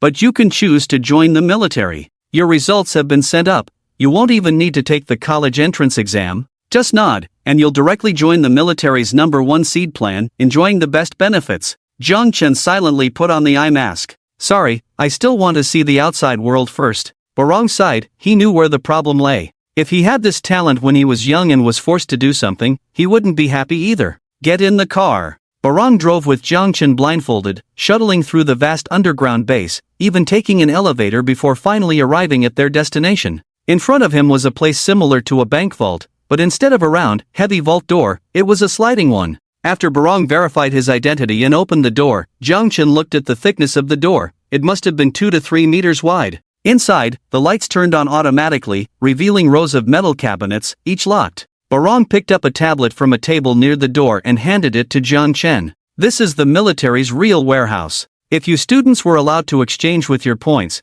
this place would probably be emptied out. The remaining students wouldn't have anything left to exchange. So, the base commander specially approved your visit to the military warehouse. Normally, what's here is exchanged with military merits. Chen flipped through the tablet and indeed saw military merit points, not regular points. How are my points converted then? The same ratio as military merits. The same? Chen looked at Barong in confusion, and Barong chuckled, shrugging his shoulders. How do you think the points system for demon beasts was established? This place is meant to prepare new recruits for the battlefield, familiarizing them with demon beasts in advance. So, it's not surprising that points and military merits are treated the same. Don't look at me like that. The system of sharing teammates' merits doesn't exist on the front lines. I might not even earn 100,000 military merits after working my butt off for 3 months on the front lines, but you, in just 1 month, are having it easy compared to me working for years. Be content. I bet the staff after you won't be able to come up with a game that allows looting each other's points like this. They'll have to consider if one person can sweep the whole field and get all the points. Barong said, looking at Chen with a mix of annoyance and amusement. At this point, Chen probably understood the current situation. The military considered his points too much for the inventory meant for students. If they only allowed him to exchange for student items, the inventory prepared for students would be quickly depleted. There were still over 3,000 students participating in the secondary demon beast hunting competition. It would be troublesome to prepare the inventory for over 3,000 people again after it ended. It was better to grant advanced permissions and let Chen exchange in the military warehouse. He understood the situation, but after looking at the items on the tablet, Chen couldn't help but ask, did you raise the exchange points? Isn't this 4th rank Spirit Core outside priced at 30,000 points each? How did it become 300,000 here? Barong stared at him as if he were an idiot. Do you think this kind of 4th grade spiritual item can really be exchanged for 30,000 points? This is a special subsidy for you participating students in this training camp. As the first training camp, the military has to come up with something substantial, but it can't be solely based on military merits, so there's a discount. By the way, this money is from the Ministry of Education. Thinking this way, Chen understood everything. It seemed that the Ministry of Education also had a purpose in sending him here. If they let him buy outside, he could directly buy 30 pieces of spiritual essence, bankrupting the Ministry of Education directly. These people are really cunning. Continuing to read, Chen found that the exchange points for items of the 4th grade had basically doubled. For example, a 3rd grade spiritual item like the Spirit Snake Fruit, which can enhance personal aptitude, only requires 50,000 military merits, but a 4th grade spiritual essence requires 300,000. The 3rd grade martial arts technique, the gunmetal body forging technique, only requires 30,000 military merits, but the lowest 4th grade martial arts technique starts at 300,000, and the highest can even reach 500,000 military merits. As for the 5th grade, that's unimaginable, requiring millions of military merits. Chen's goal this time is martial arts and spiritual items. Having a 4th grade martial arts technique would make him feel superior to Sang Yuan. Whatever others have, he must have too. However, which one has the most significant side effects? Most military martial arts have some side effects, but the corresponding power is quite substantial. Just like the gunmetal body forging technique, the more Chen uses it, the more enjoyable it becomes. Moreover, the layers of the copper skin realm in the forging technique have already stacked up to 350. While the muscles are heading towards the completion of the 199 layers, the stacking of the copper skin realm has not stopped, something that other practitioners dare not even think about. No one wants to become a half-human, half-ghost figure clad in a layer of iron armor. But Chen doesn't care at all about these side effects. So he looked for martial arts with the most significant side effects in the introductions, and this time he started directly with 4th grade martial arts. The first one was an internal skill, the Wu Earth technique, a 4th grade internal skill that, when cultivated, makes one's chi and blood as thick and heavy as the earth. Perfect for those who like to engage in direct confrontations. The biggest advantage of this internal skill is its strong defense. The thick chi and blood can protect the meridians and acupoints. There are many internal skills on the market that contain special elements, such as ice, fire, and thunder. When an ordinary person is hit by someone who cultivates this kind of internal skill, the opponent's special element's energy will remain in the body, making it difficult to eliminate. However, those who cultivate the Wu Earth technique don't need to worry about this at all. After cultivation, it's like building a wall of chi and blood in the body that no one can break through. It's said to be the strongest defensive internal skill among 4th grade martial arts, so there's no need to worry about internal injuries. This internal skill is really good, and it's one of the rare martial arts in the military that has no side effects, only advantages. As expected, Chen quickly brushed past it. The next 4th grade internal skill was much more interesting. It didn't look like a martial art but more like a military book or a record manual from a battlefield, called the 720 Battle Formation Record. Curious, he checked the introduction and found that the so-called 720 actually referred to the 720 acupoints inside the body. This internal skill was created by some genius who likened each acupoint to a soldier under his command. Since soldiers can form battle formations to enhance combat power, why can't acupoints form battle formations? Of course, when soldiers form battle formations, like the sword formation formed by the three sisters from the U district, there are some slight side effects. 3 first-grade warriors forming a sword formation can defeat a second-grade warrior, not because 1 + 1 + 1 is greater than 2, but because individually, 3 first-grade warriors cannot defeat a second-grade warrior. The reason they can win is that they are using up their strength, combining 3 into 1, unleashing a power that surpasses the limits of a first-grade warrior. This internal strength also has this meaning, so it is divided into 2 parts. One part is the cultivation section, which talks about first practicing to open up the acupoints, turning them into obedient soldiers at your command. Acupoints have no thoughts, so there should be no problem in mobilizing chi and blood from the acupoints. However, the human body has a protective mechanism that will force you not to completely empty the chi and blood in the acupoints, but what you need to practice is to make the acupoints obedient like soldiers, so that they can empty all the chi and blood at critical moments. Because this internal strength also has a second part, the temporary explosive power section, which talks about after completing the first part of training soldiers in a crisis, you can command all the open acupoints to form a battle formation, temporarily impact the acupoints that have not been opened yet, and forcibly enhance your own strength. The more acupoints in the body that have been trained as soldiers, the stronger the temporary breakthrough strength can be. Seeing Jiang Chen looking at this internal strength, Barong interjected, "Are you interested in this? This internal strength is quite useful." After refining the acupoints, the most basic seems to be that 3 acupoints can form a battle formation, and the temporary increase in chi and blood is equivalent to breaking through 2 acupoints.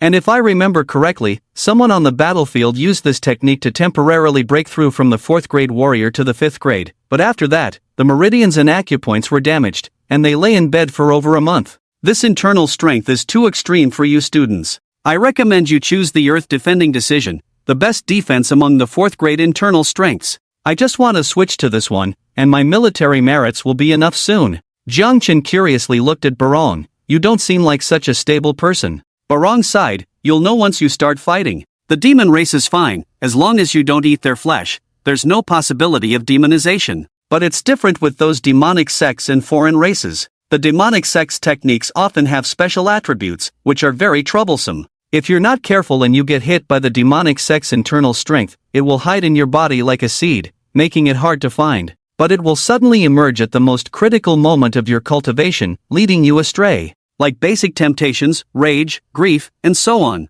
And as for the foreign races, their cultivation system is different from ours. It's quite complicated to explain, but with the Earth Defending Decision, you don't have to worry about their sinister methods." After listening, Jiang Chen nodded, "I understand, then I'll choose the 720 battle formation diagram." Barong almost spat out blood. After saying so much, this kid Jiang Chen didn't seem to have absorbed any of it. Jiang Chen naturally had his own considerations. What kind of sinister methods could compare to his own sinister methods? If someone else had an extra demonic internal strength, they would try to remove it by all means, but he would just directly incorporate it. "Since I can't get rid of it, I'll just learn from you, and when the time comes, the side effects will just be transferred directly, and I'll give you temptations, rage, and lead you astray. How simple." That's how it goes. In the end, he easily emitted black smoke all over his body. Regardless, as the saying goes, there's no right or wrong in techniques. It all depends on whether the person mastering the technique has a righteous heart. His righteous heart emitted white light. 450,000 points, directly obtained the 720 battle formation diagram. In an instant, the points disappeared, and Jiang Chen heard a click. A small door on the cabinet opened by itself. Barong walked over and took out a jade card from inside, handing it to Jiang Chen, leaving Jiang Chen full of question marks. "What's this?" "It's a transmission jade card. Low-grade martial arts don't need it, but for high-grade martial arts, in order to prevent them from falling into the hands of other countries or unstable elements domestically, this encryption method is used. Only warriors above the 5th grade can use their mental power to engrave the martial arts they have learned on the jade card. As long as it is attached to the forehead, one can instantly understand this martial art, making it easier for others to learn." Jiang Chen was greatly shocked. Was this the kind of thing written in other novels? He had thought that the world he crossed into was so low-grade, as if it was unworthy. But there was still a question: if I learn it and then transcribe it, wouldn't that leak the secret? Balang looked at him with a half-smile. You can try. Jiang Chen pressed the jade pendant against his forehead. As Balang had said, he instantly learned the formation diagram, but when he tried to replicate it, the words he wrote were a jumble and gibberish, impossible to piece together. What's going on? I told you it's encrypted. Our Chinese characters are profound, scrambling them doesn't hinder understanding. This encryption technique is based on this principle. Impressive. In addition to internal skills, Jiang Chen began selecting various martial arts. Currently, the light skills from the Evil Warding Sword manual were sufficient, so he didn't need to buy more for now. However, he needed to purchase boxing, palm techniques, and leg techniques. As he progressed, more people would recognize the Evil Warding Sword manual, so he couldn't rely on it forever. He needed other skills as his trump cards. Outwardly, he appeared as a martial artist specializing in boxing. He had also recently acquired a spiritual weapon, the Fire Dragon Spear, from Liang Ting. If there were suitable spear techniques, he could consider purchasing them. There were numerous martial arts to choose from, and Jiang Chen quickly flipped through them, pausing at those with mentioned side effects. He still had 450,000 points left, enough to buy several third-grade martial arts or one fourth-grade and one third-grade. After some thought, Jiang Chen decided on a fourth-grade martial art called 8 Extremities Mountain Crush, costing 400,000 points, and a third-grade martial art named Dragon Defining Spear, which cost 60,000 points. Wasn't the former a bit reminiscent of Xiao Huahua's style? Not exactly, as both originated from the 8 Extremities Fist. Before the rise of martial arts, China had the 8 Extremities Fist. After the rise of martial arts, due to the strength of the 8 Extremities Fist, many martial artists attempted to adapt it into martial arts techniques. Therefore, there wasn't just one version of the 8 Extremities Mountain Crush, it was a fourth-grade boxing technique developed by military experts. The basic techniques remained the same, emphasizing the use of elbows and fists, but this adapted technique allowed practitioners to release multiple forces when striking, like an immovable impact drill. The strongest practitioners could crush a small mountain with this move, hence the name of the martial art, 8 Extremities, with the latter part being a descriptive term. Jiang Chen chose it because of its terrifying side effects. The force's impact was reciprocal. If the tendons and muscles weren't tough enough, the moment of impact could injure them. However, it was perfect for practitioners of the metal forging body technique, as the rigorous martial arts could toughen the muscles to almost the level of steel cables. Once the metal forging body technique reached a certain level, practicing this fourth-grade martial art wouldn't cause significant harm. But for Jiang Chen, he didn't care about side effects, strength was all that mattered. As for the third-grade Dragon Defining Spear, it focused on ending battles with a single strike, hence its name, Dragon Defining Spear. Using this martial art meant either not using it at all or burning one's life force like a rocket booster to drive a spear through the opponent. This was a martial art that soldiers on the battlefield would only resort to as a last resort, an absolute hidden reserve of power. If they couldn't defeat the opponent, they would be left to face death. After seeing Jiang Chen's choice of these two martial arts, Balan fell silent. Do you have an undying enemy? Your choice of martial arts seems too extreme. Jiang Chen shrugged. Extreme? I think I'm still a bit conservative. Who knows when danger might strike? This world is so dangerous, being too conservative will lead to death. Instructor Barong. Barong was taken aback. Was Jiang Chen implying that even in this human-dominated world, one could still trace back to the demon race? Shaking his head, he said, the points are yours. Use them as you wish. The points exchange is over now, let's go. Suddenly, Jiang Chen asked, hey, didn't they say the winner of this competition would receive a spiritual core?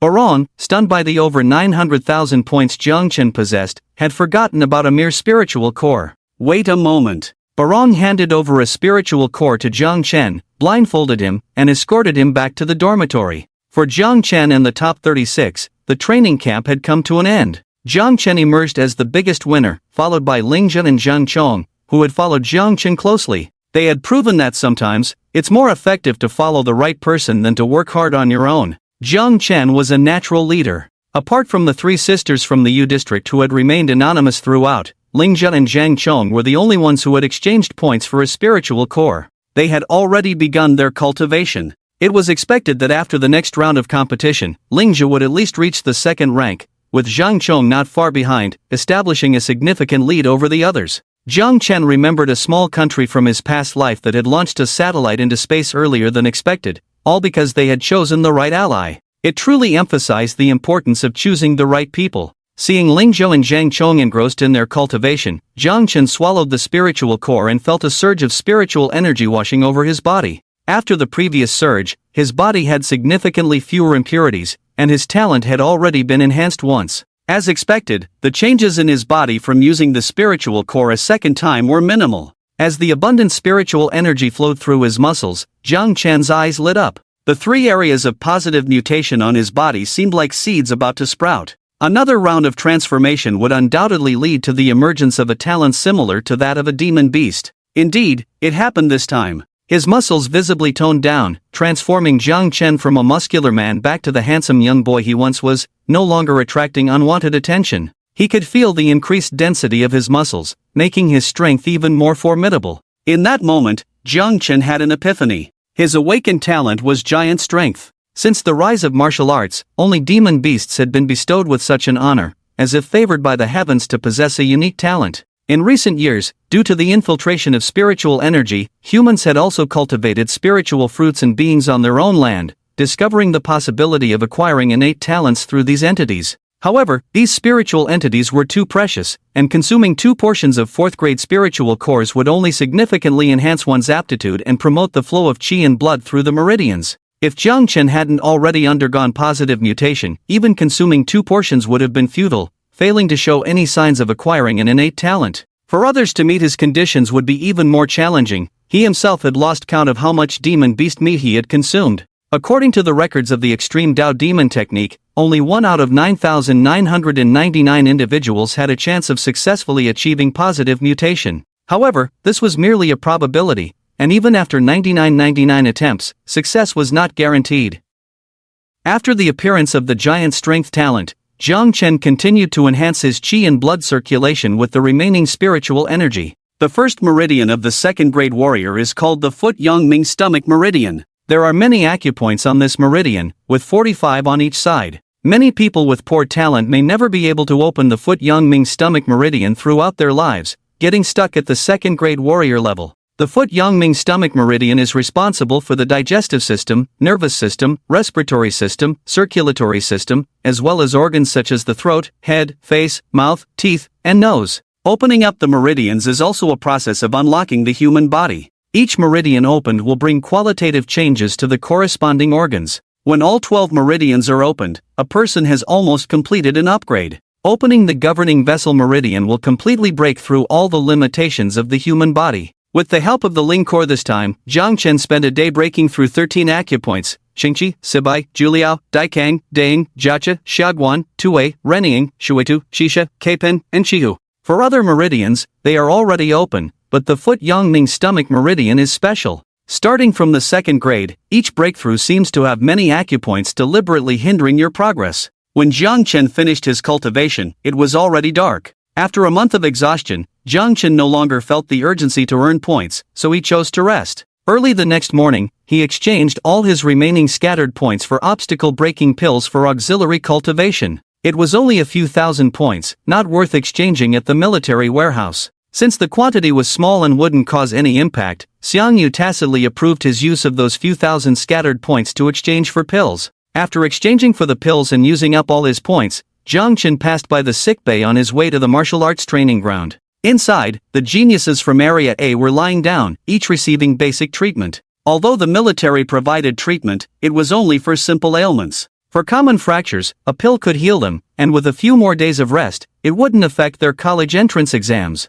But for injuries like the one Jiang Chen caused to Sang Yuan's child, the military could only partially heal him, and the fine details of the limbs were difficult even for military doctors to solve. So Sang Yuan and his group of 12 were still wailing in their beds. Meanwhile, those whose limbs were broken by Sang Yuan were almost fully recovered, at least enough to push a wheelchair to their beds and spit at Sang Yuan without retaliation. Obviously, Sang Yuan had thoroughly angered these people with his actions, creating a deep enmity. At that moment, Sang Yuan saw Jiang Chen standing at the door, intending to show a fierce expression, but he realized that his teeth had already been shattered by Jiang Chen. His oral condition was now perfect for the inmates in the beautiful country prison. Sang Yuan, who couldn't even grit his teeth, stared at Jiang Chen with eyes full of hatred. Jiang Chen glanced at the person who spat at him, then at Sang Yuan's expression, and could easily predict that this guy might seek revenge after leaving. Jiang Chen turned and left the sickbay entrance, thinking about taking some poison tonight. No, even if he could get the poison, if Sang Yuan, who had been disabled by him, died in the base, he might be held accountable.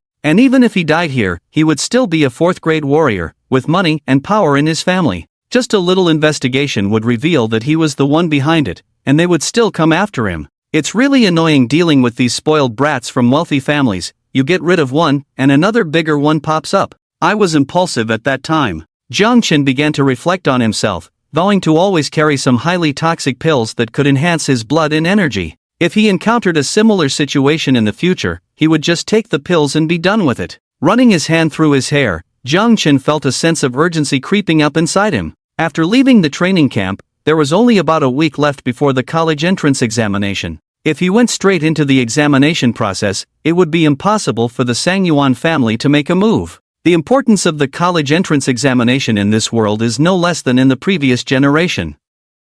Unlike the written test, the martial arts examination is broadcast live throughout, so every year there are dark horses that become known nationwide. Once his reputation rises, Sangyuan would no longer be a threat. However, during this 1-week period, he might be targeted for an attack. Jiang Chen was now eager to know who was in the Sangyuan family, whether they walked at night, and if they liked eating crane top bread. But the only information he currently had was that the Sangyuan family had a background in the Kongtong sect and practiced the 7 injuries fist of the 4th grade Jinpai martial arts. At least his father was a director-level figure in the Kongtong sect. It was really difficult to handle. Although this world had a network and sects were almost equivalent to universities in the previous generation, in this world, internal sect information was not disclosed to the outside world. No one would know who was inside the sects and what was being taught. It was said that this was done to prevent foreign spies from accurately understanding the true strength of humanity. It was also understandable that sects in this world not only functioned as universities for education but also had wartime support attributes, with each top sect having a large number of 5th and 6th grade martial artists. There were multiple martial arts masters, ranging from 2 to 1. The more he thought about it, the more difficult it seemed. Jiang Chen's mind was in a tangle, and he finally sighed, "It's useless to think so much. Let's take it step by step. As long as I know the names of your family members, then we'll see if they can eat poison as food 3 times a day." Overthinking was pointless, so Jiang Chen decided to practice martial arts. Once he got into the rhythm of training, his mind wouldn't wander. He still had an internal skill, a boxing technique, and a marksmanship waiting for him. Jiang Chen started by swallowing 10 pills in one go at the martial arts training ground in the base to activate his internal skill. This was a familiar routine. However, the internal skill he was using now was not just the 1st grade Extreme Dao Demon skill but the 4th grade Battle Formation record. Although the Extreme Dao Demon skill was still relatively fast for ordinary people to cultivate, it could no longer keep up with Jiang Chen's current pace. As Jiang Chen focused and recalled the process of cultivating the battle formation record, memories of practicing the battle formation record automatically surfaced in his mind. Not only did it include the method of cultivation, but also the teachings of the person who passed down this martial art, helping him take fewer detours and reach his goal more directly. Following the operational process in his memory, Jiang Chen began refining from the first acupoint. The qi and blood stored in the acupoints assisted in the refining process, transforming the acupoints into the desired state. As long as Jiang Chen needed it, the acupoints would expand or contract in coordination with the battle formation record. It was said that when all the developed acupoints in the body were refined into soldiers, whether refining qi and blood later or operating them, it would be much faster. After all, the execution power of these acupoints had reached the level of soldiers. However, according to the memories of that expert, refining acupoints was a very painful process, akin to controlling your muscles to dance at will. Just as controlling muscles could lead to cramps, not to mention controlling even more subtle acupoints that were practically invisible. Jiang Chen watched the expert in his memory suffer, while he felt nothing but wanted a cup of tea, finding it a bit boring.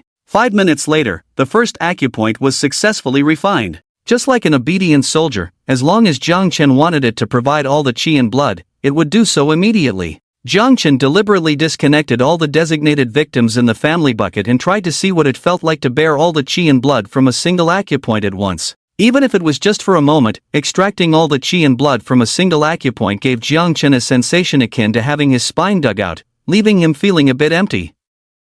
So, the person I designated has to endure such terrifying side effects. That's fantastic! Jiang Chen immediately added Sang Yuan and Yunlang back to his team. While he was less angry with the others, These two were individuals he wanted to punch every time he saw them, even going as far as twisting their necks when no one was looking. Besides these two troublemakers, he still had plenty of empty slots left. I forgot to mention earlier that breaking through one acupoint meant he could add one more lucky individual to his team. Currently, he had unlocked 2 meridians and 13 acupoints, allowing him to accommodate a total of 45 lucky individuals. After adding the two troublemakers, he still had dozens of empty slots. Chen pondered for a moment and then checked the live broadcast from the demon battlefield on the base's television. At this moment, the Kunyu Mountain battlefield had concluded its initial small-scale probing and was now entering a full-scale confrontation. Kunyu Mountain was Chen's birthplace, a location near Sanchan City that had long been a demon kingdom and a forbidden area for humans. Once inhabited by many villagers, they had all been devoured by demon beasts without exception.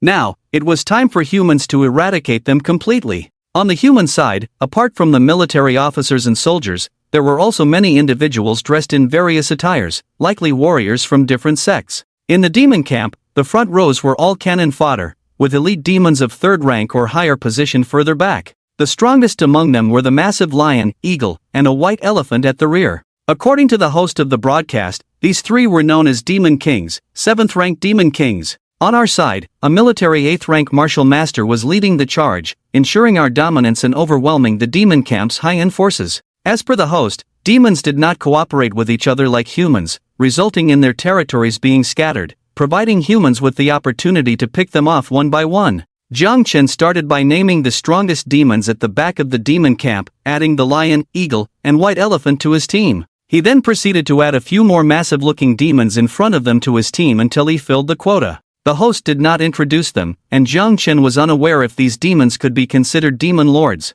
They were all 6th rank demon lords, each overseeing their respective groups, possessing intelligence not inferior to humans, albeit not as cunning. Their innate talents were primarily geared towards combat, a natural selection. If they evolved their minds, before they could mature, they would have been devoured by other demons who had evolved for combat purposes. Hence, there were no rumors of demons with innate talents focused on intelligence so far. By filling his team with these demon kings and lords, Chen secured a stable position for himself. Generally, these powerful demons should not die, allowing him to safely extract their chi and blood to help bear the side effects of his martial arts training. With such a solid backing, Chen could finally continue his cultivation with peace of mind. He had always been curious about the combat effectiveness of the acupoint battle formations recorded in the battle formation chart. The most basic formation, the 3 talents formation, only required 3 acupoints to activate. Chen quickly refined the other 2 acupoints and eagerly formed the 3 talents formation. The moment the formation was set, Chen felt the chi and blood within the 3 acupoints boiling as if on fire, causing a red aura to emerge around his body, resembling the aura of a Super Saiyan.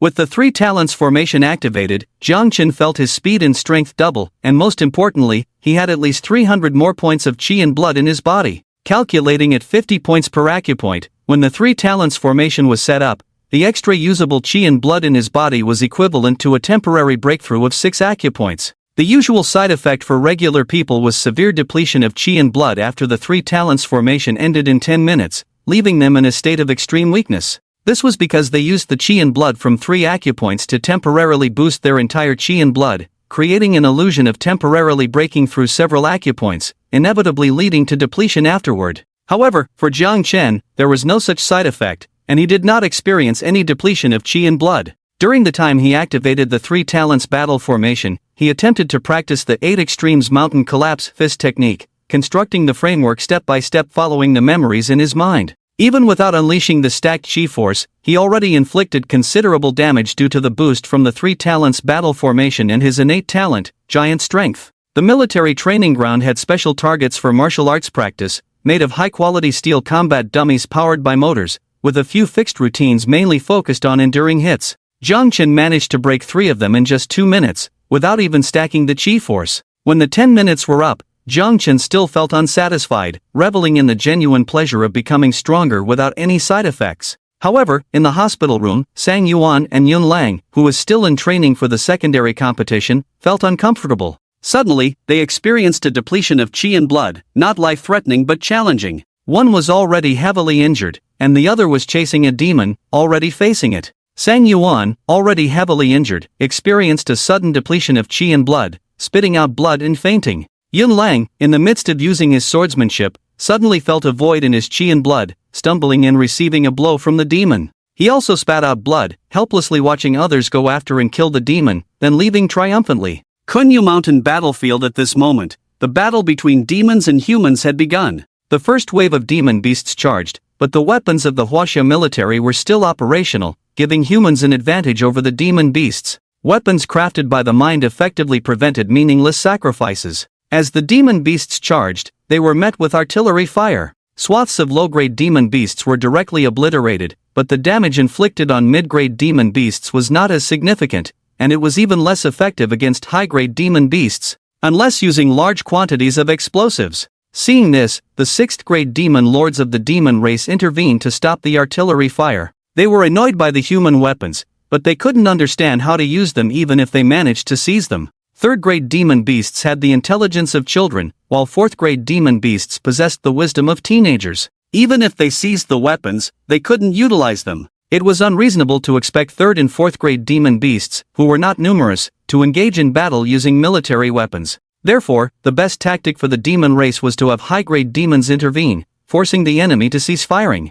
One of the 6th-grade tiger demon lords, listed in Zhang Chen's target list, appeared on the battlefield. With a massive body and a fierce aura, it blew a breath that caused a large number of incoming shells to explode in mid-air. In response, a 6th-grade military general from the human side leaped forward, wielding a crescent moon blade. Despite being much smaller in size compared to the Tiger Demon Lord, the general's blade emitted a green blade aura larger than that of the Tiger Demon Lord. The Tiger Demon Lord snorted and casually remarked, "Is that all?" With its strength, it could easily block this attack. However, as it circulated the chi and blood in its body, preparing to use its innate talent to unleash a hurricane, its abundant chi and blood suddenly depleted. Depleted! The Tiger Demon Lord's face showed a strange expression. For him, a slight depletion of energy and blood was nothing significant, but the fact that he, at his level, was experiencing such depletion without even being hit yet was unreasonable. This was not some mystical occurrence. The most crucial point was that this minor energy and blood depletion was disrupting his energy flow for half a second.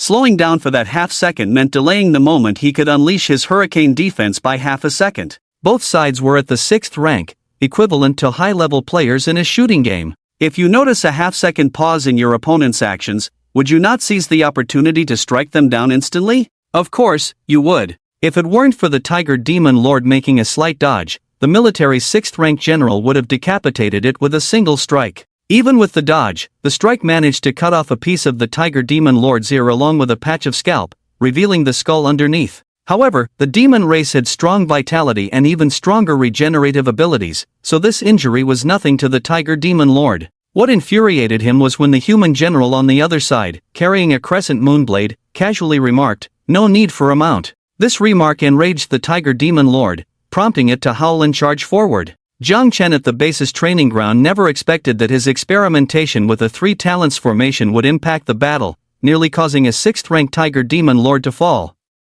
He continued diligently practicing the battle formation chart, aiming to refine all 44 acupoints within his body. Excluding the initial one that took 5 minutes due to unfamiliarity, the rest became faster as his techniques grew more proficient. About an hour and a half later, Zhang Chen successfully refined all the remaining acupoints. When he attempted to refine his energy and blood using the battle formation chart again, he realized that his refinement speed had more than doubled. Coupled with the foundation laid by the extreme Dao Demon technique, which had already positively affected his meridians and acupoints, his refinement speed was at least 3 times faster than what was recorded in the battle formation chart. Ordinary 2nd-rank martial artists could barely keep up with his speed in cultivating 2nd-rank internal energy. Seizing the opportunity, Zhang Chen began consuming a large amount of medicine and refining his energy and blood in his familiar manner. Although this method of consuming a large amount of medicine was indeed fast, it placed immense pressure on his meridians and acupoints. However, for a demon beast with resilient meridians and acupoints,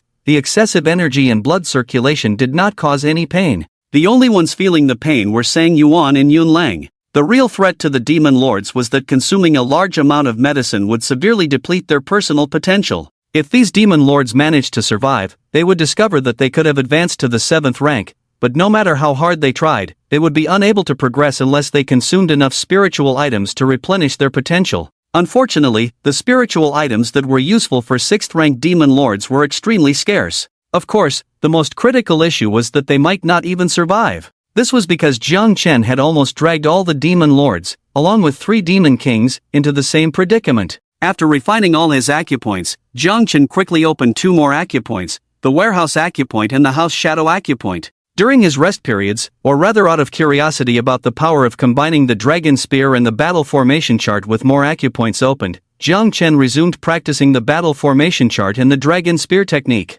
The dragon spear was known for its ability to slay dragons with a single thrust. In desperate situations, it burned the remaining energy and blood in the body, then unleashed a full force strike. If it killed the enemy, one could lie on the ground and wait for rescue while smoking a cigarette. If it failed to kill, one could lie on the ground and wait for death while smoking a cigarette. This technique required cautious practice, as one could not unleash full force but only exert a minimal amount of power during training. Therefore, those who used it for the first time often did not exert their full strength, unaware of the true power of this martial art. Chen, unconcerned about the side effects, could unleash his full power in every practice session, even stacking the battle formation chart to activate the full force of the internal array. At this moment, with the addition of the 2 newly opened acupoints, Chen had a total of 46 acupoints activated in his body, enough to use a multi-acupoint human body array. For example, the 36 Tian Gang array. It stimulated the entire qi and blood composition of the human body formed by activating 36 acupoints. Chen followed the steps in the battle formation manual to gradually illuminate the acupoints in his body, finally connecting them into the 36 Tian Gang array. The style of this internal skill was quite high, and the effect was quite abnormal. However, the preparation time was too long. It required multiple practices to successfully activate the corresponding human body array. If an ordinary person practiced it, they would end up lying on the ground every time they used it. Without enough medicinal herbs and doctors, no one dared to practice it easily, basically relying on 1 or 2 formations to get by. But Chen was different. He had countless opportunities to try and error, with the side effects of trial and error being paid for by the lucky ones among the demon race. 36 Tian Gang array, activate. At the moment when all the acupoints in his body were illuminated, a starry-colored chi wave began to rise around Chen's body. Chen planned to use the strength testing machine in the martial arts practice room to test his strength. With his talent of giant strength, his regular strength was at 50 tons. Just as he was about to walk over there, he stepped on the ground, and suddenly shot forward more than 10 meters. The original steel floor was forcefully stamped with a footprint. Chen's pupils contracted slightly. This amplification is a bit too abnormal. He couldn't control his current strength and speed well with such a large amplification. He could only adapt as much as possible. It was like the screen in a game lagging, jumping towards the strength testing device. After a punch landed smoothly, the values on the display of the testing device were rapidly fluctuating. When it finally stopped, Chen was dumbfounded. 200 tons. A full 4-fold amplification. No wonder he was jumping around. This amplification was even more terrifying than he had imagined. However, the more acupoints used to activate the battle formation, the greater the cost. Because this was using qi and blood as leverage to gain stronger qi and blood in attributes. Under normal circumstances, the 3 talents formation could be used for 10 minutes, but afterwards, the qi and blood would be severely depleted. As for the 36 Tian Gang array, it was just like the Ding Long spear, completely overextending oneself. According to the setting in the battle formation manual, after activating the array, in addition to the increase in physical strength and speed, there was also an increase in qi and blood. The previous 3 talents formations increase in qi and blood was equivalent to 300 points of qi and blood, temporarily breaking through the qi and blood of 6 acupoints. Now, the 36 Tian Gang array formed by 36 acupoints directly caused Chen's qi and blood to surge by 3600 points. This wasn't just overextending oneself once but twice. After using it, even if one didn't die, they would have to lie in bed for a year or more. If described using a technique called the 8 gates escape, the 36 Tian Gang array was basically equivalent to opening the 5th gate. A second-grade martial artist opening 5 gates was equivalent to Li Lok opening 5 gates, and after using it, Xiaoli almost became disabled. But as the saying goes, the greater the side effects, the stronger the performance. If in this situation where leverage was already added, he completely burned himself to unleash that one shot, Chen started to get excited. He was almost afraid to imagine the terrifying damage he could inflict. He lined up all the combat puppets on the martial arts field in a straight line. These combat puppets could withstand the damage of a second-grade martial artist without a scratch. However, with the Tian Gang array activated, the force of just one normal punch already exceeded that of a third-grade martial artist. If he added the Ding Long spear, Following the operation of the Ding Long Spear, Jiang Chen began to burn all the qi and blood in his body. Originally, the Ding Long Spear only burned the qi and blood of a second-grade martial artist to unleash an already considerable damage. Adding 3,600 points of qi and blood was equivalent to adding the qi and blood of a third-grade martial artist. At this moment, Jiang Chen's body was like a huge boiler. When all his energy and blood burned, the steam pressure inside him had reached the critical point. The spiritual weapon, the Fire Dragon Spear, had already ignited flames. Due to the excessive amount of energy and blood, the entire long spear was engulfed in flames, burning half of Jiang Chen's body. Prepared, Jiang Chen raised the spear in a starting position, his body ablaze with fire that couldn't harm him.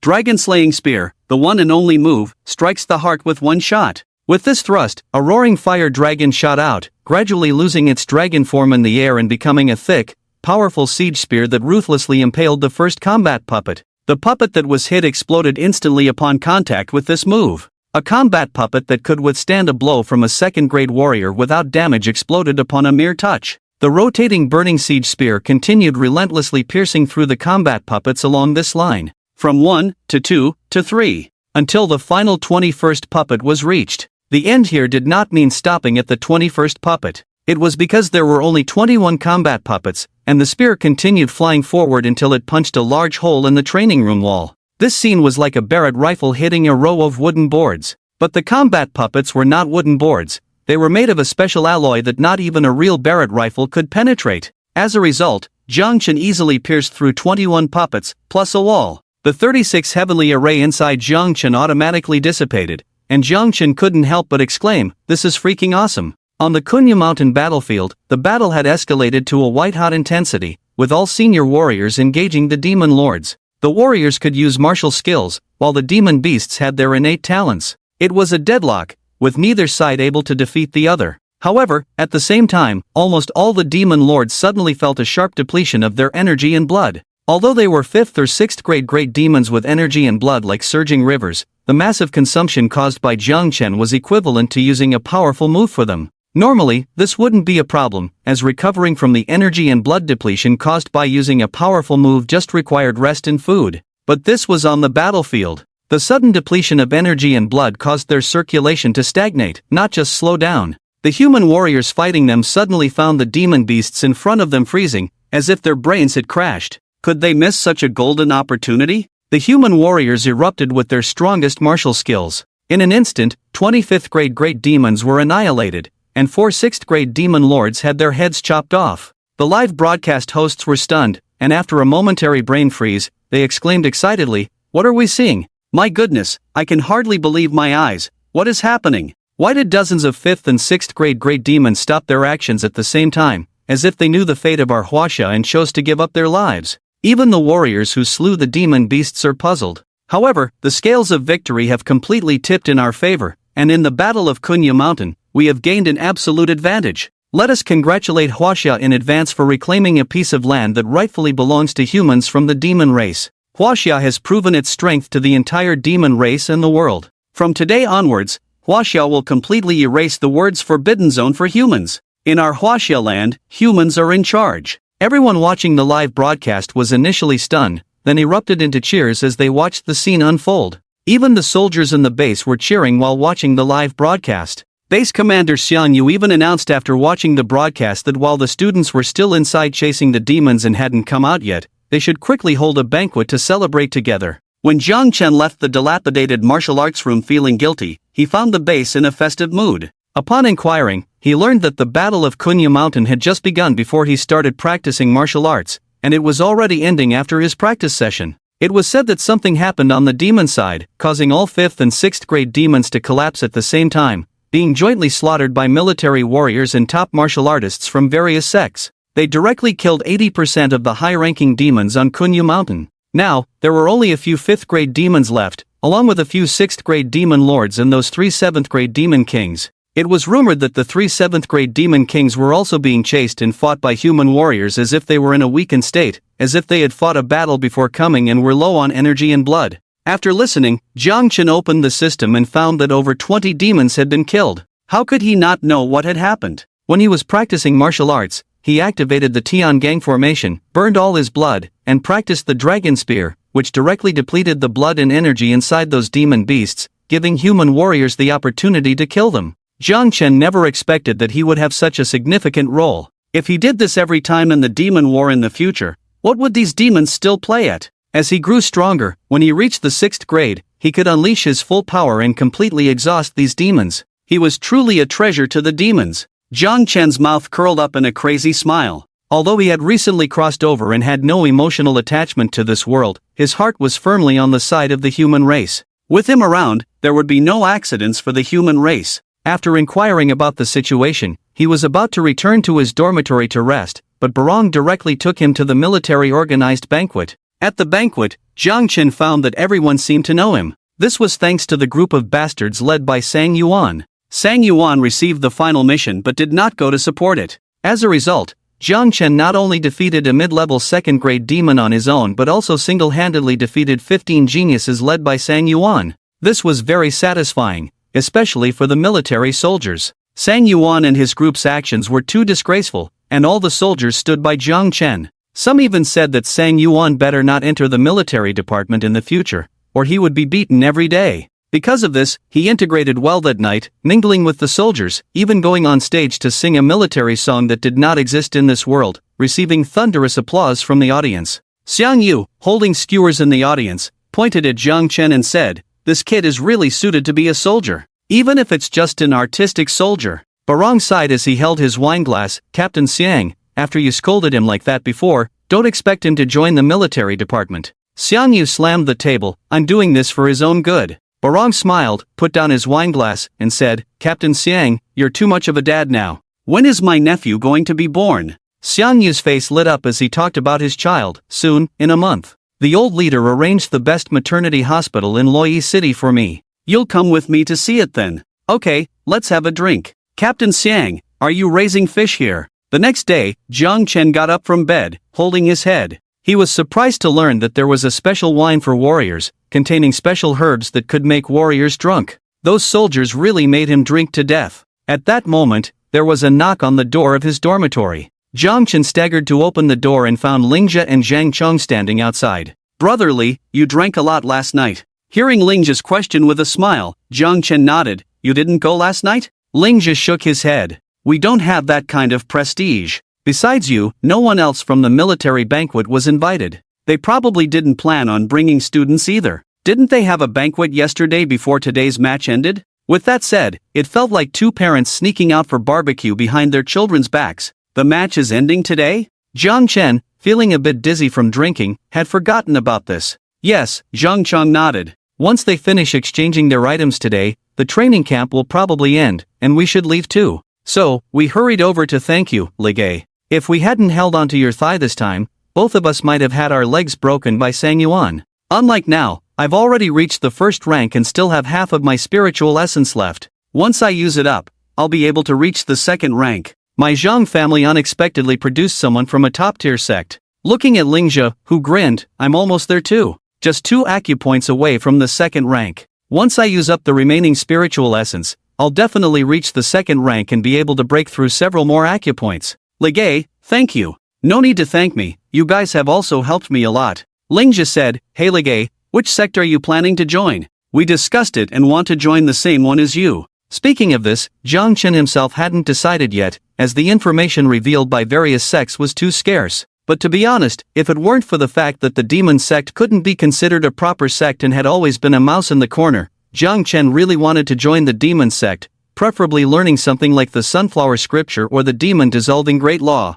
This would directly enter his comfort zone. The information revealed by the sects is too scarce, but there are only a few top-tier sects: Wudong, Shaolin, Xiaoyao, and the military academy. The first 2 require 4 years to become a Taoist or a monk. If I had to choose between the 2, I'd prefer to be a Taoist. As for the latter 2, I probably won't consider the military academy, so let's look at Xiaoyao sect. You 2 leave me your contact information, and if I decide, I'll let you know." The 3 exchanged contact information, and at that moment, the base announced the end of the competition in Zone B, asking over 3,000 students to leave the venue in an orderly manner. This also meant that the training camp had come to a complete end. After exchanging greetings, the 3 went back to Cultivate, waiting for the military to officially arrange their departure. The training camp ended, and everyone left in the vehicles provided by the military, mostly sitting. Only Sang Yuan and his team members left lying down. When Sang Yuan returned to school, he was immediately transferred to the hospital. Not long after, Sang Yuan's parents and grandfather gathered in his hospital room. Seeing Sang Yuan lying in bed with his limbs completely disabled, Sang Yuan's mother cried like a broken-hearted person. Is this a proper student? Why wasn't he severely punished? Arrest him, lock him up in prison. It's best to just shoot him. My poor child. Sang Yuan's father, Sang Ping, had a grim expression, his trembling hand holding a cigarette. Stop it. We signed a consent form before entering the training camp. As long as the person doesn't die, no matter how severe the injuries, we can't legally hold anyone accountable. With that said, Sang Yuan's mother cried even louder. So, the criminal gets away scot-free? I just asked. Even if Xiao Yuan's injuries are treated with the best medicine, he won't be able to take the college entrance exam this year. And even if he recovers, there will be hidden injuries. That bastard has completely ruined our Xiao Yuan. Hearing this, Sang Ping's face darkened even more. He had only one child, and he had pinned all his hopes on him to enter the Confronting sect and take over his position. But in this situation, the Confronting sect wasn't his sole decision, and how could they possibly accept a waste like him? The cigarette burned down to the end, scorching Sang Yuan's fingers, but he felt nothing. In the end, Sang Yuan's grandfather stepped forward and extinguished the cigarette, but in Sang Ping's hand. The old man had silver hair and a white beard, his stern face exuding authority without anger. Xiao Yuan's later years have been ruined. It can't be resolved with just a consent form. He crippled Xiao Yuan and now wants to take the college entrance exam peacefully? The one who harmed Xiao Yuan must pay an equal price. Grandpa Sang Yuan, a 6th grade warrior and former dean of the Confronting sect, said. As soon as he finished, Sang Ping immediately said, I'll go cripple that little bastard. Come back. Grandpa Sangwen glared at his son. Don't you want to stay in the Confronting sect? Don't you know that recently, the control over sects by Huaxia has become stricter? If you do something out of line, it will not only ruin yourself but also bring trouble to the sect. After speaking, Sangwen paused. I'll handle this matter. Hiring an assassin is not difficult. Even if things go wrong, the old man is already retired at his age, having served the sect in Huaxia, fought enemies, and been injured. Now that he's old, he just wants to dote on his grandchildren. It's understandable that he wants revenge for his grandson, and it won't harm anyone else. Those in high positions have their own difficulties. It's not all smooth sailing once you reach the top. Compared to a commoner's rage that can go unchecked with blood spattering 5 steps away, those in high positions, once in trouble, may trigger a chain reaction, dragging many others to hell with them. The higher you climb, the more cautious you become. After speaking, Sangwon, leaning on a cane, somewhat unsteady on his feet, walked out of the ward. Outside the ward, Sangwon made a call, finding a contact labeled Yao in his phone book. Soon, a somewhat sleazy voice came from the other end of the line. Oh, a rare guest. It's been a while since the old man asked us to do something. Cut the nonsense. Go find a high school student named Zhang Yuan and cripple him. I'll send you his information right away. The person on the phone was taken aback for a moment, then chuckled. A student? The level of your requests, old man, seems to be regressing. Last time, it was. Shut your trap. Will you do it or not? Yes, yes. How could we dare not follow your orders, old man? Thanks to you, we can survive in Lei. Your commands are more effective than our leaders. But this job won't be done for free, right? Sangwon fell silent for a moment. Being shrewd in his old age, he had used this group of people many times before to do dirty work, but it always involved money. If they didn't want money, it meant that what they wanted couldn't be bought with money, which was a big problem. Speak up. What do you want? Oh, it's nothing much. We know that after you retired, you still hold great influence in the education department of Lei City. We just want to buy 2 tickets for the final of the college entrance exam. You know, the pre-sale tickets for the final were sold out immediately, and even with more money, they can't be bought. We also want to see the current geniuses. What do you think? Sangwon instinctively felt that they didn't just want to watch the match, there must be something else they wanted to do. However, these people were too useful and highly professional. He couldn't find anyone else to help him for the time being. Moreover, at least 2 5th-grade deputy examiners and a 6th-grade chief examiner would be present at the final of the college entrance exam. He knew the strength of those people, so they shouldn't cause any trouble. However, as a seasoned player, Sangwon, to prevent any trouble from falling on him later, didn't directly find someone himself. Instead, he transferred a sum of money to them and provided a contact. The person was a scalper of tickets during the college entrance exam period, an insider. As long as he didn't approach them directly, no matter what happened, the blame wouldn't fall on him. The person on the phone received the money and contact information, hung up, and chuckled. The old man is still so cautious. The person who answered the call was 6 feet tall, 5, skinny as a rake, looking sleazy with a pair of big buck teeth, resembling a giant rat. Whenever he smiled, his whole body trembled uncontrollably. Lao Bai, got the tickets? Another lazy female voice chimed in, belonging to a woman in a cheongsam dress, possessing a mature figure but a baby face. She had her legs propped up on the sofa, the cheongsam riding up to reveal her thighs, yet she seemed unfazed. Lao Bai, as he was called, stared at the woman's thighs and chuckled. The person introduced by the old guy must be reliable. I'll call to book the tickets. Can you believe these scalpers are now more cunning than our demonic sect? The two of us, both at the 4th rank, couldn't match their speed in grabbing tickets online. The woman played with her hair, gazing at the ceiling. I don't get it. Why not just eliminate a scalper and take the tickets directly from them? Lao Bai hunched over, his fingers swiftly dialing a phone number, replying without looking back. After so many years here, how could I not know this? Forget about it. The demon clan is declining, and they've targeted human geniuses several times. Since those brainless idiots started killing scalpers, the scalpers have become informants for the police, under their protection. Even if we kill them, any suspicious move will expose our plan. Luckily, the old guy has a job for us now, otherwise, it would be difficult to infiltrate.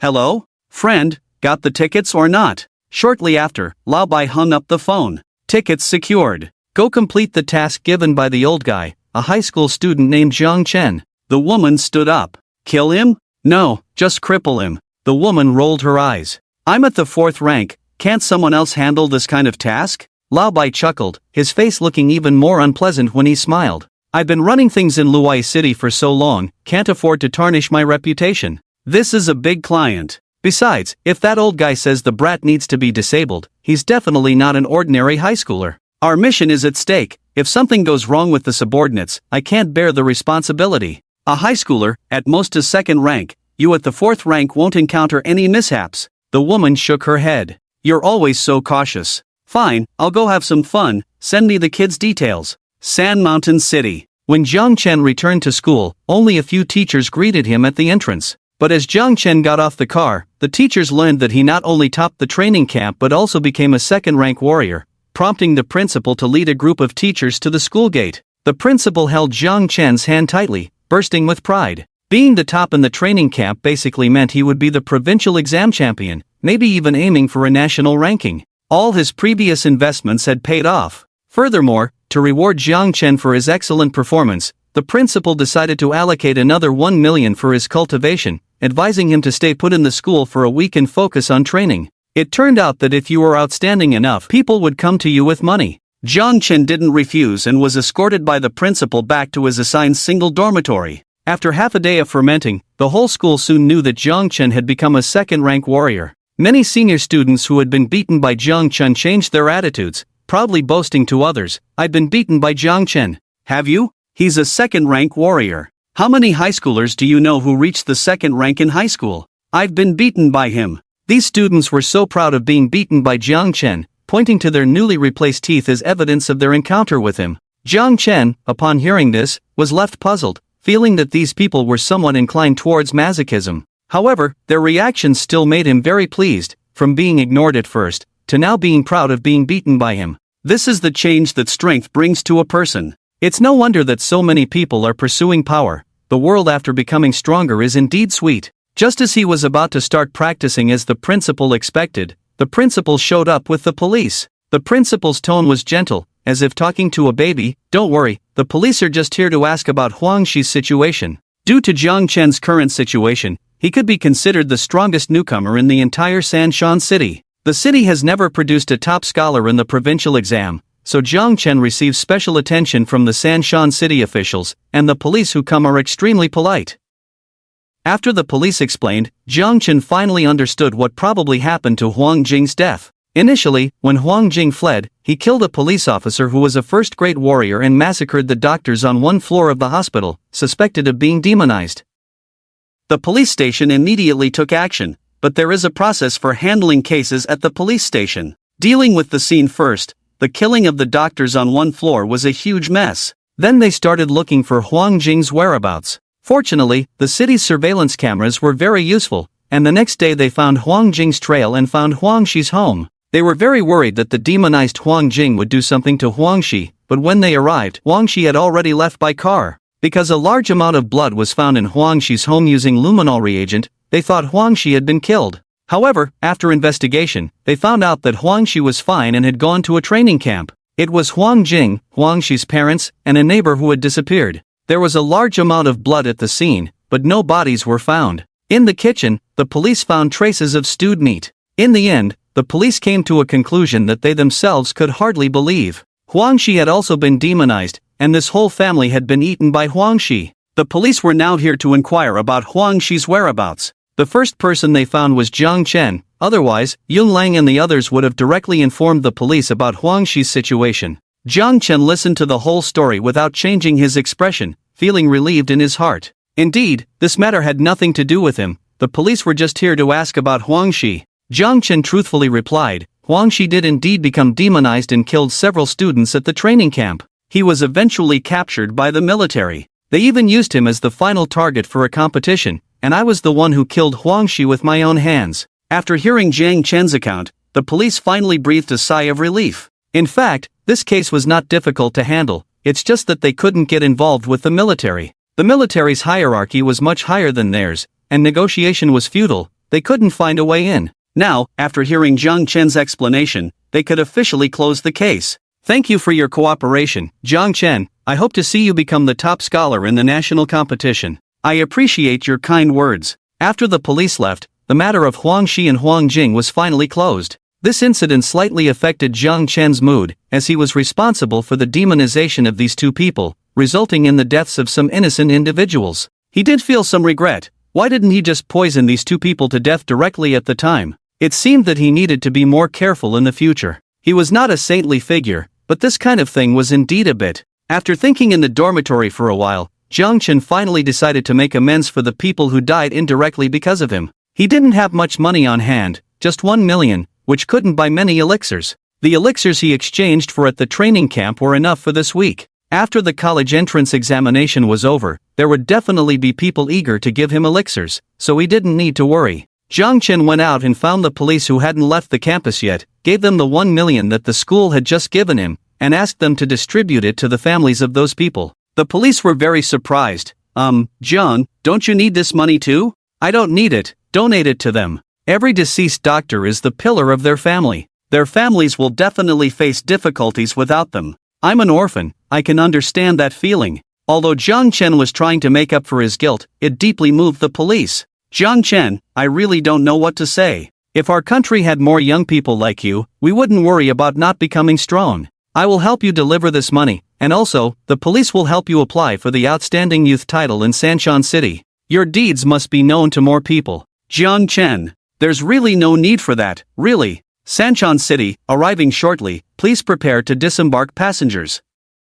Listening to the announcement from the high-speed train, a woman in a red cheongsam stood up in the third row of seats. Her doll-like face was hidden behind oversized sunglasses, drawing more attention to her figure. She had a graceful figure, with long, attractive legs. Every step she took seemed to dance, light and elegant, with a swaying hip adding a charming allure. Her movements were natural and fluid, captivating the gazes of those around her like a blooming flower exuding a captivating fragrance. As she passed by, both men and women subconsciously turned their heads, only daring to glance with the corner of their eyes after she had passed. The woman was already accustomed to these looks, or perhaps she even enjoyed them. After stepping off the train, Mushansi looked at the message on her phone, a beautiful curve forming at the corner of her mouth. Sanshan City No. 12 High School, Jiang Chen, just finished training camp. The little brother is quite handsome, what a pity. She was the Didi driver arranged by Sangwon. It was hard to imagine that such a young and beautiful lady had the strength of a fourth-grade warrior. There were no calluses from martial arts training on her hands.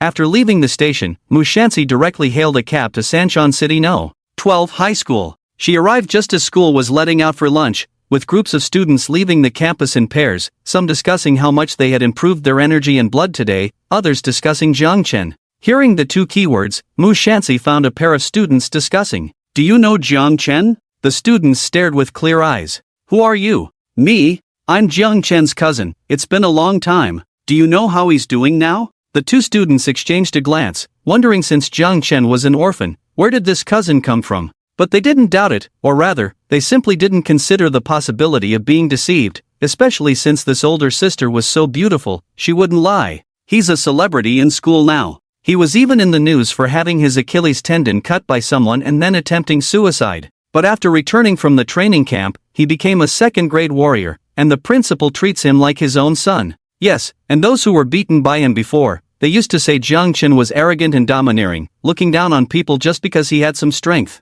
Now the tables have turned, boasting about being beaten by Chen. Mushanxi's red lips slightly parted, feeling a bit dumbfounded. This little brother's experience seemed to have a hint of turning the tide against adversity. Old Bai was right. The person who could make Sangwon personally intervene must be extraordinary. To achieve the rank of a second-grade warrior in high school, she didn't have that talent back then, if it weren't for joining the demon refining sect. In any case, if a normal person was sent according to high school standards, sending a second-grade warrior might not necessarily complete the mission. So, do you know where he is? Oh, Chen is currently assigned to a single dormitory by the principal. We actually want to see him, but there's still a week until the college entrance exam, and he hardly goes out, just focusing on cultivation. Is that so? Mushanxi took off her sunglasses, revealing a doll-like face that contrasted completely with her figure, pouting as if pitifully. Can you two help me out and show me the way, big sisters? The two students immediately fell for it and led Mushanxi into the school, probably with the homework tonight being all about Mushanxi's face. The security guard glanced unintentionally, thinking it was a student's parent coming to handle something for their child, a situation that happened frequently. After a few glances at the two long legs under Mushanxi's cheongsam, he realized something was off. You there, stop. Mushanxi turned at the words, seeing the security guard full of righteousness, skillfully putting on an innocent face. An innocent expression on a doll-like face paired with a devilish figure was simply unfair. What's wrong? The security guard, however, stared at her with righteous eyes, unwavering. Parents of students need to register when entering and leaving. Mushanxi remained unfazed, casually walked over and signed a name. During this process, the security guard kept a close eye on her until she finished registering before letting her pass. After being allowed through, Mushanxi thought the high school security guard was quite professional. As the security guard watched Mushanxi enter, his righteous expression changed, a reminiscent look on his face. Indeed, up close, she looks even bigger and whiter. The two students brought Mushanxi to the dormitory building where Chen resided, pointed out his dormitory, and then left. Mushanxi glanced at the security guard at the dormitory entrance, found an empty corner, kicked the ground, and jumped directly outside Chen's dormitory window. Chen was refining his chi and blood. He had been practicing since the police left, using the elixirs exchanged from the training camp to sustain his cultivation for a week until the start of the college entrance examination. The hearing of a second-rank martial artist was already quite good, and the slight movement on the windowsill caught Chen's attention. Just as he opened his eyes, he found a woman in a bright red cheongsam squatting in front of him, curiously staring at him with a doll-like face. The moment Chen saw her, his body went on alert. This woman in front of him was very dangerous. Chen reflexively pulled her directly into his family bucket, and the next moment, he heard her say, "Little brother, don't be afraid, you'll be fine soon." Mushanxi flicked her finger, sending a pink powder towards Chen. As Chen inhaled it, Mushanxi immediately felt weak, unable to exert any strength, her head feeling heavy and dizzy.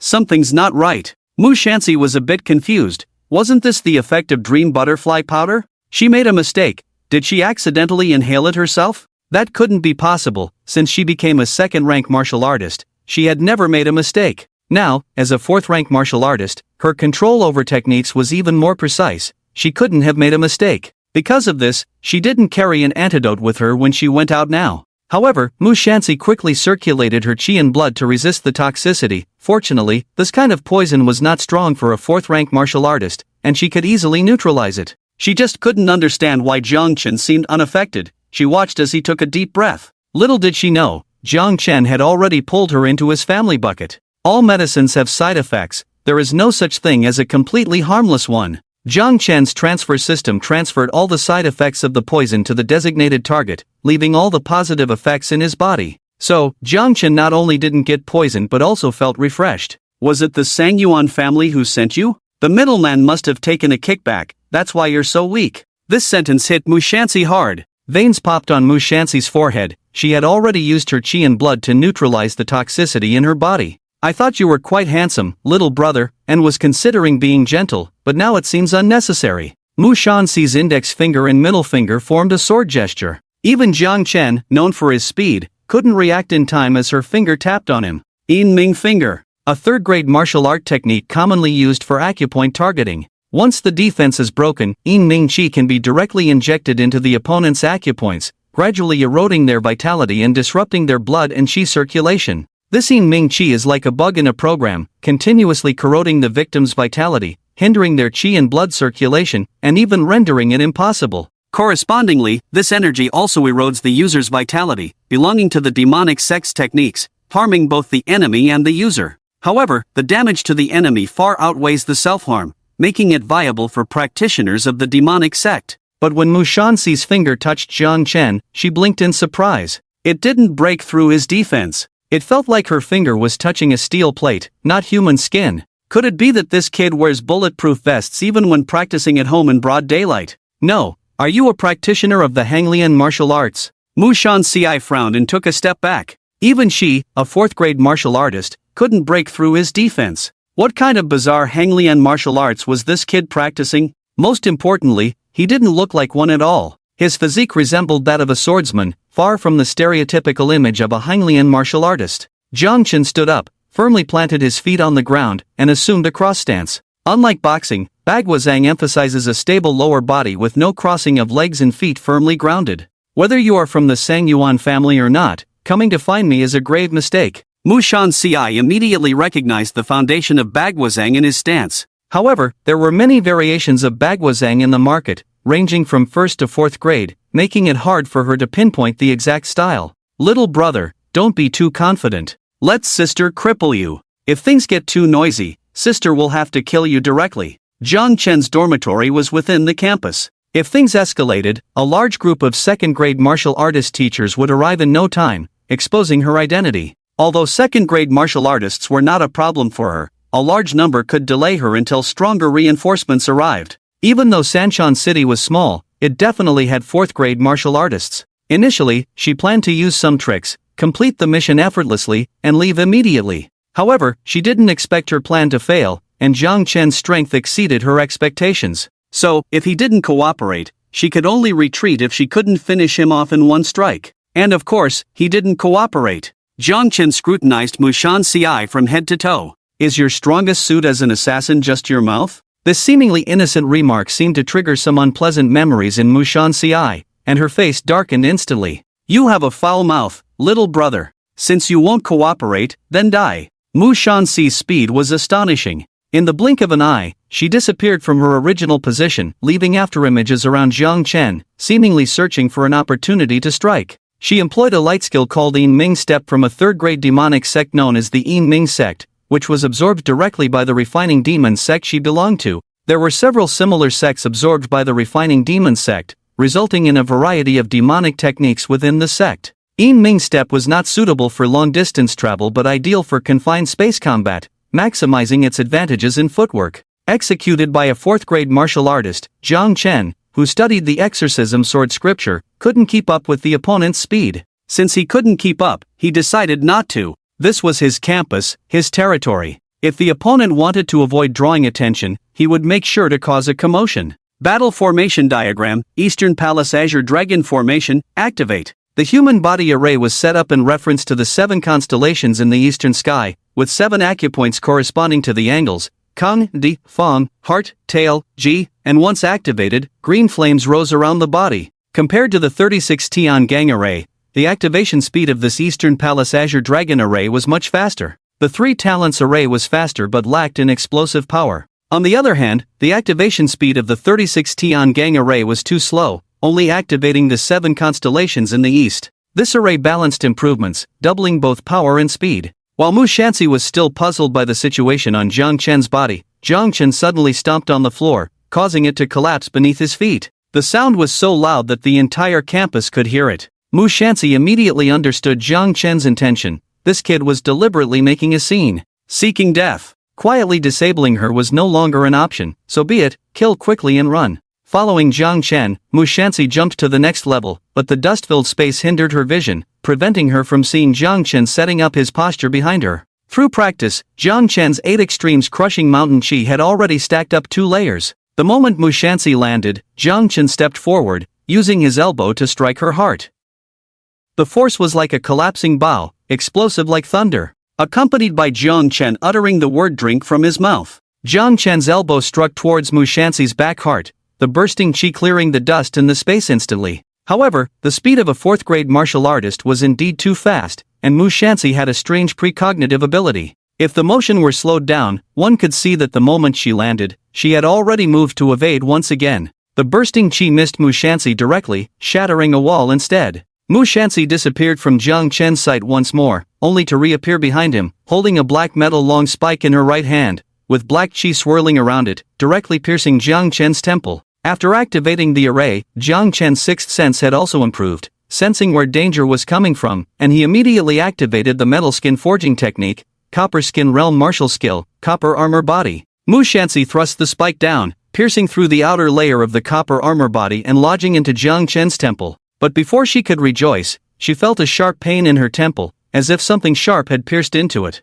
Mushansi frantically directed her chi and blood towards her temple to repair the injury, while fearfully stepping back with ghostly steps to leave the spot. She thought there might be a stronger expert than her, silently attacking her. But after scanning the area, she found no one else. It could only be Jiang Chen. Jiang Chen turned around, furrowing his brows as he pulled out the long spike from his temple, surprised to find it was a spiritual weapon, explaining how it effortlessly broke through his defense. Thanks to this, his copper skin realm had stacked 2 more layers, and his muscle realm had added another layer, showing how significant the damage was. However, just like the injuries he sustained while practicing this horizontal training, they would be reflected as side effects on every family member present in the array. This meant that at this moment, all those present in the array had suffered temple injuries. Mushansi, a 4th-grade martial artist, had a body strength far beyond ordinary people, able to use chi and blood to repair injured areas. The surviving demons wouldn't care about such minor injuries, but it was different for Sang Yuan. Already with his limbs shattered, he had just been pushed into the operating room to receive treatment from a martial arts doctor his family had paid a hefty sum for. However, just as the surgery was about to begin, a hole suddenly appeared in his temple. The martial arts doctor was focused on repairing Sang Yuan's limbs, but as he felt his pulse, he sensed that something was wrong. Why hadn't it stopped beating? Only dead people don't jump. Puzzled, I looked up and saw Sang Yuan with a pair of unblinking eyes, already cold for a while. Due to the commotion in the dormitory, quite a few teachers were approaching this side from Sanshan City No. 12 Middle School. Mushansi realized that the injury on her temple was not caused by someone else, but by Jiang Chen. This kid might have practiced some martial arts that transfer damage, like shifting stars, able to transfer the received injuries. She definitely couldn't kill this kid in a short time, and with more and more people gathering, Mushansi finally decided to give up this operation and strategically retreat first.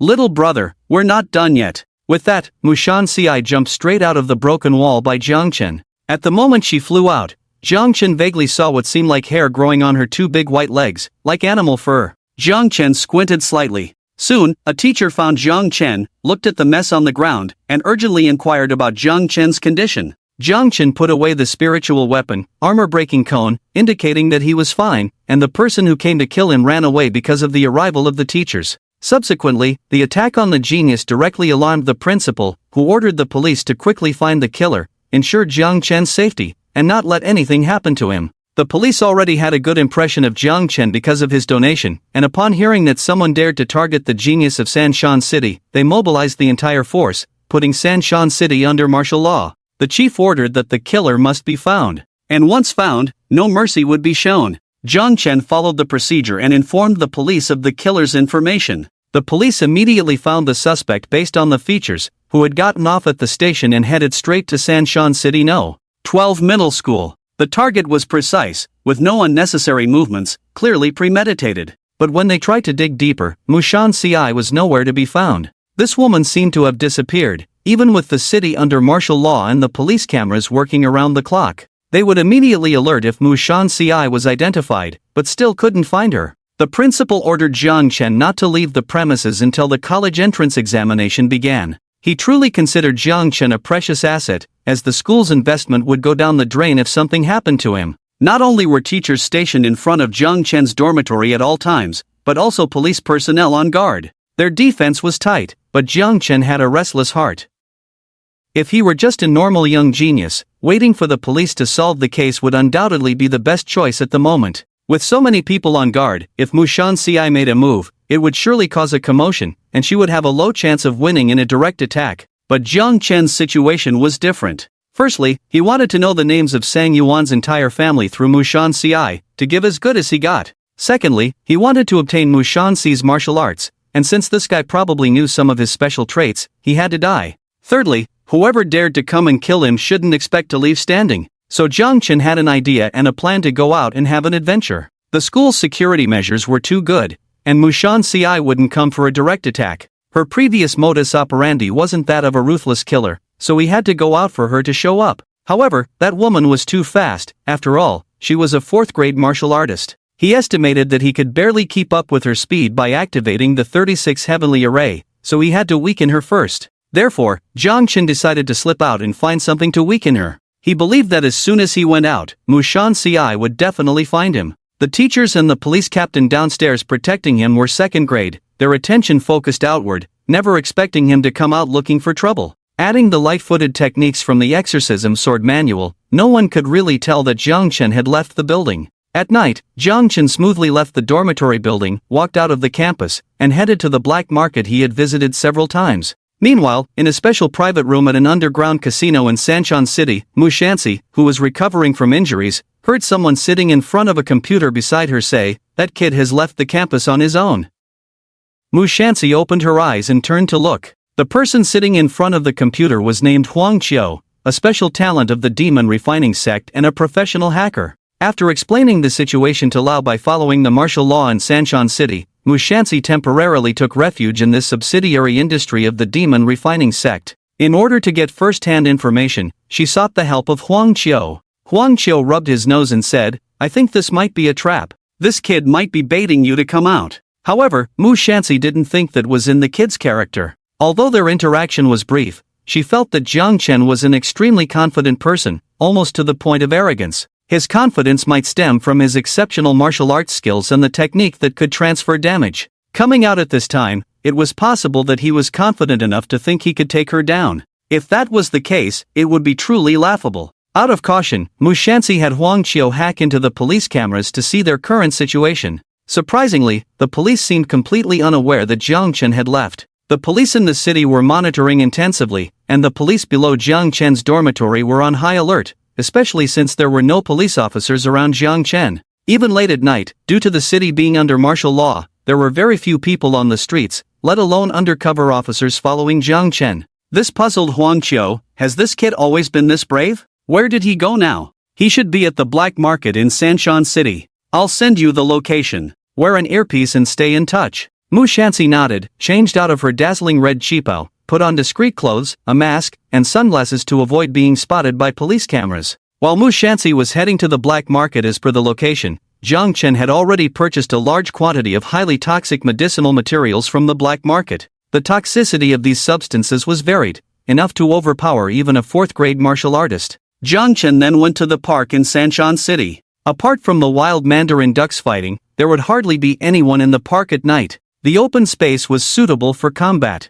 Upon arrival, Jiang Chen took out a bottle of Lao Qianma, tore apart the colorful mushrooms one by one into a bowl. These mushrooms could cause hallucinations with a small amount and be fatal in larger doses. He also poured in the venom of the snake demon, which could seal the throat upon contact with blood. Additionally, he added various other poisons, including a packet of arsenic, which he emptied into the bowl and even licked the remaining residue from the packaging. It was truly disgusting. Looking at the colorful concoction in front of him, Jiang Chen felt a bit queasy. Thankfully, he had brought a bottle of Lao Qianma, so he emptied it into the bowl and stirred the mixture. After Jiang Chen finished stirring and felt a bit hungry, Mushanxi appeared in front of him out of nowhere. "Young man, eating mixed vegetables late at night, aren't you afraid of stomachache?" Jiang Chen took a bite and mumbled, "I'm not eating this for myself, so I shouldn't get a stomachache." Mushanxi was puzzled, feeling like she couldn't keep up with the young man's thought process. Saying it wasn't for himself while eating, he seemed carefree. Isn't this guy a bit too relaxed?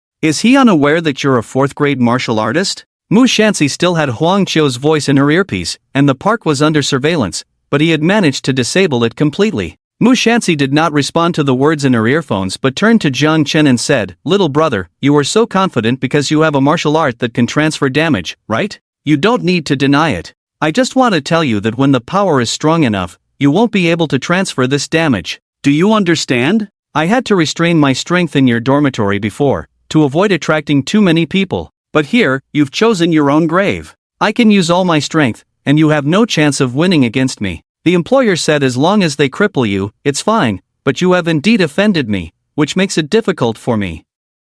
If you hand over your martial art, I can barely suppress my anger and just follow the employer's instructions to cripple you. How about it?" While she was nagging, Jiang Chen had already finished several mouthfuls of the soup in the basin, not even leaving a drop. The soup, which should contain a mixture of poisonous herbs and snake demon venom, had a slightly burning sensation, but surprisingly, with the addition of Leokiyama's flavor, it was unexpectedly delicious. After setting down the basin, Jiang Chen stood up and looked at Mu Shanxi. "Is your organization called Dunhuan? Why do you talk so much? Mu Shanxi, I hope you can still be as unruly as you are now later." Mu Shanxi gave up on verbal persuasion. With such a person, you had to start with a beating. Only when he was begging for mercy under her feet would he cry out for forgiveness. Bang! Mu Shanxi changed her previous fighting style and no longer used silent steps. Instead, after shattering the park's tiles with one foot, she charged towards Jiang Chen like a cannonball. She was using the fourth-grade leg technique of the refining demon sect, which was her true martial art,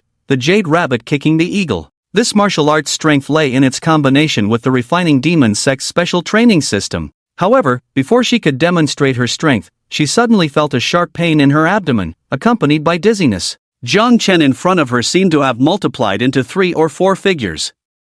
Mu Shanxi immediately realized that she had been poisoned. But when did it happen? She had not felt any signs of poisoning. The toxicity suddenly erupted violently within her body. The combination of various poisonous herbs mixed together, and Jiang Chen had unknowingly concocted a dish of highly toxic poison. He felt completely comfortable, as if he had taken some powerful tonic. For example, snake venom, although deadly, could also be used medicinally, as its neurotoxins, cytotoxins, and nerve growth factors had antibacterial, anti-inflammatory, anti-allergic, and skin-reducing effects. The substances Jiang Chen ingested had only positive effects on him, while all the negative effects were transferred to the surviving demon kings, demon lords, and Mu Shanxi in front of him. Mu Shanxi hurriedly circulated her blood and qi to suppress the terrible toxicity in her body. She usually used poison herself, so she had some understanding. But she had never seen such a complex poison before. It was as if she had fed him a dish cooked with dozens or even hundreds of highly toxic herbs. This was simply impossible.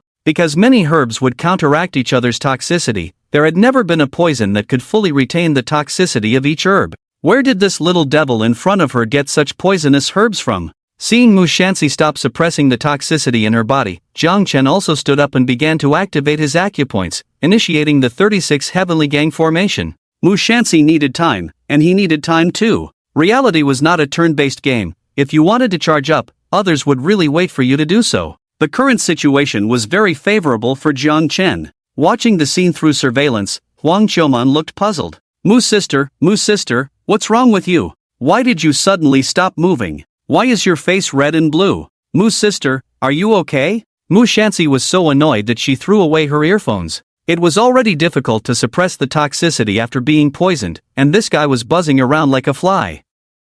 So noisy. What puzzled Mu Shanxi was why the other party didn't make a move at this moment. Wasn't this the best opportunity? It was also the other party's only chance. Once she managed to suppress the toxicity, even if she only had 50% of her fighting power left, she could still easily crush the second-grade warrior. Even if he wanted to transfer the damage, 50% of her strength would make it impossible for him to move away. While Mu Shanxi was pondering, Jiang Chen glanced at the earphones she had thrown away, then his gaze swept over to the surveillance camera hanging on the street lamp. Since this woman could find him so quickly, there must be someone helping her, and the next battle couldn't be seen by outsiders. Jiang Chen kicked a stone under his foot, directly smashing the camera, then continued to gather his strength. Soon, Mu Shanxi managed to suppress the toxicity in her body, but it was only temporary. If she could end the battle quickly, by medicine, and combine it with her strength, she could still remove it. However, as time passed, the suppressed toxicity would become more fierce, and she wouldn't be able to easily suppress it. So Mu Shanxi decided to end the battle quickly. But as she prepared to kick and charge again, Jiang Chen emitted a surge of blue energy that made her feel the danger. What kind of martial arts is this? Is this kid really just a high school orphan? He seems to know more martial arts than me. But this is nothing more than a martial art that temporarily enhances one's own strength explosively. As long as I can withstand it once, this kid will exhaust himself. At this moment, Chen took out 2 gun barrels from the leather bag on his back, smoothly assembled them together, and took a stance. At that moment, Mushansi suddenly had a foreboding feeling. Her ability to foresee danger, different from ordinary people, was frantically warning her, causing her to furrow her brows. What kind of move could a second-grade warrior use to directly threaten a fourth-grade warrior? The spiritual weapon, Fire Dragon Spear, in Zhang Chen's hand began to emit flames under the surging blood and energy infusion, causing Mushansi's body hair to stand on end. Zhang Chen took a deep breath and slowly said, "Dragon's decision." The moment she heard these 3 words, Mushansi knew what this kid was up to. Although her body hair was standing on end, warning her, she couldn't help but smile. Dragon's Decision was a martial art that burned all of one's blood and energy explosively, also known as the final move of military martial artists, which she was well aware of. This kid wanted to determine the outcome with one strike. Did a second-grade warrior really think he could win with a single strike by burning all his blood and energy? Even if she was poisoned and had to suppress it, it was underestimating a fourth-grade warrior too much. Mushansi's move, Jade Rabbit Kicking Eagle, which she hadn't used just now, made a reappearance at this moment. The reason why this was the exclusive skill of the demon refining sect, only accessible to its members, was that everyone who survived in the demon refining sect had undergone special experiments. Like Mushansi, at this moment, white fur began to grow on her 2 slender thighs, which were already long enough to strangle a person, and they thickened and lengthened once again. The shoes on Mushansi's feet were directly torn apart, revealing their complete form, looking just like a rabbit's hind legs. At this moment, each of her legs alone was 2 meters long. Rabbit hind legs are long and powerful, especially the hind feet. Although they are almost the same height as humans when standing upright, a rabbit's legs and feet can be stacked together. And whenever they lower their bodies, it means they feel danger and are ready to run at any time. When Zhang Chen saw her in this form, he was somewhat stunned. Beast girl? No, how did she manage to only partially transform and without any previous signs on her body? The key point was that she didn't fall into that completely irrational state after being completely demonized. Zhang Chen inexplicably thought of that extreme demonic technique. In his understanding, that was the only book related to studying demonization. Could it be that the author of the book didn't end up killing themselves, but succeeded instead, and then opened a zoo? No, an assassin organization? Mushansi stared at Zhang Chen, tensing her body and lowering her center of gravity. Suddenly, she forcefully kicked her hind legs, the power of which made the ground tremble. With this kick, her body shot forward like an arrow released from a bow, leaving 2 deep footprints on the ground. Mushansi was a fourth-grade warrior, naturally fast, and with half of her body demonized, her speed was as swift as a startled swan. If Zhang Chen hadn't activated the 36 heavenly array in his body, causing his blood and energy to surge like a lever, enhancing his strength, speed, and reaction abilities significantly, he wouldn't have been able to see Mushansi's shadow. Compared to the last time he saw Mushansi, where he couldn't keep up with her speed at all, this time Zhang Chen was confident he could hit her. Burn! Burn again! The blood and energy in Zhang Chen's body burned rapidly, serving as fuel for the dragon spear. When everything reached the familiar critical point, Mushansi was already in front of him. A huge rabbit foot kicked towards Zhang Chen. Even though it was more than 3 meters away from him, he could already feel the terrifying pressure. Anyone else would have lost the courage to fight against a fourth-grade warrior. But he was different. The stronger the opponent, the more excited he became. What he wanted to do was face the opponent's attack head-on and then pierce her jade foot. One spear to determine the origin. Zhang Chen thrust this spear against the pressure. The fire dragon that had been quite impressive in the training ground at the camp met a larger kicking rabbit foot. The fire dragon turned into a sharp cone and ruthlessly pierced the rabbit's foot. This spear burst through Mushansi's right foot that was kicked towards him. However, in response, Zhang Chen was also kicked and flew out, crashing heavily to the ground. Mushansi glanced at her entire leg that had been pierced, not caring at all. Instead, she watched Zhang Chen fall to the ground, a smirk forming at the corner of her mouth. Fortunately, a sudden and unexpected feeling interrupted her. This familiar feeling, like when her teacher taught her the martial art of kicking an eagle with a jade rabbit, kicking her in the chest. Mushansi widened her eyes in disbelief. He could counter this too. What kind of martial art was he learning that defied all logic? Isn't this martial art of transferring damage useless when faced with a strength far beyond one's own? Most importantly, just as she was about to use her energy to resist this damage, she suddenly felt her blood and energy deplete throughout her body, as if she had kicked an eagle with a jade rabbit 10 times, depleting at least 1/5 of her blood and energy. Mu Shanxi, who had already had her entire leg pierced, couldn't gather her energy in time to defend against the damage, and this time she took a solid blow from herself. A doll-like face was instantly covered with a mask of pain, blood gushing out as if it were free, her sternum and ribs all shattered. And this was supposed to be Jiang Chen's fate. It must be said that the demonization martial arts of the demon refining sect were truly powerful, combining the power of demons with martial arts. Even though Jiang Chen had stacked over 300 layers, he was still broken through by this kick. But for him, it was also a good thing, as only those who could break through his defense could continue to stack armor on him. The copper skin realm was kicked out and stacked 8 layers, and the muscles were stacked 3 layers by this kick. Jiang Chen couldn't help but feel happy. If this monster could continue to help him cultivate, he could directly stack his muscle realm to perfection in one night. He thought that after leaving the training camp, there would be no one to help him stack armor, but unexpectedly, someone came to him. Jiang Chen sat up and looked across. Mu Shanxi's current condition was extremely poor. The toxicity that had been suppressed before began to resurge fiercely due to her severe injuries, making it difficult to control. Her body seemed to change colors like a rainbow, constantly shifting hues. With her right foot disabled and her sternum and ribs shattered, Mu Shanxi felt deeply humiliated.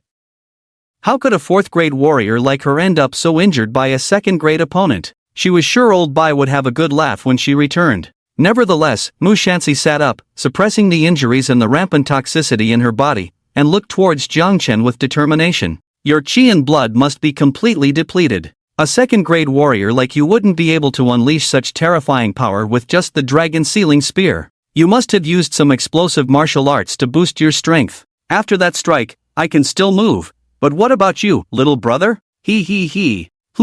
In front of Mu Shanxi, Jiang Chen started doing sit-ups, completing 10 before standing up as if he had fully recovered his qi and blood. 36 Heavenly Stars formation, activate. Mu Shanxi.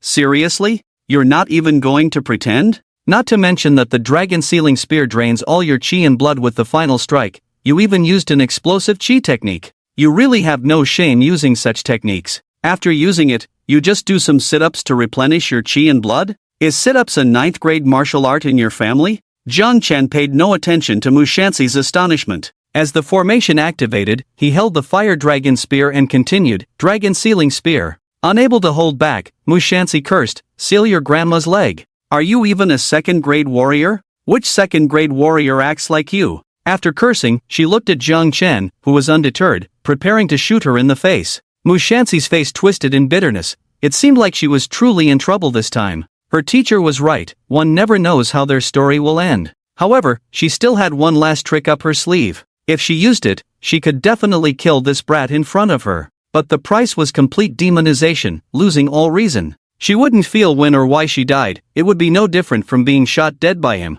Between knowing she could avenge herself and dying in such a miserable way, Mu Shanxi naturally chose the former. Damn old Bai, this was supposed to be a simple 2nd-grade warrior mission. If I can regain my senses, I'll definitely kick you to death when I get back. Mu Shanxi took out a small bottle from her bosom, about to take a pill when Jiang Chen suddenly spoke. Hand over all the martial arts you know and tell me the names of the people who sent you. I might spare your life. Mu Shanxi paused in her pill-taking motion. Choose between the mission or complete demonization and death? Was there even a choice to consider? Mu Shanxi pushed the bottle back in. I surrender. I'll tell you everything you want to know. The person who sent me to cripple your family is from the Confronting sect, the Sang family. The old man, Sang Wen, used to be the head of the Confronting sect before retiring due to injuries. His son, Sang Ping, is the current head, and his daughter-in-law is Lu Ning, with a grandson named Sang Yuan. Knowing this won't help you. Even though you're powerful, they are deeply rooted in the Confronting sect. None of us can infiltrate. Jiang Chen put away the fire dragon spear. Which organization are you from, Dunhuang? Or the zoo? Mu Shanxi's face darkened. It was no time for such banter. I am an official disciple of the Demon Refining Sect. Demon Refining Sect? The name sounded like it was founded by the person who created the extreme demon technique. With that in mind, Jiang Chen asked, do you know about the extreme demon technique?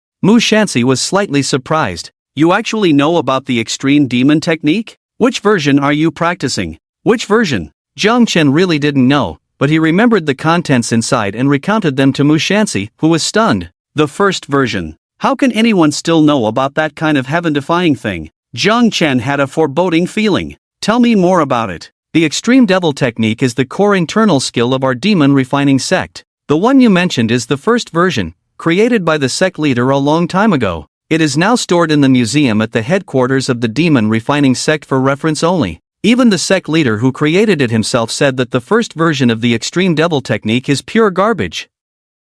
If someone practices it, out of 10,000 people, not even one would succeed. Instead, they would die in the process. Even with the second version, it is said that the sect leader adopted 100 orphans, but none of them survived in the end. After continuous revisions and successful experiments by the sect leader, it finally evolved into the current 32nd version of the extreme devil technique, which even a 4th grade martial artist like me can use. The sect leader even achieved the title of martial master with the 32nd version. Wow, 32 versions. Chen couldn't help but ask, how many years did it take to reach the 32nd version in total? 40 years. After each version failed due to a high failure rate, it would be updated. How did you know about the first version of the extreme devil technique? Chen fell silent. Could he say that he had to exert tremendous effort to succeed in practicing it, making himself look like a fool? Are you asking me or am I asking you? Mushansi remained silent. You mentioned that the sect leader only created a new version after a successful experiment. Was that experiment the half-demon state you displayed earlier? Mushansi nodded. I don't know the specifics of how it was achieved, I just underwent the experiment. I remember being injected with something using a syringe at the time, then I passed out. When I woke up, I could control my body's half-demon transformation. Not only did it greatly enhance my vitality and acupoint speed, but it also significantly increased my strength and speed, especially in the half-demon state. It took me only 5 years to advance from a first-grade martial artist to a fourth-grade martial artist. Chen was secretly shocked to hear this. It turned out that the madman really succeeded. No, that's not right. If he had truly succeeded, the one ruling over Huaxia now would be the demon refining sect, not the authorities. Achieving 4th grade in 5 years, this speed rivals those genius martial artists. There must be side effects. Chen stared into Mushansi's eyes, and she didn't lie, nodding directly in acknowledgement. In fact, what she said wasn't crucial. By joining a sect or the military, it would be easy to learn about it. After all, the demon refining sect is a major player in the demonic world, and information is relatively transparent. Firstly, the success rate of this experiment is pitifully low. Out of the 500 volunteers who joined the demon refining sect, only 3 succeeded. Although those who succeeded can maintain clarity for a long time, they will eventually undergo complete demonization step by step. The sect leader has a way to slow down this process, requiring the intake of medicine provided by the sect leader at regular intervals. Chen breathed a sigh of relief. He had thought the madman had truly succeeded, but it seemed that complete demonization was still unavoidable.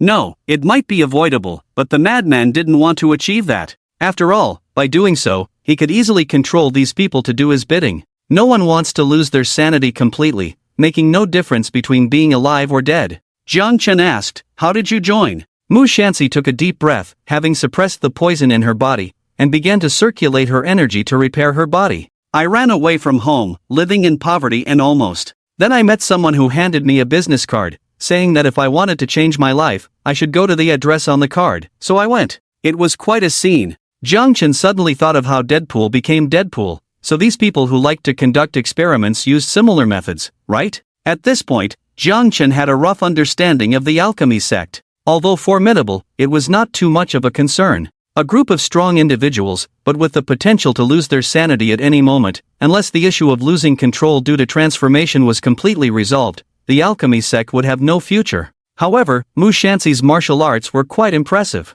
If he could learn them, he would. He liked martial arts with side effects like these. Now hand over all the martial arts you know, and then you can leave, Chen demanded. Mushansi hesitated for a moment. She had already suppressed the poison in her body and was gradually restoring her injuries by circulating her qi and blood. As long as she was given some time, she would be fine. Before she could finish her thoughts, she suddenly felt her qi and blood deplete once again. How long could a chat last? As their conversation ended, Chen's heavenly formation ended right on cue. This wave had depleted 1/5 of her qi and blood. Due to the abrupt depletion, Mushansi's injuries had not fully healed, and she had not managed to suppress the poison, causing her to cough up blood. Mushansi looked at Chen in horror. Previously, she could find other reasons to make up for her shortcomings, such as the poison or her injuries. But this time, she watched as Chen's heavenly formation disappeared before her qi and blood vanished along with it. Her qi and blood were related to Jiang Chen. At this moment, recalling everything that had happened before, she seemed to understand something. Seeing her expression change, Jiang Chen's eyes revealed a hint of killing intent. He didn't expect to keep his secret forever. Someone would find out sooner or later, but not before he was invincible. 36 Heavenly Formations, activate. Mu Shanxi put on a mask of pain. You seem to have figured something out, she said. Mu Shanxi quickly waved her hands. No, I haven't figured anything out. I don't know anything, really. The more someone denies it, the more they have understood. There's a saying, the more you know, the quicker you die. You could have lived longer, Jiang Chen said. He raised his fire dragon spear again and included the Sang Yuan family in the attack, only to realize that Sang Yuan was already dead. Most likely, Mu Shanxi's attack in the dormitory had caused his death. It was a pity, he had wanted him to enjoy a little longer. There's no room for negotiation. You can control me in other ways, like with poison or something else. Am I not pretty enough? At your age, you must be restless. You can do whatever you want to me. Now. Mu Shanxi began to beg with her doll-like face, even opening her cherry lips, looking like a little greedy cat. If given a choice, she really didn't want to take the final step. Unfortunately, as a time traveler, Jiang Chen's guard was too strong. If there was one thing he couldn't control in this world, it was human nature. Even having a normal girlfriend might have been an order from his master. Not to mention this demon woman from the alchemy sect, a bomb that could explode at any moment. Before he was completely invincible, playing around was fine. He enjoyed it. But having a fixed partner who would always be by his side, understanding him? Sorry, not possible. Seeing Jiang Chen unmoved, Mu Shanxi cursed loudly, then took out a porcelain bottle and swallowed the pills inside in one go. You bastard, rot in hell, she said. The next moment, her eyes turned completely red as she lost her sanity. At the same time, her body began to sprout fur, and her form started to expand. In a short time, she transformed into a large white furry rabbit. Just as Jiang Chen finished gathering his strength, he unleashed a move, the dragon spear, aiming for Mu Shanxi's heart. Given her previous condition, poisoned and severely injured with depleted qi and blood, this strike should end the battle. The reality is that her shattered leg miraculously fully recovered in a short period of time, just like the self-healing speed of Wolverine. After the recovery, she suddenly jumped, creating a gust of wind that directly dodged the shot aimed at her heart by Jiang Chen. Although she didn't completely dodge it, her left waist was torn off, the wound deep enough to reveal bone, but the terrifying self-healing ability once again manifested. Shortly after landing, the healing was already complete, and because of the injury, the whole rabbit became even more ferocious. Jiang Chen stood in place, looking at the huge white rabbit in awe. You're also awakened, huh?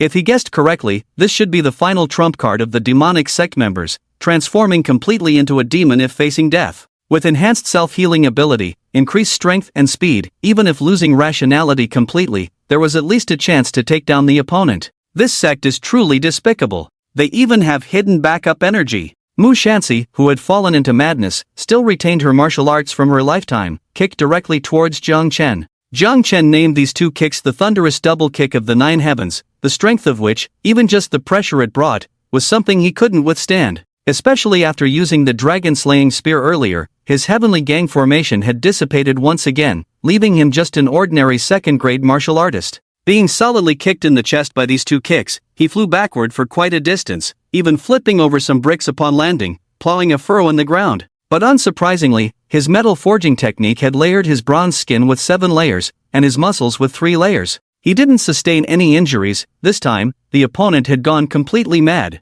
He didn't even bother with his usual antics or sit-ups, simply getting up from the ground in one swift motion. On the other hand, the large rabbit spurted out a mouthful of blood, its irrational brain unable to comprehend why it was injured when it hadn't been hit. It felt like it had kicked itself. Meanwhile, in the hospital room in Luoy City, Sang-won, along with his son Sang-ping and daughter-in-law Lu-ning, stood by the hospital bed, their faces filled with sorrow as they gazed at the deceased Sang-yuan. Sang-yuan's mother, Lu-ning, cried like a tearful person, my child crying so much she couldn't even stand up. Sang-ping chain-smoked, his eyes bloodshot. Sun doctors said this wound was caused by a armor-piercing spike. I don't know who hated Xiao Yuan so much, sneaking in to kill him while the doctor was treating him. Sang-won leaned on a crutch, standing to the side, his whole being shrouded in darkness. With his only grandson dead, the Sang family's lineage was broken, and starting anew, he didn't know if he would live to see the new generation grow up. At this moment, he was the one suffering the most. But as the one in charge, Sang-won spoke up, I will have someone investigate who the murderer is. The murderer will not escape. Sang Yuan's mother shouted, and that little bastard Jiang Chen, Xiao Yuan is dead, why should he live? Sang Wen's mood was quite low at the moment. According to his usual cautious nature, he wouldn't have changed the previous task over the phone. But now, it didn't matter. Just as Sang Wen was about to take out his phone, there was a feeling as if a fourth-grade demon beast had kicked him in the chest. Not only him, but Sang Ping and daughter-in-law Lu Ning also felt this sensation. Sang Wen and Sang Ping were at least high-level martial artists, while Lu Ning was just a third grade, but after the injuries Jiang Chen suffered, her chest, ribs, and internal organs were all shattered by the kick. Normally, a third grade against a fourth grade was a dead end. With a full-force blow and no defense, surviving would be nothing short of a miracle. Lu Ning was kicked to death by this blow. On the other hand, Sang Wen and Sang Ping were still okay. Both of them had the strength, with Sang Wen being an old 6th grade martial artist. Even though he had retired due to injuries before, his foundation was still there, and he only suffered minor injuries. Sang Ping was a 5th grade, his injuries not too severe, but he still had a broken rib and spat out blood. Sang Ping searched in horror for the attacker, while Sang Wen pressed his crutch hard, sending out an invisible ripple. After a moment, Sang Wen furrowed his brow. There were no warriors above the 4th rank around. So where did this attack come from? After circling back, Lu Ning had already been lying on the ground, cold and spitting blood for a while. Another casualty in the Sang family.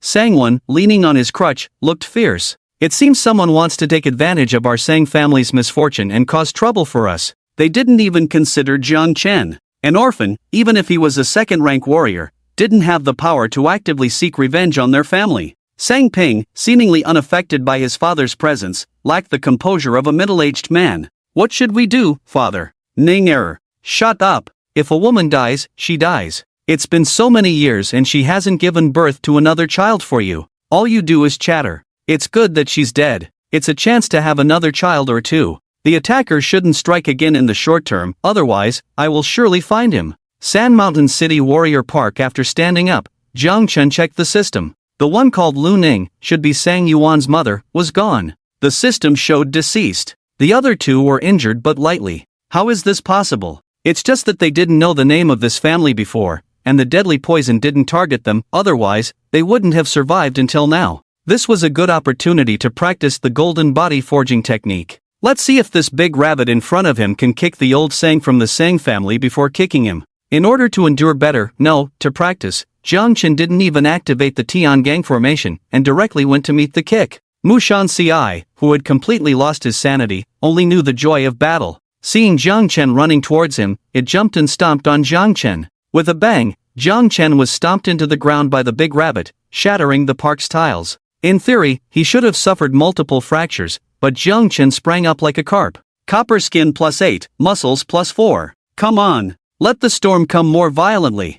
Bang! Loei City First People's Hospital. Just as Sang Wen said it was impossible for another attack to happen in a short time, he felt another attack the next second. The powerful strength of a 6th-rank warrior instantly resisted this attack. Sang Wen was furious, his silver long hair floating without wind, and the whole hospital angrily searched for the attacker's figure. Such a level of attack would surely make the attacker easy to find. But after a full circle, Sang Wen couldn't find the attacker's figure, and instead, suffered a second blow. This drove Sang Wen completely insane. Who is it? Who is it? By the time he returned to the ward, he had suffered a third blow, and even he couldn't resist, sustaining minor injuries. His son, Sang Ping, was even worse off, not knowing where the attack was coming from, only feeling its direct impact on his body. Even with his blood and energy constantly circulating, he couldn't withstand it for long. By now, Sang Ping had broken 4 ribs, with internal organs rupturing and bleeding. He had to act like a firefighter, using his blood and energy to repair wherever he was injured.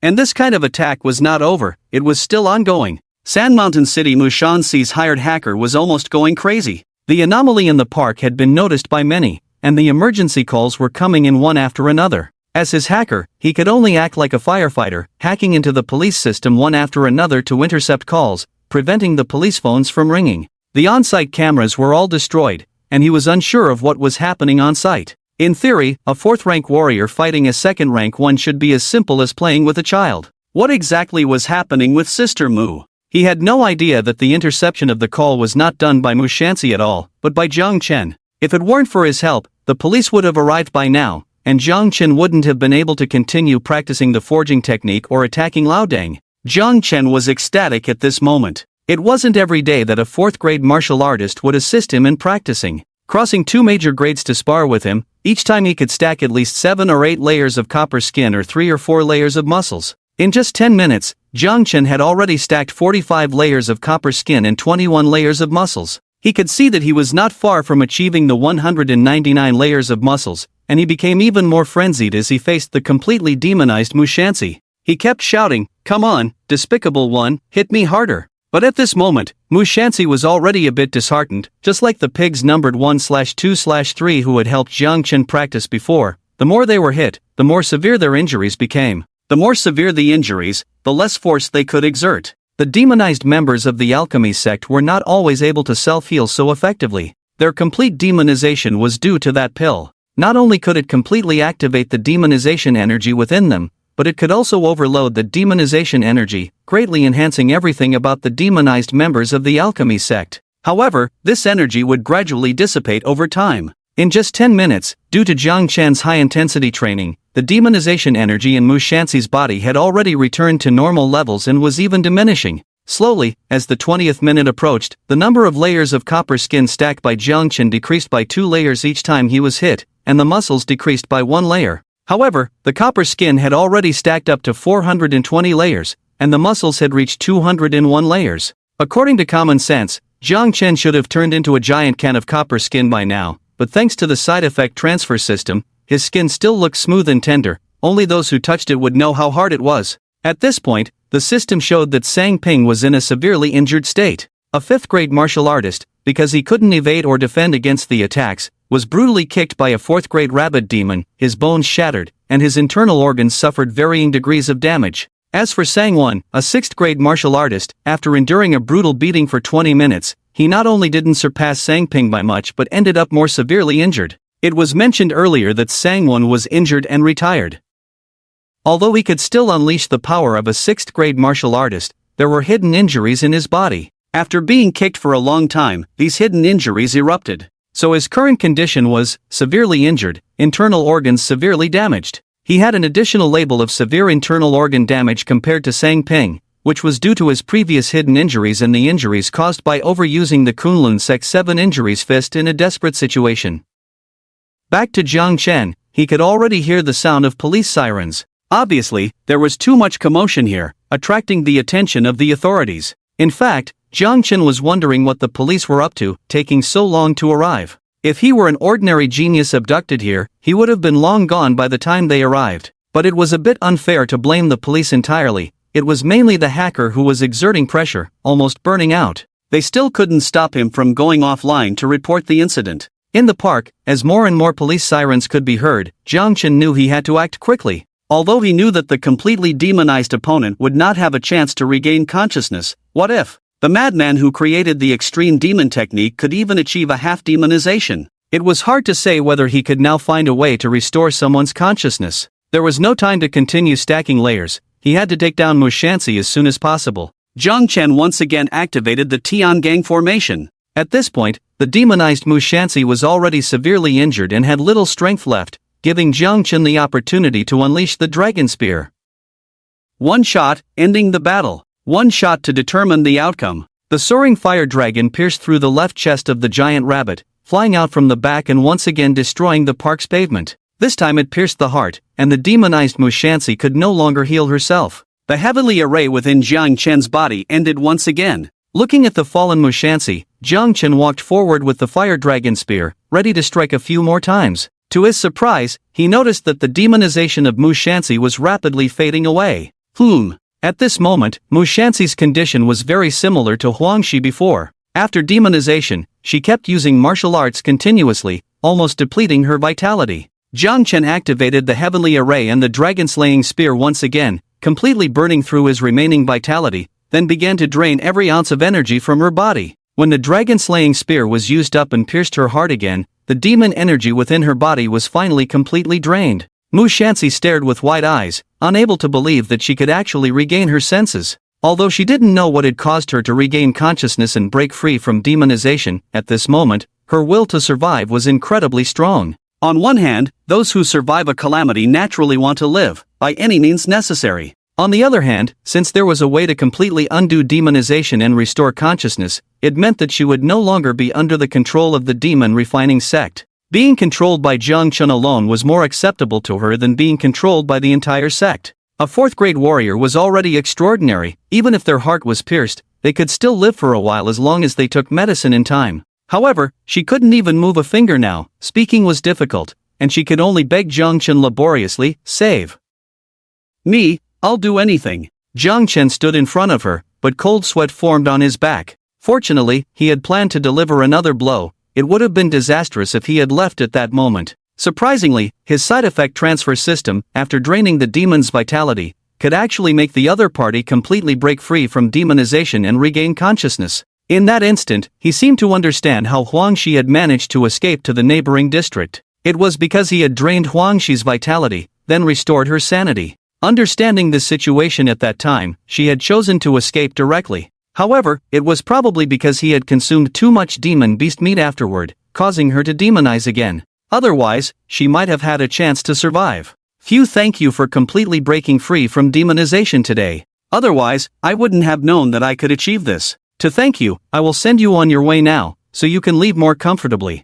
Mu Shanxi. No, I can be useful. She truly wanted to survive, no matter the cost, even if it meant becoming Jiang Chen's dog. However, Jiang Chen paid no heed to her pleas, raising the gun and stabbing it towards her head. Her last words, "I can be useful," became her final sentence. Blood infused into the fire dragon spear, causing it to ignite a fierce fire. After killing Mu Shanxi, Jiang Chen directly cremated her body. Jiang Chen did this to minimize his presence. Although fundamentally speaking, this act was to rid the people of harm, and defeating a fourth-grade warrior as a second-grade warrior would surely shock the nation. But the problem lay here. Would the surviving Sang family father and son see it when things escalated? Would the people from the demon refining sect come looking for trouble? His current goal was to focus on the college entrance examination. These people really didn't understand, not realizing that everything should make way for students taking exams. The signals around the school could be blocked, and the buses escorting students had armed police clearing the way. Yet, these people chose to come knocking at this time. Pretending to be tough was possible, but it would only invite countless troubles. After finally crossing over and setting up a great start for himself, he was already at a turning point in life. During this period, Jiang Chen didn't want anyone to disturb him, he just wanted to pass the exam peacefully. To prevent the Sang family from disturbing him again, he decided to have 3 meals of chicken stew with poisonous mushrooms each day, accompanied by a bottle of pesticide from 82. He felt uneasy until those 2 old men were dead. A dean and a director, their strength must be formidable. Their influence couldn't be small either. But after death, whether it's power or status, it will all turn to nothing. Watching Mu Shanxi's body burn completely, Jiang Chen finally turned and left. Shortly after he left, the police found the scene in the park. Seeing the mess at the scene, and the burning body, the police knew they had a big case on their hands. They instinctively thought it was the body of a victim, but upon investigation, they found out. What did you say? This is Mu Shanxi, a 4th-grade warrior from the alchemy sect, also known as Mao Tu. The police chief widened his eyes. Is there someone in Sanshan City capable of defeating a 4th-grade warrior? Are you sure? The officer read from the report. Mu Shanxi had committed multiple crimes before, leaving many traces at the scene, including bodily tissues, hair, and fingerprints without any hesitation. Through DNA comparison and residual warrior blood and energy comparison, it can be confirmed that this is indeed Mu Shanxi himself. The chief was somewhat dazed. Being only a 4th-grade warrior himself, he had thought he might lose his position this time, but unexpectedly, a mysterious person had killed a Class B wanted criminal from the alchemy sect. What about the person who killed him? Any leads? No bodily tissues or hair were found at the scene, and the person's residual blood and energy did not match anything in the police database. The chief widened his eyes. No bodily tissues or hair? So, Mu Shanxi, a 4th-grade warrior, wasn't even worth a strand of hair to his opponent? Yes, the forensic department deduced that the opponent was at least a 5th-grade warrior. Additionally, a colleague who served in the military mentioned that the person's residual blood and energy had a taste of military martial arts because it was confirmed that the opponent used the dragon-defying spear at the scene. It's highly likely to be a current general who happened to pass by and killed her. The chief calmed down. Let's not delve too much into military matters. Our rank is much lower than theirs. Since it's confirmed to be military martial arts, let's close the case based on an anonymous hero passing by. If someone from the military comes forward to claim credit, we'll announce it later. Yes. The officer left the office to carry out the chief's instructions. Meanwhile, Jiang Chen, who had only recently returned to the dormitory, received some good news. The principal personally came to tell him not to worry, the person hunting him was already dead, and the teachers and officers responsible for protecting Jiang Chen had been withdrawn. However, it was still best not to leave the campus before the college entrance examination, just in case there was any retaliation. Seeing no hint of suspicion from the principal, Jiang Chen knew he wasn't discovered, so there was no problem. Over the next week, Jiang Chen focused on martial arts training and enhancing his blood and energy, while also not forgetting to have 3 meals of chicken stew with poisonous mushrooms a day, occasionally changing the flavors for the father and son, adding some high-grade and toxic ingredients.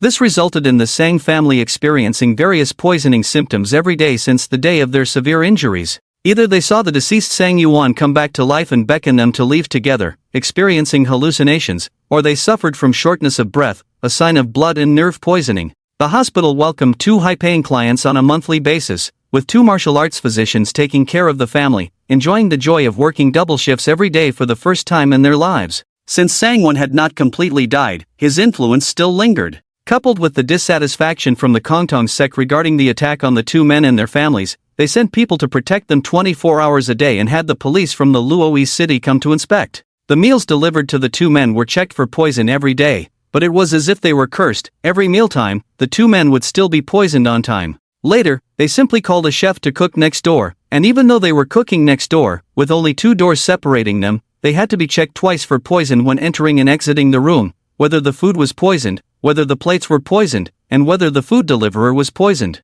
In the end, they were still poisoned. Both Sang-won and Sang-ping were fed up. One day, they refused to eat, but still got poisoned. So the police suspected it was a problem with the room, and they took the 2 patients directly to the police station. The result was that they were still poisoned after a check that night. Moreover, the poison was diverse, and the martial arts doctors who tested it all sighed. What kind of wicked things had the Sang family done to deserve such torment, with a different poison for each meal, without repeating? Finally, after enduring for 7 days, the college entrance examination began, and the 2 of them finally showed no signs of poisoning at breakfast time. Sang Ping, a middle-aged man, was so moved that tears welled up in his eyes, shouting that they were finally spared. But the next moment, he vomited, as today's poison could cause severe vomiting and diarrhea. Compared to the previous days, the toxicity was much lighter and easier to treat. The main reason was that it was the day of the college entrance examination, and Jiang Chen didn't have time to check on the father and son when he left for the exam. He thought they were probably used to being poisoned every day, and if they didn't get poisoned today, they might not feel right, so he bought some poison in a hurry and drank it in his coffee. Because it was rushed, the poison he bought was relatively mild. This finally relieved the doctor on duty, who had to be prepared every day to identify the poison and find the antidote. Everyone carried a stack of medical books, feeling like they were back in medical school. It was like facing a new challenge every day, each one different from the last. One day, they even had to call the teacher over to find the antidote, spending half a day to identify the poison. Today was considered the most relaxed day, and the doctor finally had time to take out his phone and check the National College Entrance Examination live broadcast. The Martial Arts College Entrance Examination in Huaxia is divided into 3 stages: city level, provincial level, and national level. First, all the third-year high school students in each small county participate in the first round of martial arts examinations. Sanshan City is a small county with only 3,000 candidates, but the big city above Sanshan City is Taishan City, which has a top-notch martial arts sect, the Taishan sect. This year, with all the candidates from the subordinate small counties, there are a total of 30,000 candidates. The city-level examination is first held within the small counties, like in Sanshan City where 3,000 people fight 5 matches in one day. Winning a match earns 20 points, a draw is 10 points, and a loss is 0 points. After 5 matches, the scores are calculated, and the top 300 out of 3,000 candidates go on to participate in the actual city-level examination the next day. This means that all the small cities in Taishan City, together, can select about 3,000 people to compete in 5 matches each, with the same scoring criteria as before. After the city-level competition, the top 300 can proceed to the provincial level examination. The number of candidates from each city is not fixed, but generally, about the top 10% advance to the provincial examination. Those who advance to the actual city-level examination are not necessarily destined for vocational schools or liberal arts and science schools. They can already sign up for a small sect, such as the 8 Extremities sect or the 5 Tigers sect, which can teach up to second-grade martial arts, equivalent to a vocational school in the normal world. Those who rank higher and have higher scores, approximately the top 600, can join a third-rate sect, equivalent to a college, where they can learn third-grade martial arts. In the end, there are about 8,000 people who can participate in the provincial examination. These individuals still engage in 5 rounds of martial arts competitions, and the top 10% in points participate in the national-level examination. At this moment, regardless of whether one can participate in the National College Entrance Examination, as long as one can take the provincial examination, they can definitely join second-rate sects like the Funyo sect, Panglai sect, and Wuliang sword sect, which are at least 3rd or 4th grade sects. It may seem complicated, but in comparison to other countries where people are either eaten by demonic beasts or plagued by constant internal strife, Huaxia is indeed a standard great nation with a large population. Therefore, the selection of talents has to be meticulous. Jiang Chen participated in the martial arts entrance examination for the first time, which was a martial arts competition within Sanshan City, jokingly referred to as a minor test. If one cannot even pass this minor test and go to Taishan City, it's better to go to a technical school or a liberal arts college early on. In this world of martial arts resurgence, the entrance examination is truly 100 times more brutal than Jiang Chen's previous life. Studying culture is something that will yield results as long as one is not truly foolish and puts in effort. But in martial arts, without talent, you won't make it. For example, in Jiang Chen's previous life, in a small county where 3,000 people took the college entrance examination, at least half of them could enter undergraduate programs, and many could even enter junior college. However, in this world of martial arts resurgence, only 300 out of the 3,000 people in a small county would qualify to enter sects similar to vocational schools. In the entire Taishan City with 30,000 people, only 300 would be eligible to enter sects above the second-rate level. The admission rate is terrifyingly low. This is the true test of strength. But it is because of this that once admitted to top sects, wealthy individuals would come knocking on the door to propose marriage for their daughters. Jiang Chen participated in the liberal arts college entrance examination in his previous life, and this was his first experience with the martial arts entrance examination, which was quite exciting. After taking a sip of coffee laced with poison, Jiang Chen received his number card, 666. Quite auspicious. He was still at the Sanshan City Arena, which was also used as the venue for the entrance examination every year. Being here brought back a flood of memories for Jiang Chen, while the students from No. 12 Middle School in Sanshan City, who had all had their teeth shattered by him at a dental clinic, shivered with toothaches. Just a month ago, Jiang Chen had shattered all their teeth here, and the pain still haunted them. The Sanshan City Arena was no longer a place for one-on-one fights. It had been divided into numerous small square martial arts arenas, each with its own number. Upon entering, everyone's phones would display official notifications indicating which competition arena they were assigned to. At this moment, everyone around Jiang Chen was praying to the heavens, hoping not to encounter him. Some of them were not even first-rate, so if they faced a second-rate martial artist, their teeth would surely be shattered. Unfortunately, even the official matching mechanism in this world was flawed. In the first round, because no one had any records, the matches were purely random. It was only in the second round that winners would be matched with winners and losers with losers. Therefore, when Jiang Chen, filled with curiosity and excitement, arrived at his examination arena for the first round, the student opposite him, upon seeing that it was Jiang Chen, checked his competition arena multiple times to make sure he wasn't mistaken. After confirming several times, Jiang Chen's first opponent knelt on the ground and howled to the sky, "No." At this moment, his background music should have been snowflakes falling. However, Jiang Chen did not recognize this person until he introduced himself as a student from No. 12 Middle School. He didn't know the person, but the person knew him. Kneeling on the ground, the person was filled with sorrow. "I've worked hard for a whole month, an entire month. In the last month, my family sold our house to buy me elixirs. Finally, I raised my chi and blood to 9-8, just one step away from advancing to a first-grade warrior. But as soon as the match began..." Wow, this guy was really crying, and Jiang Chen kindly stepped forward to comfort him. "Don't be sad, how do you know you can't beat me until we start fighting?"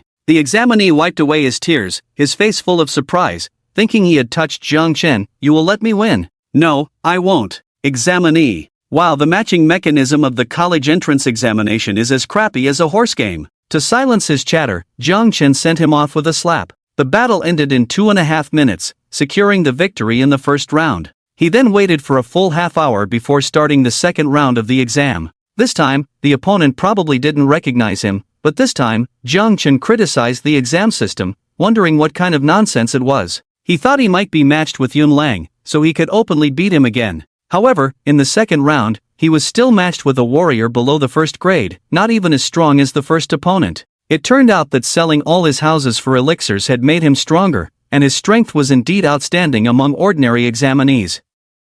As for the opponent in the second round, well, as soon as they started, Jiang Chen felt like the other party couldn't even understand the path ahead. It reminded him of a video he had watched in a past life, where a group of people participated in a competition for first-grade athletes, the camera panning from right to left. The first few were normal, young guys who looked pretty good, and then the camera had to go down to find the next one, a kid looking up at his big brother in 5th grade, utterly confused. It was as if he was saying, "Mom said this was a first-grade competition. What kind of matching system is this? Why am I here?" Seeing Jiang Chen's expression, the opponent was also unhappy. "What's with that look in your eyes? Looking down on me? I have a family tradition of first-grade martial arts, the cloud wave poem. In the last match, my opponent didn't even get to see my cloud wave poem before losing." Jiang Chen didn't know how to react to him now. "Alright, come on, let me see your cloud wave poem." Jiang Chen tried to sound less sarcastic, but the opponent still got angry, assuming a stance and then striking at him repeatedly with his hands. The form, the movements. Jiang Chen's face twitched slightly. He knew the opponent was an examinee, but in his eyes, this guy seemed to have turned into a Teletubby bouncing towards him, gently patting him and saying, "Makabaka," a move called Cloud Wave 3 strikes. It felt like clouds gently patting him. Jiang Chen couldn't even feel the strikes.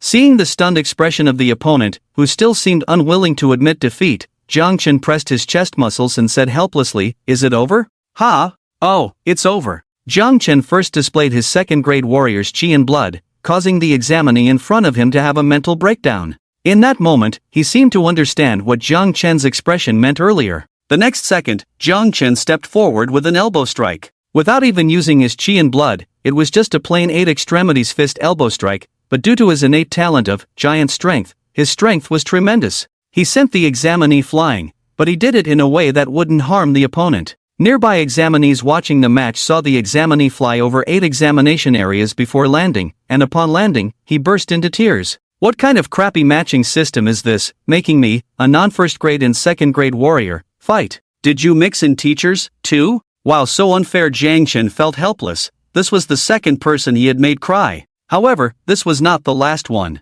Jiang Chen spent an average of 2.5 minutes per round, with most of the time spent on the examiners verifying identities. After the verification, Jiang Chen was too lazy to make a move, releasing the aura of a second-grade warrior, making his opponents cry directly, then cursing the matchmaking mechanism, and finally surrendering. Some people had won 3 rounds in a row, thinking they were guaranteed to advance to the city-level exam, but when they encountered Jiang Chen, their mentality exploded. That day, Jiang Chen made 5 people cry, shattering the dreams of these 5 poor examinees. He repeatedly cursed the matchmaking mechanism as rubbish and cursed those who rigged the system. Although he unsurprisingly scored full marks to advance to the city-level exam, seeing his opponents cry every time made him truly unable to bear it. So after the exam, he went home and prepared an extra meal, choosing 5 types of mixed poisons to make a large mixed dish to somewhat comfort those shattered dream examinees. "Look, I'm ready to poison myself to make amends, but unfortunately, I can't die from poison." At this time, at the First People's Hospital of Luoy City, watching Sang-Wen and Sang-Ping whose bodies were starting to change color, the physician said, "6.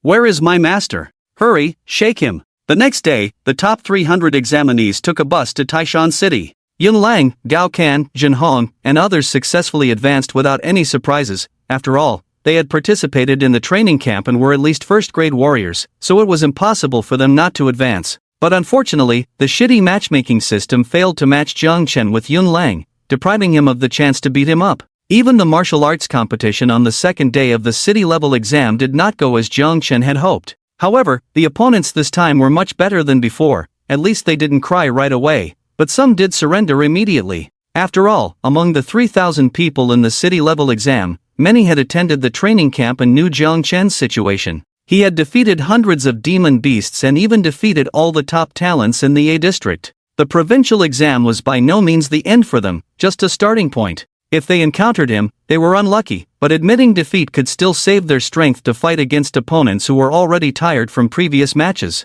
And so, on the second day of the city-level exam, Jiang Chen advanced to the next level without any ripples. By this time, many recruitment teachers from small sects had started to slip him small cards. As the undisputed top scorer in the city-level exam, he was the provincial exam champion, and they wanted to persuade Jiang Chen to join them now. As expected, Jiang Chen didn't accept any of them. He went directly to the hotel arranged by the authorities to rest, preparing to take the high-speed train to the provincial capital, Luoy City, the next day to participate in the provincial exam. There, he shouldn't be as bored as he was now. Meanwhile, another group of people was busy planning their actions for the next day. Lao Bai, the person has arrived. Bai Zixing, a formal disciple of the fourth rank of the demon refining sect, nicknamed Rat King. Since confirming a week ago that Mu Shanxi was dead, Bai Zixing had been investigating the person who killed Mu Shanxi and had also requested support from the headquarters of the demon refining sect. In the Luoy City branch, there was only him as a fourth-rank disciple, with the sect leader being a fifth rank. Even if the entire plan didn't require their special efforts, at least one fourth-rank disciple was needed to cooperate. At this time, the person who killed Mu Shanxi had not been identified, as he didn't believe a second-grade warrior could kill a fourth rank. But the support from the headquarters finally arrived on the last day. Shui Gue, long time no see. Bai Zixing hunched his body, showing an ugly smile, and shook hands with a burly man. Shui Gue was a nickname, but his real nickname was Shui Gue, which was well known. The demon refining sect was basically composed of human demons, that is, half human and half demon. This Shui Gue was a person who could transform into a turtle demon. However, the name Shui Gue was not as intimidating as it sounded, and this person was indeed good at water battles, so others called him Shui Gue. The water ghost's name was Zhao Defang, a sturdy man standing at 1.9 meters tall, with a hint of Russian blood in his appearance and sky-blue eyes. He spoke pure Mandarin. Long time no see, what's up with Maodu? Heard he got caught by a second-grade martial artist? Bai Zixing sighed, not a second grade, at least a fourth to fifth grade military martial artist. My intel indicates the presence of unique blood residue typical of military martial artists at the scene, but unfortunately, the person couldn't be found. Upon hearing about the military involvement, the water ghost refrained from further comments, only remarking on Maotu's misfortune for crossing paths with those reckless military lunatics. The military's level of madness surpassed theirs. They could at most transform into monsters, but the military would readily burn their own blood without hesitation. Each encounter felt like stumbling upon a bomb waiting to explode at any moment. Enough about that. How do you want me to cooperate? I won't sacrifice my life for the plans of those demon races. If things go south, I'll make a run for it, the water ghost stated. Bai Zixing led the water ghost to the basement of the house, where two unique demon beasts resembling hairless floating mice were caged. Bai Zixing smirked, we don't even need to intervene, those two will suffice. The water ghost squinted at them, then his pupils dilated as if recognizing the creatures. Is that it? Sent by the demon race? Bai Zixing nodded, and the water ghost looked incredulous. When did the demon race start using their brains? Bai Zixing patted the water ghost's shoulder. Forget about that. We're just hired hands. If the higher-ups benefit, so do we. That's all. Besides, old buddy, are you interested in another big job with me? What do you have in mind? Don't drag me into trouble. If something goes wrong, people will die. The water ghost eyed Bai Zixing warily, knowing him as the top guy for private jobs. It was said that he used to drive for hospitals, delivering medicines that small hospitals lacked and had to be sourced from larger ones on the same day. Bai Zixing excelled at this job, shuttling medicines from Luoy City to other small towns. The hospital reimbursed his fuel costs and paid him a salary, but he also took ride-sharing requests to maximize his trips since he had to travel to other towns daily, and there were always people needing rides, especially when trains were inconvenient. He never set off unless the car was full or he had additional deliveries to make. He took private jobs to the extreme. However, one day, a mishap occurred. Due to a private job, he delivered medicines half an hour late, resulting in a patient's death. He was held accountable, and his side job was exposed. This tarnished his reputation, with both the hospital and the deceased patient's family seeking retribution. His life, once comfortable, turned sour. He spent years in prison, burdened with debts, and upon release, found a changed world awaiting him, with creditors chasing him down. Frustrated, he contemplated suicide but was intercepted by members of the alchemy sect, whose card altered his fate, elevating him from a first-grade martial artist to a fourth-grade. Yet, old habits die hard, and he couldn't shake off his penchant for private jobs. This operation, in essence, doesn't concern us much. After the plan is executed, all the experts will be drawn in, and no matter how much chaos we cause, we'll be fine. We'll have plenty of time to act. Old buddy, are you short on money lately? Or lacking spiritual medicines and elixirs? I know a place where, in preparation for an auction after the college entrance exam, there's a vast collection of spiritual medicines, spiritual weapons, and elixirs. As far as I know, there's a fifth-grade spiritual item there, the thundering fruit. Consuming it gives a chance to acquire the lightning talent, similar to the innate talents of those demon races. Even if we don't have any talent, with 5 spiritual treasures, it should be enough for the 2 of us to break through half of our meridians. My little scouts have almost finished preparing for me, but I still need a little help. There's no need to let the old man at the helm know about this. How about the 2 of us make some extra money? The water ghost was tempted by the idea, and upon careful consideration, with these 2 mysterious monsters in front of them, there was indeed no need to worry about anyone coming to intercept them. Alright. On the 3rd day of the college entrance examination, Chen was on a high-speed train heading to the city of Li. A total of 300 people from Taishan City had advanced, all on the same train. The official support for the college entrance examination was even greater than imagined. As long as people went to take the provincial exam, they could ride the train for free. Almost all trains that day were prepared for students. Unlike the nervousness of others, Chen sat leisurely in his seat, casually scrolling through his phone. There was really nothing to be nervous about in the provincial exam. Those who could enter the provincial exam were the same group who had entered the training camp, and Chen was not worried about them. On his phone, today's headline news. The Battle of Kunya Mountain has ended, 3 7th-grade demon kings are severely injured and missing, and Huaxia has successfully recovered the 13th human restricted area. Missing? Chen furrowed his brows slightly. Wasn't there still an 8th-grade martial arts master on the scene? How could 3 7th-grade demon kings disappear like that? Chen immediately clicked to see the full process, and then, welcome to the Venetian casino. Beautiful female dealers, dealing online. Why is this damn ad everywhere? Chen immediately closed it and switched to another news source.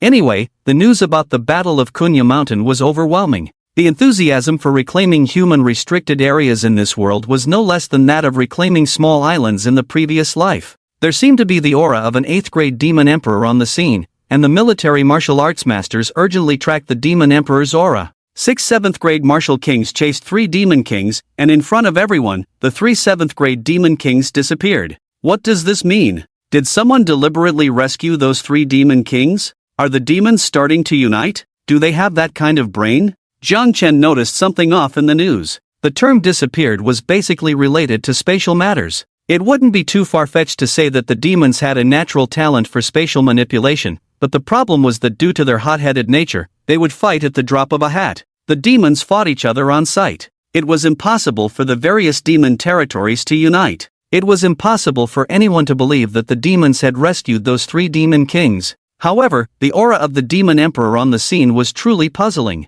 There were only 8 human restricted areas with demon emperors in total. The strongest were the Kunlun Mountains, Changbai Mountains, and Shenangjia, where the number of demons was not much less than that of major human cities. After thinking for a while, Chen finally concluded that it was possible that humans or other alien races from different worlds had intervened. They didn't want to see Huaxia rise like this, so they added some intensity to the situation. The 3 demon kings' status displayed in his system, recovering from severe injuries, clearly indicated that someone was helping them recover, and there was definitely a big conspiracy behind it. The military and the authorities would surely have a headache over this. He had no solution to offer, but what he could think of, the military and the authorities could also think of. Don't think you're so clever, there are plenty of smarter people in this world. So, since things had come to this, let's have a meal. He had stewed 72 types of poisonous mushrooms with a small chicken in his hotel room last night.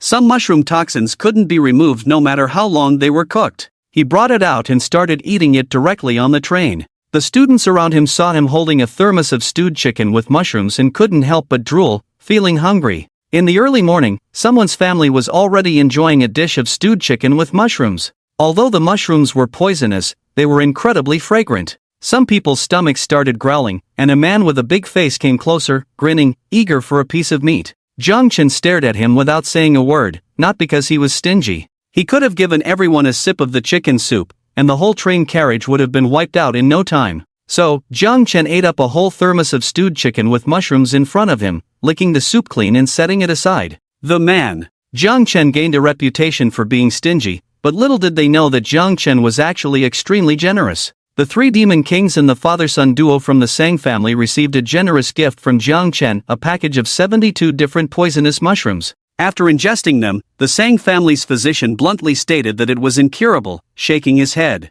The 3 demon kings were currently in a cave, consuming spiritual substances from Changbai Mountain to recover, but suddenly spat out a mouthful of blood. Normally, this amount of poison wouldn't affect the Demon Kings much, but they were already heavily injured. The White Lion Demon King gritted his teeth. Despicable humans, attacking us is one thing, but poisoning us as well. They won't even admit it. They've been poisoning us every day. The White Elephant Demon King, not the brightest, had a puzzled expression forming in his mind. Yes, he actually saw a question mark in his mind, experiencing hallucinations. But we were transferred to another place. We don't even know where this is. How are humans so accurately poisoning us? Yesterday was one thing, but today they can poison us from a distance? The Rockbird Demon King pointed out, you've identified the key issue, so eliminate all possibilities, and the only result left is the impossible. The Lion King and the Elephant King looked at him. What impossible result? The Rockbird solemnly stated, the three of us together are toxic. The other two Demon Kings paused for a moment. That makes sense. Fortunately, we are about to separate, quickly suppress the toxicity, and once we are apart, we won't be poisoned again. These three clever beings eagerly recovered from their injuries while suppressing the poison within them, looking forward to the future. In Luai City, after the train arrived at the station, Chen threw the thermos directly into the trash can. To prevent an incident where a middle-aged woman picks it up, reuses it, and then a family gets poisoned, their group of students boarded the official bus prepared in advance to head to the Luai City Arena. As the provincial capital, the Luai City Arena was quite spacious. Not only could it accommodate up to 20,000 people for competitions, but it could also host 100,000 spectators at once. However, only 8,000 students could advance from the high school level to the provincial level. There was already live broadcasting during the city-level exams, but most people focused on the broadcasts from major cities. Only locals would watch the local broadcasts to see how their children were performing. By the time of the provincial exams, more people were watching. Tickets for the event were in high demand. On the day of the provincial exams, in addition to the regular tests, the provincial top scorer would also be determined. After everyone completed the 5 rounds, the top 10% would compete in the finals that same evening. Approximately 800 people would participate, making it the most exciting part of the event. People could witness the battles of young talents more vividly. The day's schedule was somewhat like a music festival, where the biggest stars would only appear at the end. Before that, people would eat, drink, and play cards, and then rush to the front to take photos and sing loudly together. Therefore, tickets for that day would be sold out instantly, and even scalpers would struggle to get them. This was the general situation, and Chen had to watch several short videos to understand the provincial exams from previous years. Therefore, when he took his number plate and found his own martial arts arena, there weren't many spectators on site. Only about half of the seats were occupied, and the rest were not parents but people waiting to see the final match that would determine the provincial champion later that night. Chen withdrew his gaze from the stands and began his first martial arts match of the provincial examination. At the same time, 2 individuals were having their tickets checked to enter the arena. Sir, what do you have in your arms? Bai Zixing gently unzipped his jacket. The ticket checker had checked too many people and had become numb to it. Years of peaceful living made it hard to believe that anyone would carry out a terrorist attack, so there was no tension, just a numbness of not wanting to go to work. Fortunately, Bai Zixing didn't reveal anything he shouldn't have. He just smiled and said to the security officer, "My little pet, it's gotten a bit chubby. I believe we are allowed to bring pets, right?" The security officer nodded. "But the size cannot exceed the specified limit. Sir, please take out your pet so I can measure it." All right. Bai Zixing remained calm. Even though this monster was crucial to their plan, if discovered, they would be exposed. However, looking at the security officer's numb eyes, he cheerfully released the monster. The security officer measured it with a ruler, a hint of disgust appearing in his eyes. No one would like such a big black rat. This look caused Bai Zixing's expression to change slightly, but he still smiled and asked, "Are we done? We want to go in and watch the match." The security officer couldn't identify what kind of creature the big black rat was, and since pets were allowed, he let them pass without further inspection. In fact, many people kept small animals that could be helpful, like cats and dogs. These creatures had a lower level of demonization but still had some enhancements, making them more humane and capable of assisting people. Therefore, many people truly considered these creatures as pets, friends, and family members. The laws in this world also allowed these highly intelligent creatures that could control themselves from making noise or causing trouble to enter various areas. Bai Zixing thanked the security officer and entered the arena with the water ghost. However, after he left, a dirty old mouse suddenly appeared from nowhere and bit the security officer's ankle. The security officer screamed, kicking the dirty old mouse away. As he bent down to inspect the wound, he suddenly fell to the ground. The mouse carried many germs, and the dirty old mouse that had just bitten him was the little spy Bai Zixing kept, specifically used for intelligence gathering. Even a single bite could be fatal to a warrior below the first rank. However, this incident at the security checkpoint did not affect Bai Zixing and Zhao Defang, who had already entered the arena. Wearing a mask, Zhao Defang spoke, "You were a bit impulsive, Rat King." Bai Zixing hunched over, resembling a large rat, and said bitterly, "His eyes reminded me of those people who betrayed me back then. They looked at me like I was a filthy rat, damn it." After taking a deep breath to calm himself, Bai Zixing straightened up. "Don't worry, it won't affect our operation. Once the leader gives the signal, we can move. The agreed time is almost now." Bai Zixing removed his sunglasses, revealing a somewhat sinister old face, and listened intently. Sure enough, the ground began to tremble the next moment, causing everyone to panic. Is it an earthquake? It doesn't seem like it. Look at the live broadcast outside. It's a white elephant monster. The host says it's the 7th-ranked demon king that disappeared from Kunyu Mountain. How could it suddenly appear in Luai City? Someone held up their phone. Since it wasn't yet time for the crucial evening finals, many people who made a living from live broadcasts were still outside filming. The officials had also set up 2 cameras, one filming inside the arena and the other outside. The result happened to capture a sudden appearance of a 7th-grade elephant demon from mid-air, causing a shockwave upon landing that made all the surrounding high-rise buildings collapse. Countless people were buried alive in the forest of steel and concrete due to its sudden appearance without even having time to react. 7th grade. We're doomed, we're going to die. What are the military people doing? How could they let the Demon King come to the rear? Bai Zixing smirked sneakily like a mouse. It has begun, the next step is. Bai Zixing looked at the 3 people on the examiner's platform in the arena, 2 5th-grade deputy examiners and 1 6th grade. Luai City is a provincial capital with quite a few 6th-grade warriors in the city, even 7th-grade warlords. Both the military and the police each have a 7th-grade warlord, so the examiners don't need to intervene. But what if there is more than one monster outside? Watch the live broadcast. Not only a 7th-grade demon king, but many great demons have appeared. 6th and 5th grades, at least a dozen. On the examiner's platform, the 3 examiners glanced at their phones, and the 2 deputy examiners got up and left directly. They were martial artists from the official Ministry of Education. With such a big incident in the city, manpower was insufficient for a while, so they had to go. And as long as they could prevent those monsters from reaching the arena, they would have completed their mission. Bai Zixing snapped his fingers. "Only 1 6th grade left," he said, taking out a creature from his clothes that looked like a mouse. In fact, this was not a local creature but an alien beast from the outside world called a spatial beast. Those who had not been to an external battlefield had no idea what it was. Spatial beasts always come in pairs. If one leaves, the other will open a spatial wormhole directly next to the other to reach its side.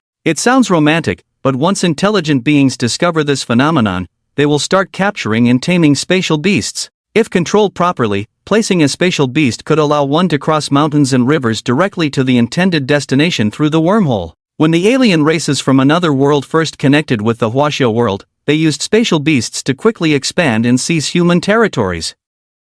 Bai Zixing placed the spatial beast in a corner with the water ghost, then took out his phone and sent a text message. The next second, the space around the spatial beast began to collapse gradually, forming a spatial wormhole. Because the phenomenon was so significant, it caught the attention of everyone in the arena. The 6th grade chief examiner was the first to notice the anomaly and rushed towards the 2. Bai Zixing and the water ghost's final task was to stop anyone who interfered with the opening of the spatial beast's space. If one spatial beast dies, the other will immediately sense it and stop opening the space, then crash itself to death in despair, accompanying the other in death. The 6th grade chief examiner had obviously seen this before, so he immediately rushed forward to kill the spatial beast. The water ghost spat, "This job is damn hard. Your leader should come in and release it. I'll go outside." Bai Zixing, be content. If your leader, a 5th grade, has to withstand attacks from multiple 5th or even 6th grades at the same time, if you really want to switch, I'll let you go outside next time. Then forget it.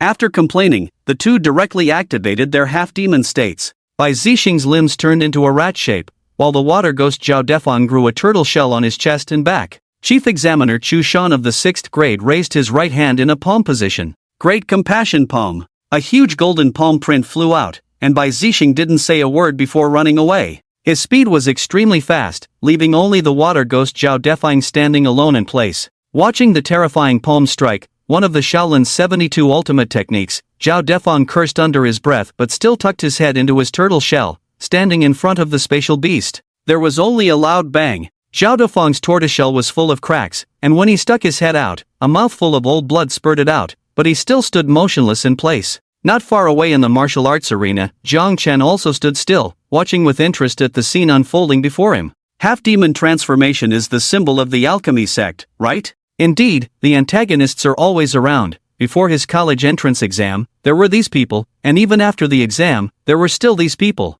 But why is it different from the novels or TV shows he has seen? Normally, when the antagonists appear in such situations, they would press the protagonists down and cause chaos, then the main character would turn the tide. How come it's the other way around now? They didn't even give him a chance to make a move. The tortoise's shell was smashed by the chief examiner's fierce hammer blows, but it remained silent. Finally, Bai Zixing appeared, with a strange body technique, swiftly appearing behind the chief examiner Chu Shan, and struck at Chu Shan's vital point. Golden Bell Shield. With a clang, a golden bell-shaped phantom appeared on Chu Shan's body surface, directly sending the attacking Bai Zixing flying, then engaging in a fight against two opponents alone. Although there was a difference of 2 major levels, the strength of these two individuals after their half-demon transformation was comparable to that of a 5th grade. Even if he couldn't win, delaying Chu Shan was still possible. Chu Shan was extremely anxious. If that spatial beast completely opened the wormhole, another 7th grade demon king would definitely emerge, just like outside.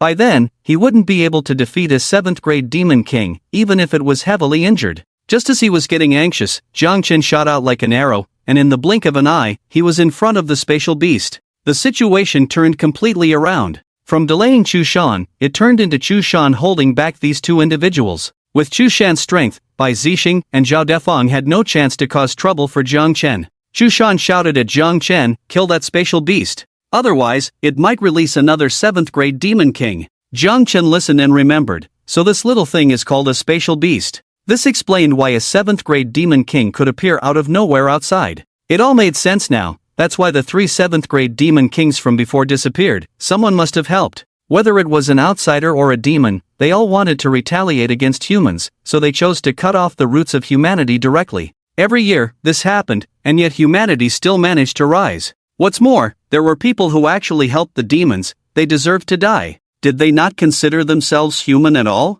Chen directly included Bai Zixing and Zhao Defang in the mix, and now he was close to the spatial beast, using the martial skill 8 Extremes Mountain Breaker Palm. After a week of practice, Chen could now instantly burst 3 strands of energy inside an enemy's body. The small spatial beast had no attack power, it could only run away. Once hit, it was as good as dead. However, at that moment, from the half-open wormhole, about the size of a toilet seat lid, a monkey suddenly leaped out. It was the most annoying type of a mountain monkey demon, kicking Chen in the face and sending him flying. The familiar force of the kick made Chen realize the opponent's grade, 4th grade. Just a week ago, he was kicked by a 4th grade jade foot with the same force. Seeing this, Chu Shan's heart sank. He noticed the number plate on Chen. Clearly, he was a candidate. It would have been fine if he was only asked to kill the spatial beast, but facing a 4th grade little demon? Child, run! Chu Shan was anxious. These 2 demon people from the alchemy sect were truly troublesome. They left no openings for him,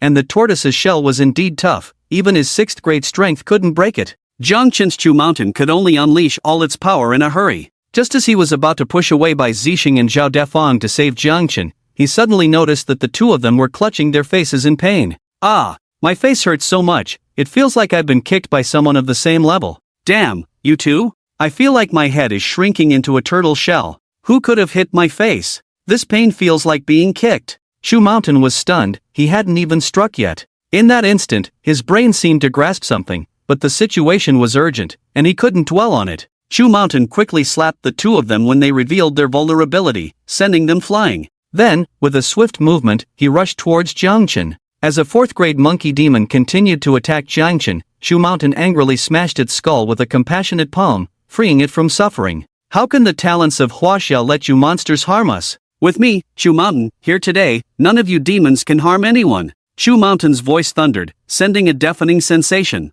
This sentence made Chen's heart tremble suddenly. Learn something. This sentence is truly cool. Are you okay, classmate? Chu Mountain looked worriedly at Chen. Those who could pass the provincial exam were basically 1st grade warriors. Being kicked by a 4th grade demon was no light matter. Jiang Chen quickly replied, I'm fine, I've practiced a little bit of horizontal training. A little bit? Being kicked by a 4th grade demon when you're 1st grade and seemingly unharmed is not just a little practice. This kid is too modest. But there was no time for pleasantries, the wormhole was still expanding, and Chu Mountain raised his palm to strike the spatial beast. However, 3 demons jumped out of the wormhole in succession, 2 4th grade and 1 5th grade. One of the 4th grade wolf demons seemed fearless, rushing to help the spatial beast and blocking Chu Mountain's attack. The 4th grade wolf demon had its skull smashed by a slap, but another 4th grade and 5th grade wolf demon pounced on Chu Mountain immediately. Chu Mountain dealt with them one by one, but the wormhole kept spewing out new demons, mostly 5th grade now, making it increasingly difficult for Chu Mountain to advance. Just a few steps away,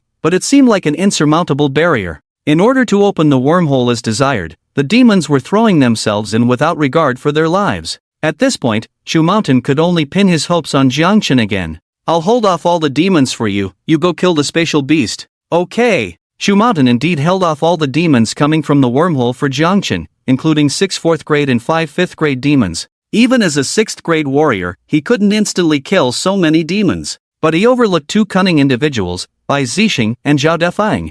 Seeing the demons coming out continuously, they thought their task was done and were ready to retreat for personal gain. But with Chu Mountain blocking all the demons and essentially sealing the wormhole, they passed on the task of killing the spatial beast to Jiang Chen. Dealing with Chu Mountain, a 6th grade warrior, was out of the question for them, they just wanted to run. But dealing with a student? They went all out with heavy punches. Ha, just a student, prepare to die. Ha, just a student, prepare to die. Zhao Defang, with cracks all over his turtle shell, charged at Jiang Chen, his eyes showing abnormal red blood vessels, indicating a loss of some sanity due to partial demonization. At the same time, Bai Zixing smirked sneakily and reached for Jiang Chen, aiming to make him pay the ultimate price. Jiang Chen's mouth curved up, turning to face their attacks head-on. Chu Mountain watched helplessly, his eyes filled with rage. No! He regretted deeply why he had let a student like Jiang Chen help. The next moment, the unpleasant laughter of Bai Zixing and Zhao Defang abruptly ceased. They succeeded in their sneak attack. One punched Jiang Chen in the heart, and the other clawed at his crotch.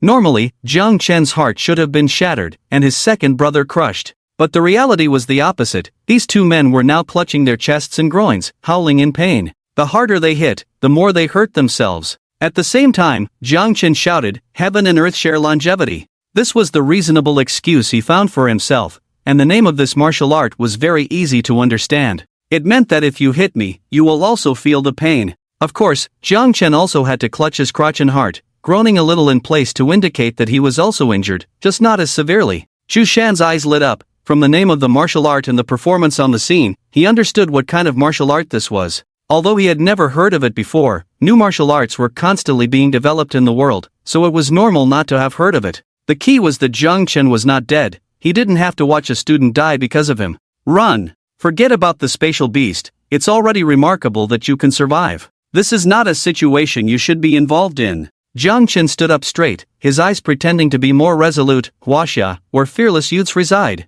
Jiang Chen just wanted to show off, but he forgot that the whole country was still watching the live broadcast. There are a total of 34 provinces in Huaxia, and 20 of them have been attacked. The people watching the national broadcast were all worried. Among them, the attack on Shanghai province was the most terrifying, with a 7th grade demon king appearing, while in other provinces, there were only several 6th grade demon lords causing harm to the examinees. Therefore, more people were focusing on the live broadcast from the provincial capital of Lei City in Shanghai province, watching the 7th grade demon king wreak havoc, causing concern for the people of Lei City. When they saw the first scene inside the Lei City arena, many people were worried about Jiang Chen. However, some said, he's just a 1st grade martial artist examinee, why is he getting involved in this?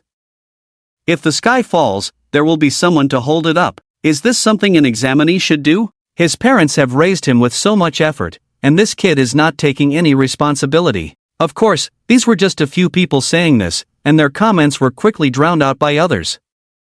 Most people were still worried about Jiang Chen, and when he said, "Huaxia, where fearless youths reside," everyone felt moved. It was truly inspiring. It is because of generations of such youths in Huaxia that we can constantly turn the tide. While all countries are helpless against the human exclusion zones of the demon race, only Huaxia is gradually pushing back. This kid is really cool, I admit it, he's cooler than me. But no matter what, those 2 are also 4th grade martial artists, can he really hold on?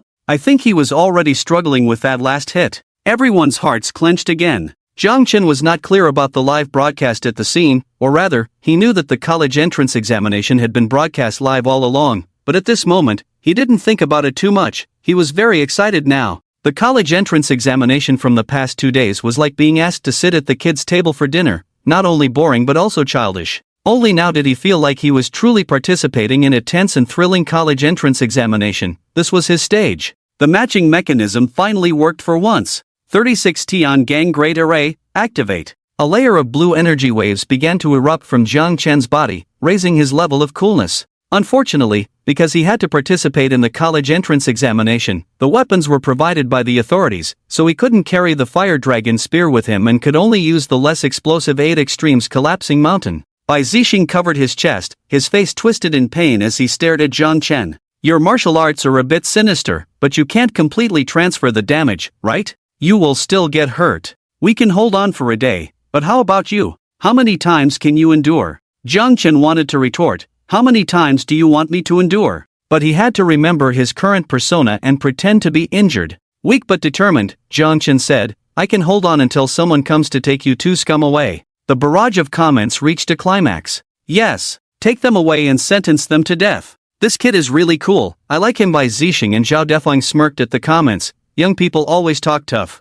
Attack! The rat's stealth hand. This was a third-grade martial art that combined light skills and claw skills, belonging to the category of toxic martial arts. It required constant soaking in venom. Once the opponent was scratched, the toxin would continuously erode them. Of course, there was a downside. This martial art used a special method to keep the toxin only on the fingertips, forcing it out during practice to avoid self-poisoning. However, for those who liked biting their nails, they were at risk of poisoning themselves. Bai Zixing almost glued himself to the ground, running on all fours. His demonized parts happened to be his limbs, fitting perfectly with the light skills aspect of this martial art. In the blink of an eye, Bai Zixing arrived in front of Chen. This time, instead of dodging, he aimed to scratch Chen, intending to poison him. In Bai Zixing's mind, Chen, a first grade at most, couldn't possibly evade him, just like before. But with the 36 Heavenly Gang formation activated, could Chen still be the same as before? Moving as if he had been boosted, Chen effortlessly dodged Bai Zixing's claw and counterattacked up close. With the 36 Heavenly Gang formation in place, he activated the metal forging technique to its fullest potential, increasing his muscle strength to the maximum. Previously, Chen could only amplify it to 5 times, but this time, he pushed it to 10 times. His muscles felt like they were about to explode from swelling.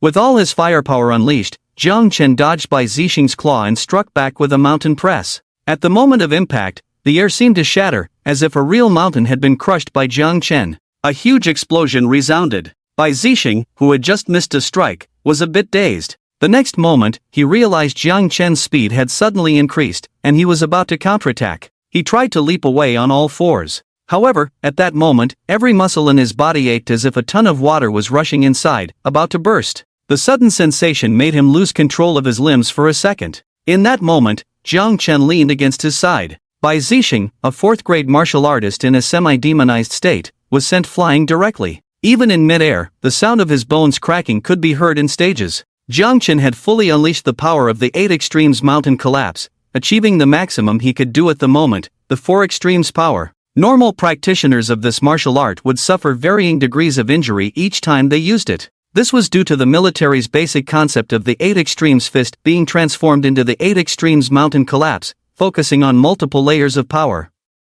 Compressing the power of the 4 Extremes into a single punch could be achieved by a 2nd-grade practitioner, or even a 3rd-grade one. However, when used by a normal 2nd-grade martial artist, it was like trying to fit a .50 caliber bullet into a handgun. The explosive power was too much for the gun to handle, causing it to explode. Of course, this side effect was nothing to Chen, as he had chosen the 8 Extremes mountain collapse precisely because of its significant side effects. After use, it directly makes Bai Zixing's body endure multiple injuries, including the pain of tearing muscles all over the body due to activating the muscle warrior, the segmented explosion of the 4 extreme chi inside the body, shattering bones, and finally, the side effects of using the 4 extreme chi. Bai Zixing, am I charming? Do you call this a 1st or 2nd grade warrior? Is this really an examinee? Those watching the live broadcast were astounded, some even directly recognized the martial arts technique Chen was using at the moment. It's the military's battle formation chart and 8 extremes mountain collapse. This student should be a second-grade warrior who forcefully enhanced their own blood and physical attributes by activating the human body formation through the battle formation chart, hence being able to inflict such high damage on a 4th-grade warrior. Impressive! I heard that the training camp can exchange for military martial arts. This student must be a genius who participated in the training camp. However, I have seen these 2 martial arts on the battlefield. Those who use the battle formation chart are completely gambling. By betting their own blood to gain stronger blood in physical condition, a second-grade warrior who wants to activate the formation to defeat a 4th-grade warrior probably can't hold on for long, if they can't kill with one blow. And that 8 extremes mountain collapse, while powerful, if someone's body strength is insufficient, using the 4 extremes will greatly damage their muscles. If not treated promptly, it may even affect their development later on. As soon as the educational barrage appeared, the barrage fell silent for a moment. Damn monster! Where are the military and official personnel? Why haven't they shown up yet? It's their responsibility if such a patriotic genius encounters any problems. It's probably difficult for them to arrive in time. Look at the second scene. The military's 7th-grade Marshal King and the official 7th-grade Marshal King stationed in Luai City are besieging that white elephant demon king. This kind of big demon is tough and it's hard to kill in a short time. This is the monster's conspiracy. Releasing a demon king in the place with the most people to attract everyone to besiege, then taking the opportunity to kill all the geniuses. The barrage flew by rapidly, and suddenly, a thickened and bolded official barrage appeared in the Shanghai province's live broadcast room. Taishan Sec's 7th-grade Marshal King, Tianmen Daoist, has taken 3 6th-grade deans and is urgently rushing to Luoyi City for rescue, arriving in 1 hour. This was the official reassurance. As long as they could hold on a little longer, the experts from Taishan Sec would arrive. Hope was now present, but could the students in the examination hall really hold on? The 6th-grade chief examiner, Shushan, was trapped by the 6th-grade leader of the demon clan who jumped out of the wormhole, and the other 4th and 5th-grade minor demons began to slaughter the students. Meanwhile, Jiang Chen, as a 2nd-grade warrior, was bravely resisting 2 4th-grade warriors. Everyone's hearts were in turmoil. Just at this crucial moment, the live broadcast unexpectedly cut off. It turned out that the water ghost Zhao Defang saw the live broadcast in barrage, knowing that a 7th-grade expert would arrive in an hour. To prevent the outside world from knowing the progress inside the examination hall, he directly smashed the broadcasting equipment. This was done when Bai Zixing was knocked away. In fact, this should have been done earlier, but the two were not professionals after all, and they discovered the existence of the spatial beast at the first time, so they didn't have time to cut off the broadcast. So it was only completed now. Thanks to him smashing the broadcasting equipment, Jiang Chen, who was knocked away, found a moment of respite and shouted, "Ling Xie, Zhang Chong, are you alive or dead?" These 2 acquaintances were naturally present in the examination hall, but the venue accommodating 8,000 people for the competition was too large, so they couldn't see each other before. At this moment, they didn't care about that anymore and shouted directly. With such a commotion here, they must be paying attention as well. Sure enough, Ling Xie and Zhang Chong heard the voice and ran out directly. Brotherly! These 2 thought Jiang Chen was calling them to fight Bai Zixing and Zhao Defang together, so they rushed over to Jiang Chen's side. Jiang Chen shouted, "Zhang Chong, use your strengths, organize a group to resist the demon clan." Not aiming to kill anyone, just trying to minimize casualties among the examinees. The audience in the stands couldn't help but give a thumbs up. This young man really has leadership qualities. But did I mishear what he said? Shouldn't it be organizing a team? Why did I hear organizing a gang? The next moment, Zhang Chong immediately grasped the spirit and shouted to the examinees, "Scattering and running around to fight individually will only lead to a dead end.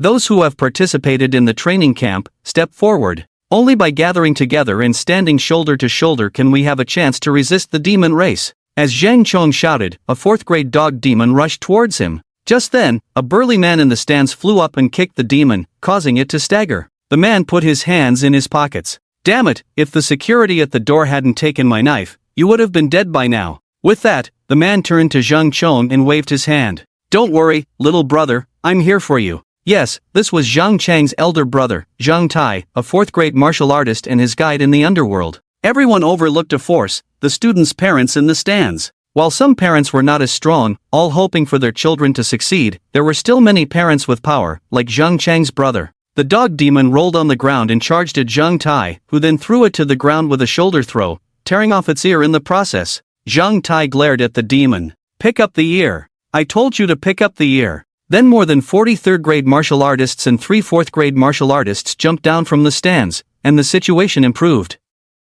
At least they could unite with the students to withstand the 4th and 5th grade demons coming at them. Chen immediately decided to help them by capturing all the demons, including the spatial beast, in one fell swoop. And at the moment the Tian Gang array ended, he immediately restarted it. Perhaps he was only a 2nd grade martial artist and couldn't kill these demons, but with him there, all the demons were in a state of continuous weakness. It was like having used up all the poisonous mushrooms the night before, and he couldn't bring poison to the exam venue. Otherwise, Chen could have poisoned them. After restarting the Tian Gang array, Chen ran towards the spatial beast. Bai Zixing and Zhao Defang appeared again. Bai Zixing's wounds had almost healed, but the price was a hint of madness in his eyes, indicating a deeper level of demonization. Suppressing the madness in his heart, Bai Zixing actually negotiated with Chen. "Brother, we don't need to risk our lives like this. How long can you hold on in your current state? Give me some face, wait a little longer, and we'll leave immediately. We're just workers, completing the boss's mission." It was absurd. Where did these two get the nerve to call themselves workers? Workers only harm themselves, not others. Even if their hair falls out in clumps, you don't see workers pulling out other people's hair. You two dare to call yourselves workers? Chen suddenly lunged forward, elbowing fiercely. Elbow to the heart. Zhao Defang stepped forward, taking the concentrated damage of the 4-pole force. Concentrated damage at one point was more intense and terrifying than the damage from a close-range attack. Despite having a thick layer of turtle shell, Water Ghost Zhao Defang couldn't help but be injured by the explosive force that ruptured his internal energy in all directions. The key was Chen's strength was extraordinary. Even if a 2nd grade martial artist erupted, his strength wouldn't surpass that of 2 4th grade martial artists. Little did they know, Chen had the talent of giant strength, making his strength stronger than that of a 3rd grade martial artist even in normal conditions. After activating the muscle warrior state, their strength increased tenfold instantly. Who could withstand 500 tons of force? Even a turtle shell wouldn't help. With a spurt of blood, Zhao Defang's eyes turned red. "You're asking for it. Are these 2 4th grade martial artists only this strong? Of course not." As members of the demon sect, renowned as one of the giants of the demonic world,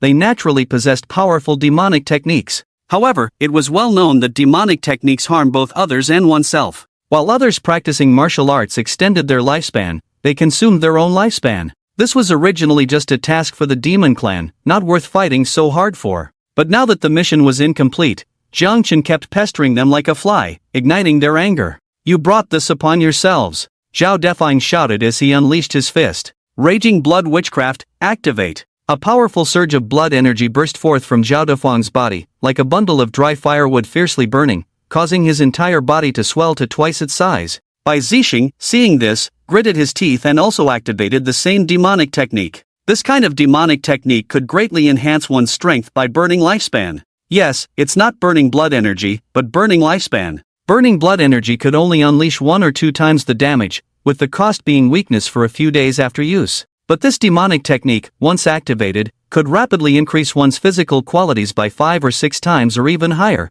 but overuse would indeed lead to death. This time, when the two moved again, Chen couldn't even see their figures. Before he could even blink, the two appeared in front of him and behind him, one striking his throat with a fist, the other clawing at his back. This time, they truly intended to kill. With their strength and speed multiplied several times, the two demons directly shattered Chen's surface defense. Chen was almost amused. Copper skin plus 12, muscles plus 7, an unprecedented explosion. At the same time, the two attacking Chen suddenly felt intense pain in their throats and backs, as if their throats had been crushed and their backs pierced, causing them to collapse in agony, unable to even scream. After all, their throats were crushed. All the demon beasts present, including the spatial beast, suffered the same injuries as them. The 3 6th grade demon clan leaders who were fiercely attacking the chief examiner Chu Shan were on the verge of breaking through his defense, seemingly about to kill him, but suddenly felt intense pain in their backs and throats, freezing in place. Seeing this, Chu Shan fully activated the Great Compassion Palm and directly crushed the head of one of the 6th grade demon clan leaders. The students and parents on the other side faced attacks from a dozen 4th and 5th grade demon beasts. Although they were numerous, their overall strength was still too low, and their defensive line was on the verge of collapse. Zhang Chang's brother, Zhang Tai, had over a dozen scratches and bites on his body. At the same time, all the demon beasts in front of them suddenly stopped, as if they had run out of power. Seizing the opportunity, Zhang Tai punched a wolf demon in the throat, pulling out its throat. These demon beasts, starting from the 4th grade, already had the intelligence of teenagers, and they were all confused. What happened? Why did they all seem to be ambushed at the same time, leaving them bewildered by the sheer force? The most crucial thing was not these demon beasts, but the spatial beast. The spatial beast, which had been protected and unharmed, was pulled into the fray and suffered the same injuries as Jiang Chen, and with a snap, it died. Unfortunately, the small spatial beast was too weak, with all its points invested in spatial abilities, making it weak in both physical defense and strength and speed. Surviving a full-force blow from a 4th-grade martial artist using the raging blood witchcraft was nothing short of a miracle. Bai Zixing and Zhao Defang, who had been writhing in pain on the ground, looked up and saw the spatial beast dead, both of them feeling their minds shatter. How did it die? Jiang Chen smiled at the two of them. May you share the same lifespan. The two of them were stunned. Did we just kill it? They were shattered, completely losing their composure. They had activated the life-burning technique, thinking they could directly kill Jiang Chen, but instead, they ended up killing the task by activating it. Bai Zixing's eyes turned even redder. We shared the same lifespan. We are both in pain like this. The spatial beast is dead. Why aren't you dead? Why aren't you dead? Jiang Chen was taken aback, forgetting to act. He quickly covered his neck with one hand and his back with the other. Oh no, I'm going to die. Bai Zixing, Zhao Defang. The two of them were in shock. Are you still not going to take it seriously? This is not about sharing the same lifespan at all. You can transfer all the damage you receive. What kind of bizarre martial arts is this? Being able to transfer the damage beyond that of two high-level martial artists, even an 8th-grade martial art can't do that. Jiang Chen lowered his voice. Oh, now that you know, then die here. The second time the Tiangang Great Array in Jiang Chen's body ended, both of them felt their blood and energy depleted, and they began to collapse on the spot again. Jiang Chen directly grabbed Bai Zixing's head and then kneed him. Crack! The sound of facial bones shattering. On the other side, after Zhao Defang's blood and energy circulation recovered, without saying a word, he ran away. He couldn't kill them in a fight. All the damage bounced back to himself. But when they hit him, it hurt. It was like a ghostly ability. What are you waiting for if not running, waiting to die? Hold on tight, old Bai, help me block for a while. I thank your ancestors for 8 generations. Bai Zixing, I'm out of here. Seeing his teammate running away, Bai Zixing followed without hesitation. Since the task had been completely ruined by them, there was no point in staying. It was better to escape during the chaos and do some private work. As soon as he ran, Jiang Chen chased after him. This time, there was no need to care about anything. He directly used the light skills from the evil sword scripture. Although he couldn't keep up with Bai Zixing powered by burning lifespan, at least he wouldn't be left behind. Since the spatial beasts in the examination area had been killed, there would be no 7th grade demon king appearing again, and the remaining demon beasts were not a big problem. He would first kill these two big troublemakers. Along the way, Jiang Chen continuously activated the Tiangang Great Array, maintaining his muscular warrior state, continuously depleting Bai Zixing and Zhao Defang. Every time the Tiangang Great Array ended, a large portion of the blood and energy in these two people would be reduced. With 2 previous uses and several more on the chase, these two people's hair had turned white, and they could still run solely relying on the power gained from burning lifespan. But in this situation, their speed had also slowed down. And Jiang Chen? Using the enemy's blood and energy to do his own thing was bold. Without hesitation, he repeatedly activated the Tiangang Great Array, each time burning a large amount of blood and energy. A 2nd grade martial artist forcibly turned into a 4th grade martial artist by burning all his blood and energy. Finally, at a corner of the street, Jiang Chen kicked Zhao Defang, the water ghost, into the ground, then grabbed Zhao Defang's foot, spun him around like a shot put, and threw the turtle-shelled Zhao Defang towards Bai Zixing. Bang! Due to Jiang Chen's current terrifying strength of 500 tons, the moment he hit, he directly smashed both of them into the wall. At this moment, because of the appearance of the 7th grade demon king and a large number of demon beasts, there was no one on the street in Luai City. Those far from the area where the demon king was hiding stayed at home, while those closer were rushing towards the shelter. Jiang Chen walked towards Bai Zixing and Zhao Defang, lifted their white heads, and fiercely slammed them into the ground. These two were indeed 4th grade martial artists. Their heads were tough, and the ground shattered. Spare me, spare my life, I beg you, I'll do anything you want. These demon cultivating sect disciples all seem to have been trained in the same way of begging for mercy. When Mu Shanxi, that kind of beauty, says it, it has some effect, but when Bai Zixing says it, Jiang Chen's face darkened as he pressed the guy's head down and smashed it on the ground more than 10 times. It's too disgusting. What do you want in the end? You haven't killed us yet, so you must want something. Just say it if you want something, don't just keep hitting us. Up to now, neither of them shows any sign of complete demonization, still begging incessantly, showing that these two are truly afraid of death. Jiang Chen, understand, hand over all the money on you, as well as all the demonic skills you know, especially those with major side effects. Here. As long as there is still utility value, they won't die. This point the two villains understand very well. Bai Zixing took out his phone, incessantly saying, "Add me on Feixin, I'll pass on all the martial arts I know to you. You are a genius of the righteous path, definitely not good at collecting demonic martial arts. We are different, as long as you spare our lives, we can help you collect more similar martial arts. This world of rivers and lakes is not just about fighting and killing, sparing us can help you do many things." Jiang Chen, with a somewhat strange expression, took out his phone, added Feixin, and received 4 martial arts. Indeed, modern martial arts are keeping up with the times. If it were ancient times, he would probably have pulled out a few books from his chest. Storing files on the phone means you don't have to carry so many things. Truly, technology changes the world. The martial arts Bai Zixing gave him include Rat Stealth Hand, Bloodthirsty Witchcraft, and 2 martial arts he hadn't had the chance to use. Taming rats is a special first-grade martial art, literally meaning being able to tame rats, but it's only useful when used in conjunction with Bai Zixing's half-demon state. Rat sniffing is a special first-grade martial art that activates the acupoints on the nose and enhances the sense of smell, serving as an auxiliary type.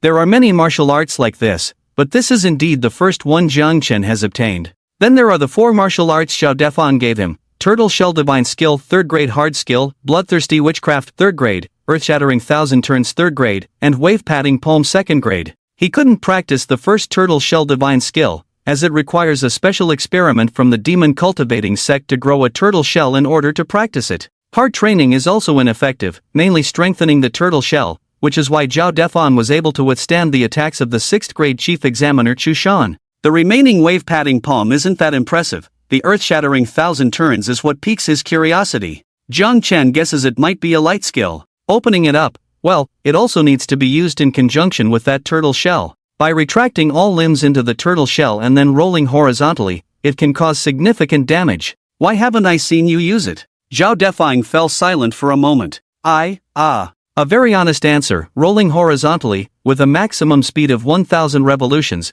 the damage is high, and the brain matter is also well mixed. It can be said that except for the bloodthirsty witchcraft and rat sniffing, which are useful to him, the others are of no use to him. With just these martial arts, it's hard for me to let you go. And money, I have 4 million here. Zhao Defying quickly started transferring money. I have 20 million here. Bai Zixing also shouted, then Zhao Defan looked at him sharply, his eyes full of disbelief. Both being 4th grade formal disciples, where did you get so much savings, you little brat? Bai Zixing shrunk his neck. Occasionally taking on private jobs, having this much money is reasonable, right? Jiang Chen lowered his body and stared at him. Do you think this much money is enough to buy your life? Bai Zixing's eyes rolled, hastily saying, there's more. There's more. Before I came, I was preparing for a private job. It's an underground vault of an auction house. I've dug the tunnel. While the whole city is in chaos now, we can totally pull off a heist. It's said that there's a 5th grade spiritual item, the Flash Thunderfruit, which can give people talents similar to demonic beasts.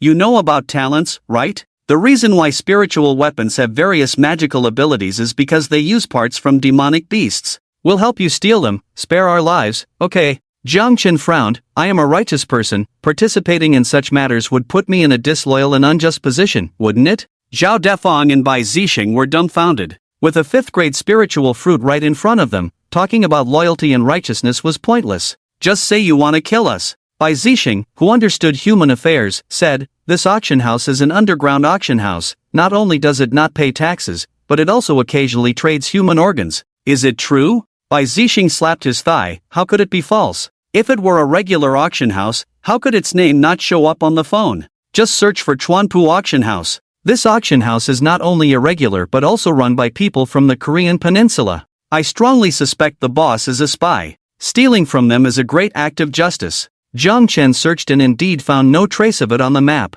In that case, even if you are engaging in shady dealings, go ahead. You should know my abilities by now. This is also my innate talent, awakened by consuming a 4th grade spiritual marrow at the training camp. If someone harms me, I won't be hurt. Instead, it will be you. Bai Zixing and Zhao Defang exchanged a glance, shocked. They said it couldn't be martial arts. If it's a talent, then it makes perfect sense. Besides physical enhancement talents, other talents are like legendary superpowers, diverse, and having an ability to transfer damage is quite reasonable. It's just too abnormal. Knowing they couldn't escape, the two gritted their teeth. We'll go, but it's agreed that once we have the items, you must let us go. Jiang Chen squinted, negotiating with him? Doesn't he know he doesn't eat beef? Fine, once we have the items, I'll let you go. Bai Zixing and Zhao Defang glanced at each other. In the current situation, their fate was in someone else's hands, and getting such a response was better than being killed outright. Bai Zixing led Jiang Chen to a commercial street in the city. The once bustling commercial street was now deserted, with numerous buildings collapsed, indicating a recent major battle. Upon arrival, a dirty old mouse suddenly darted out from the shadows and chattered incessantly in front of Bai Zixing. After listening for a while, Bai Zixing turned and said, "The tunnel has been dug through." With that, he opened a sewer manhole cover and led Zhao Defang inside. Jiang Chen wasn't worried about them running away. Previously, he could only deplete their blood and energy, but now with the bloodthirsty witchcraft in hand, Jiang Chen could directly burn their lifespan. So, after the two of them entered the sewer, Jiang Chen found a coffee shop that had been left open due to the rush and made himself a cup of hand-brewed coffee, then sat down and watched a live broadcast. He was watching the second camera angle of the live broadcast, where two 7th-grade martial kings were attacking the White Elephant Demon King, who had not been killed yet, showing how resilient the demon race's vitality was. Despite the two martial kings repeatedly injuring the White Elephant Demon King, its wounds healed very quickly. Whenever they targeted vital areas, the White Elephant Demon King would erupt slightly, forcing the two 7th-grade martial kings to retreat. This made Jiang Chen unable to resist wanting to lend a hand and learn the bloodthirsty witchcraft. Opening the file, Jiang Chen began studying this martial art. It was a pure demonic martial art, not just about directly consuming lifespan, an invisible and intangible concept. It mainly involved overdrawing the body's life potential, also known as vitality. A person's vitality is fixed from birth, gradually depleting as they grow older until their innate vitality is completely exhausted, leading to death. Unless they undergo a leap in their life level, they cannot gain more vitality. For martial artists, with each grade they ascend, their vitality increases significantly.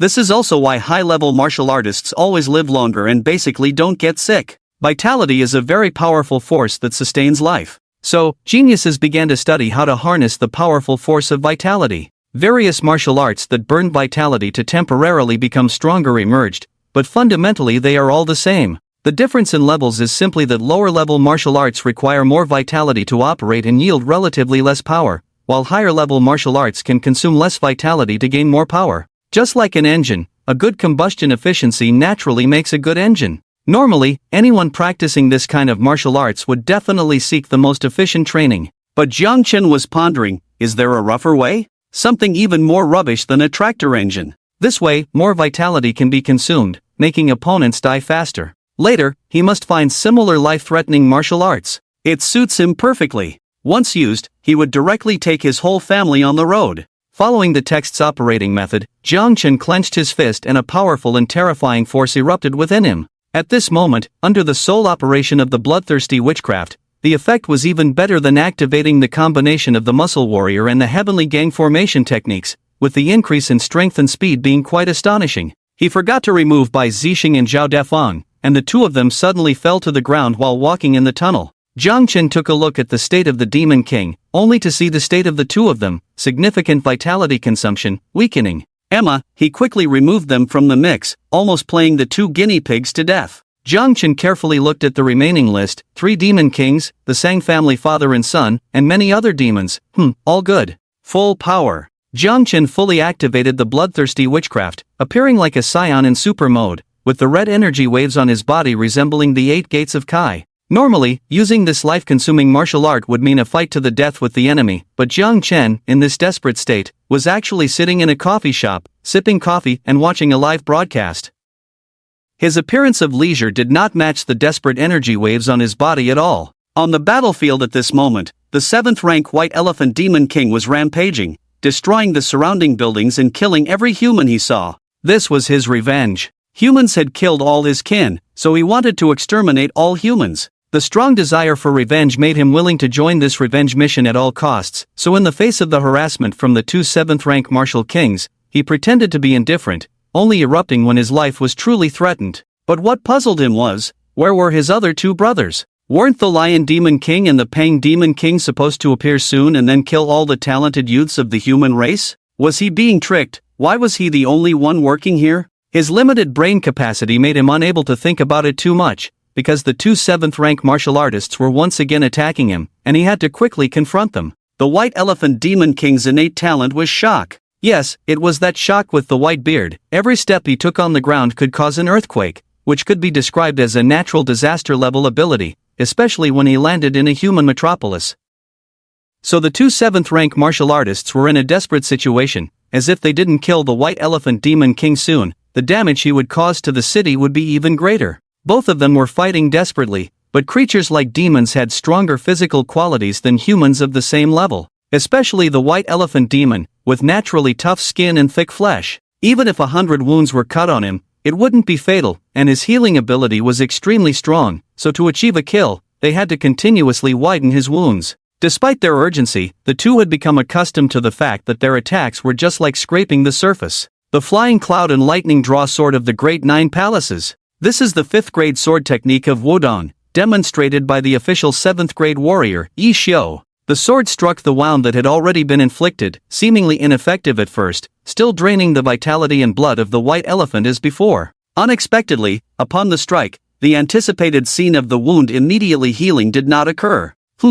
Yi Xiu was overjoyed. His vitality is insufficient for further recovery. Finally seeing a glimmer of hope, increased the attack speed. The White Elephant Demon King was also puzzled at this moment. Where had his vitality, enough to repair the damage from hundreds of attacks, disappeared to? Unaware that a certain someone in a cafe was burning vitality without a care, just like opening the floodgates of a pool. Unable to continue self-healing, the White Elephant Demon King had to pause his retaliation against humans and turn to seriously deal with the two 7th grade martial kings. Meanwhile, on a high building not far away, a man in a black cloak with eyes as sharp as an eagle furrowed his brow. The white elephant's vitality shouldn't be depleting this quickly.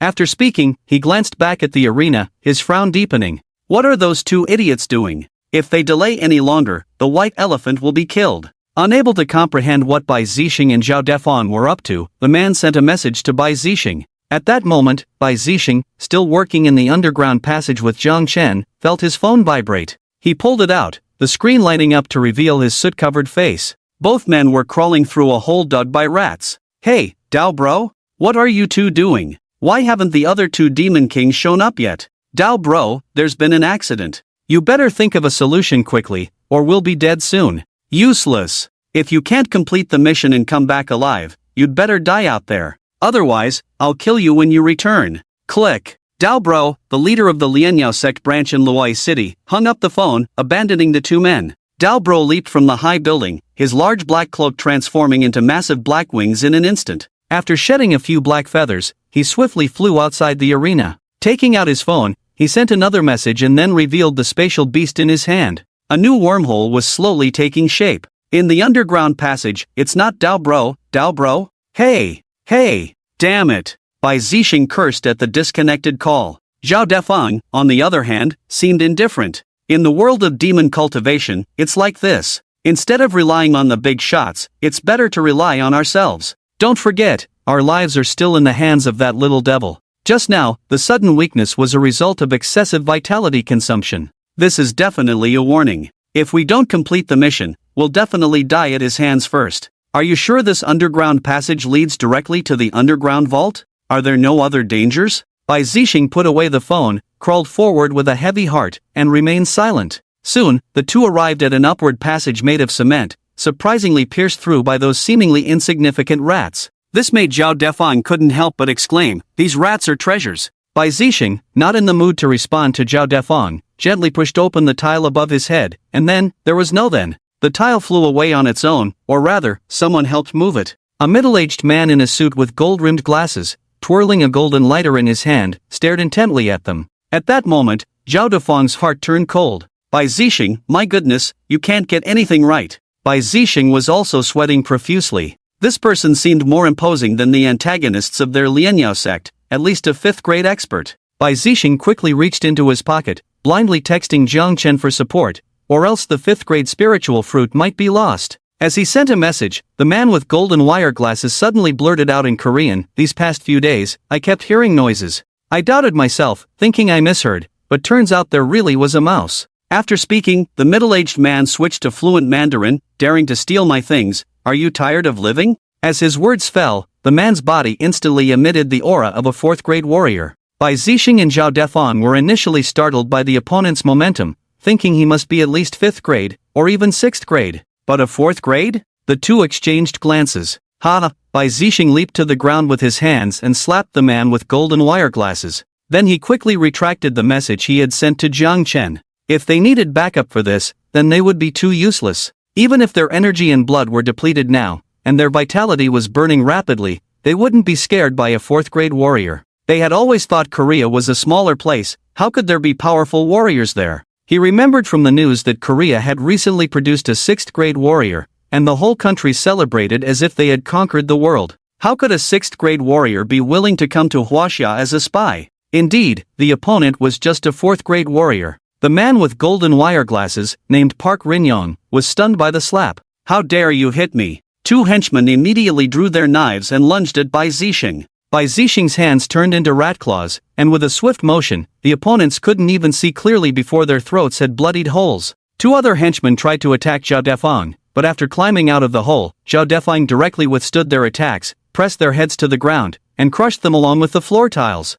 Then he turned and slapped the man with golden wire glasses. What are you barking for? Your father hits you, and you still have a face. He then looked at Bai Zixing. Lao Bai, find something to restore our energy. I can't take this loss anymore. Alright, I remember this. The blood-infusing pill is a 3rd-grade medicine that can rapidly restore energy in a short time. Bai Zixing cracked open a porcelain bottle, poured it into his mouth, and then tossed the bottle to Zhao Defang. The two of them acted as if they were in their own home, paying no attention to Park Rinyong, whose face was turning darker. You guys are too much. Park Rinyong clenched his fists and roared, causing several henchmen in black suits around him to emit the aura of 2nd-grade warriors. The two who had taken the blood-infusing pill exchanged a glance, erupted with the pressure of 4th-grade warriors without saying a word, and also displayed partial demonization. Park Rinyong's energy and blood suddenly stagnated. Zhao Defang walked up to him, slapped his face twice, and said, "Still barking. Still barking. Still barking." They had already found the 5th-grade spiritual fruit, but instead of leaving immediately, they first gave Park Rinyong and his henchmen a beating.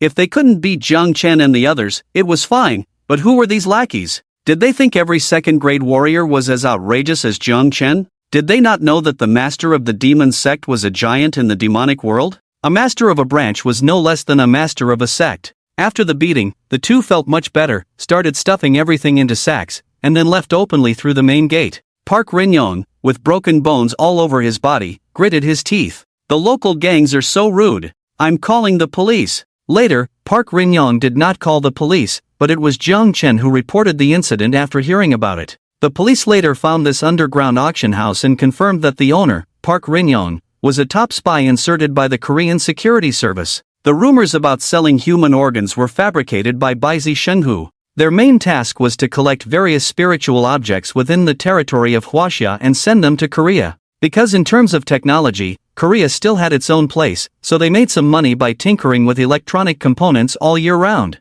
Due to the lack of talents within the territory, they believed that the land was too small, lacking sufficient medicinal herbs and spiritual objects, so they couldn't compare to neighboring Huaxia. As long as they could manipulate Huaxia's resources into their country, they could surpass Huaxia in minutes and become the world's #1 martial arts power. No! The universe's #1 martial arts power. Unfortunately, there were too few experts within the territory, with only 2 7th-rank martial kings, both used for national defense, so sending them out as spies was a bit far-fetched. After several rounds of selection, they dispatched a 4th-rank warrior with the highest combat power. The result was that they were easily defeated by 2 4th-rank warriors from Huaxia, unable to lift their heads. Is this the thunder fruit? Jiang Chen held a fruit covered in patterns in his hand, feeling that this thing looked very familiar. It was somewhat like a devil fruit? Yes, besides this 5th-rank thunder fruit, there are also a large number of other grades of spiritual herbs and elixirs, with an unusually large inventory, not at all like what an auction house should have.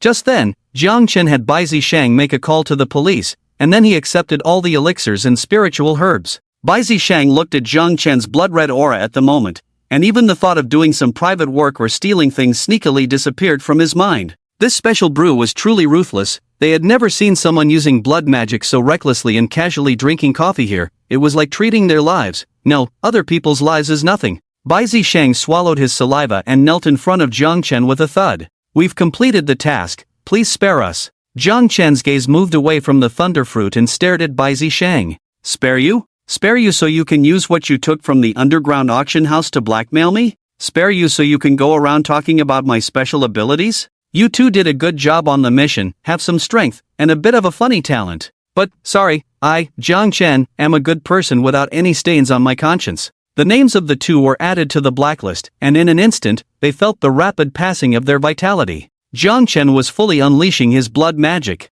Bai Zisheng gritted his teeth. You have no integrity. Jiang Chen toyed with the thunderfruit, looking more like the antagonist than these two. What integrity do I owe to you two demon disciples of the refining demon sect? I know you still have a complete demon transformation. If you don't use it, you might really die. Bai Zisheng widened his eyes. How do you know? Wait, you were there when Mao Tu died? No, you killed Mao Tu. I should have realized it earlier. Bai Zisheng suddenly felt that he was not as cunning as he thought, but rather foolish. This student seemed much more ruthless than their group of villains. He was willing to kill even the delicate Mao Tu, let alone the two ugly ones. Even if they tried to please him, they could never gain his trust. Bai Zisheng gritted his teeth, clenched his fists. Being submissive all my life, in the end, it's useless. Let's fight it out. You brought this upon yourself. Bai Zisheng took out a porcelain bottle and poured it into his mouth. For someone as afraid of death as him, he would never take this medicine unless it was truly the last moment.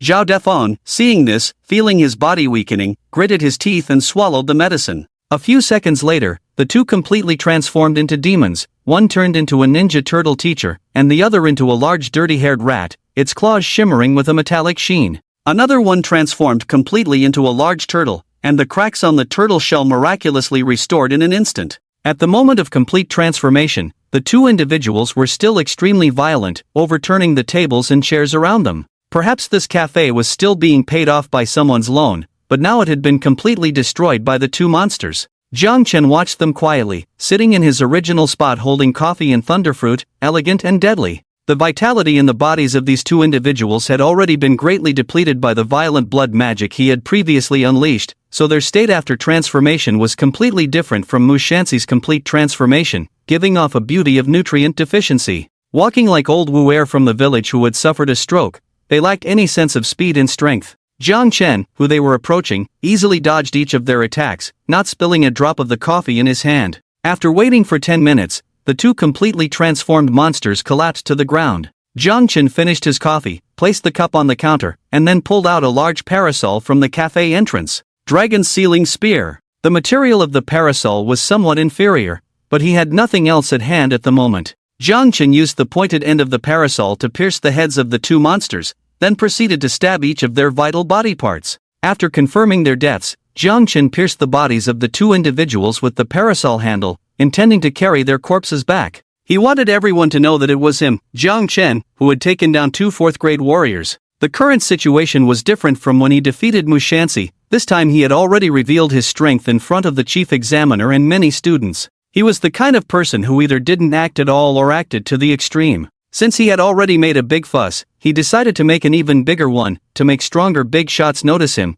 so that he would be valued, gain more benefits, and receive better protection. This year's college entrance examination seemed to be doomed, and he didn't know if there would be a re-examination later, but Jiang Chen thought that as long as he made enough noise, he should be able to be recruited directly by those major sects. Turning on the live broadcast, Jiang Chen planned to observe the situation on site, find a good opportunity, and incidentally get involved in the killing of the 7th grade Demon King. It was worth noting that the Demon King's current weakened state was all thanks to him, including why so many demons died inexplicably on the Kunya Mountain battlefield before, which was also his credit. Although he couldn't say it directly, it was reasonable to let him benefit a little. While watching the live broadcast, he could also take the opportunity to eat the thunderfruit. He had only eaten a 4th grade spirit marrow before, which had already awakened a tremendous strength talent for him. The 5th grade spirit fruit would surely bring him even greater benefits. As the thunderfruit entered his mouth, he felt a tingling sensation, as if an electric current had passed through his mouth.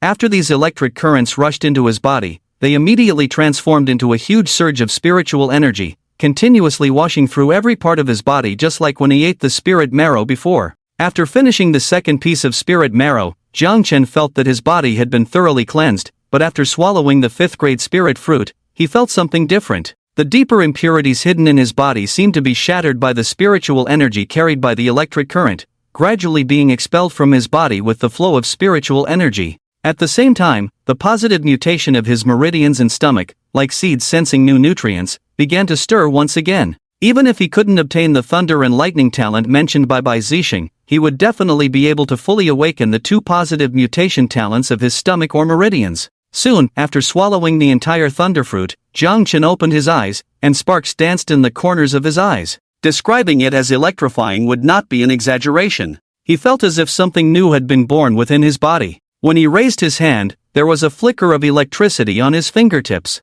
It really happened. He obtained the innate talent of thunder and lightning. Although it still felt very weak, he could confirm that this talent truly existed. Unfortunately, due to the emergence of the thunder and lightning talent, the other 2 positively mutated body parts did not receive enough nourishment. After some restlessness, they fell silent. Gain and loss are part of life. One must learn to be content. Jiang Chen understood this principle very well, feeling no disappointment at all. Instead, he accelerated the practice of his techniques, refined his qi and blood, and used the remaining spiritual energy to impact his acupoints. With the battle formation diagram, the more acupoints he opened, the stronger he could become. A week before the college entrance exam, after continuous drug-enhanced training every day, he had already broken through 12 acupoints, starting from the milk cistern point, breaking through the milk root, unyielding, receiving fullness, beam gate, closing gate, supreme unity, sliding flesh gate, celestial pivot, outer mound, great gigantic, and waterway points. Nearly half of the 45 acupoints of the stomach meridian of Foot Yangming had been broken through.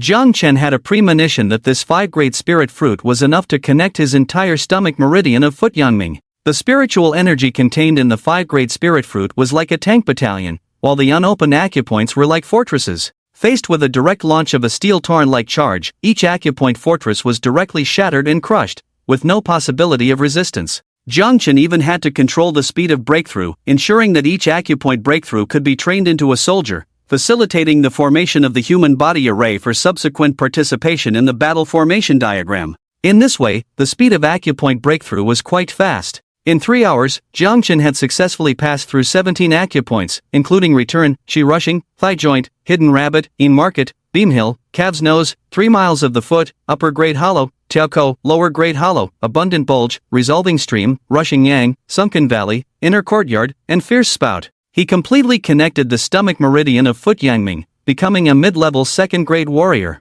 With the spiritual energy of the 5-grade spirit fruit not completely dissipated, Jiang Chen could only temporarily seal it inside his body, waiting to use it after everything was settled. Because at this time, some unexpected events occurred in the city of Luoyi. The White Elephant Demon King had been killed by 2 7th-grade martial kings 2 hours ago due to excessive consumption of vitality, greatly reducing his self-healing ability. Coupled with the fact that he was still in a severely injured state, he had not fully recovered. However, at the same time, 2 demon kings appeared, namely the 7th-grade Lion Demon King and the 7th-grade Ping Demon King, finally completing the trio of demon kings in the Kunyu Mountain. However, circumstances had changed, as they appeared around the arena. Upon discovering the death of the White Elephant Demon King, they went completely berserk, launching attacks on the arena in an attempt to kill more human genius talents. Fortunately, the Tianmen Taoist of Mount Tai and 3 6th-grade warriors arrived in Luoyi City. With the other 2 7th-grade martial kings freed up after killing the White Elephant Demon King, the situation turned into 3 human 7th grades besieging the 2 demon kings. At the same time, it was unclear whether the 6th-grade Demon Lord and 5th-grade Demon General had been released earlier. Along with the appearance of the 2 demon kings, the grades were not as high, mostly ranging from 5th grade to 3rd grade demons. After their appearance, they also attacked around the arena, but fortunately, the nearby military forces had already arrived. However, the situation for the examinees was still not optimistic. Jiang Chen first sent the things stolen by Bai Zixing to the official hotel room set up for these students rushing to the exam, then carried a parasol and headed towards the arena with 2 demons hanging on the umbrella. At the same time, through live broadcasting, Jiang Chen pulled all the monsters he saw into his bucket. At this moment, he had connected 3 meridians, with over 100 acupoints. In other words, almost all the monsters that were teleported over were now in his bucket. After dragging the person, Jiang Chen directly activated the bloodthirsty witchcraft, burning others' vitality to enhance the speed of travel. After opening up another meridian, his power and speed increased significantly once again.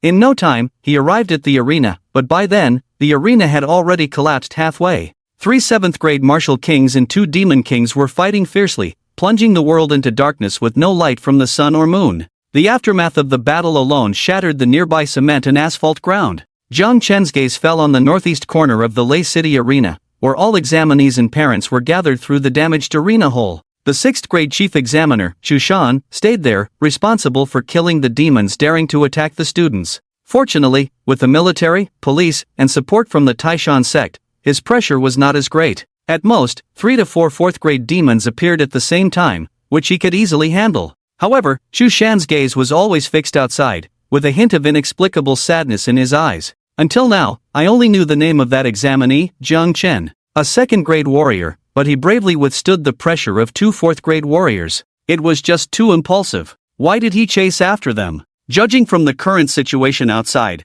it's probably more bad than good. It's really a pity. Xu Shan, a disciple of Shaolin, had already become a 6th-grade warrior at the age of 38, showing exceptional talent. He had the opportunity to strive for the 7th grade, or even the 8th grade martial master. With the recommendation of this outstanding alumnus, he could definitely secure Jiang Chen's admission to Shaolin. Even if he could still see Jiang Chen alive, even if he was disabled, he would return to Shaolin to beg for a 5th grade great healing pill to cure Jiang Chen. It's not just the talent of a 2nd grade warrior against 4th grade opponents that matters here, but more importantly, it's that courage, that spirit. At the critical moment, it was his bravery that united all the students and parents, giving them the courage to resist the demons. Otherwise, when he was surrounded by several demons just now, the students would have suffered heavy casualties for sure. Jiang Chen, can you still come back? Xu Shan sighed again. Ha! Xu Shan squinted his eyes, and a familiar figure seemed to be running not far away. Jiang Chen. The 2 figures behind him seemed to be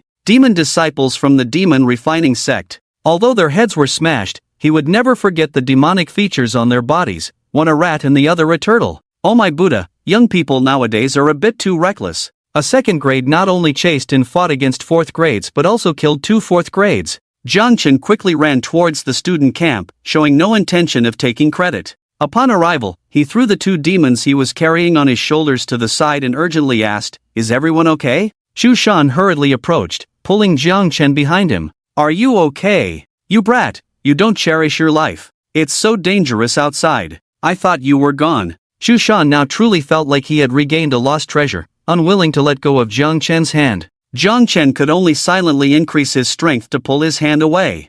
"I'm really curious, how did you kill those 2? Jiang Chen's face remained calm as he recounted the facts with a hint of reminiscence. "Actually, I mainly used the battle formation diagrams I learned during the training camp, which temporarily boosted my strength to the level of 3rd or even 4th grade. In this situation, I also have a special family martial art that allows me to transfer half of the damage I receive to the enemy. Although I couldn't transfer the damage when the opponent's strength greatly exceeded mine, after enhancing my strength with the battle formation diagrams, it worked perfectly. It seemed like they just treated it as a routine mission, planning to run if the mission failed. They also found out that I could rebound their damage, so they couldn't kill me and just wanted to escape. Along the way, we encountered a 5th grade demon, and those demons didn't see them as allies at all, immediately attacking them. I took advantage of the situation, dealt with them after a struggle, and quickly escaped back." Xu Shan listened, his face full of emotion. Although Jiang Chen spoke lightly, he could imagine the real danger of the situation. He knew the military's battle formation records, which were like madmen risking their lives for victory, lasting a very short time. But Jiang Chen had been outside for a full 3 hours. There were monsters everywhere outside. Who knows what he had experienced during those 3 hours? It was definitely a double challenge of wisdom and strength. Xu Shan admitted that even when he was at the 2nd rank, he wouldn't be able to perform as excellently as Jiang Chen, even with those 2 martial arts. A person with both intelligence and courage, extraordinary talent, and a heart for his country, not going to a top sect would be a waste. Xu Shan imagined, "Jiang Chen, I have a recommendation for a guaranteed entry to Shaolin, would you like it?" Jiang Chen didn't know what the other person was thinking, so he was a bit confused. He thought he should at least show some performance, maybe assist in killing a 7th rank monster to receive such attention. Why was he being guaranteed entry directly? Among the 3 top sects, he preferred the carefree sect. The martial arts of the other 2 sects needed corresponding mental techniques to be effective. For example, the martial arts of the Shaolin sect were mostly extremely strong and aggressive, easily affecting emotions. If the killing intent was too strong, one needed to study Buddhism to stabilize their mindset. The best example was the famous Shao, the scorpion maker, great compassion and freedom. Without learning some Buddhism, one couldn't control themselves. Jiang Chen disliked the Buddhist ways and would rather become a Taoist at Wudong Mountain. However, since they had extended an olive branch, Jiang Chen couldn't refuse. After all, it was a guaranteed entry to a top sect. So Jiang Chen was first surprised, then incredulous. Really, can an orphan like me, someone who has been supported by the country since childhood, go to a top sect like Shaolin? Xu Shan felt a bit sorry upon hearing this. So Jiang Chen was an orphan, raised on state aid, which explained his character. If you can't go, then who can? I'll call to recommend you right away. Xu Shan turned to make the call, while Jiang Chen sighed. Indeed, the child who cries gets the candy. Having secured a guaranteed entry, it wasn't enough. To make others fight for him, more people needed to pay attention to him. And to achieve that, live streaming. At this moment, the second camera was still live streaming, but the first camera's feed was gone. However, with two monster kings gathering near the examination site, the live stream from the second camera shifted to the arena nearby, which meant it could still capture the student's side. He didn't need to do anything extra, just keep killing the monsters that slipped through from the military and police. Killing third and fourth rank monsters with the strength of a second rank warrior would surely make more people notice him through the live stream. By then, it wouldn't just be a guaranteed entry to Shaolin, there would be plenty of choices. This wasn't selfish, he was genuinely working for the safety of all examinees. Jiang Chen glanced at Xu Shan, who was still on the phone, then his eyes caught sight of a fourth rank tiger monster sneaking in from the police camp. The tiger monster was covered in wounds but still crazily charging towards the students. Zhang Chang's brother, Zhang Tai, and some other fourth-rank parents were already battered and gasping for breath. Before this, they weren't facing fourth-rank monsters but fifth-rank ones. It was already very difficult for them to survive until now. There's a monster. At the sight of the tiger monster, Zhang Tai issued a warning, and Xu Shan, who was on the phone, quickly turned around, ready to kill the overconfident fourth-rank tiger monster. However, Jiang Chen rushed forward. Xu Shan widened his eyes. This kid is even more fierce than the tiger monster. The call had been connected, and on the other end was the head of the Arhat Hall at Shaolin, also Xu Shan's mentor, the colorless Zen master. Hello? Hello, can you hear me? What tiger? Master Wushou asked like an elderly person who wasn't very good at using smartphones. Xu Shan couldn't care less about the teacher's questions on the phone and just said, "Teacher, wait a moment," before rushing towards Jiang Chen to intercept him. At that moment, Jiang Chen's body erupted with red and blue chi waves, using a martial skill called Mountain Collapse of the 8 Extremities to directly send the fourth-rank tiger demon flying out. Even the tiger demon's fangs could be seen flying in the air. Xu Shan was stunned. Why did he feel like this kid had become even stronger than before? He had witnessed Jiang Chen battling two fourth-rank demon cultivators before. Although the demon cultivators from the refining demon sect were only half-demon, their physical strength was not as strong as pure-blooded demons. It was understandable that Jiang Chen could send Bai Zixing flying, but knocking a pure-blooded fourth-rank tiger demon was a bit insane. A fourth-rank tiger demon's strength could exceed 500 tons, and demons had innate physical talents far superior to humans in terms of strength, resilience, and self-healing abilities. Yet, Jiang Chen still managed to send it flying. Several parents of fourth-rank students were astonished. Isn't he just a second rank? The live broadcast captured Jiang Chen's figure at that moment. Many viewers who had been worried about Jiang Chen not showing up in the first scene were now amazed to see him sending a fourth-rank tiger demon flying with a single blow. Wow! In just a few hours, this student seems to have become even stronger.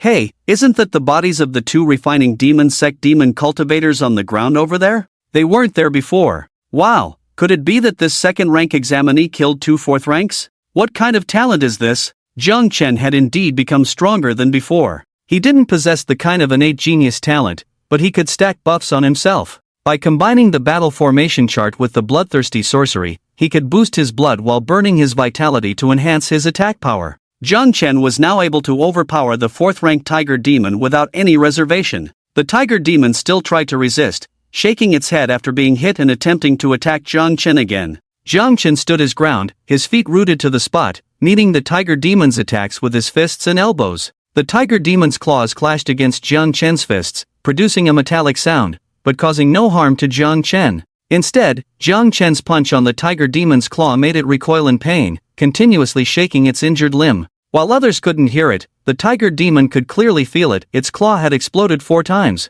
Its bones shattered. The tiger demon retreated, one of its claws disabled, and Jiang Chen advanced once more. Treating the 4th-ranked tiger demon as a training target, Jiang Chen unleashed the mountain collapse of the 8 extremities techniques on it, relishing in the most satisfying battle he had ever fought. Unfortunately, the 4th-ranked tiger demon didn't last long, as Jiang Chen delivered a final blow, shattering its skull with 5 chi explosions.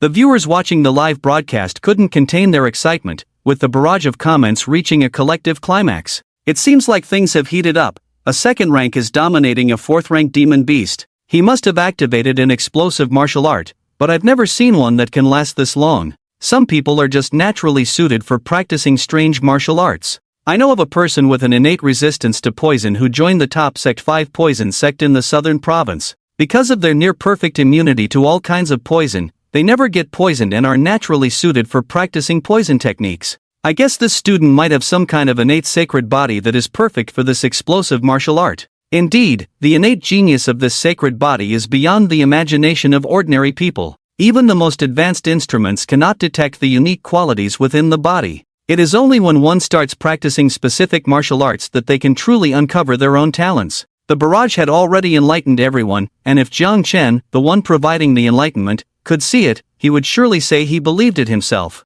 At the same time, when Shushan saw that Jiang Chen could indeed handle it, he stopped and introduced Jiang Chen's situation to his mentor, who was also the chief colorless Zen master of the Luohan Hall. The conclusion drawn by the colorless Zen master was not far off from what was said in the barrage. Indeed, there are people born with extremely high resistance to explosive martial arts. Their meridians can withstand more violent chi and blood, and their special talents can also help them reduce the side effects of explosive martial arts. I guess this young friend Jiang Chen shouldn't be collapsing directly on the ground right now, right? Shushan looked at Jiang Chen, whose blue chi waves had disappeared, indicating that the 36 Heavenly Gang formation had ended. There was indeed no sign of fatigue or weakness on his face. Indeed, he doesn't look weak at all. The well-qualified colorless Zen master's teacup trembled in his hand. You mean, not weak at all? Shushan nodded. Yes, he looks as if he's in a normal state. Clap. The sound of the teacup hitting the table came through the phone. Buddha be praised. Shushan understood that his mentor meant that this kid's talent was not just good,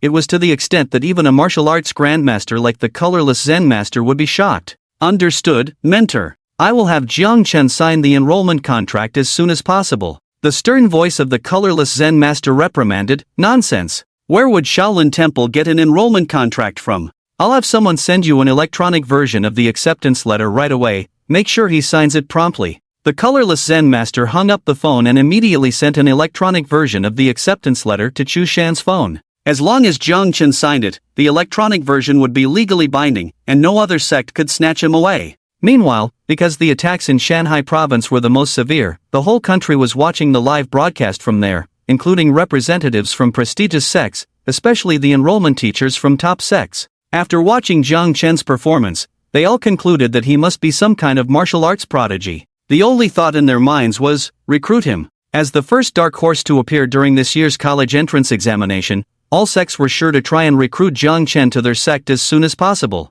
Wudong directly called Yishio, who was currently serving in an official capacity, dressed in Zhongshan suit and carrying a sword. Yishio was one of the 2 7th-grade warriors who had previously besieged the White Elephant Demon King. Hello? Mentor. Why are you calling me now? I'm in the middle of fighting the Demon King. What do you mean you know I'm in a hurry? But can't it wait? Isn't this the enrollment period? What? 2nd grade fighting 4th grade. Where is he? I'll slap our Wodong's acceptance letter on his face right away. The military's 7th grade warrior also received a call at this moment. Hey, old leader, yes, I'm busy fighting the Demon King. Recruiting people? Using the battle formation chart to suppress a 4th grade with 2nd grade strength? And he has already mastered the copper skin realm to perfection with the metal forging technique. And he has only had 1 week since the end of the training camp. You mean he reached the copper skin realm in just over a month, and then could use the battle formation chart to suppress a 4th grade demon beast? This is impossible. What? You watched him do it live. Where is he? I'll recruit him for you. The two hung up the phone and looked at each other in unison, then spoke at the same time. Can you cover for me for a while? X2 huh? X2 you didn't receive a recruitment call as well, did you? X2. After an awkward silence, shall I go first? Why should you go first? Then let's both not go. Let's kill the Demon King first. Okay. Just as the two agreed not to go, they received another phone call. What? The people from Shaolin have found him. The two exchanged a glance. Should I go and handle it? I can do it too. The leader said we can't let those bald donkeys snatch people away again. Snatching talents from top universities is fierce. In a world where top talents are scarce, the competition is even fiercer. Although they are all nurturing stronger talents for the country, there are also vested interests involved. When a sect nurtures a rank 8 martial arts grandmaster, they are essentially bound to the sect, expected to lend a hand whenever the sect needs it. In return, if something happens to this person, the sect will surely help. Just like the Sang family from the Kongtong sect, when they encounter trouble, the sect stands by them firmly, even if they are not members. Due to the numerous martial arts and the rank 8 internal skill Yi Jin Jing that can be cultivated at Shaolin Temple, even if they have to shave the heads of those geniuses and make them study Buddhism for 4 years, there are still plenty of people willing to join. Many geniuses who were almost set to join wudang or military academies had their plans disrupted by Shaolin, snatching them with their rank 5 palm technique, Great Compassion Palm. This angered both sides. A rare unified action was taken externally. Yi Xiu from Wudang stayed behind to withstand the pressure of one Demon King, not knowing what had happened. These two Demon Kings appeared weak from the start, as if they had just gone through a thrilling reproductive activity. Yi Xiu noticed that the opponent's self-healing abilities seemed to have disappeared, and the vitality in their body was rapidly depleting. Withstanding the pressure of one Demon King was not a big deal. When Shushan showed Jiang Chen the acceptance letter from Shaolin and tried to persuade him to sign his name immediately, military rank 7 Martial King Dian Yang interrupted Chu Shan's persuasion. Jiang Chen, don't be in such a hurry. I think you should consider the conditions of various places, especially the military academy. You should be clear about your talent. Joining the military is definitely your best choice. The first sentence was somewhat official, but the second sentence started to mix personal opinions. Dian Yang saw Jiang Chen's eyes shining. He had never seen anyone activate the human body formation without side effects after opening the battle formation chart. This kid's talent was too abnormal, truly a natural martial arts prodigy for the military. Dian Yang, you are misleading the youth. What martial arts your military has, Shaolin has them too. What martial arts your military doesn't have, Shaolin still has. Jiang Chen, rank 8 martial arts, the pinnacle of martial arts. Have you heard of Yi Jin Jing? Only Shaolin possesses it. Dian Yang fell silent. He too Shaolin people are good at deceiving children. Does the military not have rank 8 martial arts? The military was the first to possess rank 8 martial arts. Jiang Chen, you should choose what suits you best. Do you really want to be a monk for 4 years and spend your whole life chanting scriptures? Jiang Chen indeed did not want that, but he also didn't want to join the military. That place was too rigid. However, he had achieved his goal. In such a tense situation, a martial king had actually abandoned a demon king and come over to invite him to join the military academy. That was quite a face-saving move. One should not be too arrogant due to favoritism, so Jiang Chen just looked confused, as if he was considering whose advice to follow. Listening to the debate between the two, Jiang Chen and the students present also received an extra lesson, understanding why top sects were called top sects. In essence, this was similar to universities in the previous world. Sects had always been unique martial arts research institutions. The military was the first to research martial arts that could elevate someone to a rank 8 martial arts grandmaster. Huaxiao always had such excellent qualities. They might seem unremarkable on ordinary days, but when it came to crucial moments, everyone could quickly gather together day and night to research something, even if they had to calculate without computers and rely solely on abacuses to get the results. At that time, the military gathered all the martial arts experts in the country to develop the first martial art theory that could elevate a person to the rank of 8th grade martial arts grandmaster, the 9th scripture. For the demon in foreign races, this was like a small mushroom egg. Before this, the highest rank a person could achieve was 6th grade.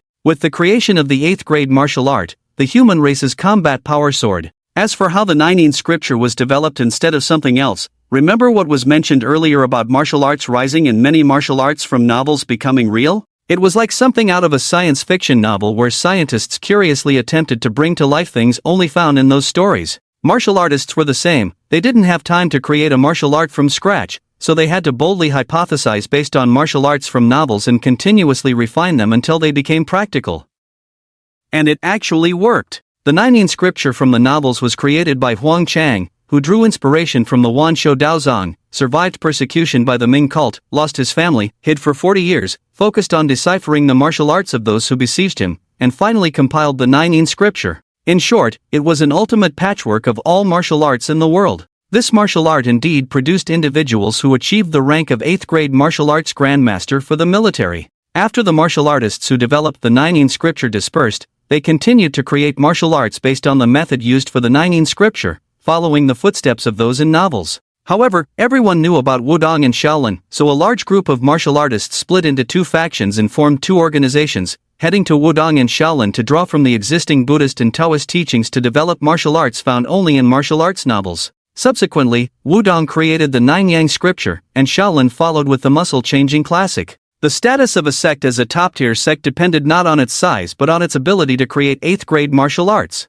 In modern terms, it was about the capabilities of the research team. However, since the first group of martial artists passed away, there had been no news of anyone creating 8th grade martial arts for hundreds of years. Consequently, nowadays, Wudong, Shaolin, and even the military had few individuals delving into more profound martial arts. Instead, they focused on nurturing those who could develop more 7th or 8th grade martial arts, leading them to vigorously recruit top talents. Now, Jiang Chen understood the significance of these three top sects and only awaited the last one, the Carefree sect. After learning about the Carefree sect, if that didn't work out, he would reluctantly accept the military. Sometimes you just had to go with the flow. The military's martial arts were indeed more suitable for him. Seeing Chu Shan and Dian Yang still arguing, Jiang Chen suggested helplessly, "How about we discuss this after all the demons are dead? The two demon kings are still around." The two were on the verge of a heated argument, but Dian Yang, upon hearing Jiang Chen's words, suddenly realized, almost forgot about that. "You wait, I'll go kill that demon king." Dian Yang left, and although Chu Shan wanted to persuade Jiang Chen further, Jiang Chen had already acted on his words and rushed to the front lines to fight alongside the military and police, leaving Chu Shan to sigh and temporarily give up. The live barrage at that moment read, "Oh my goodness, is this what a top talent looks like? A 6th grade and a 7th grade are both fighting over him. If only I could be fought over too. Stop dreaming. I'm just curious which sect this student will join in the end." In reality, dealing with the aftermath was not that difficult at all. The three demon kings were already severely injured and had little time to recover. Plus, with Jiang Chen providing them with medicinal meals every day, their survival was purely due to their inherent strength. Following Jiang Chen's mastery of the bloodthirsty witchcraft, directly burning their vitality, he severed their strongest point as members of the demon clan, their self-healing ability. The two demon kings were quickly dealt with, and the remaining 4th and 5th grade demons were also eliminated by the joint efforts of the police and the military. Jiang Chen contributed significantly to this, as he had to uphold the image he had established. He only stopped after killing 3 4th grade demon beasts, showing a completely exhausted appearance. Even the viewers watching the live broadcast couldn't help but feel that this kid's talent was insanely abnormal. Being able to defeat 2 4th grade demons and 4 4th grade demon beasts with just a 2nd grade explosive martial art. What about after he reaches the 4th grade himself? Would he be able to directly challenge a 6th grade demon lord? This kid wasn't just a natural explosive martial arts genius, he was purely a natural transcendent martial arts genius. Jiang Chen's performance attracted olive branches from all sects towards him. The top 3 sects, Wudong, Shaolin, and Xiaoyao, all directly sent him acceptance letters. The military was even more straightforward, they didn't need any signatures. As long as Jiang Chen said the word, they would take him away when they retreated. Apart from him, many other geniuses emerged in this high school attack incident. Like the Wang family genius from the Kyoto area, who was said to be in real estate and directly fed his spirit beast to awaken his innate talent, being able to control the consciousness of demon beasts, a 2nd grade martial artist could control a 4th grade demon beast. There was also the Li family genius from the magic capital area, also a 2nd grade martial artist, said to have an innate sword body, with an understanding of sword martial arts far surpassing that of geniuses, killing a 4th grade demon beast with a single strike. In addition, there were many others who, with the body of a 2nd grade martial artist, managed to kill 4th grade demons, using whatever means necessary. It's evident how strong the foundation of Huaxia is. Jiang Chen had thought he was special enough, but he realized there were many others even more special than him. Compared to them, he wasn't as dazzling, but his special physical talent and the perfect image he had created still made him overwhelmed with acceptance letters. And all parties began to get involved. After the battle, Shushan said, "As long as you come, Shaolin is willing to give you a bone-cleansing pill as a scholarship. This is a 5th grade pill that can reset talent points, allowing one's talent to reach new heights." Wudong Zhishou said, "If you are willing to come, we can teach you the Tai Chi heart technique and Tai Chi fist in your first year as an official disciple. This is a 6th grade martial art internal skill and 6th grade martial art fist technique. Normally, without a year of entry and not becoming the first of the year, it's impossible to obtain the Tai Chi heart technique and Tai Chi fist. Don't listen to the bald donkey's nonsense. There can be many pills, but can they offer you a 6th grade martial art? This is definitely the highest grade internal skill and martial art you can learn right now. As long as your performance continues to be good, you can also obtain the 9 Yang scripture, just like me. Yes, as a martial artist who reached the 7th grade at the age of 43, Yi Xiu can be considered a prominent figure from Wudong in recent years. Despite his current official position, he is still an inner disciple of Wudong, equivalent to a graduate or doctoral student. As long as he is willing to return, he can become the dean at any time. Using himself as an example, Yi Xiu's intention was to tell Jiang Chen that if he continues to perform well, they will directly assist him in becoming an 8th grade martial arts master. The military, being under official authority, couldn't make outrageous promises, but they also mentioned that if his talent was exceptional, they could provide him with the 9 Yin scripture.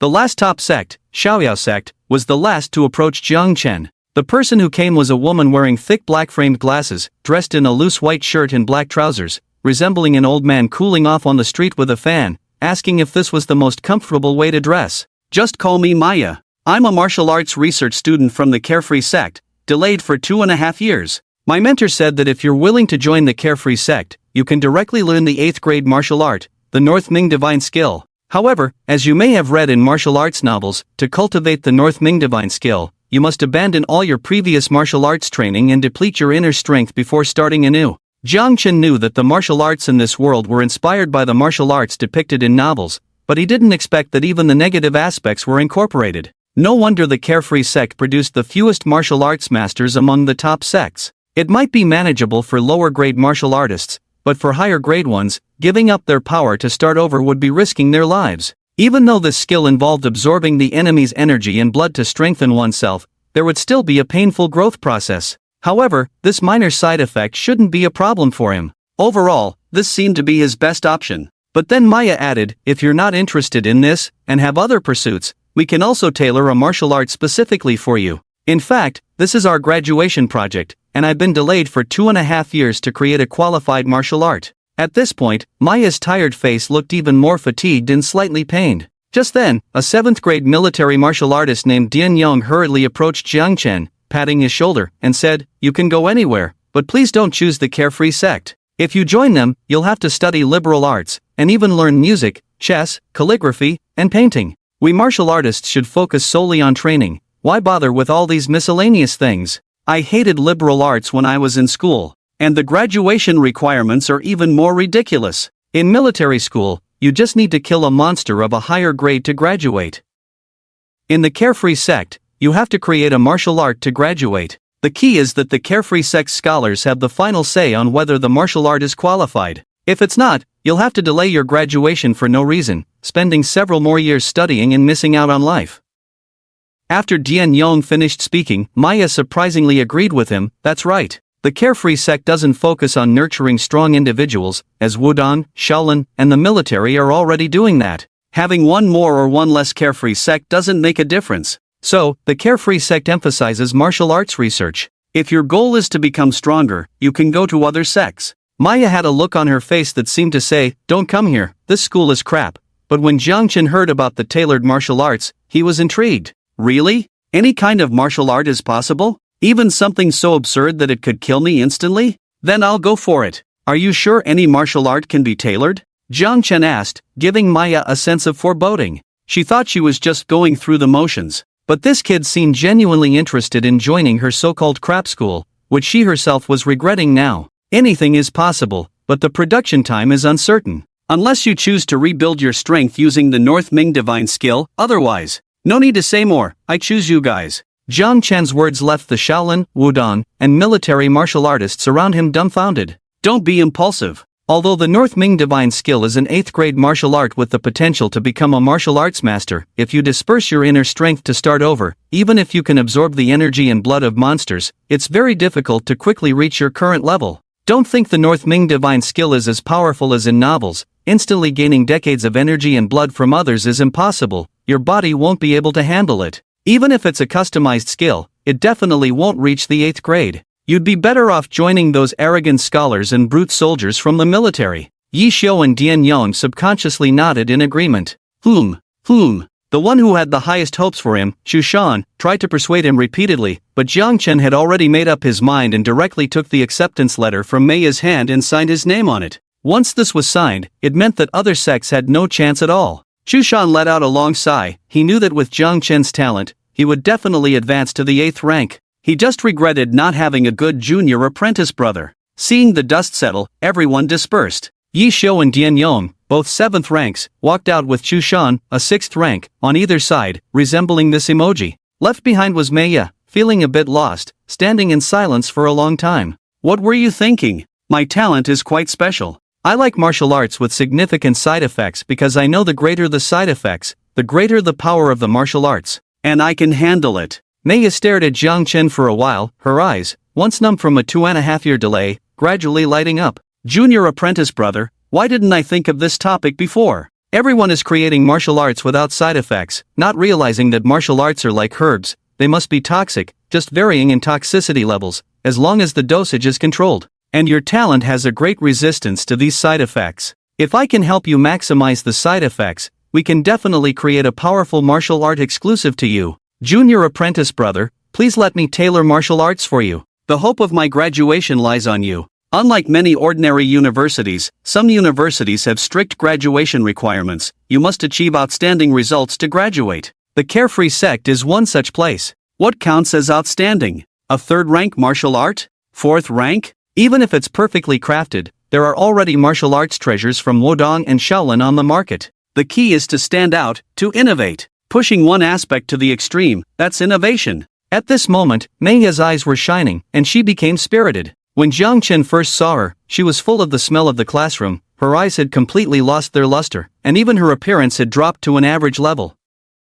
But now, once there was a spark in her eyes, even if she was wearing the shabbiest clothes, he felt she was beautiful. Not the kind of hot and sexy beauty, but an intellectual beauty, pleasantly plump. It was much more comfortable to look at, and Jiang Chen didn't object. Okay, senior sister, I'll leave it to you. I'll cooperate however you need. No need for anything special, just let me observe you for a while. Meiya took a few steps forward, her eyes scanning Jiang Chen, even looking at his nostrils. There's no need to observe so closely. Refining Demon Sect, branch in Luai City Master, the operation of the Demon Clan in Luai City has completely failed. By Zixing and Zhang Defong, those two useless ones, didn't even release the spatial beast and ran away. The latest news seems to indicate they are dead, killed by a 2nd-rank student. I have mismanaged, please forgive me, Master. Dao Gu, hidden in the darkness, calmly recounted the process, and the Master on the other end of the phone had no reproachful words. If it's a failure, then so be it, we've already received the reward.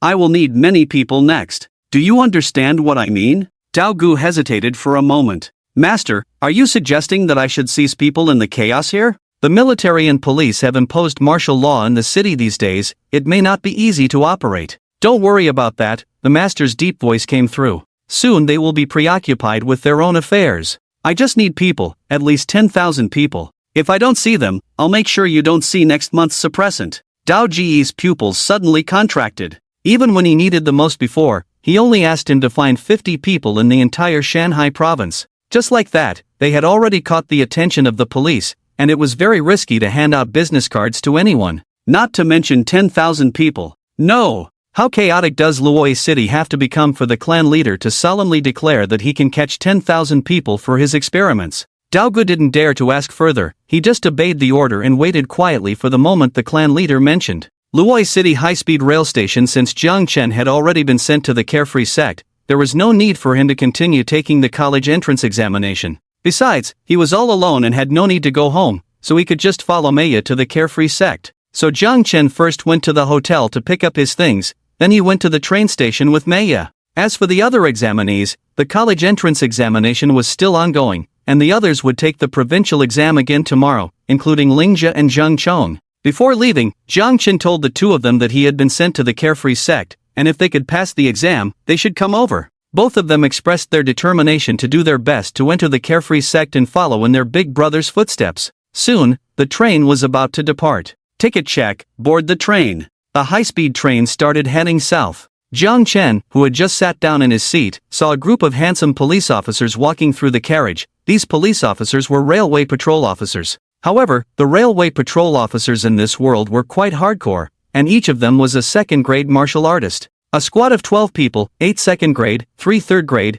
and 1 fourth-grade martial artist. Their configuration was the same as that of the road patrol officers, with a very high level of equipment. The reason for such a configuration was that a large part of the main railway lines passed through jungle mountains, some even close to the human-restricted area. However, there were electric fences on both sides of the railway tracks, and under normal circumstances, there was no need for human intervention, as second-grade monsters would be electrocuted. So once there was a monster that required their intervention, this configuration would come into play. Kunlun Monster Country, one of the 3 major human-restricted areas at this moment, a huge 8th-grade monster wolf looked at the side and spoke human words. The plan was successful? A standing peacock, dressed in military strategist attire, had a computer in front of him. Behind him, there was a huge screen displaying a map of China. Not only were all human cities marked on the map but also all monster territories. At the same time, the map was densely marked with many arrows, pointing towards the 3 largest monster countries, Kunlun, Changbai Mountain, and Shenanjia. At the end of the arrows were one monster territory after another. It was successful, although we didn't kill many human geniuses. We have already moved all the 7th-grade martial kings along the migration routes, and we have also lured out many human geniuses who have the opportunity to become 8th-grade martial masters. They have all been recorded.